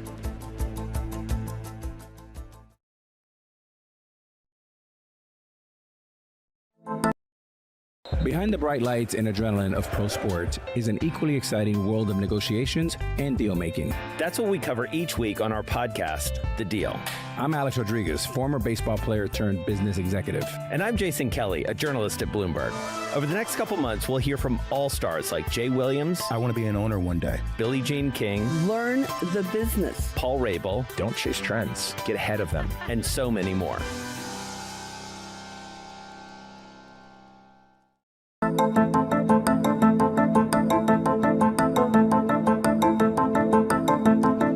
.30 p.m. in New York. This is the countdown to the close. I'm Romaine Bostick. And I'm Alex Steele. We are looking at a sell-off that continues to pick up steam, specifically looking at some of the big losers within the S&P, Romaine. It's pretty much everything, but energy, tech, consumer discretionary, materials, industrials, all of that exposed to tariffs, the lowest of the session. Yeah, and I mean, if you have a Bloomberg terminal, it's really easy to kind of sort out the companies that have outsized exposure to certain countries like China, Mexico, Canada. All those names are getting killed. Automakers in the red across the board. Chip stocks in the red across the board. Retail stocks. Remember, we're supposed to get a lot of retail level earnings, Macy's, Target, Costco, including some of the more individual retail companies. And of course, a lot of companies that are very reliant on getting exports from overseas, all those stocks deep in the red. What's so interesting is we get this announcement from TSMC investing billions in the U.S. Which seems like a good thing. It's like a blink and move on, totally overshadowed by the negativity of tariffs. Absolutely. Well, speaking of Stuff here in the U.S. European engineering company ABB is now investing millions of dollars to boost its presence in the U.S. The company announcing today it's going to put $80 million towards a new facility in Tennessee and $40 to double its footprint in Mississippi. Now, the new endeavor is expected to create more than 250 jobs and is slated to open in 2026. We're very happy to welcome ABB CEO Morten Virden, who joins us now in studio. Morten, such a pleasure. Thank you for joining us. Thank you, Ryan. So it's very trendy for CEOs to come in and say, we're going to invest a bunch of money into the U.S. Look at this. Is this at all related to the Trump presidency right now? Well, it comes on a backdrop of many investments we've done here in the United States over many years now. But this is another expansion of our facilities. In ABB, we always want to serve customers where the demand is. And we have now we're kind of catching up to that. More than 18% of what we sell here in the United States is already manufactured in the United States, and we want that to be higher. So it's another investment we're making now, especially into the field of electrification, serving the data center, but also the utility market of the United States. And we are going to, as I said, this is one out of many investments here. And it's worth mentioning, you guys make the guts of things, so we can turn on lights and run a plant and run a data center. So it's all the guts that we need to run stuff. How do you view tariffs, for example? I know that you make a lot of the stuff that you're going to sell in the U.S. in the U.S., but if we get tariffs tomorrow, what does that do to your business? Short term, it will, and also longer term, it will not have the biggest impact. But of course, we're a company, and in general, we believe in free trade. So that would be our preferred way. But okay, now we deal also in the situation where we are now, and that's the kind of building resilience in every geography that we operate. And already in our main markets of Europe, of India, China, and United States, we are in the 80s or even in the high 90s when it comes to the self-sufficiency index that we measure. And we want also here in the US to count and to be even closer to American customers, not just with manufacturing, but it's also with engineering and technology skill sets and the service and support through our partnerships, what we have here. What prompted that move? Was that always sort of the strategy of ABB to be kind of a little bit more disparate? I mean, you are a truly global company at a time where globalization, let's face it, is up against the ropes here. It's not just the U.S. sort of pushing back on that sort of post-World War II order. Are you truly prepared for the possibility that era is over? Yeah, I think we are, because what we call our local for local strategies has been ongoing probably more than 15 years. Personally, I lived in China in 2008 to 12 to build up manufacturing capacity, engineering capacity in China. Today, we are in the mid-90s in China when it comes to self-sufficiency. We're doing the same in India over the last year with significant investments, and we done here the same here in the United States over the last year, both with acquisitions through companies like Baldor and Thomas & Best, and later on the GE Industrial Solution business that was acquired by us, by ABB. But then in addition, it comes with a CapEx allocation here to the United States. What's growth like? Because, I mean, Alex kind of mentions you guys are kind of the guts of everything. I mean, it's kind of like the company that nobody knows about that affects everyone's life. And I am curious that when we talk about energy transition and we talk about just this whole idea of whether it's electrification or just a cleaner way to run factories, run our apartment buildings and office buildings and our cars, for that matter, here. Are you still seeing growth in that area, or are you worried that could be interrupted by policy changes that maybe are a little bit antithetical to that?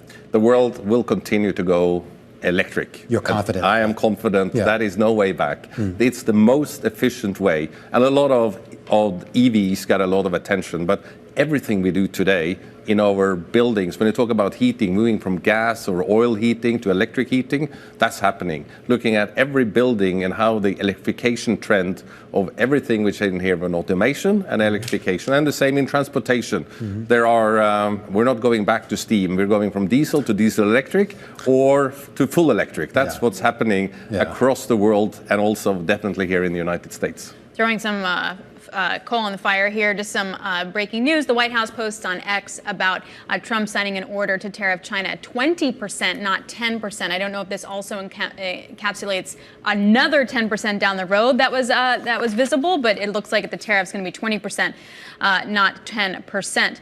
Morten, when you take a look at that demand, I feel like if we had this conversation last year, we would have been talking about EV charging networks, right? Or solar panels and stuff like that. But now we're going to talk about data centers.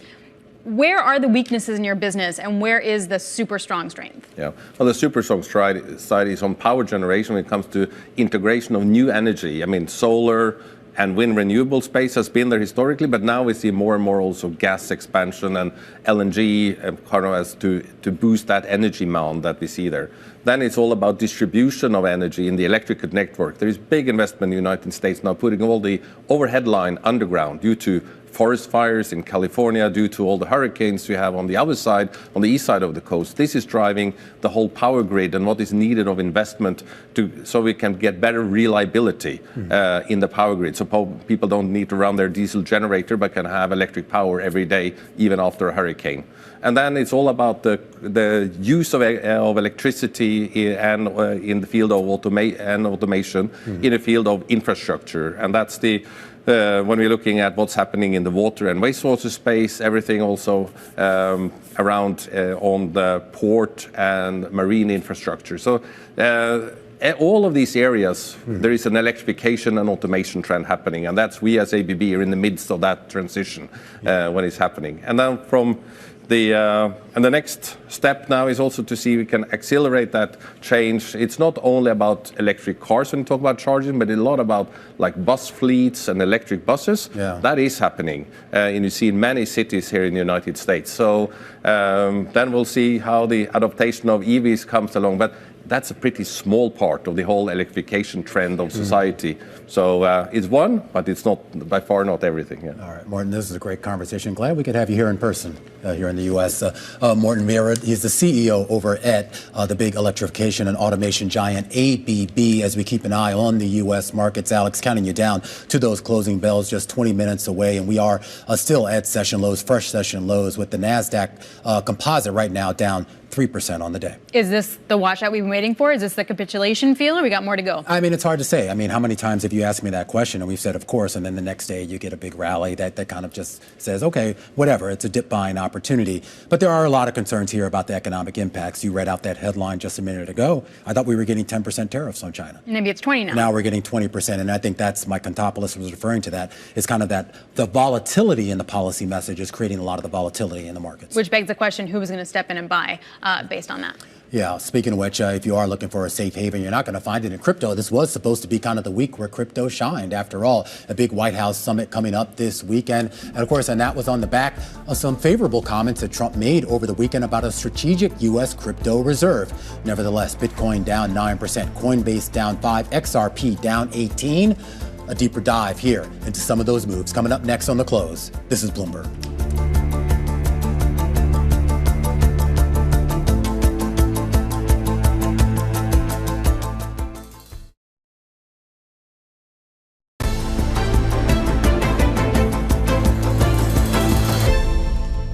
Time now for our stock of the hour, and we're taking a look at crypto stocks. 24 hours ago, this screen would have looked way different than what it looks like now.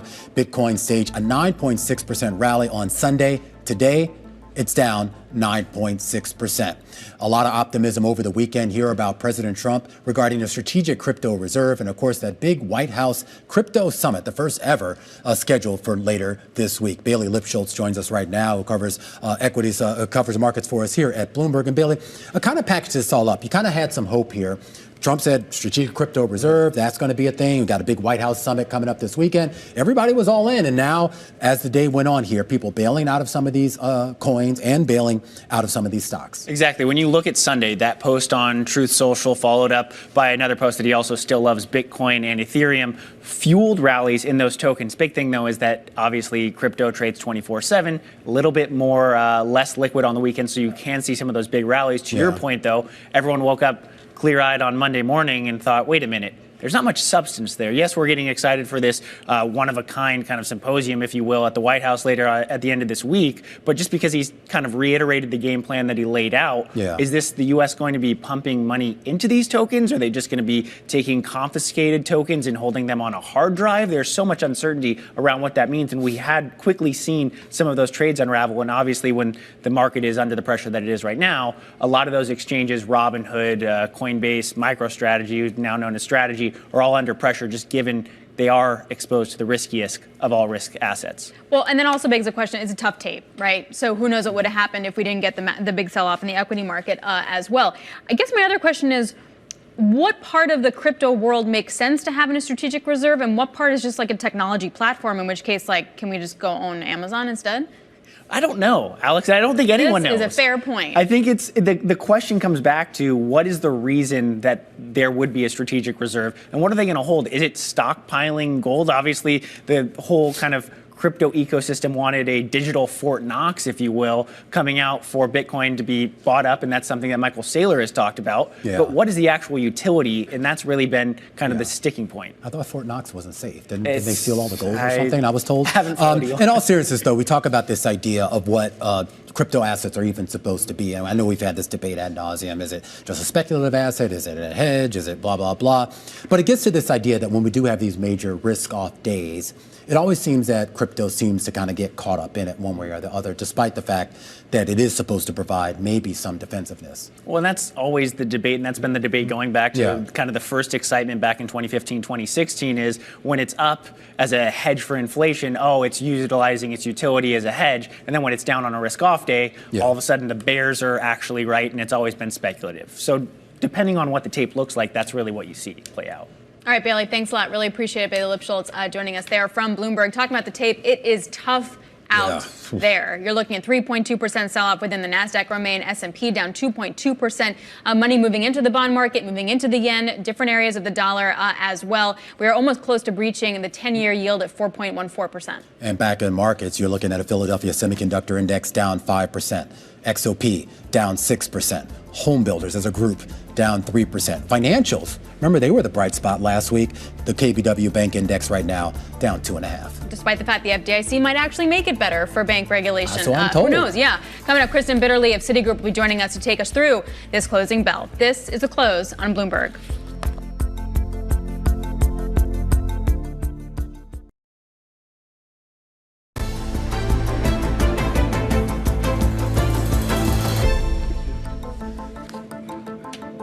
All right, this is the countdown to the close. We're about 10 minutes away. Romaine, taking a look at the market sell-off, picking up steam to the downside. Quite a day. Yeah, and it's kind of interesting, too. We talk about this idea sort of whether there are safe havens. Are you seeing somewhat of a bid to some of the healthcare stocks and a few of the staples here? But this is a pretty broad-based sell-off, more than 70% of the S&P in the red. But it's really more about some of those high-value names and, quite frankly, some of the names that have really led this market higher for the last year and a half or so. You look at a NASDAQ 100 off the lows of the day, but still down 2.5%. And whatever happened to that big rebound rally, that dip buying rally we saw on Friday, those gains have been completely erased. Is this capitulation?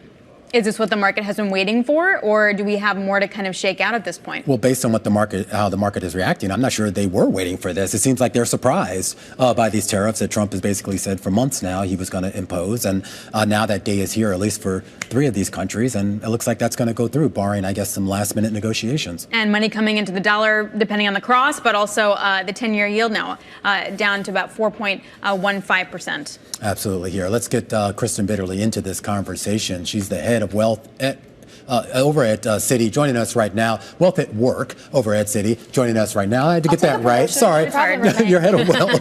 We'll get the way this market's going. You might need it here. I do just kind of want to get your take, and this is kind of to Alex's question though too, as to why the market reaction is so severe.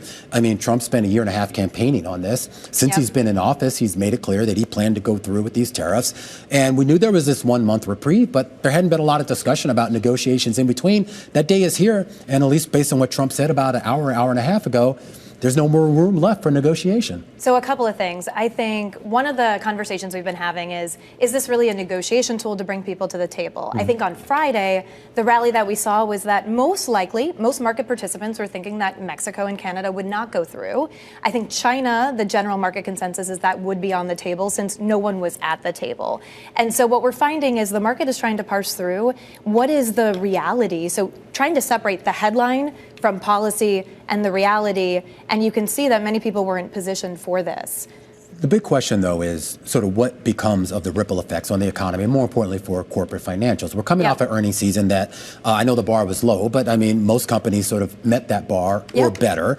Even some of the guidance that we got out of the companies was relatively encouraging.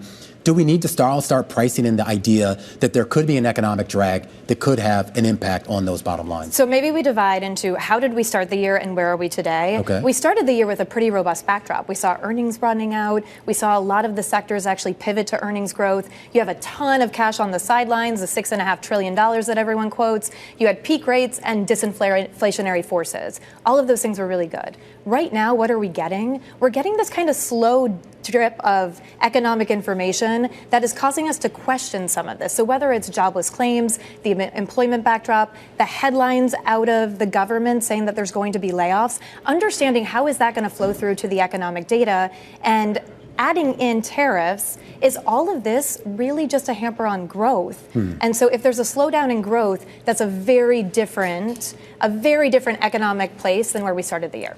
Right. So if I say buy the dip, is that a no? I mean, because this could also be a phenomenal buying opportunity, right? Recessionary, though. I think that's the other thing is, so like the data that we have right now is when you look at our economic surprise index, it's coming in below expectations. It doesn't necessarily mean that it's contractionary. So any one of those data points, I don't think is concerning in and of itself. It's just the amalgamation of it.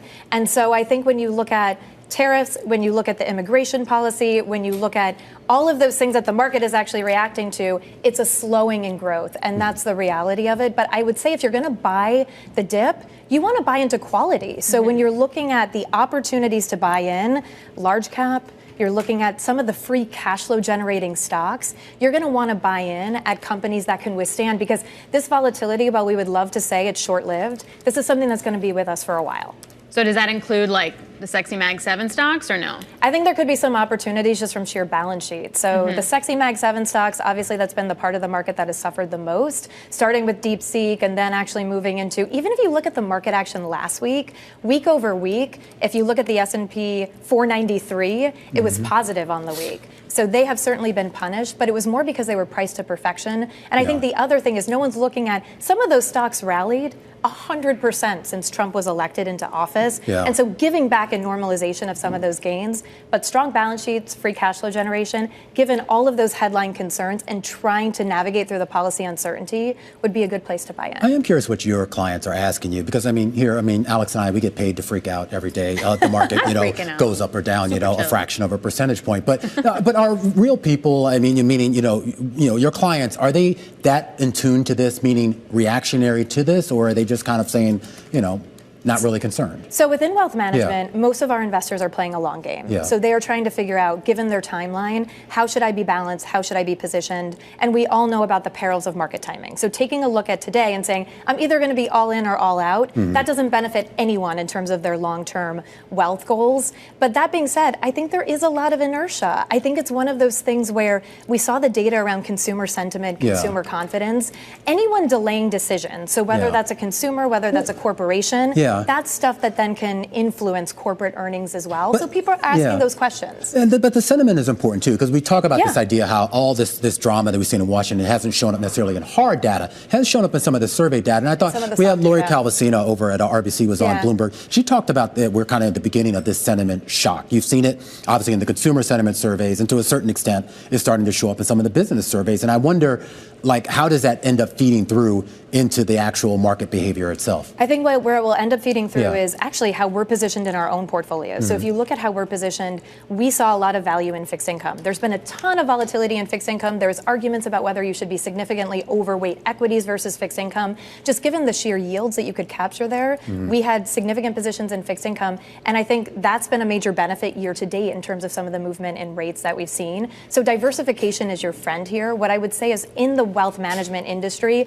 you always have to take a step back and say, how am I positioned and is my portfolio prepared for these types of events? And so you don't want to make that knee-jerk reaction of all in, all out. But if you can say, I have a diversified portfolio with fixed income exposure that if there's a flight to quality, that's going to benefit me. And then within my equity portfolio, do I have that bias towards these strong free cash flow generating companies that can really withstand pricing pressure, some of the tariff impact, and really navigate the policy uncertainty? It's a good place to be.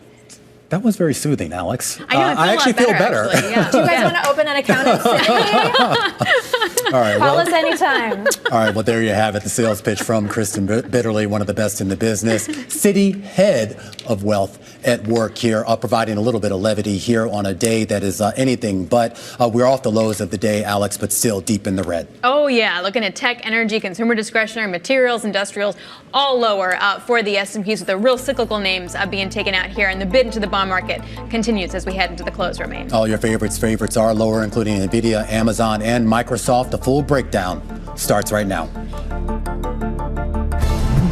The Closing Bell, Bloomberg's comprehensive cross-platform coverage of the U.S. market close, starts right now. And right now, we are 2 minutes away from the end of the trading day. Romaine Bostick alongside Alex Steele taking you through that closing bell. A global simulcast starts right now. Scarlett Fu in the TV studio. Carol Massar, Tim Stenovec in the radio booth as we welcome our audiences across all of our Bloomberg platforms to parse the most crucial moments of the day. And Carol, it's been quite a few. The vibe's really off. I don't know if it's because of the economic data, if it's because of the tariff discussions, or maybe just everything in between. I would say yes, yes, and yes. And I think what's really interesting, yes, obviously what we're seeing in the equity trade, but you look at what's going on with the U.S. Treasury curve. I mean, to see 393 on the 2-year note, lower on the 10-year, just all along the curve, Scarlett. We were just talking with our Enda Curran, who watches the global economy. And, slowly we're starting to hear maybe more people talk or say the R word, recession. Maybe he said not there yet. But just interesting to see kind of a change in tone today. Yeah, maybe the ISM manufacturing number that came out this morning kind of gave us a hint of what was to come, right? Employment and new orders contracting, and the growth in manufacturing slowing down, almost stalling. Mm-hmm. That kind of looks like stagflation. Look what's happening to semiconductors today. On a day when we hear this announcement from TSMC and President Trump, you got NVIDIA down 8.7%, you got Broadcom down 6.3%, the stocks as a whole down 4%. But to be fair, we also had the chips down, particularly NVIDIA, earlier, unrelated to any of this, as you have certain entities looking into the fact whether Supermicro, for example, had NVIDIA chips, and that made its way into China. So there was already something separate that was weighing down on that chip sector. Yeah, absolutely here. But again, no real sector spared today. A few bright spots out there, but they are middling to be sure. The good news is we are off the lows of the day by a big amount. The bad news, all of those gains that we saw in that dip buying rally on Friday have effectively been erased. The Dow Jones Industrial Average lower by more than 600 points, or 1.5% on the day. The S&P lower by about 100 points, or 1.8%. The Nasdaq Composite down 2.6% on the day. The Nasdaq 100 down 2.2%. But here's your big lagger. You're going to find that in the small and mid-cap space. S&P 400 mid-caps down 2.2%, and the Russell 2000, the small caps, down 2.8%. Yep, going back to the big caps, if I may. And you're right, we are definitely off our lows, Romaine, of the session. It was looking a little bit more dire about 15, 20 minutes ago. Having said that, look inside the S&P 500, 335 names to the downside, Scarlett, 166 to the upside. All right, let's take a look at the IMAP, which looks at the S&P 500 based on the 11 industry groups. And no surprise here, tech, the leading decliner, off by 3.5%, matched only by energy, also down 3.5%. Consumer discretionary, which includes Tesla and Amazon, down by 2.3%. The outperformers here are the little slices of green that you see there. REITs, staples, healthcare, utilities, classic defensive sectors. All right. And so I thought I had 3 gainers, but it turns out now I only have 2 gainers. That's what happens on a day like today. You know? All right, let's go to Capri Holdings. That one, first of all, certainly has been an outperformer in today's session. It's up about just shy of 4%. It was up as much as 9% earlier in the session, but finishing the day with about a 3.9% gain. This is said, as Prada is said to be moving closer to a deal to buy Capri's Italian luxe brand. You may know it as Versace, after agreeing to a price of nearly $1.6 billion. So, what's it called? Versace. Versace? Did I say it wrong? Versace? I'm American. I say Versace. Me too. Versace. That's okay. Carol's fancy. All right. Versace. All right. Let's go to Allegro. I knew, as soon as it came out of my mouth, I'm like, didn't come out right. Allegro Microsystems. Let's hopefully get that one better. Up as much as 22% today, finishing with a gain of about 15%. It's a semi-manufacturing device company said to be drawing takeover interest from larger competitor on semiconductor, according to folks in the know. And it might be that some companies are interested in bulking up their automotive capabilities by looking to buy this company. But that was definitely an outperformer. And then Palantir, well, I don't have to do it because it actually turned into the red. All right. Well, I'll add another honorable mention here. Thank this you. is in the after-hours trade. Okta shares up about 8% here after fourth quarter EPS came in slightly above street estimates, 78 cents a share. The street was looking for 74. Revenue also came in slightly above street estimates at $682 million. Here's your forecast for the full year, fiscal 2026. The company sees adjusted EPS in the range of $3.15 to $3.20 a share. The street, on average, was looking for $2.92, so even the low end of that range, well above what the street was looking for. A similar story when it comes to their revenue guidance, $2.85 billion to $2.86 billion. Street was looking for 2.8 even. All right, a bright spot. We'll see if it holds for tomorrow's session and certainly after the call. I do want to get to some of the laggards in today's session, starting with shares of NVIDIA falling 8.8%. It's the worst performer in the Mag 7 today, the biggest drag too on the S&P 500 and the NASDAQ 100 by a long shot. Alex mentioned this. Singapore investigating whether Dell and Supermicro servers shipped to Malaysia contained NVIDIA chips barred from China, highlighting the role of middlemen in funneling high-end semiconductors. The risk-off sentiment that developed throughout the session today, not helping NVIDIA at all either. It's actually at its lowest level going all the way back to September and down just about 25% roughly from those highs back in January. And Sonova Energy falling today by 64%. It's the solar energy company. Shares tanked after they said there's substantial doubt regarding its ability to continue as a going concern for a period of at least 1 year from the date that it issues its consolidated financial statements. The company also removed its guidance, according to a presentation. And ADRs of TSMC, Taiwan Semiconductor, down today by 4%. Just keep an eye on those shares after the company announced that it plans to invest an additional $100 billion in U.S. plans to boost chip output on American soil and support President Trump's goal of increasing domestic manufacturing. All right, where do you go in a market like this? You go to the safety of the bond market, bid all across the curve. Taking a look at that back end, the 10-year yield falling to 4.16%, a really strong move here. Ira Jersey of Bloomberg Intelligence, he heads up U.S. strategy there, says that 413 is a pivotal point that could shake out a lot of other investors. So if you break that level, maybe a lot more buying to come. So just kind of watch that space.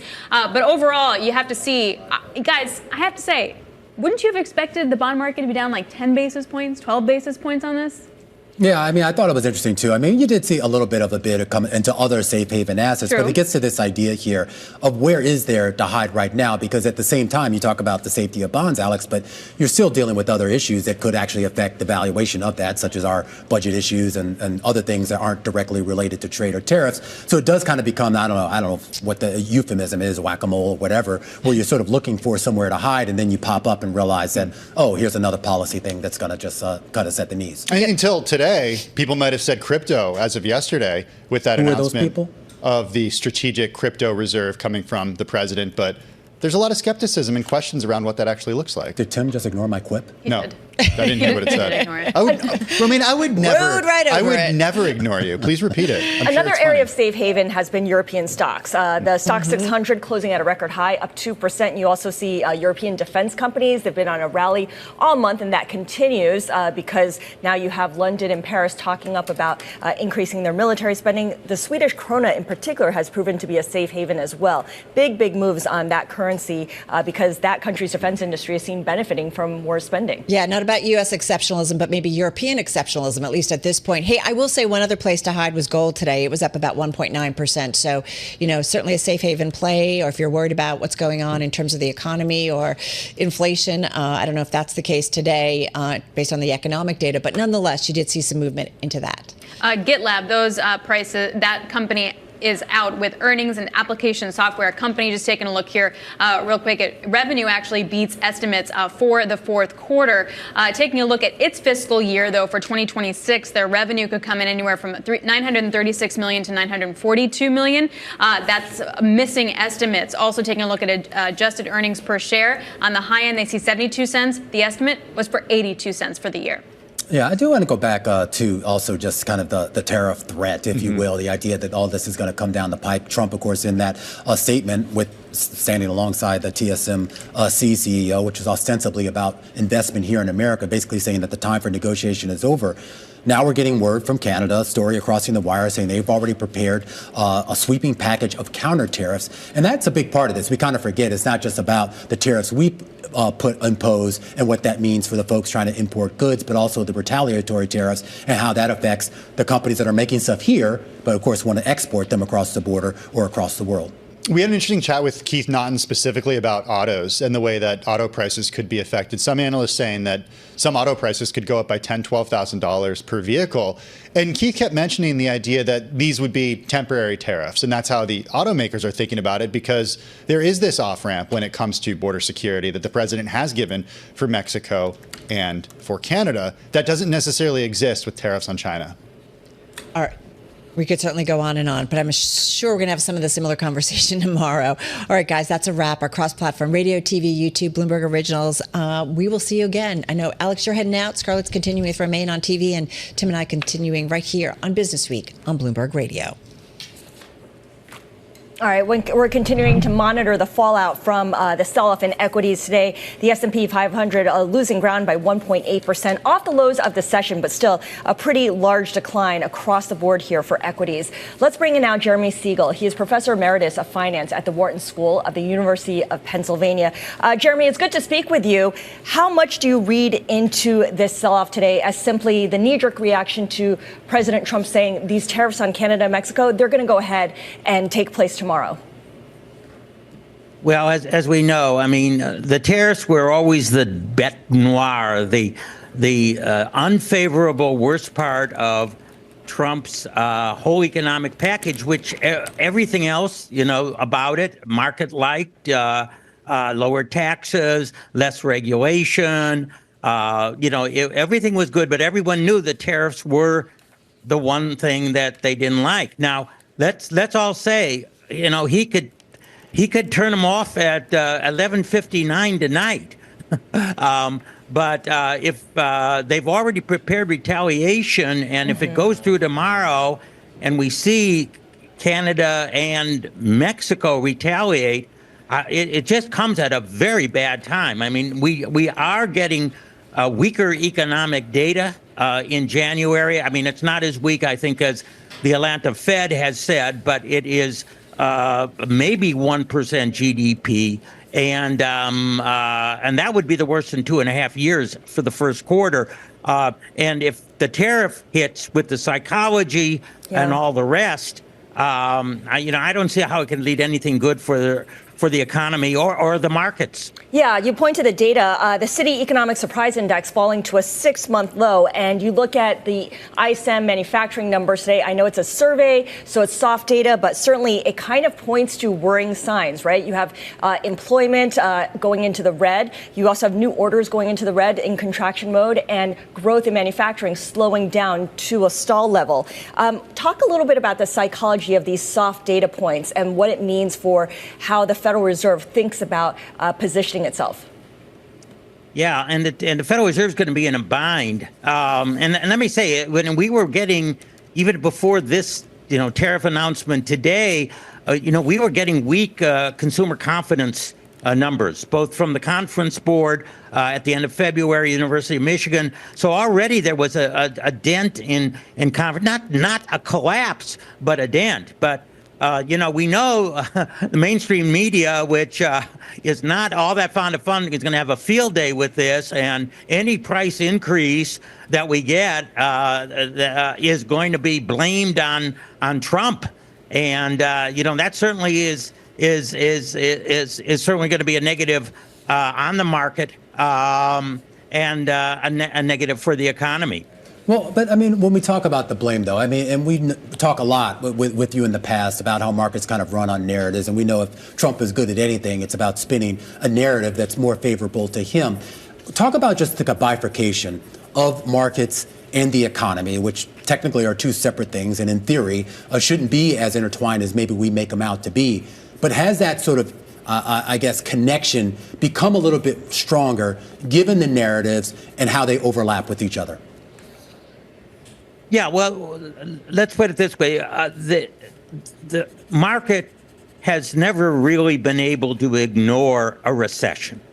I mean, I think that, most of the bear markets come with economic slowdowns. And when there is a recession, I think it's 90% of the time it would be accompanied by a bear market. Now, I'm not saying we're going to have a recession, and we're not looking at that yet in the cards. But once you get a macro move in a business cycle, the stock market is almost never able to look beyond it. So you no longer get a disconnect, that the economy could be sinking while the stock market continues to enjoy, higher and higher prices. So, Professor, though, if someone does believe that we are headed, not necessarily a recession, but just to maybe economic softness, let's call it, and obviously some sort of meaningful impact to corporate earnings here, is there a defensive play right now? I mean, can you rely on treasuries to be that defensiveness, particularly at a time when we're dealing with our own issues budget-wise? It could have a significant impact here on where yields and prices go. Well, certainly, there's no question that bonds have been good hedges in economic turndowns and economic slowdowns and economic recessions. Now, with the yield approaching 4%, it's not really attractive when inflation, is barely tamed at 2.5%, and if we have tariffs, it could reach 3.5%. I mean, that means that really you're holding a bond and you're getting 1% over inflation. I mean, it's defensive in the short run, but it's going to be a real drag on your portfolio over the long run.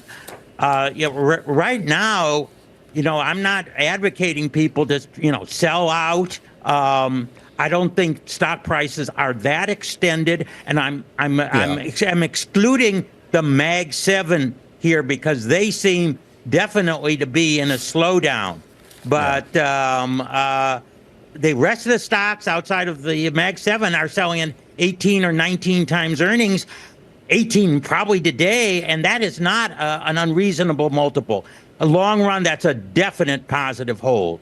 All right, Professor, always appreciate you taking time for us. Professor Jeremy Siegel over at the Wharton School of the University of Pennsylvania, as we keep the focus right now on the tariffs and the potential impact on this market. Those tariffs set to take place in just under about 8 hours' time. This after President Trump made clear earlier today here that there was no room left to negotiate. This also comes just, a day before his big address to Congress, what is traditionally called the State of the Union address. Of course, this year, being Trump's first year, has a slightly different tone to it. Jonathan Lieber joining us right now, Eurasia Group Managing Director and Head of Research. And Jonathan, we focus so much on the U.S. side of this equation. We've already heard from Canada saying they've already prepared a package of retaliatory measures. Melanie Joy, the foreign minister, saying, look, we're going to start off kind of on a tranche system here, 30 billion CAD to start off, and that could ramp up in a big way to 125 CAD if, in her words, Trump doesn't reach a deal with them. Where exactly are we right now? Yeah, I mean, every country in the world has been preparing for this moment and hoping to avoid it. So Mexico's done the exact same thing, thinking about where they could retaliate that's going to hurt the U.S. economy the most and cause Mexico the least amount of pain. But the reality is these tariffs are bad for everyone. And I think even at this late date, it's not 100% sure that the tariffs are coming in place tomorrow. Trump could change his mind later tonight. We know that his White House advisors, including the Commerce Secretary Howard Lutnick, are scrambling like crazy right now to get him to back off of these threats, presenting other options short of the 25% tariffs that he's looking at doing. And just the uncertainty here is incredible that it's even coming down to the wire. I am curious, though, who really has the leverage here? Because the narrative is pretty clear. We're the world's largest economy. We basically have the cudgel stick, if you will, so we can kind of bend everyone to our will. But you're seeing a lot of countries kind of look at us now, look at this country and say, well, maybe we don't have as much of an upper hand as we thought. I mean, the U.S. is the largest consumer market. It's the largest trading partner for Canada and Mexico. It's an enormous trading partner for China. I think Trump's diagnosis of the case that the U.S. has a lot of power here is correct. I mean, Mexico is completely reliant on the U.S. for trade. 80% of their exports come into the United States, and they've shown a willingness to do almost anything they can to avoid these tariffs. But the fact of the matter is that once you go too far, you risk kind of killing the goose that laid the golden egg, and Trump's tariffs are going to be destructive for the U.S. economy. You look at energy. Energy is one of the biggest things that the United States buys from Canada. Even a 10% tariff on energy is going to have ripple effects throughout the Midwest, where a lot of consumers buy that Canadian oil. And to follow on that idea that the U.S. has a lot of leverage, Trump has said that the U.S.'s economic strength gives him leverage in any kind of trade talks. But if we do have evidence that the U.S. economy is starting to slow down, not growing as quickly as we once thought, even just a month ago, to what extent does that reduce Washington's leverage? I just don't think it does. I think that whatever happens in the U.S. is much worse for U.S. trading partners. Now, China's been behaving as though they don't care about these tariffs. 10% tariff, no problem. Even a 20% tariff, they seem not to care about. So China's been preparing, and they've been preparing their exporters for this day when they knew that they could rely less on the U.S. market. But for Canada and Mexico, at least, the reliance on the North American market is tremendous. And they don't have a choice here, even if the U.S. economy starts to slow. If you look at the growth projections of what a 25% tariff on Canada would mean for Canadian growth, it means the unemployment rate shoots up. It means growth goes to zero just for the tariffs alone. So that's a much worse hit for Canada. But the problem for Trump is going to be once the economic effects start being felt here and you start to see consumer sentiment turning against him and his economic program, that puts him in a different situation. We know he's going to have to back down from this eventually. We don't know when or how long that's going to take. So obviously, in the meantime, we're going to continue to pay attention to anything President Trump says, along with the other foreign leaders as well. And I guess what I want to hear from you, John, is when we see how foreign leaders behave when they come to the U.S., they appease, they flatter. Look at Macron, look at Starmer. How do you read between the lines to get an understanding of what's really happening? I mean, how much of their words can you take at face value? Can you take what Trump says at face value? You definitely can't take what Trump says at face value because he changes his mind all the time. And his staff is trying to push him in a new direction all the time. That's the whole premise of the minerals deal that the White House was trying to strike with Ukraine, was by getting Trump, by kind of manipulating Trump into getting skin in the game, they could get him to buy into the Ukrainian defense that previously he hadn't really been that into. But Trump changes his mind. And at the last minute, we saw on Friday, that deal was ripped up. Today, I still think there's room for Canada and Mexico to get out of these tariffs or at least find a less severe blow. And when it comes to foreign leaders coming into the United States, they are much more prepared this time around than they were in 2017 when Trump first came into the White House. Yeah. Like you said, flattering him and using every tool they have to get him on their side. But what good is that, though? I mean, we talk about this idea of any potential deal that could be. I mean, we had a deal. I mean, the USMCA, that was Trump's deal.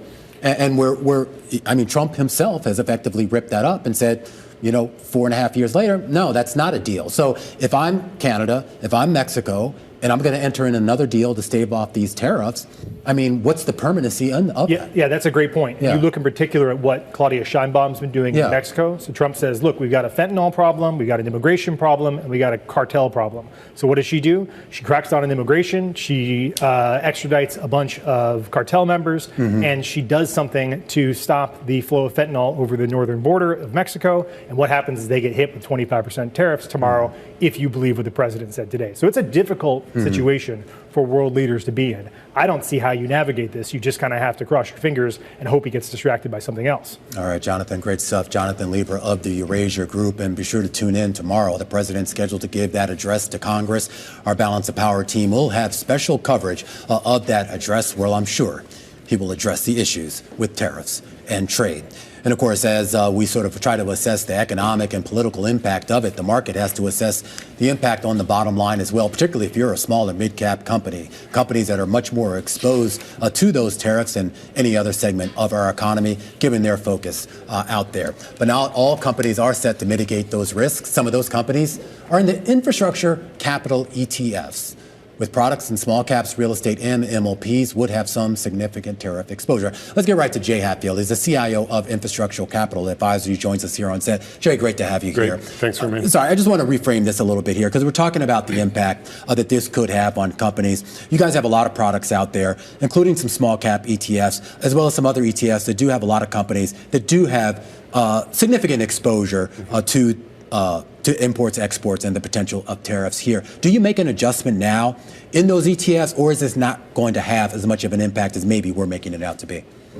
Well, we're a little bit more focused on what Charlotte was referring to. which is you have a super tight Fed, really ultra tight. They're shrinking the money supply by 5%. We think the market rate for the Fed funds is 2.75.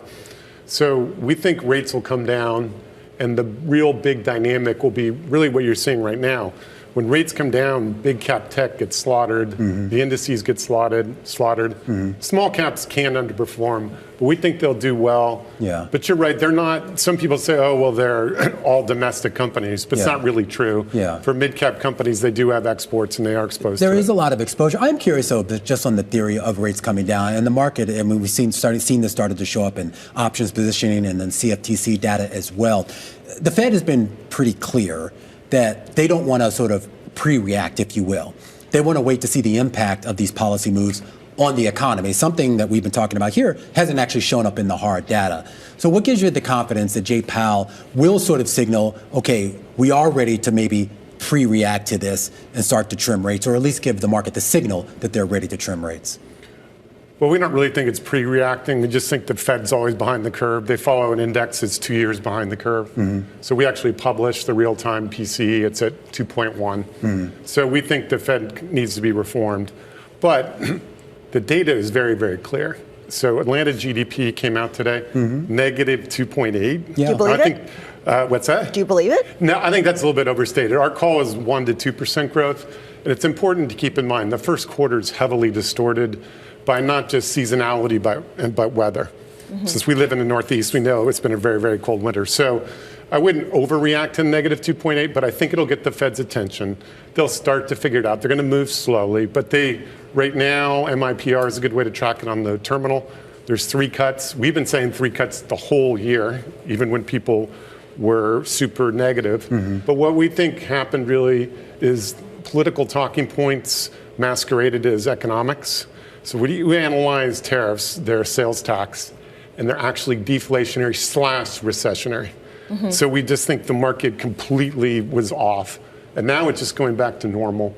And so we're bullish. Keep in mind that it's not earnings season too, so these huge sell-offs can happen, and we can all come up with reasons for it. But when we start earnings season again in April, we're pretty bullish on the market. We'll get more clarity on tariffs.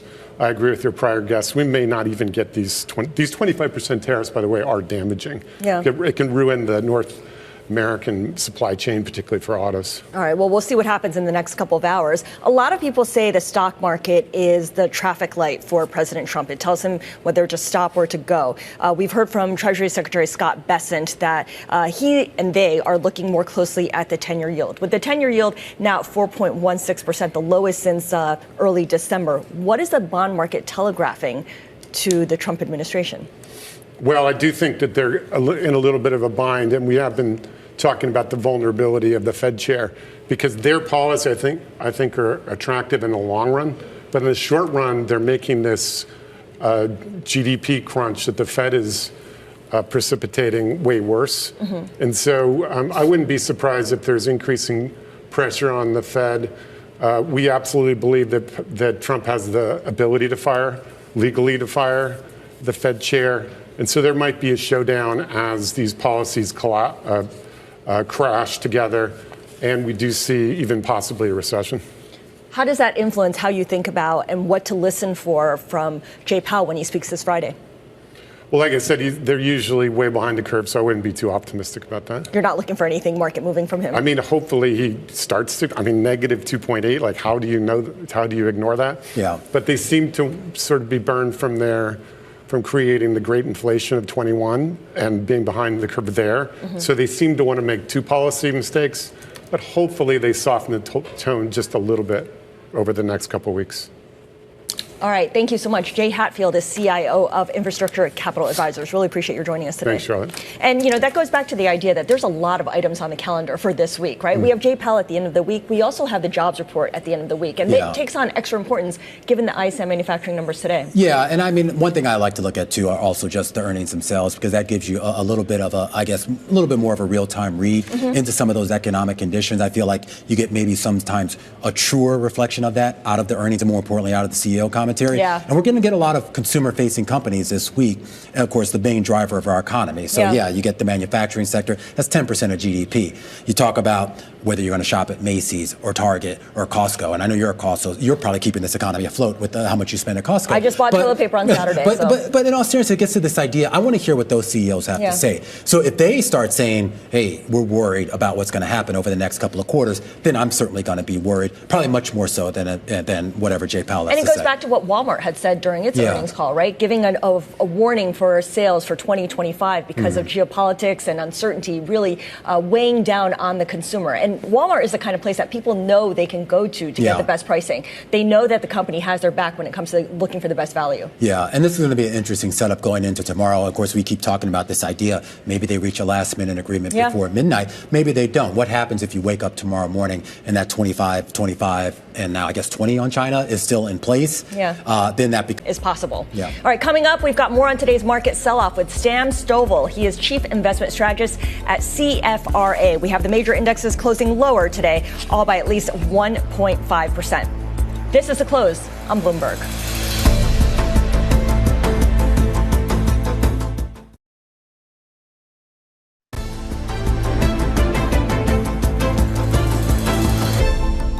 All right, big sell-off today, and if you put it into context here, the S&P 500 is still up almost 6% over the past 6 months, but we are only 1.1% away from falling below the close on Election Day, and remain, according to Michael Hartnett over Bank of America, if the S&P 500 falls below that level, investors are expecting verbal intervention from President Trump to support stocks. Verbal intervention. Well, that's a big question, though, right? Remember, he was asked, I was a couple of weeks ago, like whether he cared about the market reaction. He said, no, I don't care. I mean, I don't know if I believe that, but it gets to this idea that the first term, this was all about what he did. Anytime the market reacted, he seemed to react himself, and that was kind of the put, if you will, to kind of keep things in check. I don't know if we have that right now. Yeah, absolutely. All right, so let's bring in Sam Stovall, Chief Investment Strategist at CFRA, to talk a little bit more about where things stand in equity markets. Sam, first of all, I want to get your thoughts on today's sell-off. Was it orderly from where you sit? Well, yes, I think so. I jokingly like to say that investors emulate fainting goats when they start to get worried about the market, whose legs freeze, and then they align perfectly into defensives over cyclicals. So consumer staples, healthcare, real estate, utilities were the best performers, whereas the cyclicals were the underperformers. But what's encouraging to me is that the defensives were up. They just weren't down by a lesser amount. So that implies that this is much more of a short-term reaction as they await the president's speech tomorrow night. Okay, do you expect to hear anything from the president in his speech tomorrow that would give investors some confidence that the sell-offs we've been seeing with increasing frequency are fleeting? I think that he's basically going to try to take credit for something tomorrow night to say that his threats of tariffs are working. And it'll remind investors that they're probably more rhetoric than they are reality. And even if we do see tariffs go into effect tomorrow, I think they're likely to be short term because the president really does not want to be tagged as the one who started a global recession. I think what he wants is really to negotiate things that will matter to him, and that would be done by the threats and short-term actions of tariffs.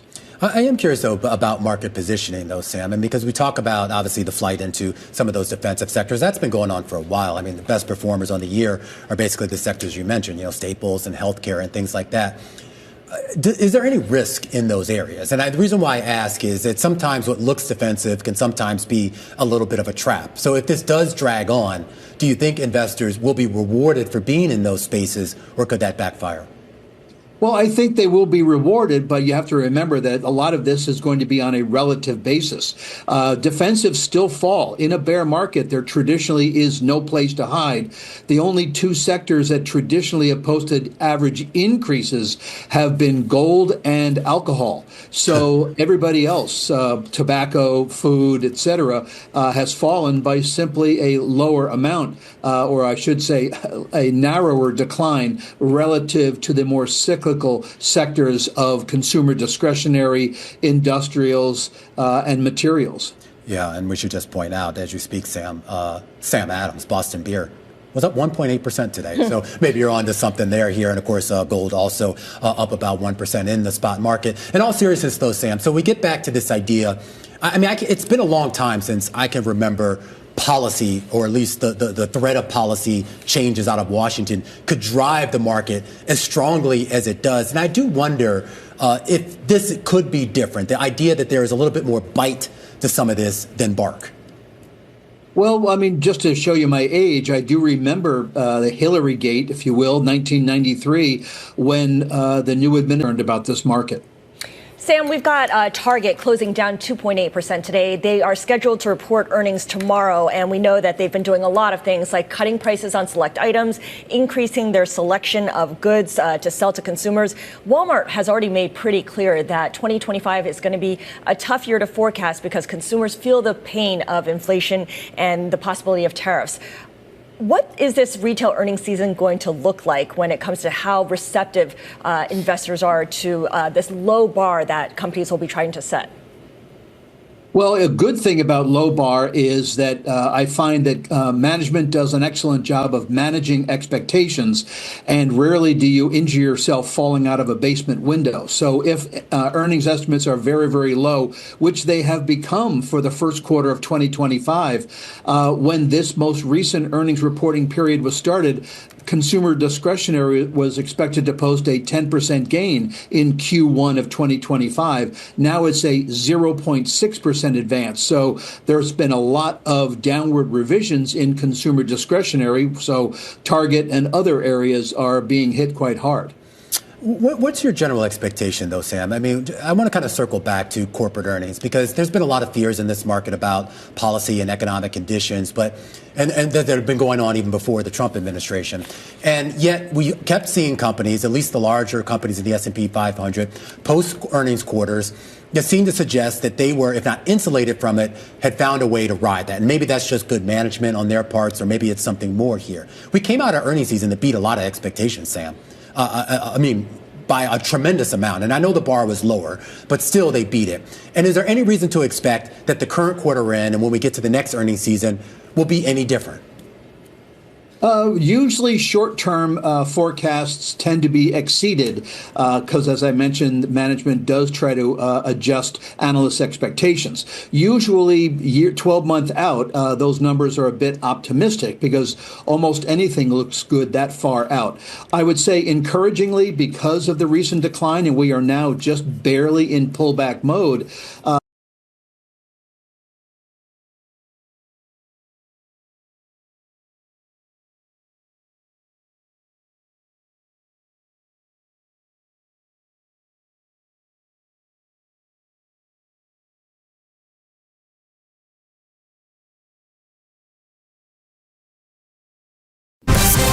News when you want it with Bloomberg News Now. I'm Karen Moscow. Bloomberg News has learned Russia has agreed to assist the Trump administration in talks with Iran on its nuclear program and support for regional proxies. Sources tell us President Trump relayed that interest directly in a phone call last month with Russian President Vladimir Putin. It apparently came up in negotiations in Saudi Arabia days later. Golnar Manavali heads Iran coverage for Bloomberg News. Trump is sending some mixed messages on what he wants to do with Iran, because we know obviously on the day that he signed his directive reviving that maximum pressure strategy on Iran and broadening sanctions on its oil industry within hours, he also said that he would, on his Truth Social website, he said that he was very much interested in a nuclear deal with Iran, and he wants those talks to happen, quote unquote, immediately. And that's Bloomberg's Golnar Manavale. Now, President Trump has made good on a promise of sweeping levies on China and North American allies. As of midnight, most goods from Canada and Mexico now face a 25% charge, while the tariff on Chinese goods has been doubled to 20%. That prompted swift retaliation. China says it's halting imports of logs from the U.S. as well as soybeans from 3 U.S. companies. It also imposed tariffs as high as 15%, mainly on agricultural shipments. We get more with Bloomberg News global editor Brendan Murray. U.S. farmers for years have tried to develop markets in China and to increase all the soybeans and all the wheat and crops that they ship overseas. China has been the big market for those. At the moment, guess who's having a bumper harvest Brazil. So if China says, look, we're going to slap tariffs on American agricultural products, the message is we've got somewhere else to buy from. So American farmers, would be getting nervous about this. And that's Bloomberg's Brendan Murray. Now, Canada imposed phased levies on $107 billion worth of U.S. goods. Mexican President Claudia Sheinbaum said her government would await for the tariffs to go into effect before reacting, but they are ready to respond. Meanwhile, U.S. Treasury Secretary Scott Bessent projected confidence in President Trump's plans to tariff foreign nations. We're going to bring manufacturing jobs home. We are going to continue the surge in small business confidence that was at a record level when President Trump came in. We're cutting red tape, we're cutting regulations, and we're going to get bank lending going again. And Bessent made the comments today in an interview with Fox News' Fox and Friends. President Trump ordered a pause to all U.S. military aid to Ukraine. A Defense Department official said the U.S. is holding up all pending military assistance until Trump determines Ukraine's leaders demonstrate a good faith commitment to peace. Meanwhile, the European Union is looking for ways to support Ukraine. It unveiled a nearly $840 billion plan to fund rearmament. The proposal includes $158 billion in loans to boost defense spending. President Trump is pitching the theme of his first congressional speech tonight as the renewal of the American dream. And we spoke to Brown University political scientist Wendy Schiller. I'm not planning to listen to anything in particular because I never know what Donald Trump's going to say. But this will be about, again, how he will negotiate deals that are in the better favor of the United States, how he has he's already doing what he promised to do, and that he's going to basically it's a campaign speech.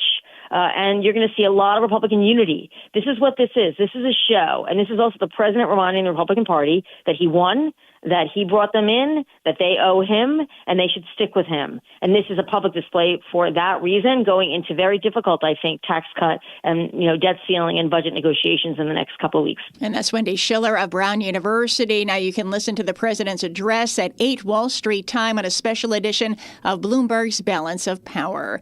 Israel forces say they have killed the head of the Hamas network in Jenin. While in corporate news, Target is projecting little to no sales growth this year, a concerning sign for a big box retailer that's struggling to shake off a lengthy slump. Traders are adding to bets on interest rate cuts from the Federal Reserve amid concern about the impact of U.S. trade tariffs on global economic growth. Money markets moved to fully price in 3/4-point reductions this year. Futures are falling. S&P futures down 0.7%. Dow futures down 0.3%. NASDAQ futures down 0.7%. 10-year Treasury yield at 4.13%. And that's news when you want it with Bloomberg News Now.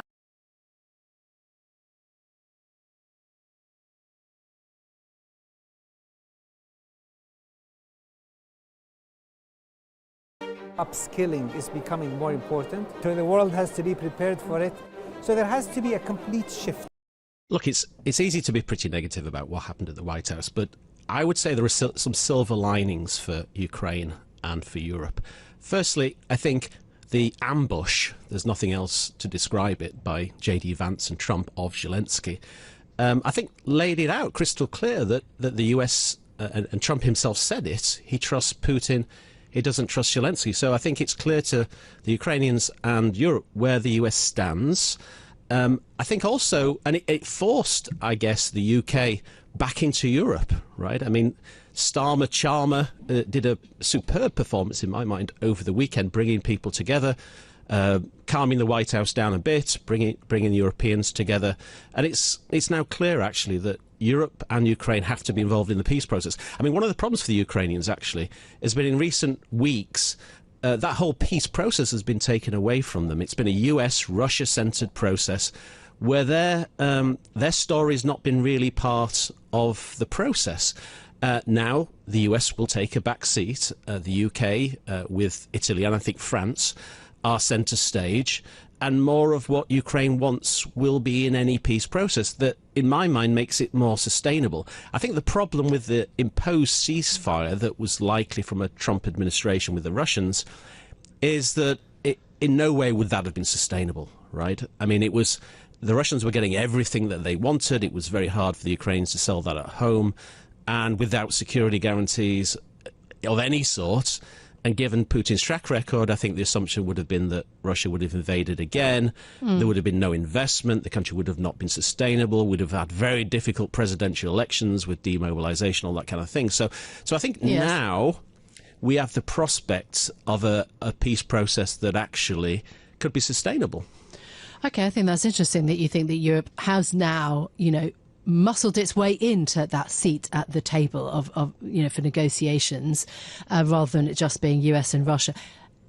How committed do you think Europe is to increase defence spending? How real is that? Who and how is it paid for? Because Macron's talking about an increase to 3 to 3.5% of defence spending as a share of GDP. The EU providing 200 billion euros in terms of a boost to defence spending.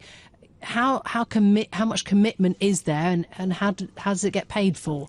Look, it should be crystal clear to European leaders now that NATO is dead.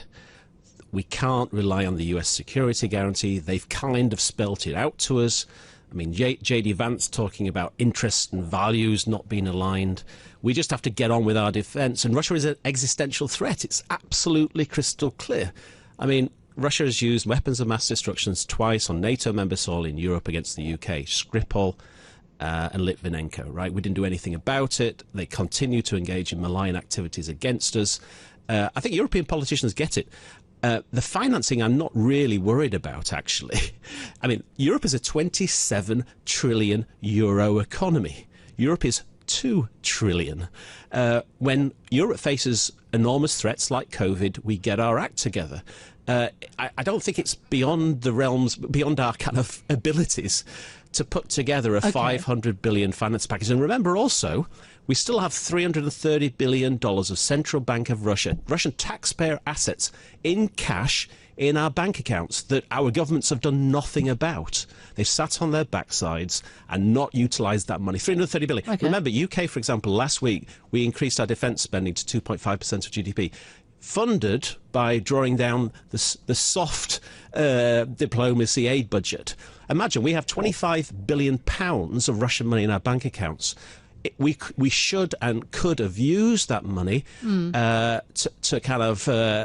provide a quick solution to our own defence spending needs without attacking the aid budget. We've just done nothing about it. So if the money is the easy bit, then what about the hard bit, and the possibility of extricating Europe from the deep ties that Europe has in its defence support? Think Starlink, think all of the operational capability that the US has. Do you really think that the UK is going to do that, to try to separate its defence and military capabilities from those of the US?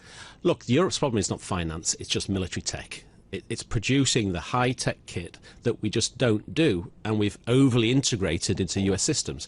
Now, extricating ourselves from that will be painful, but we have to do it. It's in our own national interest. Do you think leaders are really contemplating along those lines? They have to be. If they have no clue about national security. There didn't seem to be a hint from Keir Starmer of that. I think behind the scenes, Keir Starmer, I thought, did an excellent job over the weekend. In a really difficult situation, reaching out to the White House, bringing European countries together, the 4-point peace plan that he's put together, I think is quite credible. This idea of a truce is quite interesting.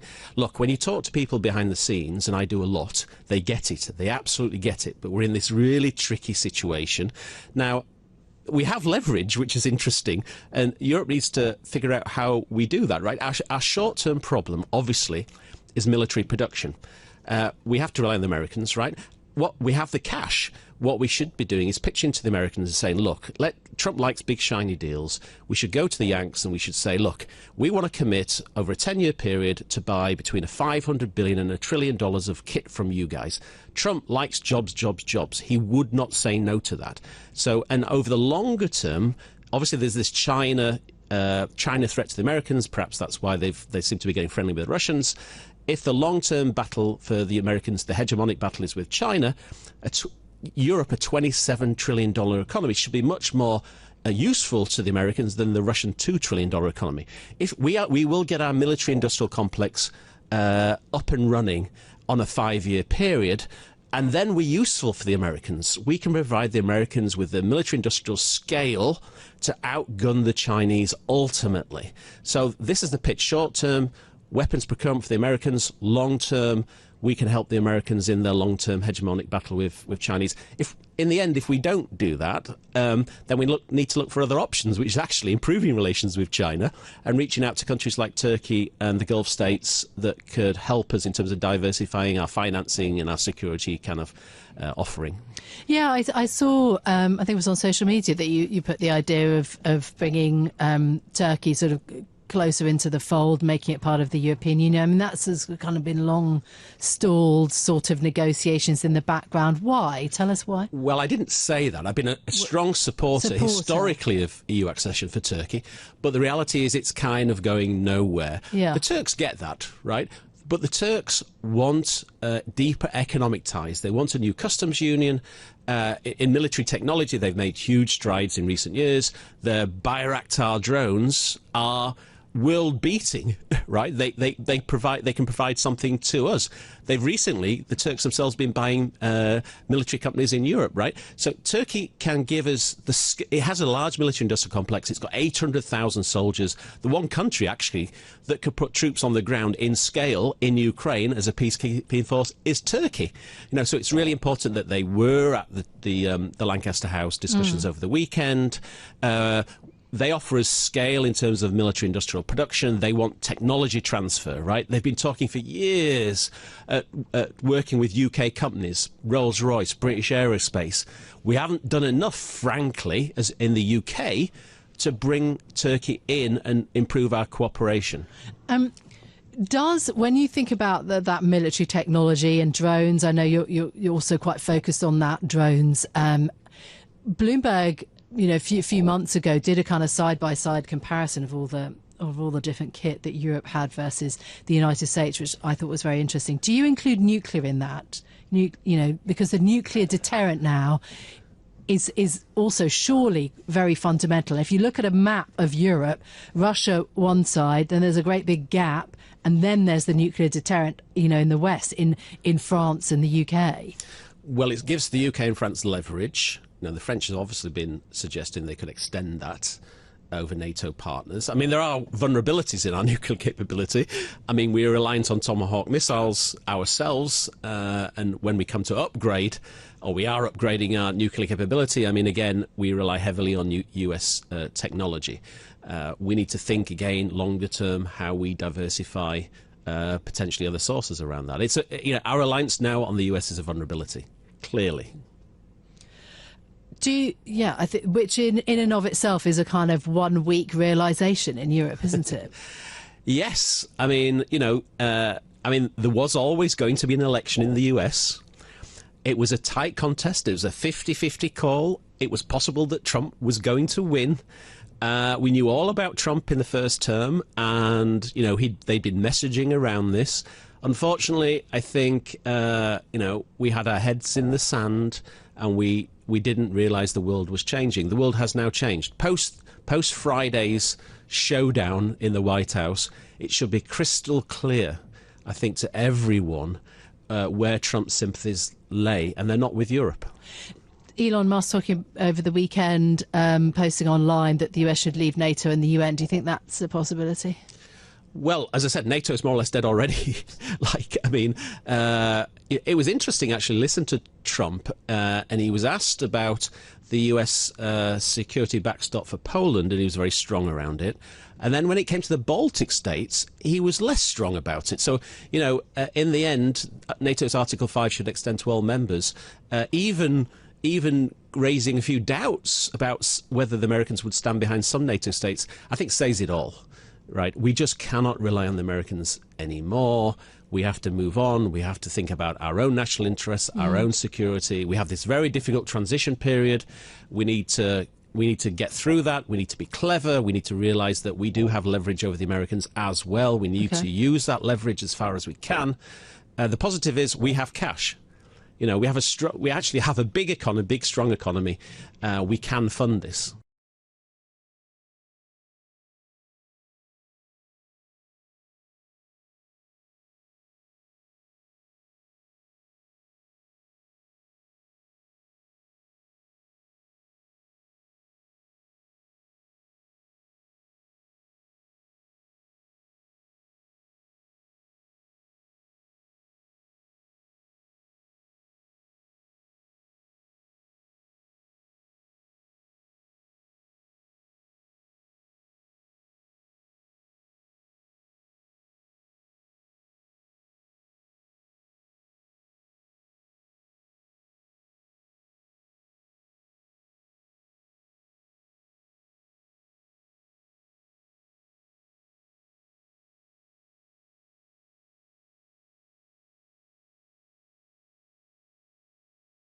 We know about the tariffs that have been imposed just in the last 30 minutes or so. Yeah, it was 5 years ago. Well, the big surprise really was the Canada and Mexico tariffs. I think everybody anticipated that the extra 10% would hit China. But there was a lot of skepticism in financial markets in particular that he would actually go through with hitting the North American trading partners with these tariffs. It was only 5 years ago where Donald Trump renegotiated the NAFTA agreement, called it USMCA, said it was the greatest, most balanced, most powerful trading alliance in the world. This was going to help the U.S. stand up to Europe, the European Union, stand up to China's economic might. This three-country alliance would help do that. Now he's shredding it, apparently, and putting at risk, the supply chains that extend from Canada to Mexico, particularly auto industries, but also consumer electronics, food production flows back and forth of these borders. So we'll see if this is some sort of gambit. He thinks he can bring the three to the negotiating table in a couple of days, but if this lasts for weeks or months, I mean, we're looking at auto companies shutting down, trying to figure out how they're gonna make a profit now that 25% tariffs are going on the cars and the parts that move across these borders. Yeah, and Yale University putting out some research suggesting it could cost U.S. households an additional $2,000 per year. Canada and Mexico retaliating then, Brendan. Yeah, they don't have as much of our products to put tariffs on as we do of theirs, so that will certainly hurt, particularly in the border states. But we haven't seen what Mexico will do yet. That'll be interesting to see. They promised that they would be more deliberative, not have something in place to snap into effect the way the Canadians and the Chinese did. But certainly we're in the throes of a regional trade war, the likes of which we haven't seen in a long time. The average U.S. tariff rate, based on all of these that have gone into effect, is now the highest since the 1930s. And I think we know what happened when tariffs went on in the 1930s. They prolonged the Great Depression. So we'll see if this gamble pays off. But in the interim, their economists are predicting there's going to be a lot of economic pain associated with it.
On the tariffs, is there any room left for Canada and Mexico to make a deal before midnight? And should we expect those Chinese tariffs, the extra 10%, to take effect tomorrow? No room tomorrow? left for Mexico or for Canada. No, the tariffs, they're all set. They go into effect tomorrow.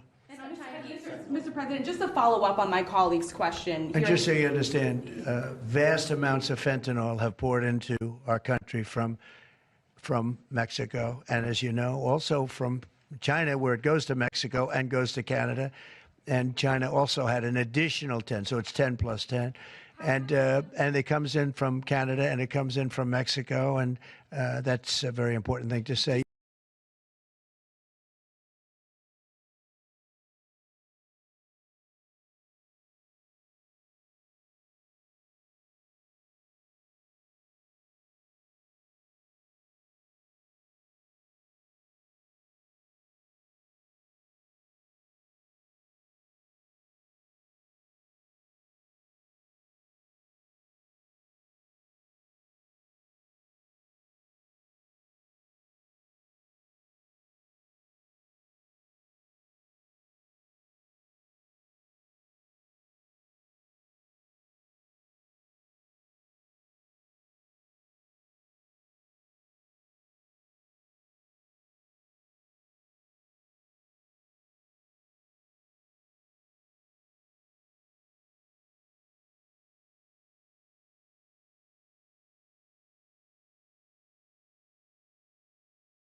Steve, what is the latest then in terms of Beijing's reaction to these US tariffs?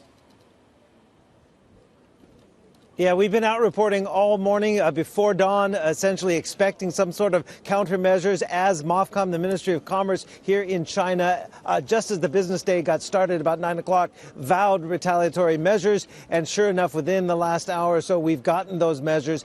And as Avril just said, the market is reading it a little bit more muted. Keep in mind, the United States buys more than 3 times more products from China than China buys from the United States. So there's not going to be necessarily like-for-like tariffs, but they have added extra tariffs of up to 15% on a number of U.S. goods, notably a lot of key crops. So we're talking soybeans, sorghum, and corn as 3 major crops where there will be a 10% tariff added as of March 10th. Also beef, chicken, cotton, fruits facing 10% tariffs as well from the United States into China. So there's also these entity lists, this unreliable entities list they've used, adding American companies. We've seen another 10 U.S. firms added to that unreliable entity list. Mostly defense-related U.S. companies. And again, MOFCOM citing arms sales to Taiwan as a major reason. They've also added an additional 15 companies, again, mostly defense-related companies, to the export control list of China. Interestingly, though, Tom, one tool that China has often used are export controls of rare earths and critical minerals, like they did after that first batch, or first salvo of tariffs of 10% that we got in the beginning of February.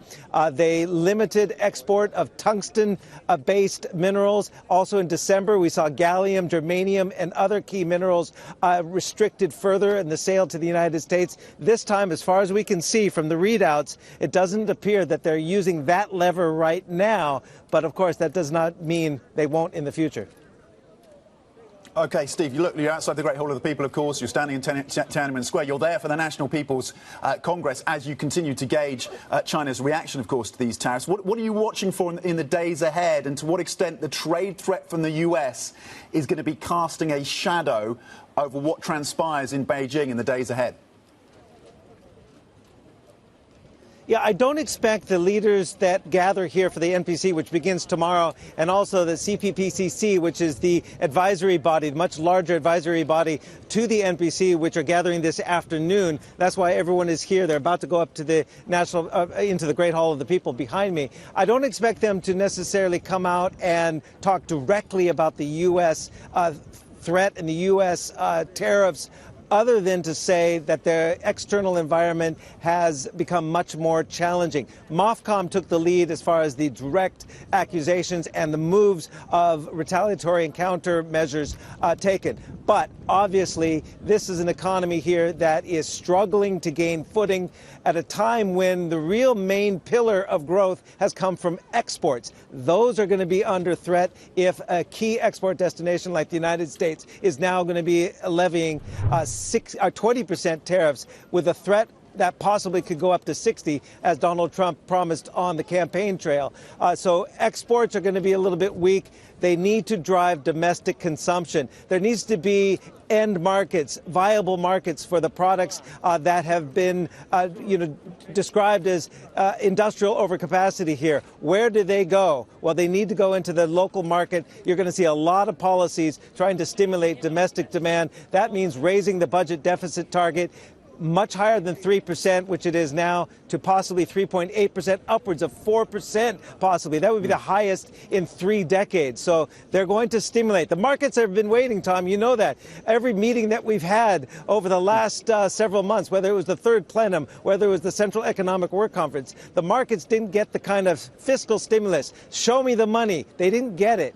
We're going to probably get it tomorrow in Premier Li Qiang's work report at 9 a.m. here in the building behind me, the Great Hall of the People.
China now saying that they will look to impose tariffs on some U.S. goods as well. What else do we know about the China response to the U.S. tariffs? Yes, again, going exactly by the playbook like clockwork. At 1 p.m., seconds after that, China released its slew of countermeasures, pretty extensive this time round compared to the previous round in February. They're targeting up to 15% tariffs on a list of U.S. goods. I'm just going to go through them very quickly. 10% on pork, beef, soybean, sorghum, fruits, vegetables, and dairy products. The one on soybean, of course, had been highly anticipated. And 15% tariffs on wheat, cotton, chicken, and corn. So all of these are agricultural commodities. I would say that they are largely still less than proportional to the scale of the U.S. tariffs, because we're talking about 10 to 15% tariffs from China versus 20% from Trump if you count in the first 10% plus the second round of 10%. And you look at the scale of it, the range of the goods covered. U.S. tariffs cover all Chinese goods, but the Chinese tariffs are targeting specific sectors, mainly the agricultural sector. So it's a clear message here. While it's impactful, but China is signaling that they are open to negotiations. That was as much what the NPC spokesperson said at the presser earlier, that they're hoping that they can resolve these trade issues through consultations. Now, aside from tariffs, China also targeted other non-tariff measures, including adding 10 firms to a U.S. unreliable entity list, as well as prohibiting the sale of dual-use items to 15 U.S. entities. And of course, one of their favorite methods, which is to file a complaint to the WTO as well. But again, very clear signal that from the NPC spokesperson that they believe that bilateral trade is win-win for both sides, and they want to resolve this through negotiations.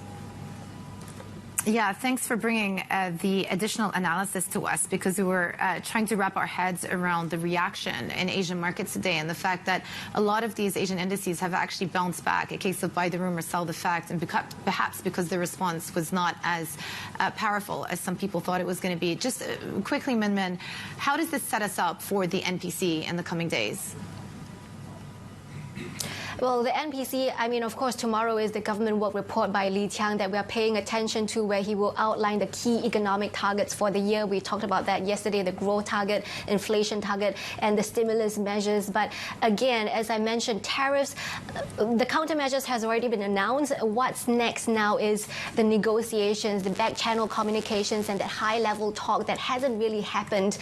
We're waiting to see how that would change the calculus when it comes to trade. But China is really focused on building the resilience of its domestic economy to boost domestic consumption to counter the risk of tariffs.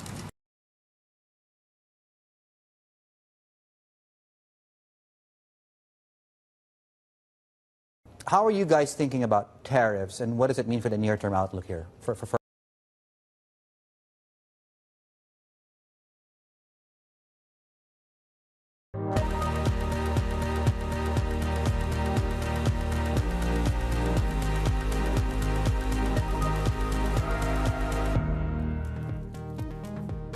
Good morning. This is Horizon's Middle East and Africa. Our top stories this morning. The White House says 25% tariffs on Canada and Mexico will go into force at 12:01 Washington time. That's about 1 hour from now. Tariffs on China will double to 20%, in total hitting trade worth about $1.5 trillion. Donald Trump pauses all military aid to Ukraine, including weapons in transit, turning up the heat on Volodymyr Zelensky after their testy Oval Office meeting. Plus, China's top political advisory body meets in Beijing against a backdrop of escalating U.S. tariffs and sluggish domestic demand. We will bring you the preview. Well, everybody, it has just gone 8 a.m. across the Emirates. I'm Joanna Bersetchi in Dubai, but perhaps today I should say it's not just 8 a.m. in the Emirates, it's 11 p.m. DC. Why? Because in about 1 hour's time, those tariffs are going to go into effect unless something happens in the next 59 minutes to change the course of where we're going. We will see higher tariffs on all imported goods to the U.S. from China, from Canada, and from Mexico. So markets are reacting to that. Yesterday, President Trump suggested that there had not been a last-minute agreement, and so we are actually in the very last minutes of these no tariff rates on Canadian and Mexican goods, that might change in the next 60 minutes. So on the back of that, we saw deep declines yesterday for S&P. The worst day of the year, actually, for the S&P. It ended almost 2% weaker. The Nasdaq down 2.5% as well. Risk-off sentiment really prevailing in the session. Today, what we're seeing is futures are leaning towards the green, marginally so, up 0.2%. The same for Nasdaq futures, up about 0.3%. But take a look at European futures. Yesterday, we actually did see a positive day on European markets, so bucking the trend with everything else. But, of course, the reaction there was very much to the defense spending announcements and what that could mean specifically for the defense sector and overall fiscal plans out of these European entities. But at the same time, today, once again, concerns around tariffs and the potential implement tariff on European goods is weighing on this market. Asia Pacific, the handover also being quite negative, down 0.5%. We'll get into that in a moment. But the bottom line is tariffs have not been good for market sentiment in the last 24 hours. Let's switch over, though, away from equities, just to give you the flavor for currency space, too. As not a surprise here, but you are seeing a weakening of the Canadian dollar versus the USD. We're about 0.2% weaker. And actually, we are down about 8% since where we were last September. So the Canadian dollar has been on a steady slide since it became apparent that Trump might win the election. Obviously, ever since the election and its talk of tariffs, that has been weakening the Canadian dollar. Mexican peso also down 0.5% today. But again, bigger picture, we're down about 18% over the course of the last 6 months. So still a lot of weakness transpiring over there. And then I also want to draw your attention to oil, not because of tariffs, because clearly that's a negative for global demand, but also we did get some headlines yesterday suggesting that OPEC Plus are on track to start putting extra barrels back to the market from Q2 of this year. And the question is whether the market is actually ready for that. We will be talking more about that on the show, but here's the reaction for Brent. Also bear in mind, throughout the course of the next couple of hours, we'll get earnings from Aramco too. So that's going to be another big driver for sentiment in that space. And then 10-year yields just reacting to global risk-off sentiment. We are down to 4.14. We're about 50 basis points lower in 3 weeks for 10-year yields. All right, let's pick up the conversation and check in on how markets in Asia are faring. Avril is in Singapore. Avril, what is the mood like today? Oh, it's a bad mood, Jumana. We're seeing Asia stocks underwater. The region's benchmark earlier lost as much as around 1% to the lowest level in about a month. And this is as the pain on equities spreads to Asia. No thanks to those tariff concerns. What's that going to mean for global growth? But also that bad batch of U.S. economic data. So today, the Japanese benchmark is pretty much leading declines, almost 2% off. The losses are exacerbated by the strength in the Japanese yen. Trump did single out the yuan and the yen, suggesting that he did not like them looking weak. What's also interesting is when you look at Chinese stocks, they've actually paired some of the declines from earlier in the session. This is the picture going into the lunch break. The Hang Seng actually declined about 2% earlier. So maybe there's an element of stimulus hopes helping to offset some of these tariff concerns, Jumana. Yeah, let's not forget the NPC is happening the next couple of days. So we'll await and see what comes out of that. Avril Hong in Singapore. Now, President Trump is pushing ahead with tariffs on Canada and Mexico due to take effect in the next hour. The Canadian government has announced a sweeping package of counter tariffs, while Mexico's president has signaled she will wait and see what happens. On the tariffs, is there any room left for Canada and Mexico to make a deal before midnight? And should we expect those Chinese tariffs, the extra 10%, to take effect tomorrow? No room left for Mexico or for Canada. No, the tariffs, they're all set. They go into effect tomorrow. China also had an additional 10, so it's 10 plus 10. We know that this is an existential threat to us, and there are thousands of jobs in Canada at stake. Now, we've done the work. We are ready should the U.S. decide to launch their trade war. We will be ready. We are not looking for this. We're not seeking this. All right, let's bring in news desk editor Jill Deeses for the latest. Jill, it feels like we're in some sort of a twilight zone between fantasy and reality, but of course things actually may change in the next hour. What do we know about the scope of what exact goods are going to be covered by these new tariffs?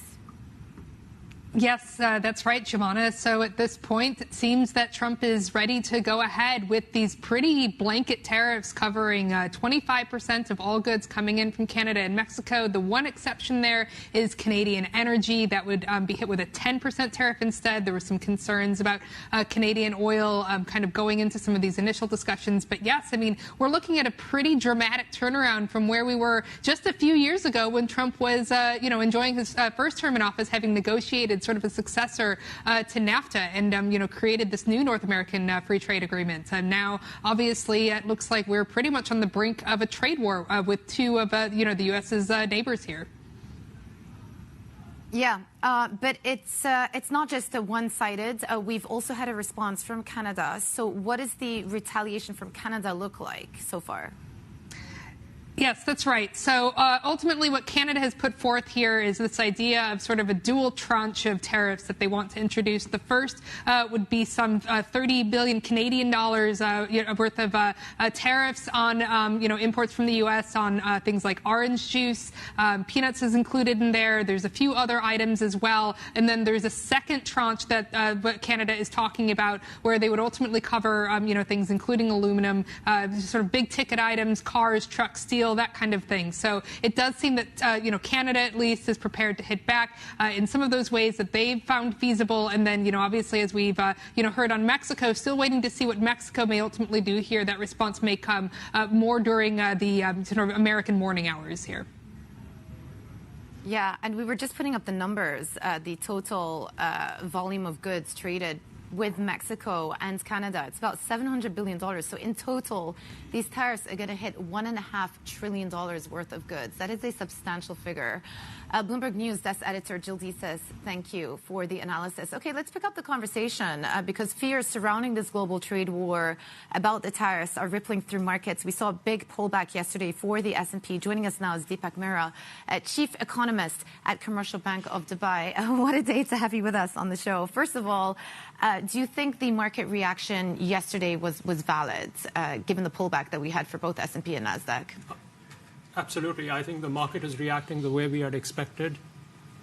Actually, the markets can live with bad news, but they can't live with ambiguity and uncertainty. And with what's happening with tariffs today, whether one day you get it, next day they are postponed, and third day something else happens, you actually need an elaborate AI model to figure out how this will impact different industries, different sectors, different companies, different economies, their currencies. It's impossible for the human mind to possibly analyze all what's happening around us. So the first thing you do is you reduce your risk positions. Let alone one person, President Trump, to be able to analyze all of the impacts. But that aside, do you have a view on who will come out, quote unquote, victorious from these trade wars? I think right now, the U.S. has the upper hand. If you look at Mexico and Canada, about 14-15% of their GDP is exposed to exports to U.S. If you look at China, China is no longer in the same position as it was in 2018 when it was hit with tariffs by Trump in his first term. There are two things that have dramatically changed in China. Its economy is not doing so well. The domestic economy is under stress. And number two, it is more reliant on export than it was in 2018. In fact, export is the only engine for China, which is being hit by the U.S. So right now, the U.S. has the upper hand, and I think these partners will come to the negotiating table because they would want a deal. But one thing that was interesting around the first trade wars, so under the first Trump presidency, is China ended up finding different markets to sell their products to. They could do the same this time around. So last time around, they found different markets and started rerouting their exports to the U.S. So you saw how exports to Mexico went up, and then Mexico exports to the U.S. went up. So they were getting rerouted. I think Trump has his eye on that as well. And Mexico announced that they would be happy to put tariffs on Chinese goods. So I think it's not that straightforward this time around. Is there anything that could come out of the NPC in the next few days that could change the narrative for China? So the world is looking at that, and that is probably one of the biggest events of this week for me. Unfortunately, again, there are two issues that China is grappling with. One, if it goes for fiscal expansion, it has limited room over there.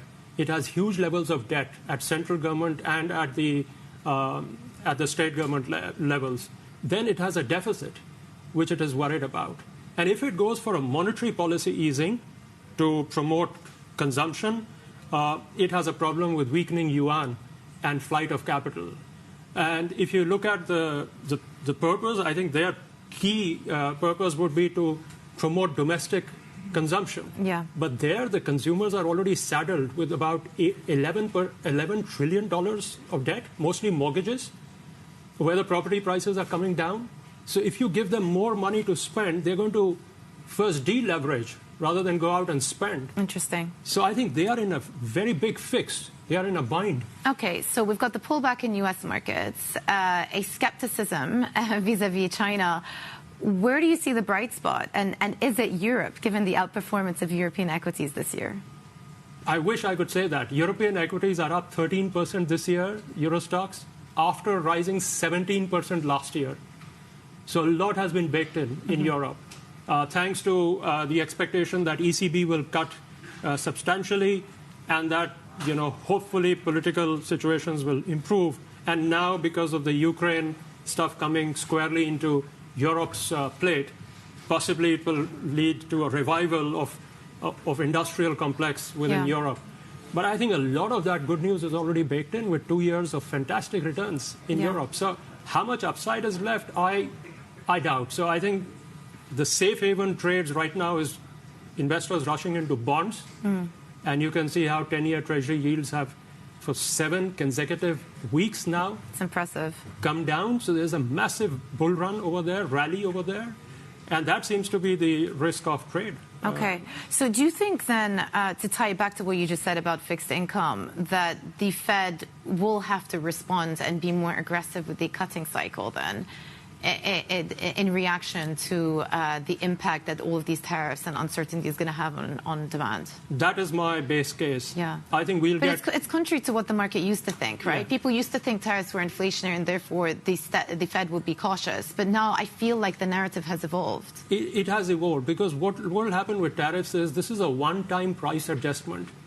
This is not inflationary by itself. It's like a VAT tax. Exactly. So the Fed will want to look through that and be more worried about growth. Yeah. So my base case is that we'll have rate cuts sooner than expected and possibly more than 2 as well. Yeah. Deepak, always good to chat to you. Thank you so much for sharing your views with us today.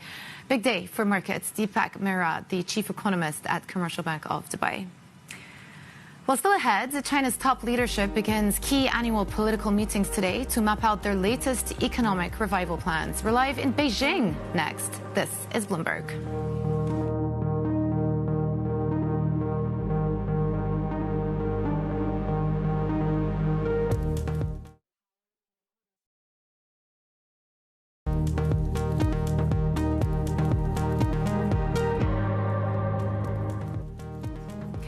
Welcome back to Horizons Middle East and Africa. I'm Jumana Bersachi in Dubai. President Trump's doubling of tariffs on China comes as the country's top political advisory body begins its week-long gathering. Bloomberg's China correspondent Min Min Lo joins us from Beijing. Really good to have you with us on site from Beijing, Noels. Min Min, let me just start off with the news of the day, which is that these tariffs and these additional 10% tariffs on Chinese goods are about to go into effect in about 45 minutes' time. How have Chinese authorities responded? Well, early this morning, 9 a.m., as soon as the business day started, the Ministry of Commerce had put out a statement strongly opposing the additional 10% tariffs that are kicking in today, saying they will take all necessary measures to protect China's legitimate rights and interests, but they haven't spelled out exactly what those countermeasures are. So we are counting down to 45 minutes from now. I believe that's when we could hear from the Chinese government exactly what the countermeasures are. But according to Global Times, a state-linked tabloid, citing anonymous sources, they are saying that China could possibly target, for example, U.S. agricultural products. Remember that in the first trade war, soybean had been a target. Since then, China has really diversified its sources of imports, importing a lot from Brazil as well. But soybean, corn, wheat, these agricultural products are huge commodities that China buy in huge amounts, so they could be possibly at risk. There are other non-tariff measures that China could take as well, and that could look like export control controls, putting certain U.S. companies on a blacklist. Micron has been in the firing line before, and maybe some of these companies China might choose based on this like-for-like retaliation given U.S. restrictions on the chips sector so far. Yeah, so a whole different type of a range of responses that they could come out with. But how likely is it that we get an actual response during the course of the NPC that is beginning today? Many people are watching out for the NPC to get clues on how China are thinking about stimulating the economy. Could we get further action based on these tariffs that are due to come into effect?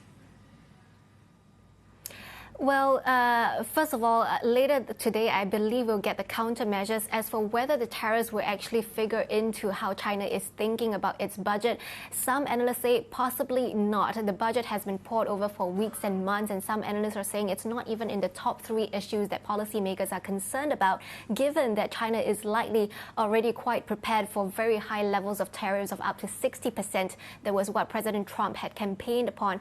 And right now, top priority for the government, they have signaled before, is about boosting domestic consumption to build up the resilience of the economy so that they don't have to keep relying on exports for growth. And how they're going to do that is going to be the focus here. And to what extent is China going to focus more on a demand-side stimulus as opposed to going back to their old playbook of relying on investments and industrial policies to stimulate the economy? So we're looking out for the tone around that. Of course, people have been saying that this is a rubber stamp parliament where you don't really get a lot of debate. But the key is to listen for the principles and the tone and the signal of priority from the government in terms of what they're going to focus on, because we're not going to get specific measures. That's not what the NPC is for. It's about setting broad direction. That's what markets will be watching out for. And in the months and weeks following that, then local governments and various ministries will then be following up on the directives that are set during this NPC meeting.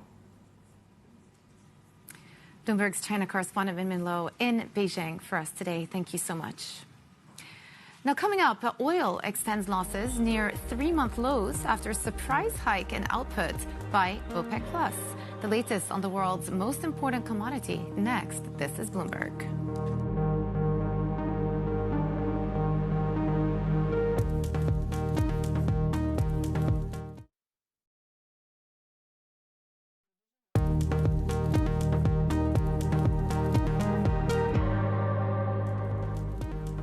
Welcome back to Horizons Middle East and Africa. I'm Joanna Versace in Dubai.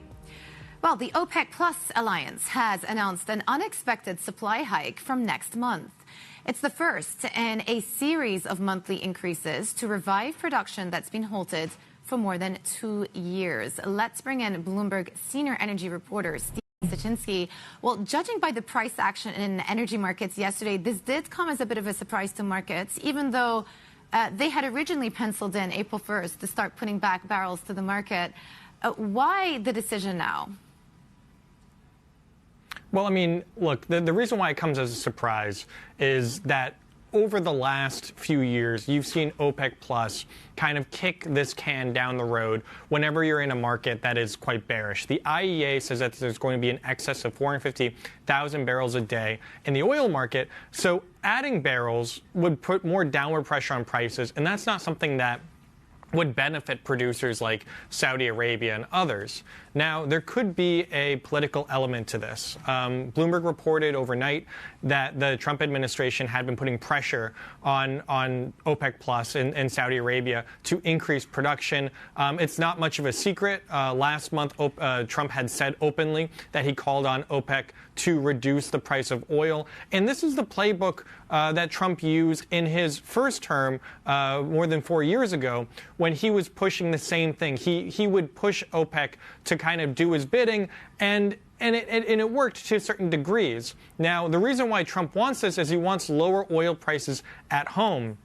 Of course, that doesn't help American oil producers, but it does help American consumers at the pump, pushes down gasoline prices, and that's something that it's sort of a present that Trump has been wanting to push to consumers there.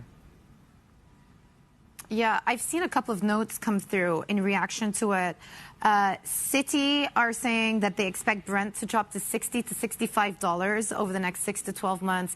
Goldman have just put out a note saying they see downside risk to their own forecast of 78 to 83 Brent. So what is the likelihood that OPEC Plus can succeed at putting these extra barrels back to the market without causing the price of oil to drop significantly from where it's trading right now? You know, it's not a lot that they can do per se. I think you have to look at, again, what Trump does and what Trump does maybe with Iran, for example. He's been putting a lot of pressure on Iran, and there are sanctions and measures to tighten Iranian exports as sort of a way for Trump to put more pressure on that country.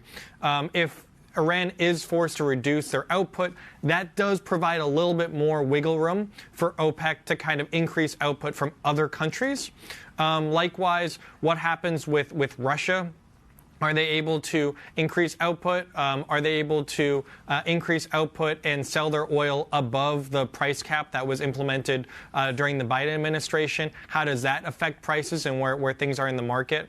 And then likewise, there are things outside of OPEC's control. What do U.S. shale drillers do? What happens in Brazil? What happens elsewhere that could also affect the amount of supply coming into the market? Yeah, all valid points. Stephen Sachinski, a Bloomberg senior energy reporter, thank you very much. Well, we're going to push on and talk more about those tariffs and the impact that they could have. I hear why S&P Global Ratings thinks the impacts of Trump's tariffs will be negative all around. Global chief economist Paul Grunwald joins us next. This is Bloomberg.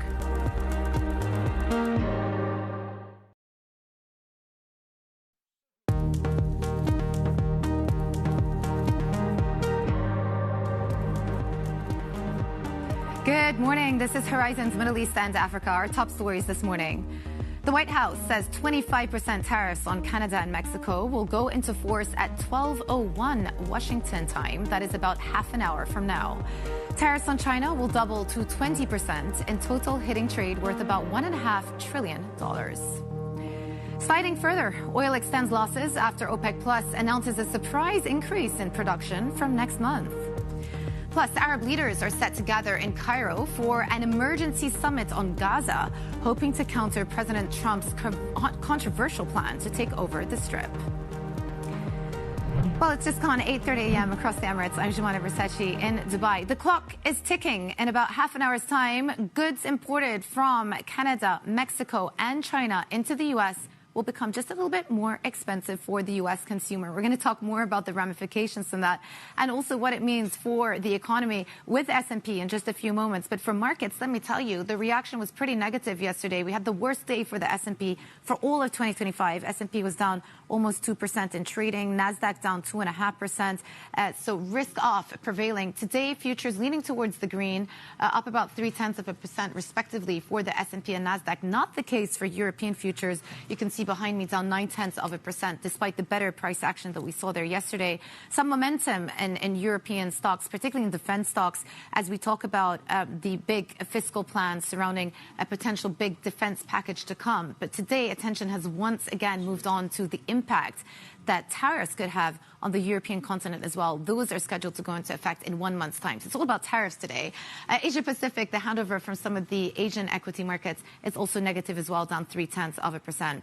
Let's flip over, because I also just want to walk you through the impact on currencies that we're seeing this morning. Not a surprise here, the Canadian dollar is trading weaker versus the USD. It's down about 8% since September and back to levels that we were at 1 month ago, when, remember, there was that 1 month reprieve that came in for the imposition of the tariffs. So we're now back to those levels again for the Canadian dollar. Mexican peso also broken through 20 to the dollar now, 0.5% weaker. And again, the theme for the Mexican peso has been one of weakness. We're down about 18% over the last 6 months. Now, Brent also in focus as well today, down 0.6% on that OPEC Plus announcement that they will start putting back extra barrels to the market from April the 1st. So from the second quarter onwards, we will see more supply coming from the OPEC Plus group. The market didn't seem to be ready for it, even though that was the original plan. This is the reaction Brent today.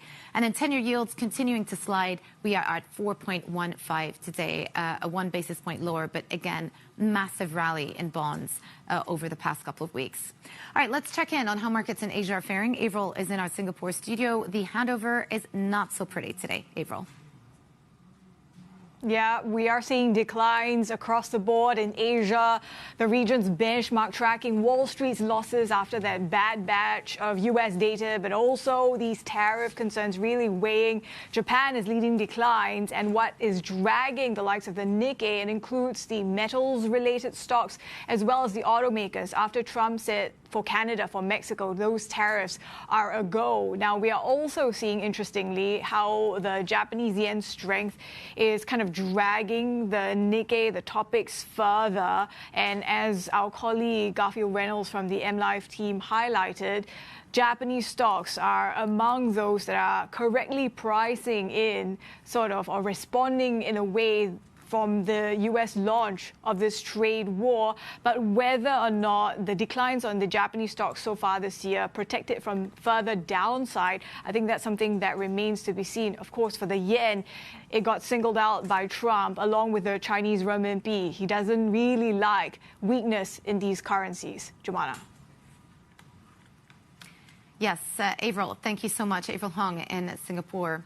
Now, S&P Global Ratings believes the economic impacts of Trump's tariffs will be negative all around and may result in lower growth plus higher inflation and joblessness. Global Chief Economist Paul Grunewald joins us for more on their research. Well, Paul, we were just walking through the price action in markets. It's been pretty negative the last 24 hours. Just talk us through what economic impact S&P sees from the imposition of these tariffs on Canada, Mexico, and China.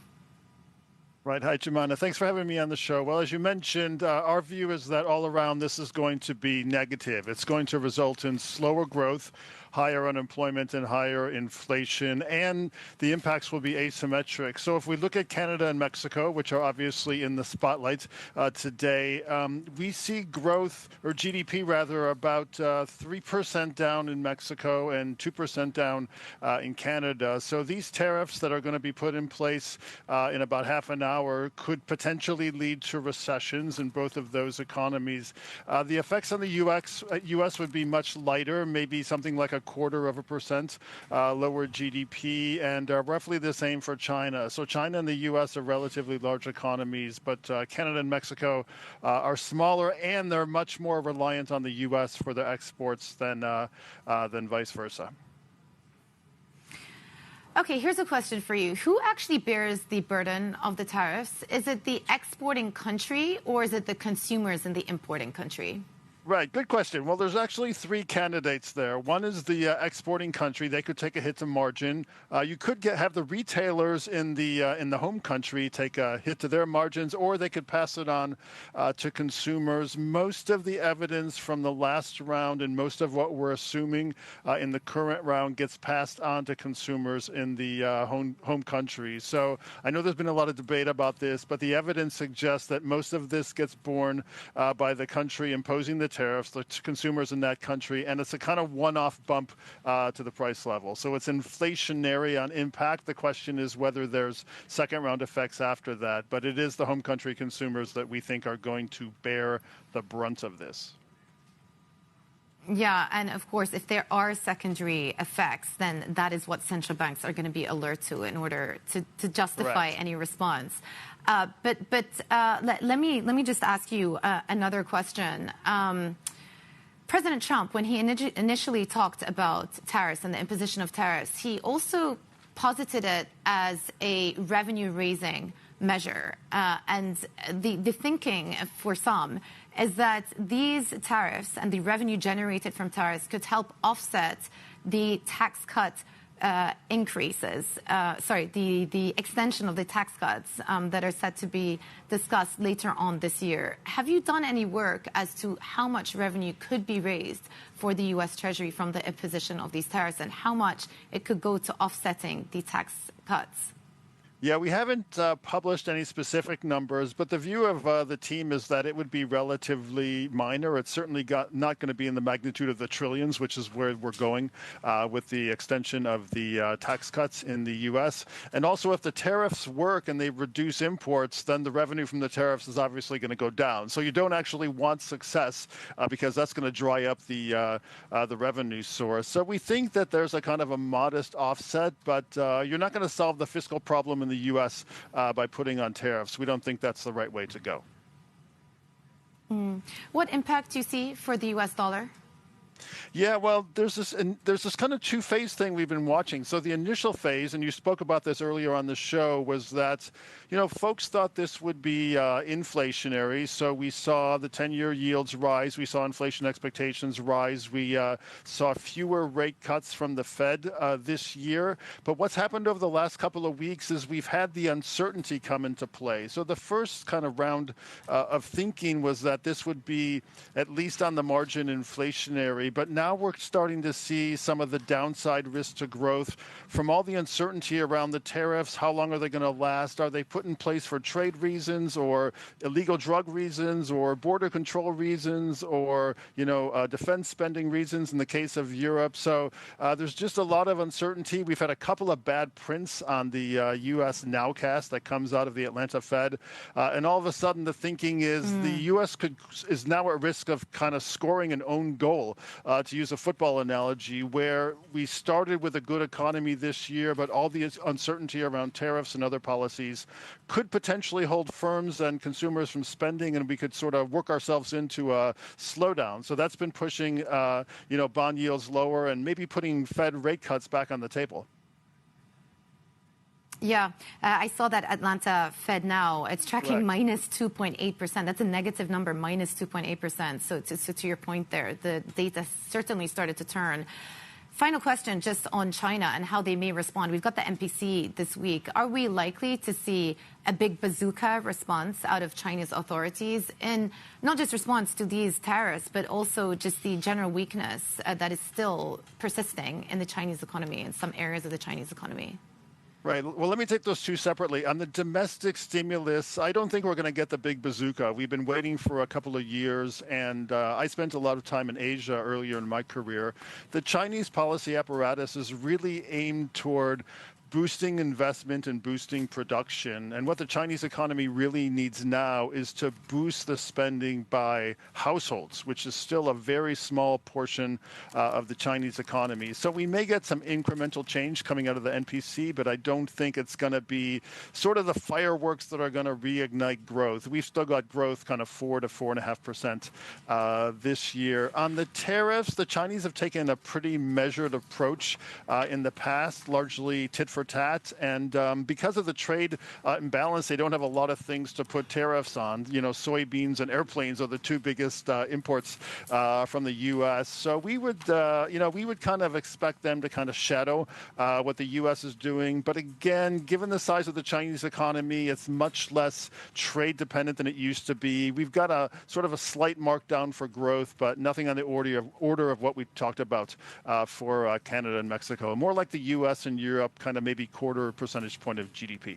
Yeah, ending up where we started. S&P Global Ratings Global Chief Economist Paul Greenwald, thank you so much for joining us late from New York as well. We really appreciate it. Thank you. Now, Arab foreign ministers met in Cairo on Monday for talks focusing on Egypt's plan to rebuild the war-ravaged Gaza Strip.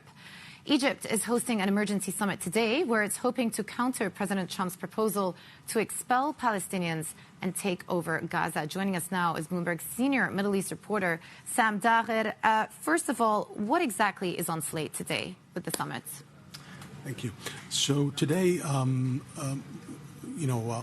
think Egypt primarily would be, and the Arab League would be looking to get broad backing from the leaders meeting at the summit for this plan. I mean, it's being called an Egyptian plan. Egypt is calling it an Egyptian Arab Islamic plan. We've spoken to people who've seen it, who've been briefed on it, and they say it's about 150 pages. It talks about temporary housing for Palestinians while rubble removal is underway. there's Hamas. It doesn't spell it out, but Hamas will not be involved in the day-to-day running of the affairs of Gaza. A committee of notables, and it's an administrative committee of notables and local functionaries. It's going to be running Gaza, and it will be overseen by representatives of Arab states.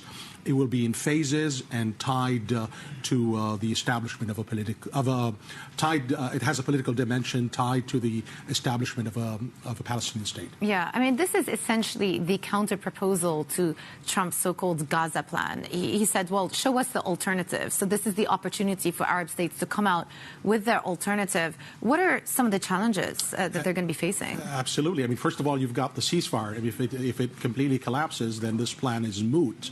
The Egyptian Foreign Minister, Badr Abdelati, said that they will be meeting in Saudi Arabia this month to iron out a lot of the details and differences. He didn't say differences, but said details. He said they would travel to world capitals to rally support for this plan, and that would include Washington, D.C. According to the people we've spoken to, there are some major sticking points that still need to be resolved before they take it to President Trump. While there is some consensus that the top military leadership of Hamas will have to be removed from Gaza, there are differences. The plan doesn't spell out the dismantling of Hamas, the disarming of Hamas. Some countries feel that you will have to deal with so-called moderate elements of Hamas, and that's a non-starter for Israel, as we know. Other countries are a bit more uncompromising. Also, countries like the United Arab Emirates have issues with the current Palestinian Authority.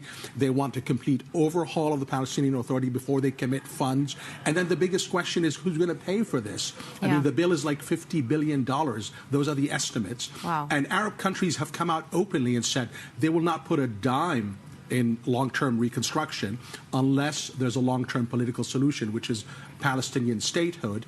And as we know, Israel rejects that, and we don't know where President Trump stands on that. Yeah, okay. Well, still many hurdles to get through. Sam, your full story is coming out on the terminal in about half an hour's time, so I look forward to reading it, and I would direct viewers to that article as well in half an hour. That was Sam Daher, Bloomberg's senior Middle East reporter. Now, coming up, just days after his explosive meeting with Ukrainian President Zelensky, Trump has now paused all military aid to Ukraine. The details next. This is Bloomberg.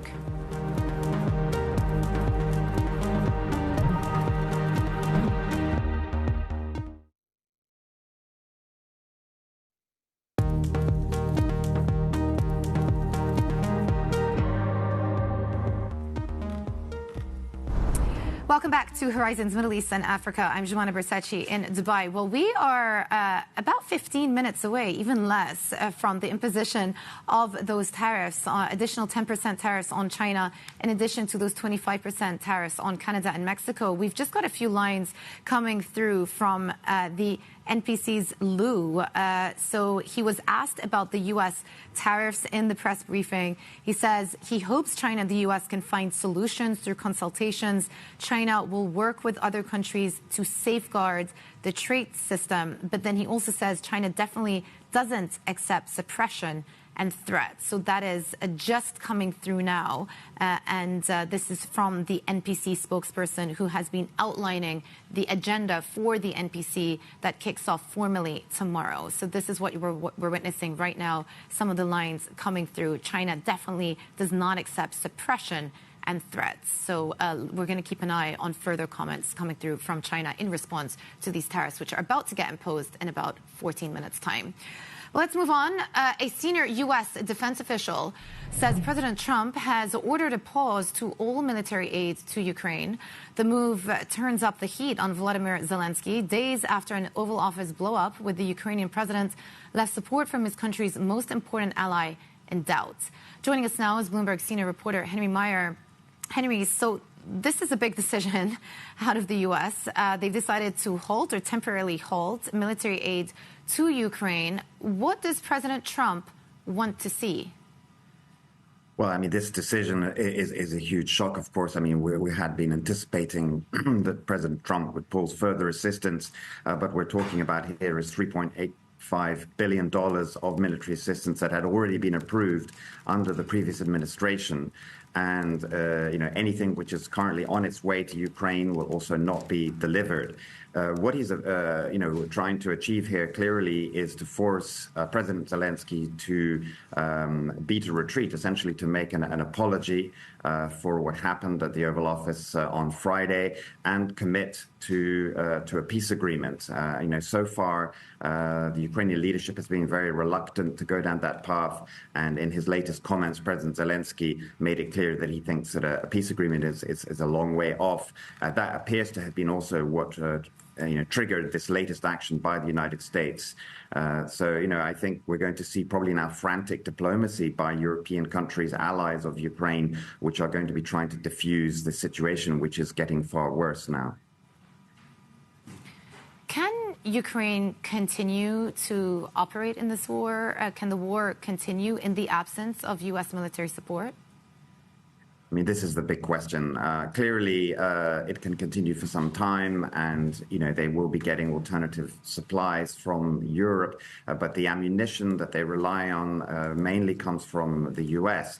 I mean, even before this decision, there were forecasts that without fresh military assistance from the United States, that Ukraine would run out of sufficient supplies by the summer. Now, with the aid that was supposed to be delivered in the coming weeks and months also on pause, what could happen is, of course, they will continue fighting, but the Russians will be able to exploit that weakness. They've been trying to move forward to capture more territory, and that campaign will accelerate, which, of course, will further weaken the Ukrainian position in these talks. Very clear. Bloomberg senior reporter Henry Meyer giving us the latest on what's been happening with Ukraine after that Trump decision to pause military.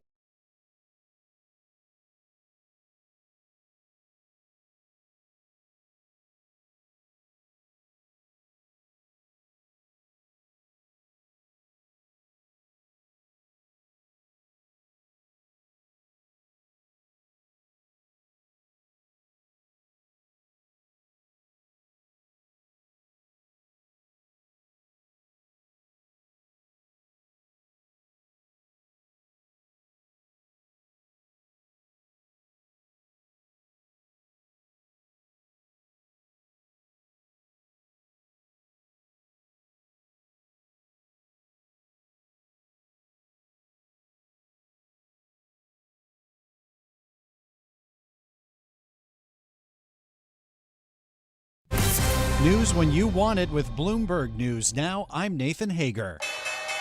Trading is underway on this Tuesday with investors in sell-off mode. That is the sound of the opening bell from the floor of the New York Stock Exchange. At the open, the S&P 500 is down 0.8%, trading right around 5,800.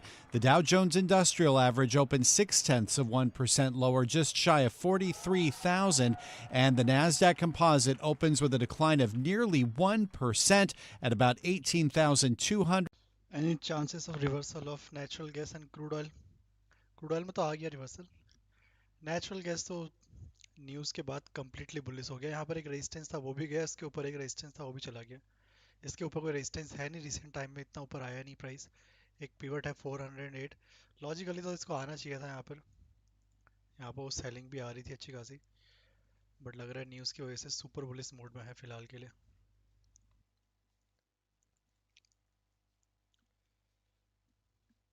Let's see कुछ impact होता है तो stream 9:30 तक ही continue रखेंगे, उसके बाद close कर देंगे. कितना मूव करता है टिल देन कोई डेटा नहीं है आज, ध्यान रखना. The 10-year Treasury yield down more than a basis point to 4.13% on the first day of a new trade war. President Donald Trump has made good on threats of 25% duties on Canada and Mexico, plus another 10% on China, bringing those tariffs up to 20%. We are already seeing retaliation, as we hear from Bloomberg's Bill Ferries. You saw Canada announcing about $20 billion in tariffs on U.S. imports and promising that they would go much higher in the weeks ahead if this tariff war continues.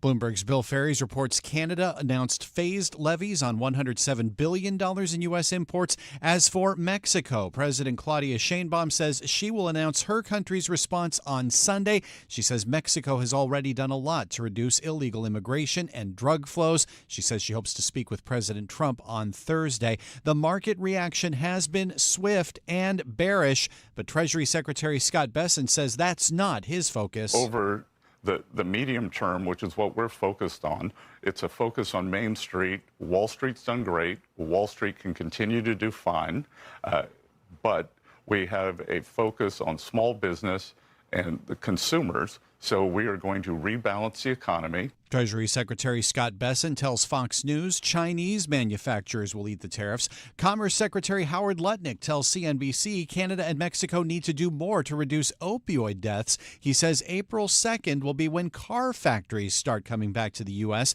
That's the date President Trump has set for reciprocal tariffs on a broad range of countries. With these tariffs now in place, though, markets are fully pricing in 3 rate cuts from the Federal Reserve this year. That's up from 2. Investors are getting more concerned a trade war could dent global economic growth.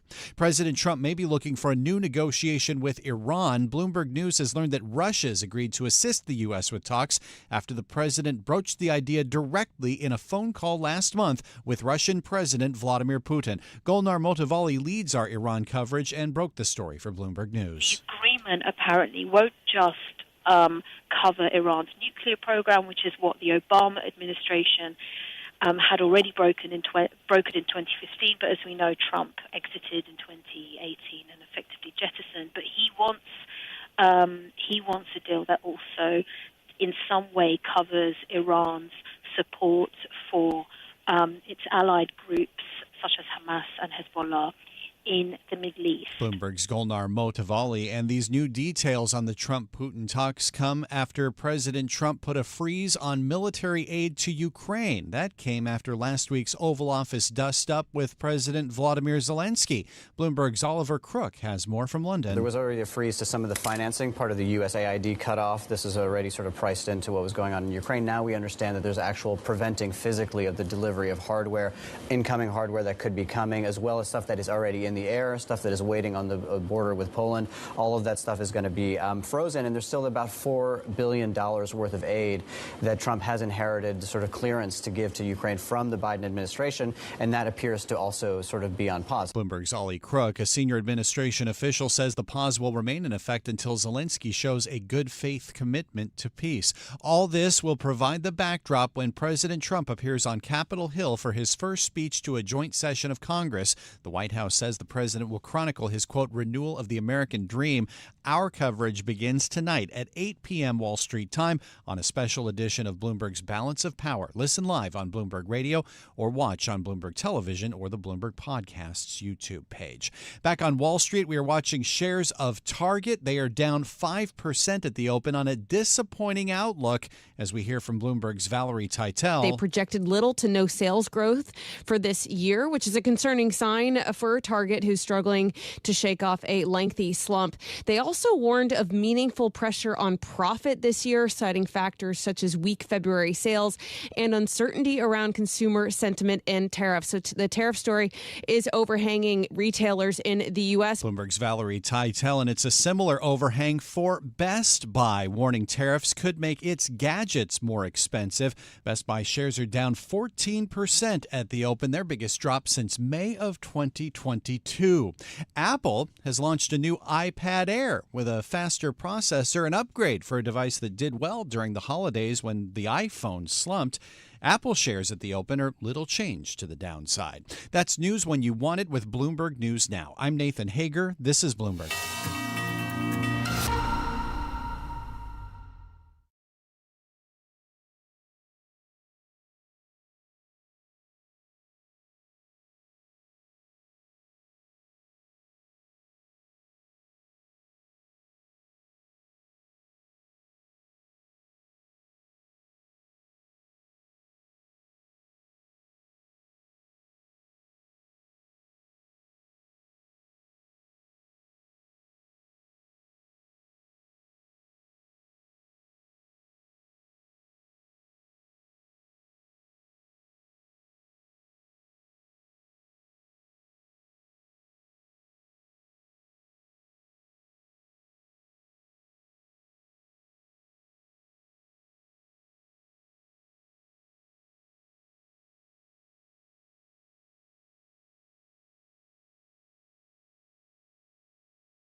Edwards alongside Guy Johnson and Lizzie Burden. We're an hour away from the opening trade. Here's what you need to know. The global trade war escalates. 25% US tariffs on Canada and Mexico are now in place, and levies on Chinese imports are doubled to 20%. China and Canada hit back with retaliatory tariffs of their own. Mexico has yet to make its move. Defence stocks in Europe are set to jump again today after the Trump administration suspends all military aid to Ukraine. So the global trade war has begun, and after yesterday's sell-off on the S&P, actually you're seeing markets taking it somewhat in stride, including in China. We await Trump's speech tonight. Does he double down, or is there a window of opportunity for a reprieve here? You're looking at European futures, though, pointing lower. The 10-year at 4.15%, futures stateside pointing higher. The countdown to the opening trade starts right now.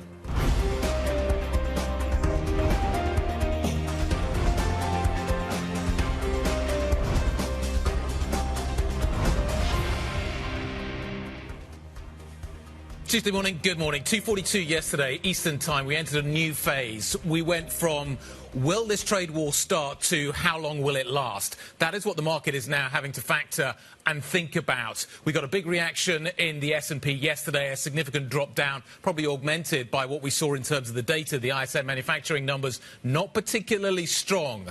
What do we do today, though, Anna, I think is the key question. We wait for this speech a little bit later on from Donald Trump. Is it going to give us clues about the duration of the trade war? Yes, I wonder to what extent it's already written or whether it is still going to be an evolving address. He's going to be talking to two houses of Congress later on today, as we know. In terms of that market reaction that you mentioned, a lot of it, well, some of it was yesterday in response to the news that Canada and Mexico could not do anything in the eyes of President Trump to stop these tariffs being imposed. So the tariffs are now imposed.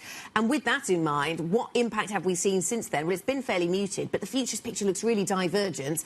There's so much happening this morning, though. That takes us to Ukraine, which I know we're going to talk about later. But the European futures picture looks negative. Defence stocks might jump. The US futures picture looks quite resilient because of that drop that we saw yesterday, perhaps. Yeah, so the question, as you say, tonight in Congress, does he double down on the view that tariffs are good for business, in which case you'd probably see more dollar and stocks selling, a bid for treasuries, or does he actually kind of, as you say, suggest there's some wiggle room in this after you've seen the retaliations already from Canada and China? But a lot of people clearly had thought that we never would get this far. This was a negotiating tactic, that this would ultimately result in a deal getting done.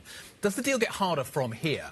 The Canadians look really annoyed. Some of them in particular, the Ontario Premier. Yeah, absolutely. The Ontario Premier saying, you know, I'll cut off your electricity with a smile on my face is one of the lines that he said. And just an example of the anger, I think. But it is multifaceted because it's about tariffs, but it's also about the way that President Trump refers to Justin Trudeau as the governor of Canada and seems to be making a play for Canada to become another state of America. And indeed, he was Trudeau seeing the King while he was in London. That will have ruffled Trump's feathers. So the retaliation has started. It does look managed at this point. The Canadians look like they're kind of out in front. The Chinese have taken a more circumspect view of what they need to do next. But it does look as if the Chinese are in a position where they probably are in for the longer term. A deal probably is more possible with Canada and Mexico. And the Canadians have responded. The Mexicans are being even more circumspect. We'll wait and see what happens there. But it does look as if the China tariffs probably are going to be the most sticky element to this. So how does this process unfold from here, I think, is the really difficult one. And I wonder if this should have been a surprise. We were just up until yesterday having lots of conversations with people talking about how is this still a play, is this still a tactic? But we saw from the first Trump administration that at some point you get here and tariffs are imposed. But what's interesting to me about Canada and Mexico is all the fuss around getting trade deals. Well, even when you have trade deals and they were signed with President Trump, he can still find reasons why he doesn't like the way they're implemented or you're not behaving as he sees fit. And you go back to another trade war. Yeah, many asking what more could Canada have done here on fentanyl, for example. China will hear more about their response, of course, when it comes to the NPC tomorrow in terms of how they'll protect domestic demand. But in terms of whether Trump goes even further, further. You talked about that pretty awful ISM manufacturing data. Does growth and the 10-year yield become the backstop on how far he goes? Does inflation and warnings that you could see car prices going up $12,000 become the backstop on how far he goes? So this is the interesting question. I think is where are the guardrails? What are the guardrails? Is the equity market the barometer? Is it the 10-year? Is it the growth numbers? What are we looking at? Because that's what when we look at retaliation, that's what people are going to look at. That's what the Canadians are talking about. How do we impose a penalty on the US consumer that will resonate with Trump? Is it electricity prices? Is it car prices? Where does that come through? Is it gasoline prices? Where is the pain point for Trump? And I don't think we figured that out yet. In the first administration, it was the equity market. That was his barometer. Where does it manifest itself this time round? Which assets, which kind of aspects of the consumer behaviour? Yes. Resonates with Trump. And I think we've had news flow surrounding Ukraine that we need to get to, Lizzie, because this is also going to be another factor that really weighs on sentiment when we go into the European session. Yeah, because as Trump is launching into the tariff war, he's kind of pulling back on Ukraine, so withdrawing for now, military aid to Ukraine in this bid to squeeze Zelensky into a deal. Of course, in the Oval Office car crash on Friday, he was saying, it's me who holds all the cards, and this is him trying to exhibit it to Zelensky. So yesterday, absolutely tearing into the Ukrainian president, saying that Zelensky doesn't want peace, because you had Zelensky saying, I'd be up for serious talks and meeting Trump again, but also I think that peace with Russia, an end to the war with Russia, is very, very far away. That's what's annoyed Trump here. Another aspect that has annoyed Trump. So how did the Europeans respond to this? We've already seen a huge rise in European military stocks, defence stocks doing well. We've seen that in Asia overnight.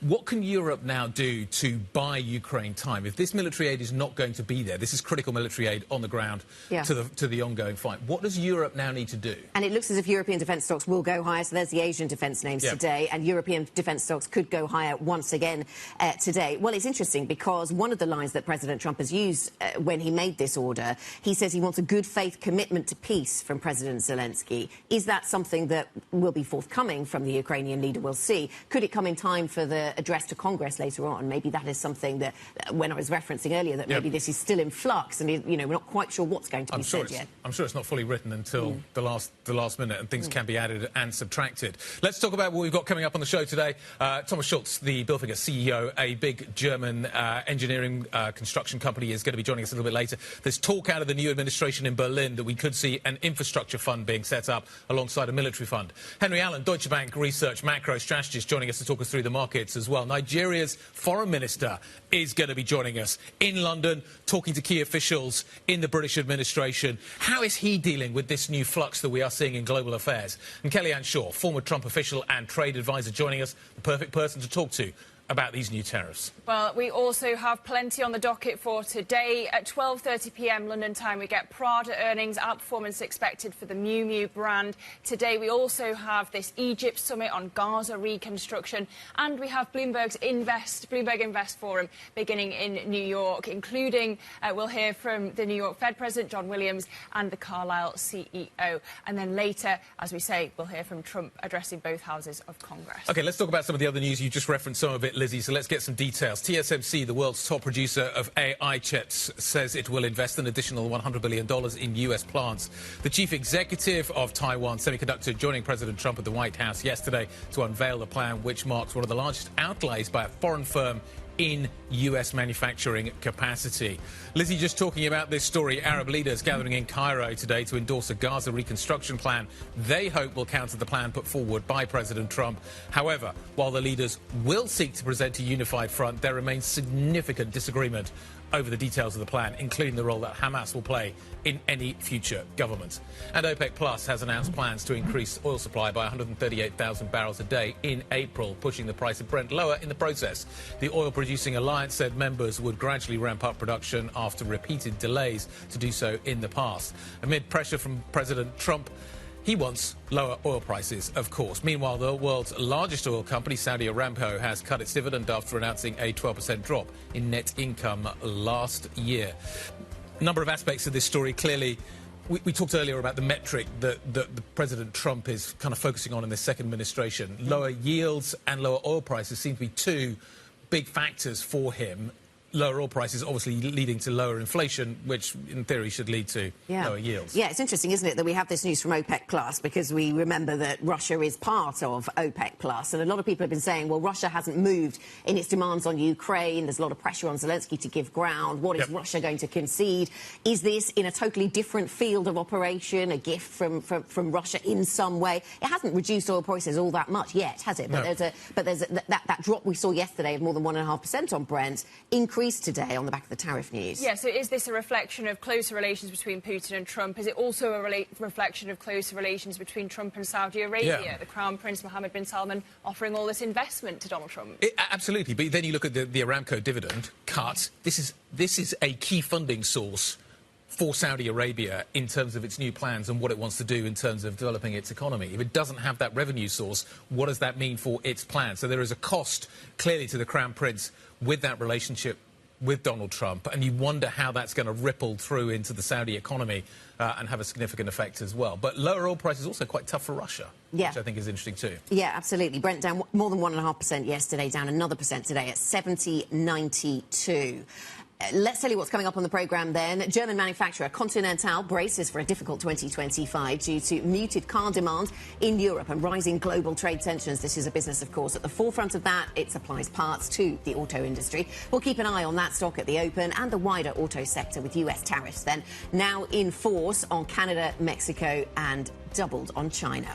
Plus, we'll discuss what the US suspension of military aid to Ukraine means for Europe's defence industry. For how long will that be in place? Is it indefinite? What on earth does that mean? Up next, we will be joined to talk about the impact on China of the new tariffs, raised tariffs from the United States. We'll be joined by Frederick Newman, Chief Asia Economist at HSBC. If you want to get involved in any of these conversations, IB plus BBTV Go. That is the function to use this morning. Tuesday, the 4th of March, the sun comes up in London. This is Bloomberg.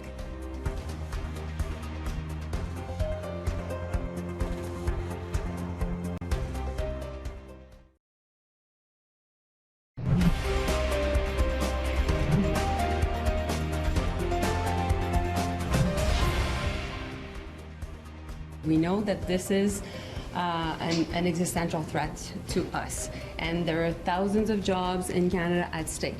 Now, we've done the work. We are ready should the U.S. decide to launch their trade war. We will be ready. We are not looking for this. We're not seeking this.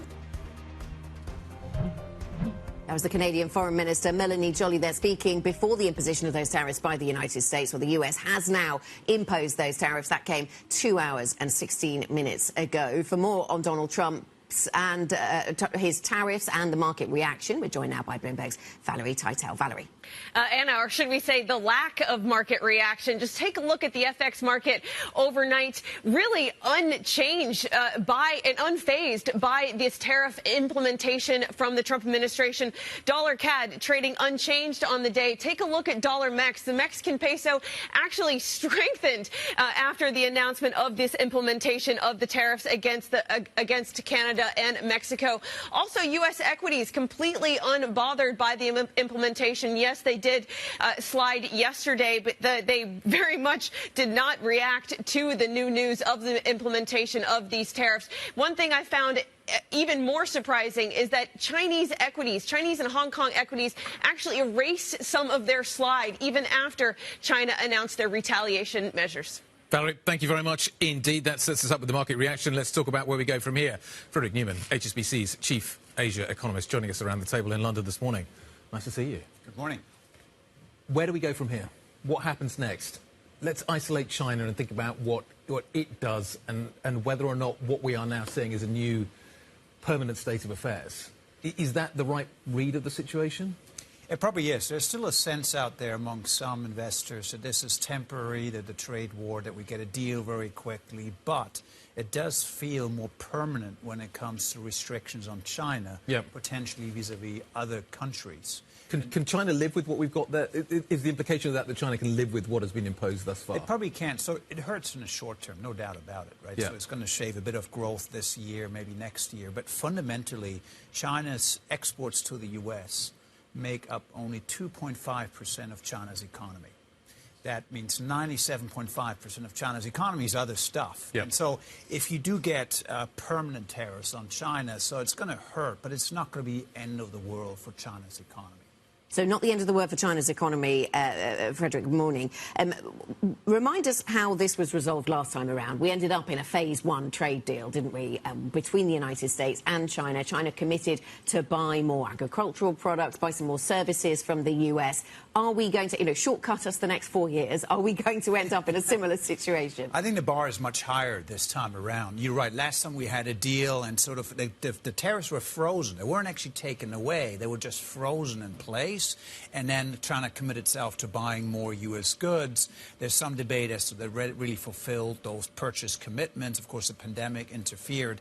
This time around, the bar is going to be much, much higher because it seems that the U.S. Really wants to accelerate kind of a disentanglement of supply chains out of China. And that feels like we're not going to reach a deal as quickly as we did last time. And that could also mean, though, not just a growth impact on China and longer uncertainty for investors, but also potentially a bigger inflationary impact for U.S. consumers than we had in the first Trump administration. OK, and so that sounds as if it might be more protracted than the first time around. We are heading into the snappily titled CPPCC and the NPC in China, big meetings where decisions are made about stimulus, for example. If you're China and you think this is going to be a very long, drawn-out thing, are you incentivized to do much now, or do you just sit on your hands and wait and see how bad this gets, or do you come out fighting this week at this event? I think you have to put something on the table in terms of stimulus because there's inevitably going to be an impact on your growth this year, and so you want to offset that. But are you going to pull out the so-called policy bazooka and go all out, and by next year you're exhausted because you spend all your policy ammunition? Probably not. You need to measure a bit of a measured pace. But that's exactly what they've done. In fact, they have already prepared for some of these increased in tensions, right? They, since the first Trump administration, they've kind of looked at their own supply chains, their own vulnerability. If you take food, for example, they shifted some of the food purchases already away from the U.S. to Brazil, for example, just to diversify themselves, to make themselves less vulnerable in case there was a rerun of a Trump administration. Here we are. We have a rerun, and so they are actually a bit better prepared. So, Frederick, if you think that they will keep some of their powder dry, what are you expecting in terms of stimulus? Do you think there'll be any flex in the growth target as well? Actually, a growth target could be broadly similar to what we saw last year, and that's sort of the around 5%, which gives you enough wiggle room, if you will, to come in a little bit below that. But that would imply that you need more stimulus because, of course, exports are slowing, and that's all fiscal. And so, there's an expectation that they're going to have a larger budget deficit, more bond issuance quota, and maybe tilt a little bit more towards the consumer. Now, many Western commentators are looking for a big reform package coming through where we balance the economy in a few months' time. It doesn't work that way. It's going to be incremental, but nevertheless enough to cushion the economy. Well, yeah, because we were talking about how you actually get the consumer going in China, and also, how far do you go in terms of cozying up to the private sector? We had that photo op with Jack Ma and Xi Jinping, but what does that actually mean in terms of reform and stimulus? Well, that actually does send a signal. So the way it works in China is obviously very top says the private sector is something we want to talk to, work with. Then you get at the lower level, all local government officials see it as a green light, and so they do reach out at the lower level. So I do think there's a signaling intent there that probably works quite well. In general, though, as I said, getting the consumer to spend a lot, there's no magic solution to this, because the number one thing that holds consumers back is the real estate market. Unless you fix that overnight, which you can't, you got to wait for the real estate market to stabilize before the consumer comes back. But lots of CEOs have said that there are green shoots when it comes to property. Is that too optimistic? Yeah, they're green shoots. If you look very, very closely, they're not weeds. They're actually green shoots, so it is coming back. But you need to nourish them for about a year or 2 years before you see that real return of the property market. It's still a big overhang. But, yeah, we're probably 70–80% through that big adjustment over the years. And now we look for another year and a half of that gradual stabilization. But, it does appear that we have some green shoots within that rubble of the deflated property market. Rubble. Is defence spending going to rise in Asia in the same way that it's going to rise in Europe? It is, absolutely, because what we've seen is here clearly more uncertainty as to what U.S. policy is, for example. And that uncertainty in itself it really encourages nations probably to look at their own, strength in the global system, and so that there's certainly a path there where we see more spending like in Europe. Maybe not quite as extreme. We don't have wars on the doorstep of Asia and so forth, but certainly the direction is towards more. Japan has committed itself for a big increase, for example. Koreans have continued to go very, very strong over the years, of course, and China itself as well. And I was reminded the other day, Fred, looking at there's so much news flow come at you around tariffs and trade at the moment that it's sometimes it's easy to miss things. And I noticed that certain Asian countries have been putting tariffs on Chinese steel, nervous of cheaper stock going their way. How much do you think that that's going to be a feature of Asian markets into 2025? It's a sort of knock-on impact. You end up with lots of intra-Asia tariffs as a result of what the US is doing. That's a big risk from China's perspective. They can probably over time live without the U.S. market, but a tariff cascade where every country then comes in with their own tariffs, that's going to be the big risk for China. They export 5 times as much to the rest of the world. What does universal tariffs mean for Asia? Because you've seen a lot of movement of production lines out of China into places like Vietnam. If universal tariffs kick in, how far should we extrapolate current US tariff policy? There's talk of a universal tariff. What would that mean for the rest of Asia? We talk a lot about China, but what about the rest of Asia in terms of tariff policy? So if it's universal, it actually wouldn't change that much. If every country faces 20%, then you kind of even the playing field. It evens itself out. It probably mean at the margin U.S. buys fewer goods overall, but it wouldn't be sort of a big supply chain. But is there a risk for those sort of countries now? They are now running quite big sort of trade surpluses with the United States. Is there a danger that having moved production out of companies have moved production out of China to try and secure their supply chains? Absolutely. There's a risk here that if you sort of decided to move your factory into Southeast Asia from China 3-4 years ago, that now you're saying, oh my God, maybe I should have moved it back to the U.S. because I'm going to receive tariffs as well. So what that means actually that foreign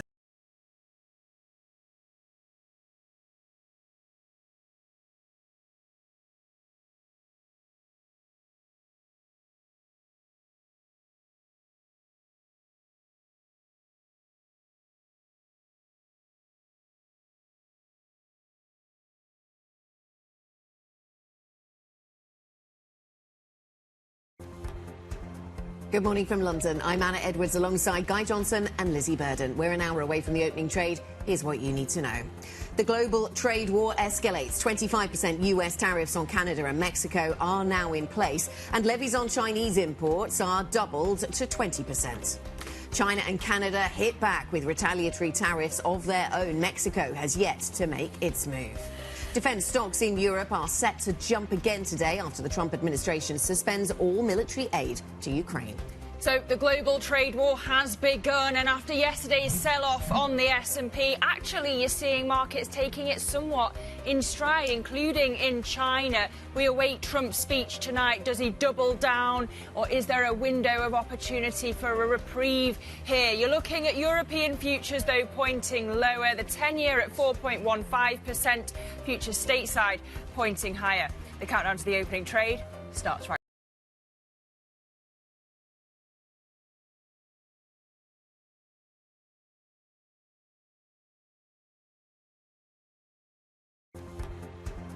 Good morning from London. I'm Anna Edwards alongside Guy Johnson and Lizzie Burden. We're an hour away from the opening trade. Here's what you need to know. The global trade war escalates. 25% US tariffs on Canada and Mexico are now in place, and levies on Chinese imports are doubled to 20%. China and Canada hit back with retaliatory tariffs of their own. Mexico has yet to make its move. Defence stocks in Europe are set to jump again today after the Trump administration suspends all military aid to Ukraine. So the global trade war has begun, and after yesterday's sell-off on the S&P, actually you're seeing markets taking it somewhat in stride, including in China. We await Trump's speech tonight. Does he double down, or is there a window of opportunity for a reprieve here? You're looking at European futures, though, pointing lower. The 10-year at 4.15%, futures stateside pointing higher. The countdown to the opening trade starts right.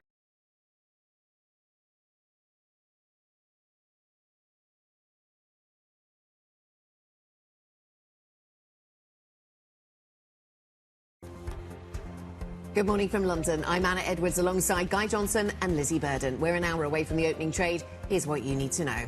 The global trade war escalates. 25% US tariffs on Canada and Mexico are now in place, and levies on Chinese imports are doubled to 20%.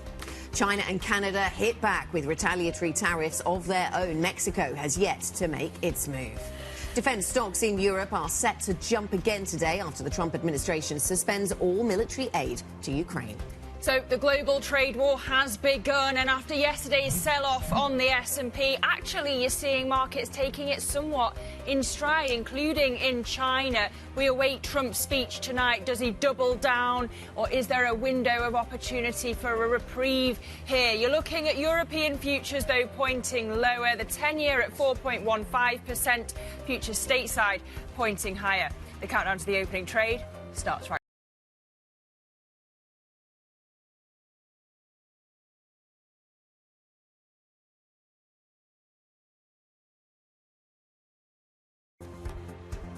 Good morning from London. I'm Anna Edwards alongside Guy Johnson and Lizzie Burden. We're an hour away from the opening trade. Here's what you need to know.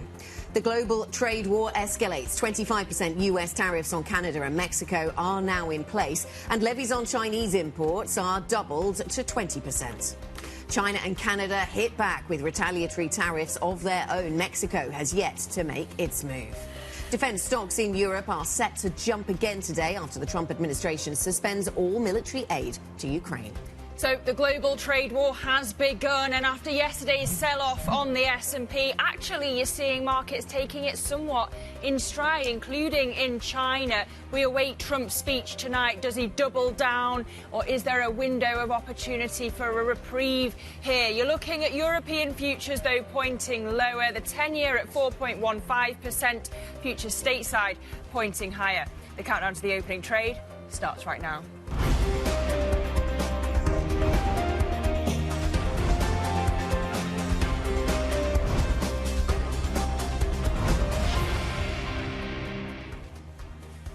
Tuesday morning, good morning. 2:42 yesterday, Eastern Time, we entered a new phase. We went from, will this trade war start, to how long will it last? That is what the market is now having to factor and think about. We got a big reaction in the S&P yesterday, a significant drop down, probably augmented by what we saw in terms of the data. The ISM manufacturing numbers not particularly strong. What do we do today, though, Anna, I think is the key question. We wait for this speech a little bit later on from Donald Trump. Is it going to give us clues about the duration of the trade war? Yes, I wonder to what extent it's already written, or whether it is still going to be an evolving address. He's going to be talking to two houses of Congress later on today, as we know. In terms of that market reaction that you mentioned, a lot of it, well, some of it was yesterday in response to the news that Canada and Mexico could not do anything in the eyes of President Trump to stop these tariffs being imposed. So the tariffs are now imposed. And with that in mind, what impact have we seen since then? Well, it's been fairly muted, but the futures picture looks really divergent. There's so much happening this morning, though. That takes us to Ukraine, which I know we're going to talk about later. But the European futures picture looks negative. Defence stocks might jump. The US futures picture looks quite resilient because of that drop that we saw yesterday, perhaps. Yeah, so the question, as you say, tonight in Congress, does he double down on the view that tariffs are good for business? Yeah. In which case you'd probably see more dollar and stocks selling, a bid for treasuries. Or does he actually kind of, as you say, suggest there's some wiggle room in this after you've seen the retaliations already from Canada and China? But a lot of people clearly had thought that we never would get this far. This was a negotiating tactic, that this would ultimately result in a deal getting done. Does the deal get harder from here? the Canadians look really annoyed. Some of them in particular, the Ontario Premier. Yeah, absolutely. The Ontario Premier saying, I'll cut off your electricity with a smile on my face is one of the lines that he said. And just an example of the anger, I think. But it is multifaceted because it's about tariffs, but it's also about the way that President Trump refers to Justin Trudeau as the governor of Canada and seems to be making a play for Canada to become another state of America. And indeed, he was Trudeau seeing the King while he was in London. That will have ruffled Trump's feathers. So the retaliation has started. It does look managed at this point. The Canadians look like they're kind of out in front. The Chinese have taken a more circumspect view of what they need to do next. But it does look as if the Chinese are in a position where they probably are in for the longer term. A deal probably is more possible with Canada and Mexico. And the Canadians have responded. The Mexicans are being even more circumspect. We'll wait and see what happens there. But it does look as if the China tariffs probably are going to be the most sticky element to this. So how does this process unfold from here, I think, is the really difficult one. And I wonder if this should have been a surprise. We were just up until yesterday having lots of conversations with people talking about how is this still a play, is this still a tactic? But we saw from the first Trump administration that at some point you get here and tariffs are imposed. But what's interesting to me about Canada and Mexico is all the fuss around getting trade deals. Well, even when you have trade deals and they were signed with President Trump, he can still find reasons why he doesn't like the way they're implemented or you're not behaving as he sees fit. And you go back to another trade war. Yeah, many asking what more could Canada have done here on fentanyl, for example. China will hear more about their response.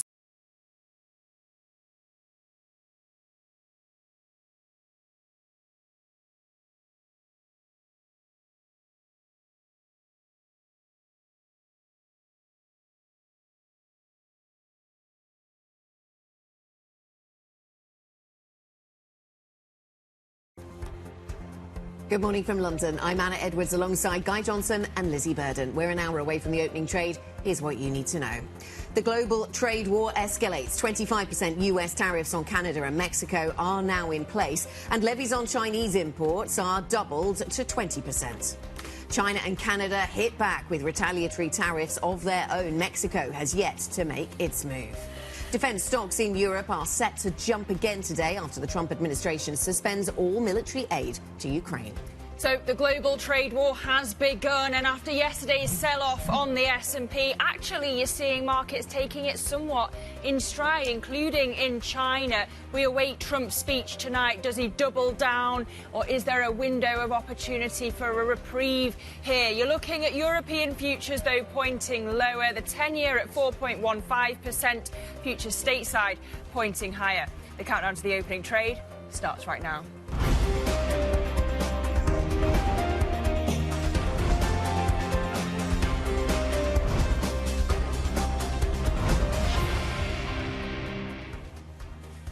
Tuesday morning, good morning. 2:42 yesterday, Eastern time, we entered a new phase. We went from, will this trade war start, to how long will it last? That is what the market is now having to factor and think about. We got a big reaction in the S&P yesterday, a significant drop down, probably augmented by what we saw in terms of the data. The ISM manufacturing numbers not particularly strong.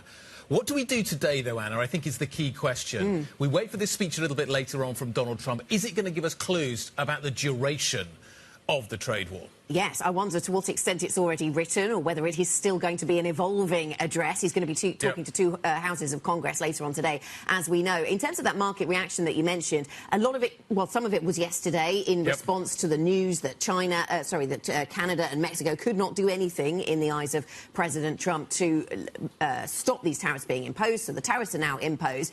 And with that in mind, what impact have we seen since then? Well, it's been fairly muted, but the futures picture looks really divergent. There's so much happening this morning, though. That takes us to Ukraine, which I know we're going to talk about later. But the European futures picture looks negative. Defence stocks might jump. The US futures picture looks quite resilient because of that drop that we saw yesterday, perhaps. Yeah, so the question, as you say, tonight in Congress, does he double down on the view that tariffs are good for business? Yeah. In which case you'd probably see more dollar and stocks selling, a bid for treasuries. Or does he actually kind of, as you say, suggest there's some wiggle room in this after you've seen the retaliations already from Canada and China? But a lot of people clearly had thought that we never would get this far. This was a negotiating tactic, that this would ultimately result in a deal getting done. Does the deal get harder from here? the Canadians look really annoyed. Some of them in particular, the Ontario Premier. Yeah, absolutely. The Ontario Premier saying, you know, I'll cut off your electricity with a smile on my face is one of the lines that he said. And just an example of the anger, I think. But it's multifaceted because it's about tariffs, but it's also about the way that President Trump refers to Justin Trudeau as the governor of Canada and seems to be making a play for Canada to become another state of America. And indeed, he was Trudeau seeing the King while he was in London. That will have ruffled Trump's feathers. So the retaliation has started. It does look managed at this point. The Canadians look like they're kind of out in front. The Chinese have taken a more circumspect view of what they need to do next. But it does look as if the Chinese are in a position where they probably are in for the longer term. A deal probably is more possible with Canada and Mexico. And the Canadians have responded. The Mexicans are being even more circumspect. We'll wait and see what happens there. But it does look as if the China tariffs probably are going to be the most sticky element to this. So how does this process unfold from here, I think, is the really difficult one. And I wonder if this should have been a surprise. We were just up until yesterday having lots of conversations with people talking about how is this still a play, is this still a tactic? But we saw from the first Trump administration that at some point you get here and tariffs are imposed. But what's interesting to me about Canada and Mexico is all the fuss around getting trade deals. Well, even when you have trade deals and they were signed with President Trump, he can still find reasons why he doesn't like the way they're implemented or you're not behaving as he sees fit, and you go back to another trade war. Yeah, many asking what more could Canada have done here on fentanyl, for example. China will hear more about their response, of course, when it comes to the NPC tomorrow in terms of how they'll protect domestic demand. But in terms of where Trump goes even further, you talked about that pretty awful ISM manufacturing data. Does growth and the 10-year yield become the backstop on how far he goes? Does inflation and warnings that you could see car prices going up $12,000 become the backstop on how far he goes? So this is the interesting question. I think is where are the guardrails? What are the guardrails? Is the equity market the barometer? Is it the 10-year? Is it the growth numbers? What are we looking at? Because that's what when we look at retaliation, that's what people are going to look at. That's what the Canadians are talking about. How do we impose a penalty on the US consumer that will resonate with Trump? Is it electricity prices? Is it car prices? Where does that come through? Is it gasoline prices? Where is the pain point for Trump? And I don't think we figured that out yet. In the first administration, it was the equity market. That was his barometer. Where does it manifest itself this time round? Which assets, which kind of aspects of the consumer behaviour resonates with Trump? And I think we've had news flow surrounding Ukraine that we need to get to, Lizzie, because this is also going to be another factor that really weighs on sentiment when we go into the European session. Yeah, because as Trump is launching into the tariff war, he's kind of pulling back on Ukraine, so withdrawing for now, military aid to Ukraine in this bid to squeeze Zelensky into a deal. Of course, in the Oval Office car crash on Friday, he was saying, it's me who holds all the cards, and this is him trying to exhibit it to Zelensky. So yesterday, absolutely tearing into the Ukrainian president, saying that Zelensky doesn't want peace, because you had Zelensky saying, I'd be up for serious talks and meeting Trump again, but also I think that peace with Russia, an end to the war with Russia, is very, very far away. That's what's annoyed Trump here. Another aspect that has annoyed Trump. So how did the Europeans respond to this? We've already seen a huge rise in European military stocks, defence stocks doing well. We've seen that in Asia overnight. What can Europe now do to buy Ukraine time? If this military aid is not going to be there, this is critical military aid on the ground to the ongoing fight. What does Europe now need to do? And it looks as if European defence stocks will go higher. So there's the Asian defence names today, and European defence stocks could go higher once again today. Well, it's interesting because one of the lines that President Trump has used when he made this order, he says he wants a good faith commitment to peace from President Zelensky. Is that something that will be forthcoming from the Ukrainian leader? We'll see. Could it come in time for the address to Congress later on? Maybe that is something that, when I was referencing earlier, that maybe this is still in flux and, we're not quite sure what's going to be said yet. I'm sure it's not fully written until the last minute, and things can be added and subtracted. Let's talk about what we've got coming up on the show today. Thomas Schultz, the Bilfinger CEO, a big German engineering construction company, is going to be joining us a little bit later. There's talk out of the new administration in Berlin that we could see an infrastructure fund being set up alongside a military fund. Henry Allen, Deutsche Bank research macro strategist, joining us to talk us through the markets as well. Nigeria's foreign minister is going to be joining us in London, talking to key officials in the British administration. How is he dealing with this new flux that we are seeing in global affairs? And Kellyanne Shaw, former Trump official and trade advisor, joining us, the perfect person to talk to about these new tariffs. Well, we also have plenty on the docket for today. At 12:30 p.m. London time, we get Prada earnings, outperformance expected for the Miu Miu brand. Today, we also have this Egypt summit on Gaza reconstruction, and we have Bloomberg Invest Forum beginning in New York, including we'll hear from the New York Fed President John Williams and the Carlyle CEO. And then later, as we say, we'll hear from Trump addressing both houses of Congress. OK, let's talk about some of the other news. You just referenced some of it, Lizzie, so let's get some details. TSMC, the world's top producer of AI chips, says it will invest an additional $100 billion in US plants. The chief executive of Taiwan Semiconductor joining President Trump at the White House yesterday to unveil the plan, which marks one of the largest outlays by a foreign firm in US manufacturing capacity. Lizzie, just talking about this story, Arab leaders gathering in Cairo today to endorse a Gaza reconstruction plan they hope will counter the plan put forward by President Trump. However, while the leaders will seek to present a unified front, there remains significant disagreement over the details of the plan, including the role that Hamas will play in any future government. And OPEC Plus has announced plans to increase oil supply by 138,000 barrels a day in April, pushing the price of Brent lower in the process. The oil-producing alliance said members would gradually ramp up production after repeated delays to do so in the past. Amid pressure from President Trump, he wants lower oil prices, of course. Meanwhile, the world's largest oil company, Saudi Aramco, has cut its dividend after announcing a 12% drop in net income last year.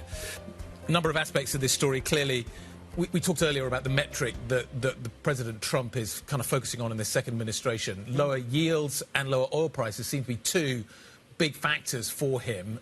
Lower oil prices obviously leading to lower inflation, which in theory should lead to lower yields. Yeah, it's interesting, isn't it, that we have this news from OPEC Plus, because we remember that Russia is part of OPEC Plus, and a lot of people have been saying, well, Russia hasn't moved in its demands on Ukraine. There's a lot of pressure on Zelensky to give ground. What is Russia going to concede? Is this in a totally different field of operation, a gift from Russia in some way? It hasn't reduced oil prices all that much yet, has it? But there's that drop we saw yesterday of more than 1.5% on Brent increased today on the back of the tariff news. Yeah, so is this a reflection of closer relations between Putin and Trump? Is it also a reflection of closer relations between Trump and Saudi Arabia? Yeah. The Crown Prince Mohammed bin Salman offering all this investment to Donald Trump. Absolutely, but then you look at the Aramco dividend cut. This is a key funding source for Saudi Arabia in terms of its new plans and what it wants to do in terms of developing its economy. If it doesn't have that revenue source, what does that mean for its plans? So there is a cost, clearly, to the Crown Prince with that relationship with Donald Trump, and you wonder how that's going to ripple through into the Saudi economy and have a significant effect as well. But lower oil prices also quite tough for Russia, which I think is interesting too. Yeah, absolutely. Brent down more than 1.5% yesterday, down another percent today at 70.92.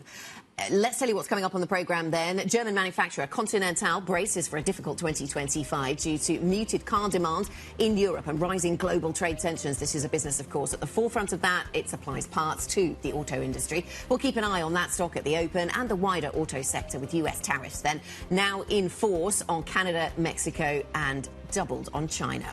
Plus, we'll discuss what the US suspension of military aid to Ukraine means for Europe's defence industry. For how long will that be in place? Is it indefinite? What on earth does that mean? Up next, we will be joined to talk about the impact on China of the new tariffs, raised tariffs from the United States. We'll be joined by Frederick Newman, Chief Asia Economist at HSBC. If you want to get involved in any of these conversations, IB plus BBTV Go, that is the function to use this morning. Tuesday, the 4th of March, the sun comes up in London. This is Bloomberg.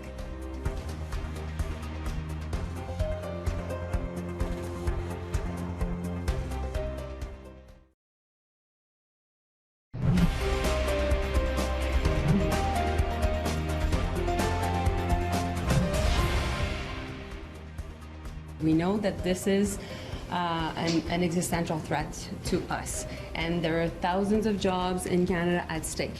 Now, we've done the work. We are ready should the U.S. decide to launch their trade war. We will be ready. We are not looking for this. We're not seeking this. That was the Canadian Foreign Minister Melanie Joly there speaking before the imposition of those tariffs by the United States. Well, the US has now imposed those tariffs. That came 2 hours and 16 minutes ago. For more on Donald Trump and his tariffs and the market reaction, we're joined now by Bloomberg's Valerie Teitel. Valerie. Anna, or should we say the lack of market reaction? Just take a look at the FX market overnight, really unchanged by and unfazed by this tariff implementation from the Trump administration.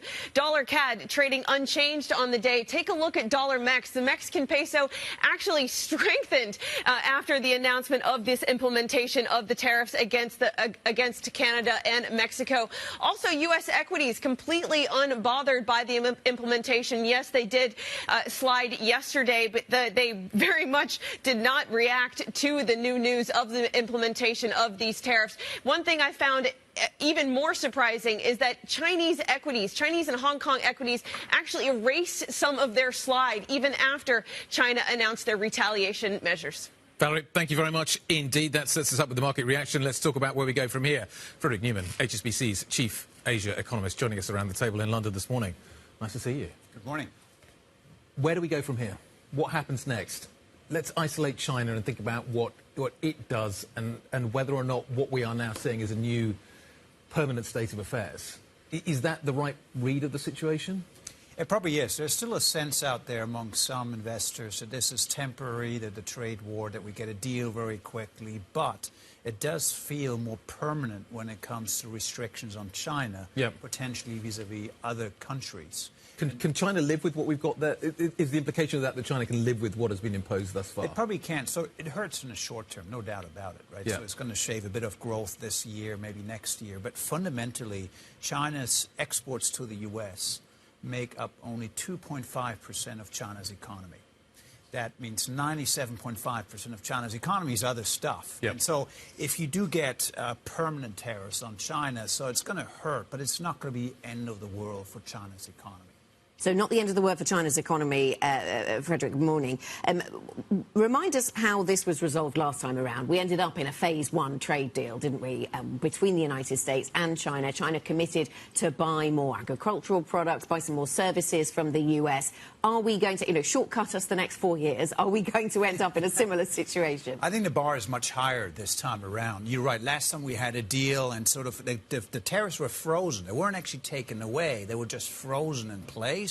And then China commit itself to buying more U.S. goods. There's some debate as to they really fulfilled those purchase commitments. Of course, the pandemic interfered. This time around, the bar is going to be much, much higher because it seems that the U.S. Really wants to accelerate kind of a disentanglement of supply chains out of China. And that feels like we're not going to reach a deal as quickly as we did last time. And that could also mean, though, not just a growth impact on China and longer uncertainty for investors, but also potentially a bigger inflationary impact for U.S. consumers than we had in the first Trump administration. OK, and so that sounds as if it might be more protracted than the first time around. We are heading into the snappily titled CPPCC and the MPC in China, big meetings where decisions are made about stimulus, for example. If you're China and you think this is going to be a very long, drawn-out thing, are you incentivized to do much now, or do you just sit on your hands and wait and see how bad this gets, or do you come out fighting this week at this event? I think you have to put something on the table in terms of stimulus because there's inevitably going to be an impact on your growth this year, and so you want to offset that. But are you going to pull out the so-called policy bazooka and go all out, and by next year you're exhausted because you spend all your policy ammunition? Probably not. You need to have a bit of a measured pace. But that's exactly what they've done. In fact, they have already prepared for some of these increased in tensions, right? They, since the first Trump administration, they've kind of looked at their own supply chains, their own vulnerability. If you take food, for example, they shifted some of the food purchases already away from the U.S. to Brazil, for example, just to diversify themselves, to make themselves less vulnerable in case there was a rerun of a Trump administration. Here we are. We have a rerun, and so they are actually a bit better prepared. So, Frederick, if you think that they will keep some of their powder dry, what are you expecting in terms of stimulus? Do you think there'll be any flex in the growth target as well? Actually, growth target could be broadly similar to what we saw last year, and that's sort of the around 5%, which gives you enough wiggle room, if you will, to come in a little bit below that. But that would imply that you need more stimulus because, of course, exports are slowing, and that's all fiscal. And so, there's an expectation that it's going to have a larger budget deficit, more bond issuance quota, and maybe tilt a little bit more towards the consumer. Now, many Western commentators are looking for a big reform package coming through where we balance the economy in a few months' time. It doesn't work that way. It's going to be incremental, but nevertheless enough to cushion the economy. Well, yeah, because we were talking about how you actually get the consumer going in China, and also, like, how far do you go in terms of cozying up to the private sector? We had that photo op with Jack Ma and Xi Jinping, but what does that actually mean in terms of reform and stimulus? Well, that actually does send a signal. So the way it works in China is obviously very top says the private sector is something we want to talk to, work with. Then you get at the lower level, all local government officials see it as a green light, and so they do reach out at the lower level. So I do think there's a signaling intent there that probably works quite well. In general, though, as I said, getting the consumer to spend a lot, there's no magic solution to this, because the number one thing that holds consumers back is the real estate market. Unless you fix that overnight, which you can't, you got to wait for the real estate market to stabilize before the consumer comes back. But lots of CEOs have said that there are green shoots when it comes to property. Is that too optimistic? Yeah, they're green shoots. If you look very, very closely, they're not weeds. They're actually green shoots, so it is coming back. But you need to nourish them for about a year or 2 years before you see that real return of the property market. It's still a big overhang. But, yeah, we're probably 70-80% through that big adjustment over the years. And now we look for another year and a half of that gradual stabilization. But, it does appear that we have some green shoots within that rubble of the deflated property market. Rubble. Is defence spending going to rise in Asia in the same way that it's going to rise in Europe? It is, absolutely, because what we've seen is here clearly more uncertainty as to what U.S. policy is, for example. And that uncertainty in itself it really encourages nations probably to look at their own, strength in the global system, and so that there's certainly a path there where we see more spending, like in Europe. Maybe not quite as extreme. We don't have wars on the doorstep of Asia and so forth, but certainly the direction is towards more. Japan has committed itself for a big increase, for example. Koreans have continued to go very, very strong over the years, of course, and China itself as well. And I was reminded the other day, Fred, looking at there's so much news flow comes at you around tariffs and trade at the moment that it's sometimes it's easy to miss things. And I noticed that certain Asian countries have been putting tariffs on Chinese steel, nervous of cheaper stock going their way. How much do you think that that's going to be a feature of Asian markets into 2025? It's a sort of knock-on impact. You end up with lots of intra-Asia tariffs as a result of what the US is doing. That's a big risk from China's perspective. They can probably over time live without the U.S. market, but a tariff cascade where every country then comes in with their own tariffs, that's going to be the big risk with China. They export 5 times as much to the rest of the world. What does universal tariffs mean for Asia? Because you've seen a lot of movement of production lines out of China into places like Vietnam. If universal tariffs kick in, how far should we extrapolate current US tariff policy? There's talk of a universal tariff. What would that mean for the rest of Asia? We talk a lot about China, but what about the rest of Asia in terms of tariff policy? So if it's universal, it actually wouldn't change that much. If every country faces 20%, then you kind of even the playing field. It evens itself out. It probably mean at the margin, U.S. buys fewer goods overall, but it wouldn't be sort of a big supply chain. But is there a risk for those sort of countries now? They are now running quite big sort of trade surpluses with the United States. Is there a danger that having moved production out of companies have moved production out of China to try and secure their supply chains? Absolutely. There's a risk here that if you sort of decided to move your factory into Southeast Asia from China 3-4 years ago, that now you're saying, oh my God, maybe I should have moved it back to the U.S. because I'm going to receive tariffs as well. So what that means actually that foreign investment into the U.S. is going up at the moment, but foreign investment into Asia is actually, there's a risk that this is falling because of the uncertainty, because we don't know which country is going to get how many tariffs, and that itself slows down growth.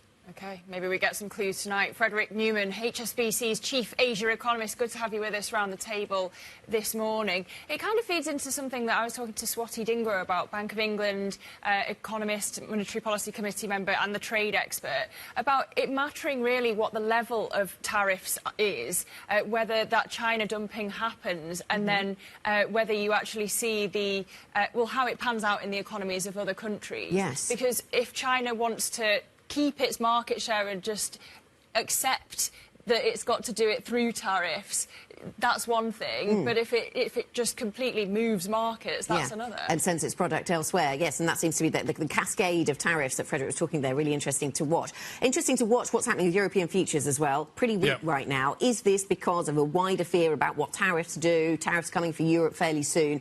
All of that very easy to understand. But then you have the added uncertainty of what's going on in Ukraine and the US withdrawal of military aid for Ukraine, and that could also have a negative, even if defence stocks go higher.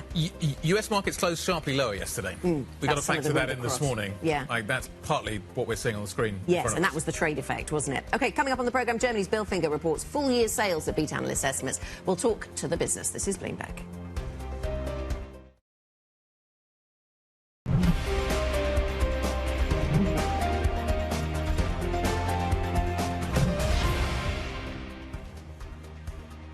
Minutes from the start of the opening trade here in London, and you are looking at futures pointing lower here in Europe across the board, really. The difference between today's session on Wall Street, which was pretty dismal, and now is the implementation phase of the tariff war has begun. We've also got to factor in Trump suspending military aid to Ukraine. We're going to hear from the European Commission President Ursula von der Leyen in the next hour. But as we look to the bond space, yields lower across the curve, across the continent. We've also got to think about the earnings picture, Anna. Absolutely, yes. The construction materials company Billfinger, the industrial services company Billfinger, has reported full-year earnings that beat analyst estimates. The firm sees sustainable demand this year, despite a volatile market, and is on track for further profitable growth. Let's speak then to the CEO of Billfinger, Thomas Schulz. Thomas, really interesting to talk to you about your numbers and then also what you're seeing out there in the global economy at such a time of flux as this. Looking at the outlook statement you're giving today, there seems to be quite a range of outcomes that we could see for your business in 2025. You say an EBITDA margin could be between 5.2 and 5.8% and a range of outcome on sales. What does all of this depend on? What takes you to the top end or the bottom end of your guidance range? Good morning to London. Yeah, it's actually fairly simple to answer. To the top end, it brings if our politicians in place are doing that what they say. If we get faster implementation of the ideas what we have, clearer economic politics forward, especially in Europe. And that is what we hope for. On the lower end is, of course, then the opposite. OK, so that is clear. That is clear. So you're reliant on the government in Germany and perhaps around Europe as well then, Thomas, to do what you're looking for. What priority would you set for the German government? Yeah, it's quite known. We have to improve the competitiveness of Germany, the competitiveness of Europe. And we as Billfinger, and that's actually the beauty of the Billfinger industrial service provider company, we are kind of a barometer for the whole industry because we are throughout all industries we work. And we see what they would like to do and what they need to do. But we need clarity, we need clear decisions, clear guidance, what to do in the future and how to do it. Thomas, good morning. It's Guy. How quickly could that happen? If the politicians decided that they did want to do what they say they're going to do, how quickly could this all unfold? You saw yesterday quite a positive development in the German stock market because there were talks to invest into infrastructure, to invest in the competitiveness of Germany, which is highly necessary after a very long period of, let's say, weak decision-making in the government. So we had quite a growth in the stock market yesterday. Today, we expect, of course, impact from the US government and so on. But the general underlying task is to improve the competitiveness of Germany, to improve the competitiveness of Europe. And we as Billfinger, we see that quite well because there's a lot of negative talk about Europe from outside, from inside. But in a lot of areas, Europe is market leading, has a fantastic possibility to perform in the future better than we did in the last 5 to 10 years. So what you need is bold politicians. What you need is action in Europe. Does it? Where do you see that manifesting itself? You talk about defence spending and infrastructure spending. Which areas would you expect to see the first kind of shovels in the ground happening? Where does it need to start? Where should we be looking for? And where are you focusing your attention? I want to get a roadmap for this process from you, basically. Yeah, it is. First thing is infrastructure. And infrastructure contains digitalization, road infrastructure, railway infrastructure. You can list a whole list of big important infrastructure. On the other side, you talked about defense, which is clear too. But the energy supply, the energy cost in Europe are simply too high, and the big nominator in that is, of course, Germany. Which of your customers are best suited to deal with this new environment? Actually, most of our customers, if not all, because we have done quite a lot of homework, quite a lot of housekeeping in Germany and in Europe to make companies more resilient against any volatile market development. And I think what we see is that there are actually plans in place if government, if politics give certainty for the future to go on and to execute. But Thomas, how do you see your customers actually changing their behaviour in this new environment? Donald Trump's not just upending geopolitics when it comes to Ukraine and the need for more European defence spending. There's also, of course, the tariff story to factor in too. Yeah. At first, we as Bilfinger, we are not hit by the tariffs because we supply knowledge over the Atlantic and vice versa, by the way. So when we look into that, this is not a new story. You had it in your minutes and half an hour before. This is not a new story. This is a repetitive coming up of tariffs. And you see that the world is, let's say, better prepared and counteracting on tariffs. I will not judge if that is good or bad. I'm not an expert in that. Fact is that the industry is prepared for that. And fact is that we at first have to look to our home ground and our own things, our own house, to get that in order before we judge and before we do anything in the global market. But speaking of the response to those tariffs, of course, we've got the NPC coming up in China. We're looking for more economic stimulus to come out of that. Surely that will impact global business, if not Bilfinger specifically. It will impact us, not so much. Because, as I said, we are not delivering hardware, we are not delivering goods.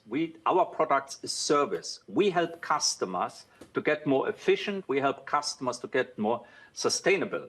And there is a huge demand all over. It's for the ones expanding, they need support, as well as the ones who are under pressure.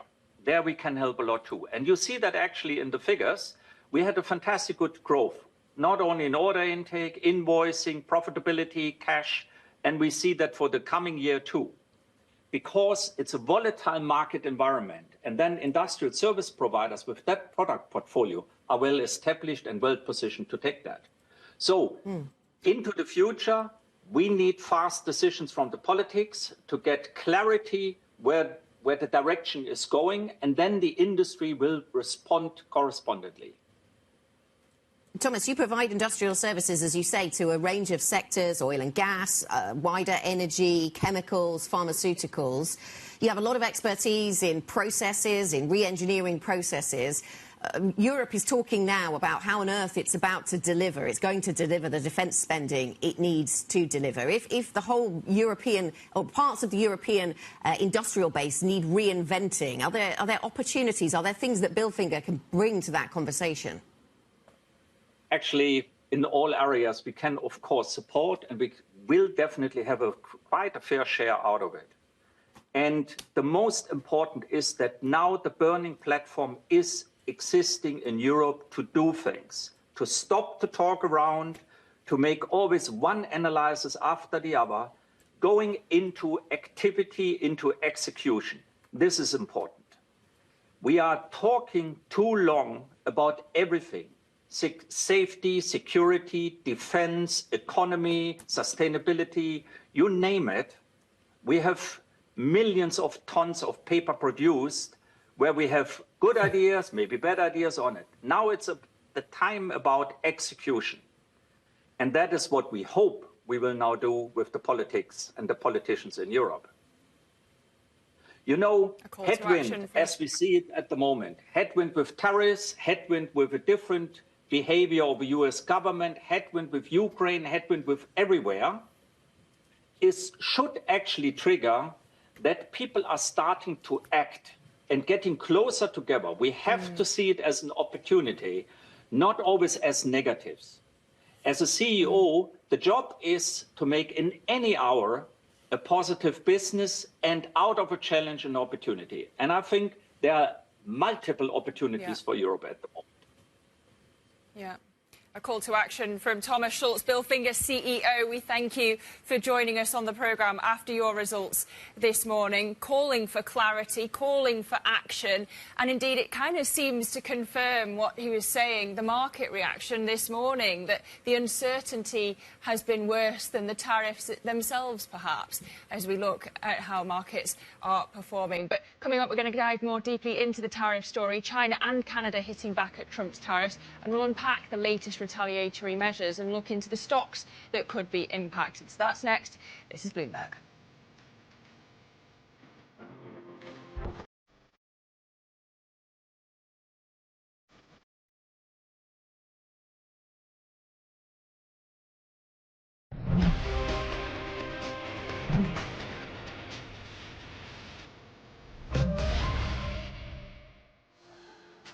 "60 minutes from the opening trade this Tuesday morning. Yesterday, Monday, European equities had a really good day. Today, some of that's going to reverse. Now, we're factoring, obviously, a negative session yesterday, 242 yesterday. Trump indicates, the White House indicates that tariffs are going to come into force. US markets, equity markets go sharply south on the back of that. We need to price a little bit more in, though there was a little bit of a late bounce in the US. But we're not going to get today is a big bounce in the US, judging by futures. So that's where we are. Looks like we're going to be opening circa 0.5 to 1% lower here in Europe. I think the mix, Lizzie, is going to be really interesting. Yeah, well, let's get into one of the threads that is moving these markets. The US imports from Canada and Mexico are now subject to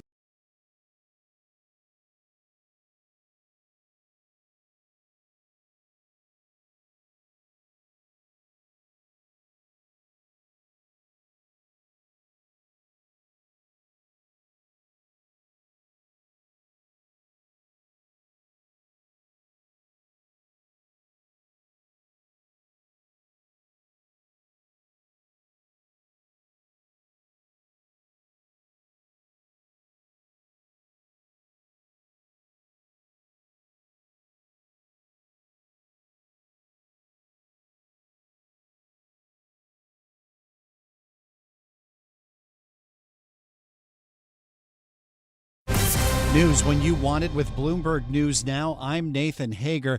Worries about a new trade war with America's closest trading partners have investors fleeing to safety. Let's go right to the numbers now. The S&P 500 is down 1.6%, erasing all its gains since President Trump's win in November. The Dow Jones Industrial Average is also down 1.6%. The Nasdaq Composite down 1.5%. The 10-year Treasury yield is down nearly 2 basis points to 4.13%. Investors are now pricing in 3 interest rate cuts from the Federal Reserve. All this after President Trump imposed 25% tariffs on most goods from Canada and Mexico and raised the duty on all imports from China to 20%. China's responded with 15% tariffs, mainly on U.S. agriculture. Canada is phasing in levies on $107 billion of U.S. products. And outgoing Canadian Prime Minister Justin Trudeau says his country will challenge the U.S. tariffs under the World Trade Organization and the existing trade deal with the U.S. and Mexico. We don't want this. We want to work with you as a friend and ally. And we don't want to see you hurt either. But your government has chosen to do this to you. Prime Minister Justin Trudeau speaking to the American people at a news conference in the Canadian capital of Ottawa. The Wall Street Journal reports the province of Ontario is slapping a 25% export tax on electricity it sends to the U.S. That covers 1.5 million homes in New York, Michigan, and Minnesota. As for Mexico, President Claudia Sheinbaum says she hopes to speak with President Trump on Thursday and will announce Mexico's tariff targets against the U.S. on Sunday. And while the Wall Street reaction has been fierce, Treasury Secretary Scott Bessent says he's more focused on Main Street. He says the duties are already boosting U.S. manufacturing. With the China tariffs, I am highly confident that the Chinese manufacturers will eat the tariffs. Prices won't go up. With Canada and Mexico, I think we're in the middle of a transition, and just like you mentioned, Honda moving to Indiana is a great start. Treasury Secretary Scott Bessent spoke on Fox News, but companies are already warning their customers to get ready for tariffs. Target CEO Brian Cornell told CNBC price hikes could be coming in the next couple of days. Best Buy says it may have to raise prices on the gadgets and appliances it sells. Both companies reported a disappointing outlook for the rest of the year in earnings reports today. Target shares right now are lower by more than 5.5%. Best Buy sinking more than 13%, its worst performance in nearly 3 years. Ukrainian President Volodymyr Zelensky says he is committed to peace. In a lengthy post on X, Zelensky said he is ready to work fast to end the war with Russia. He says the first step could be a release of prisoners and a truce in the air and sea if Russia does the same. Zelensky says last Friday's meeting at the White House with President Trump did not go the way it was supposed to, but he says, quote, it is time to make things right. And that X post comes after President Trump ordered a freeze on military aid to Ukraine. We get more on that from Bloomberg News senior editor Bill Ferries. President Trump is still talking about that minerals agreement that we all thought was going to get signed between Ukraine and the U.S. on Friday. But this pause in aid is a big deal. Even Zelensky himself has said that as much of 30% of their war supplies, the war effort, is really backed by the United States. Bloomberg's Bill Ferries, and in his X post, Zelensky said he is ready to sign the minerals deal at any time and in any convenient format. Russia has agreed to assist the Trump administration in talks with Iran on its nuclear program and support for regional proxies. Sources tell Bloomberg News President Trump relayed that interest directly to Russian President Vladimir Putin in a phone call last month, and it came up later in negotiations in Saudi Arabia. Brown University political scientist Wendy Schiller says it's too soon to call all this a further alignment between the U.S. and Russia. I don't think anybody should jump the gun on that. Trump is not someone who aligns with anybody but Trump. This is the way he rolls. He's been very candid about this.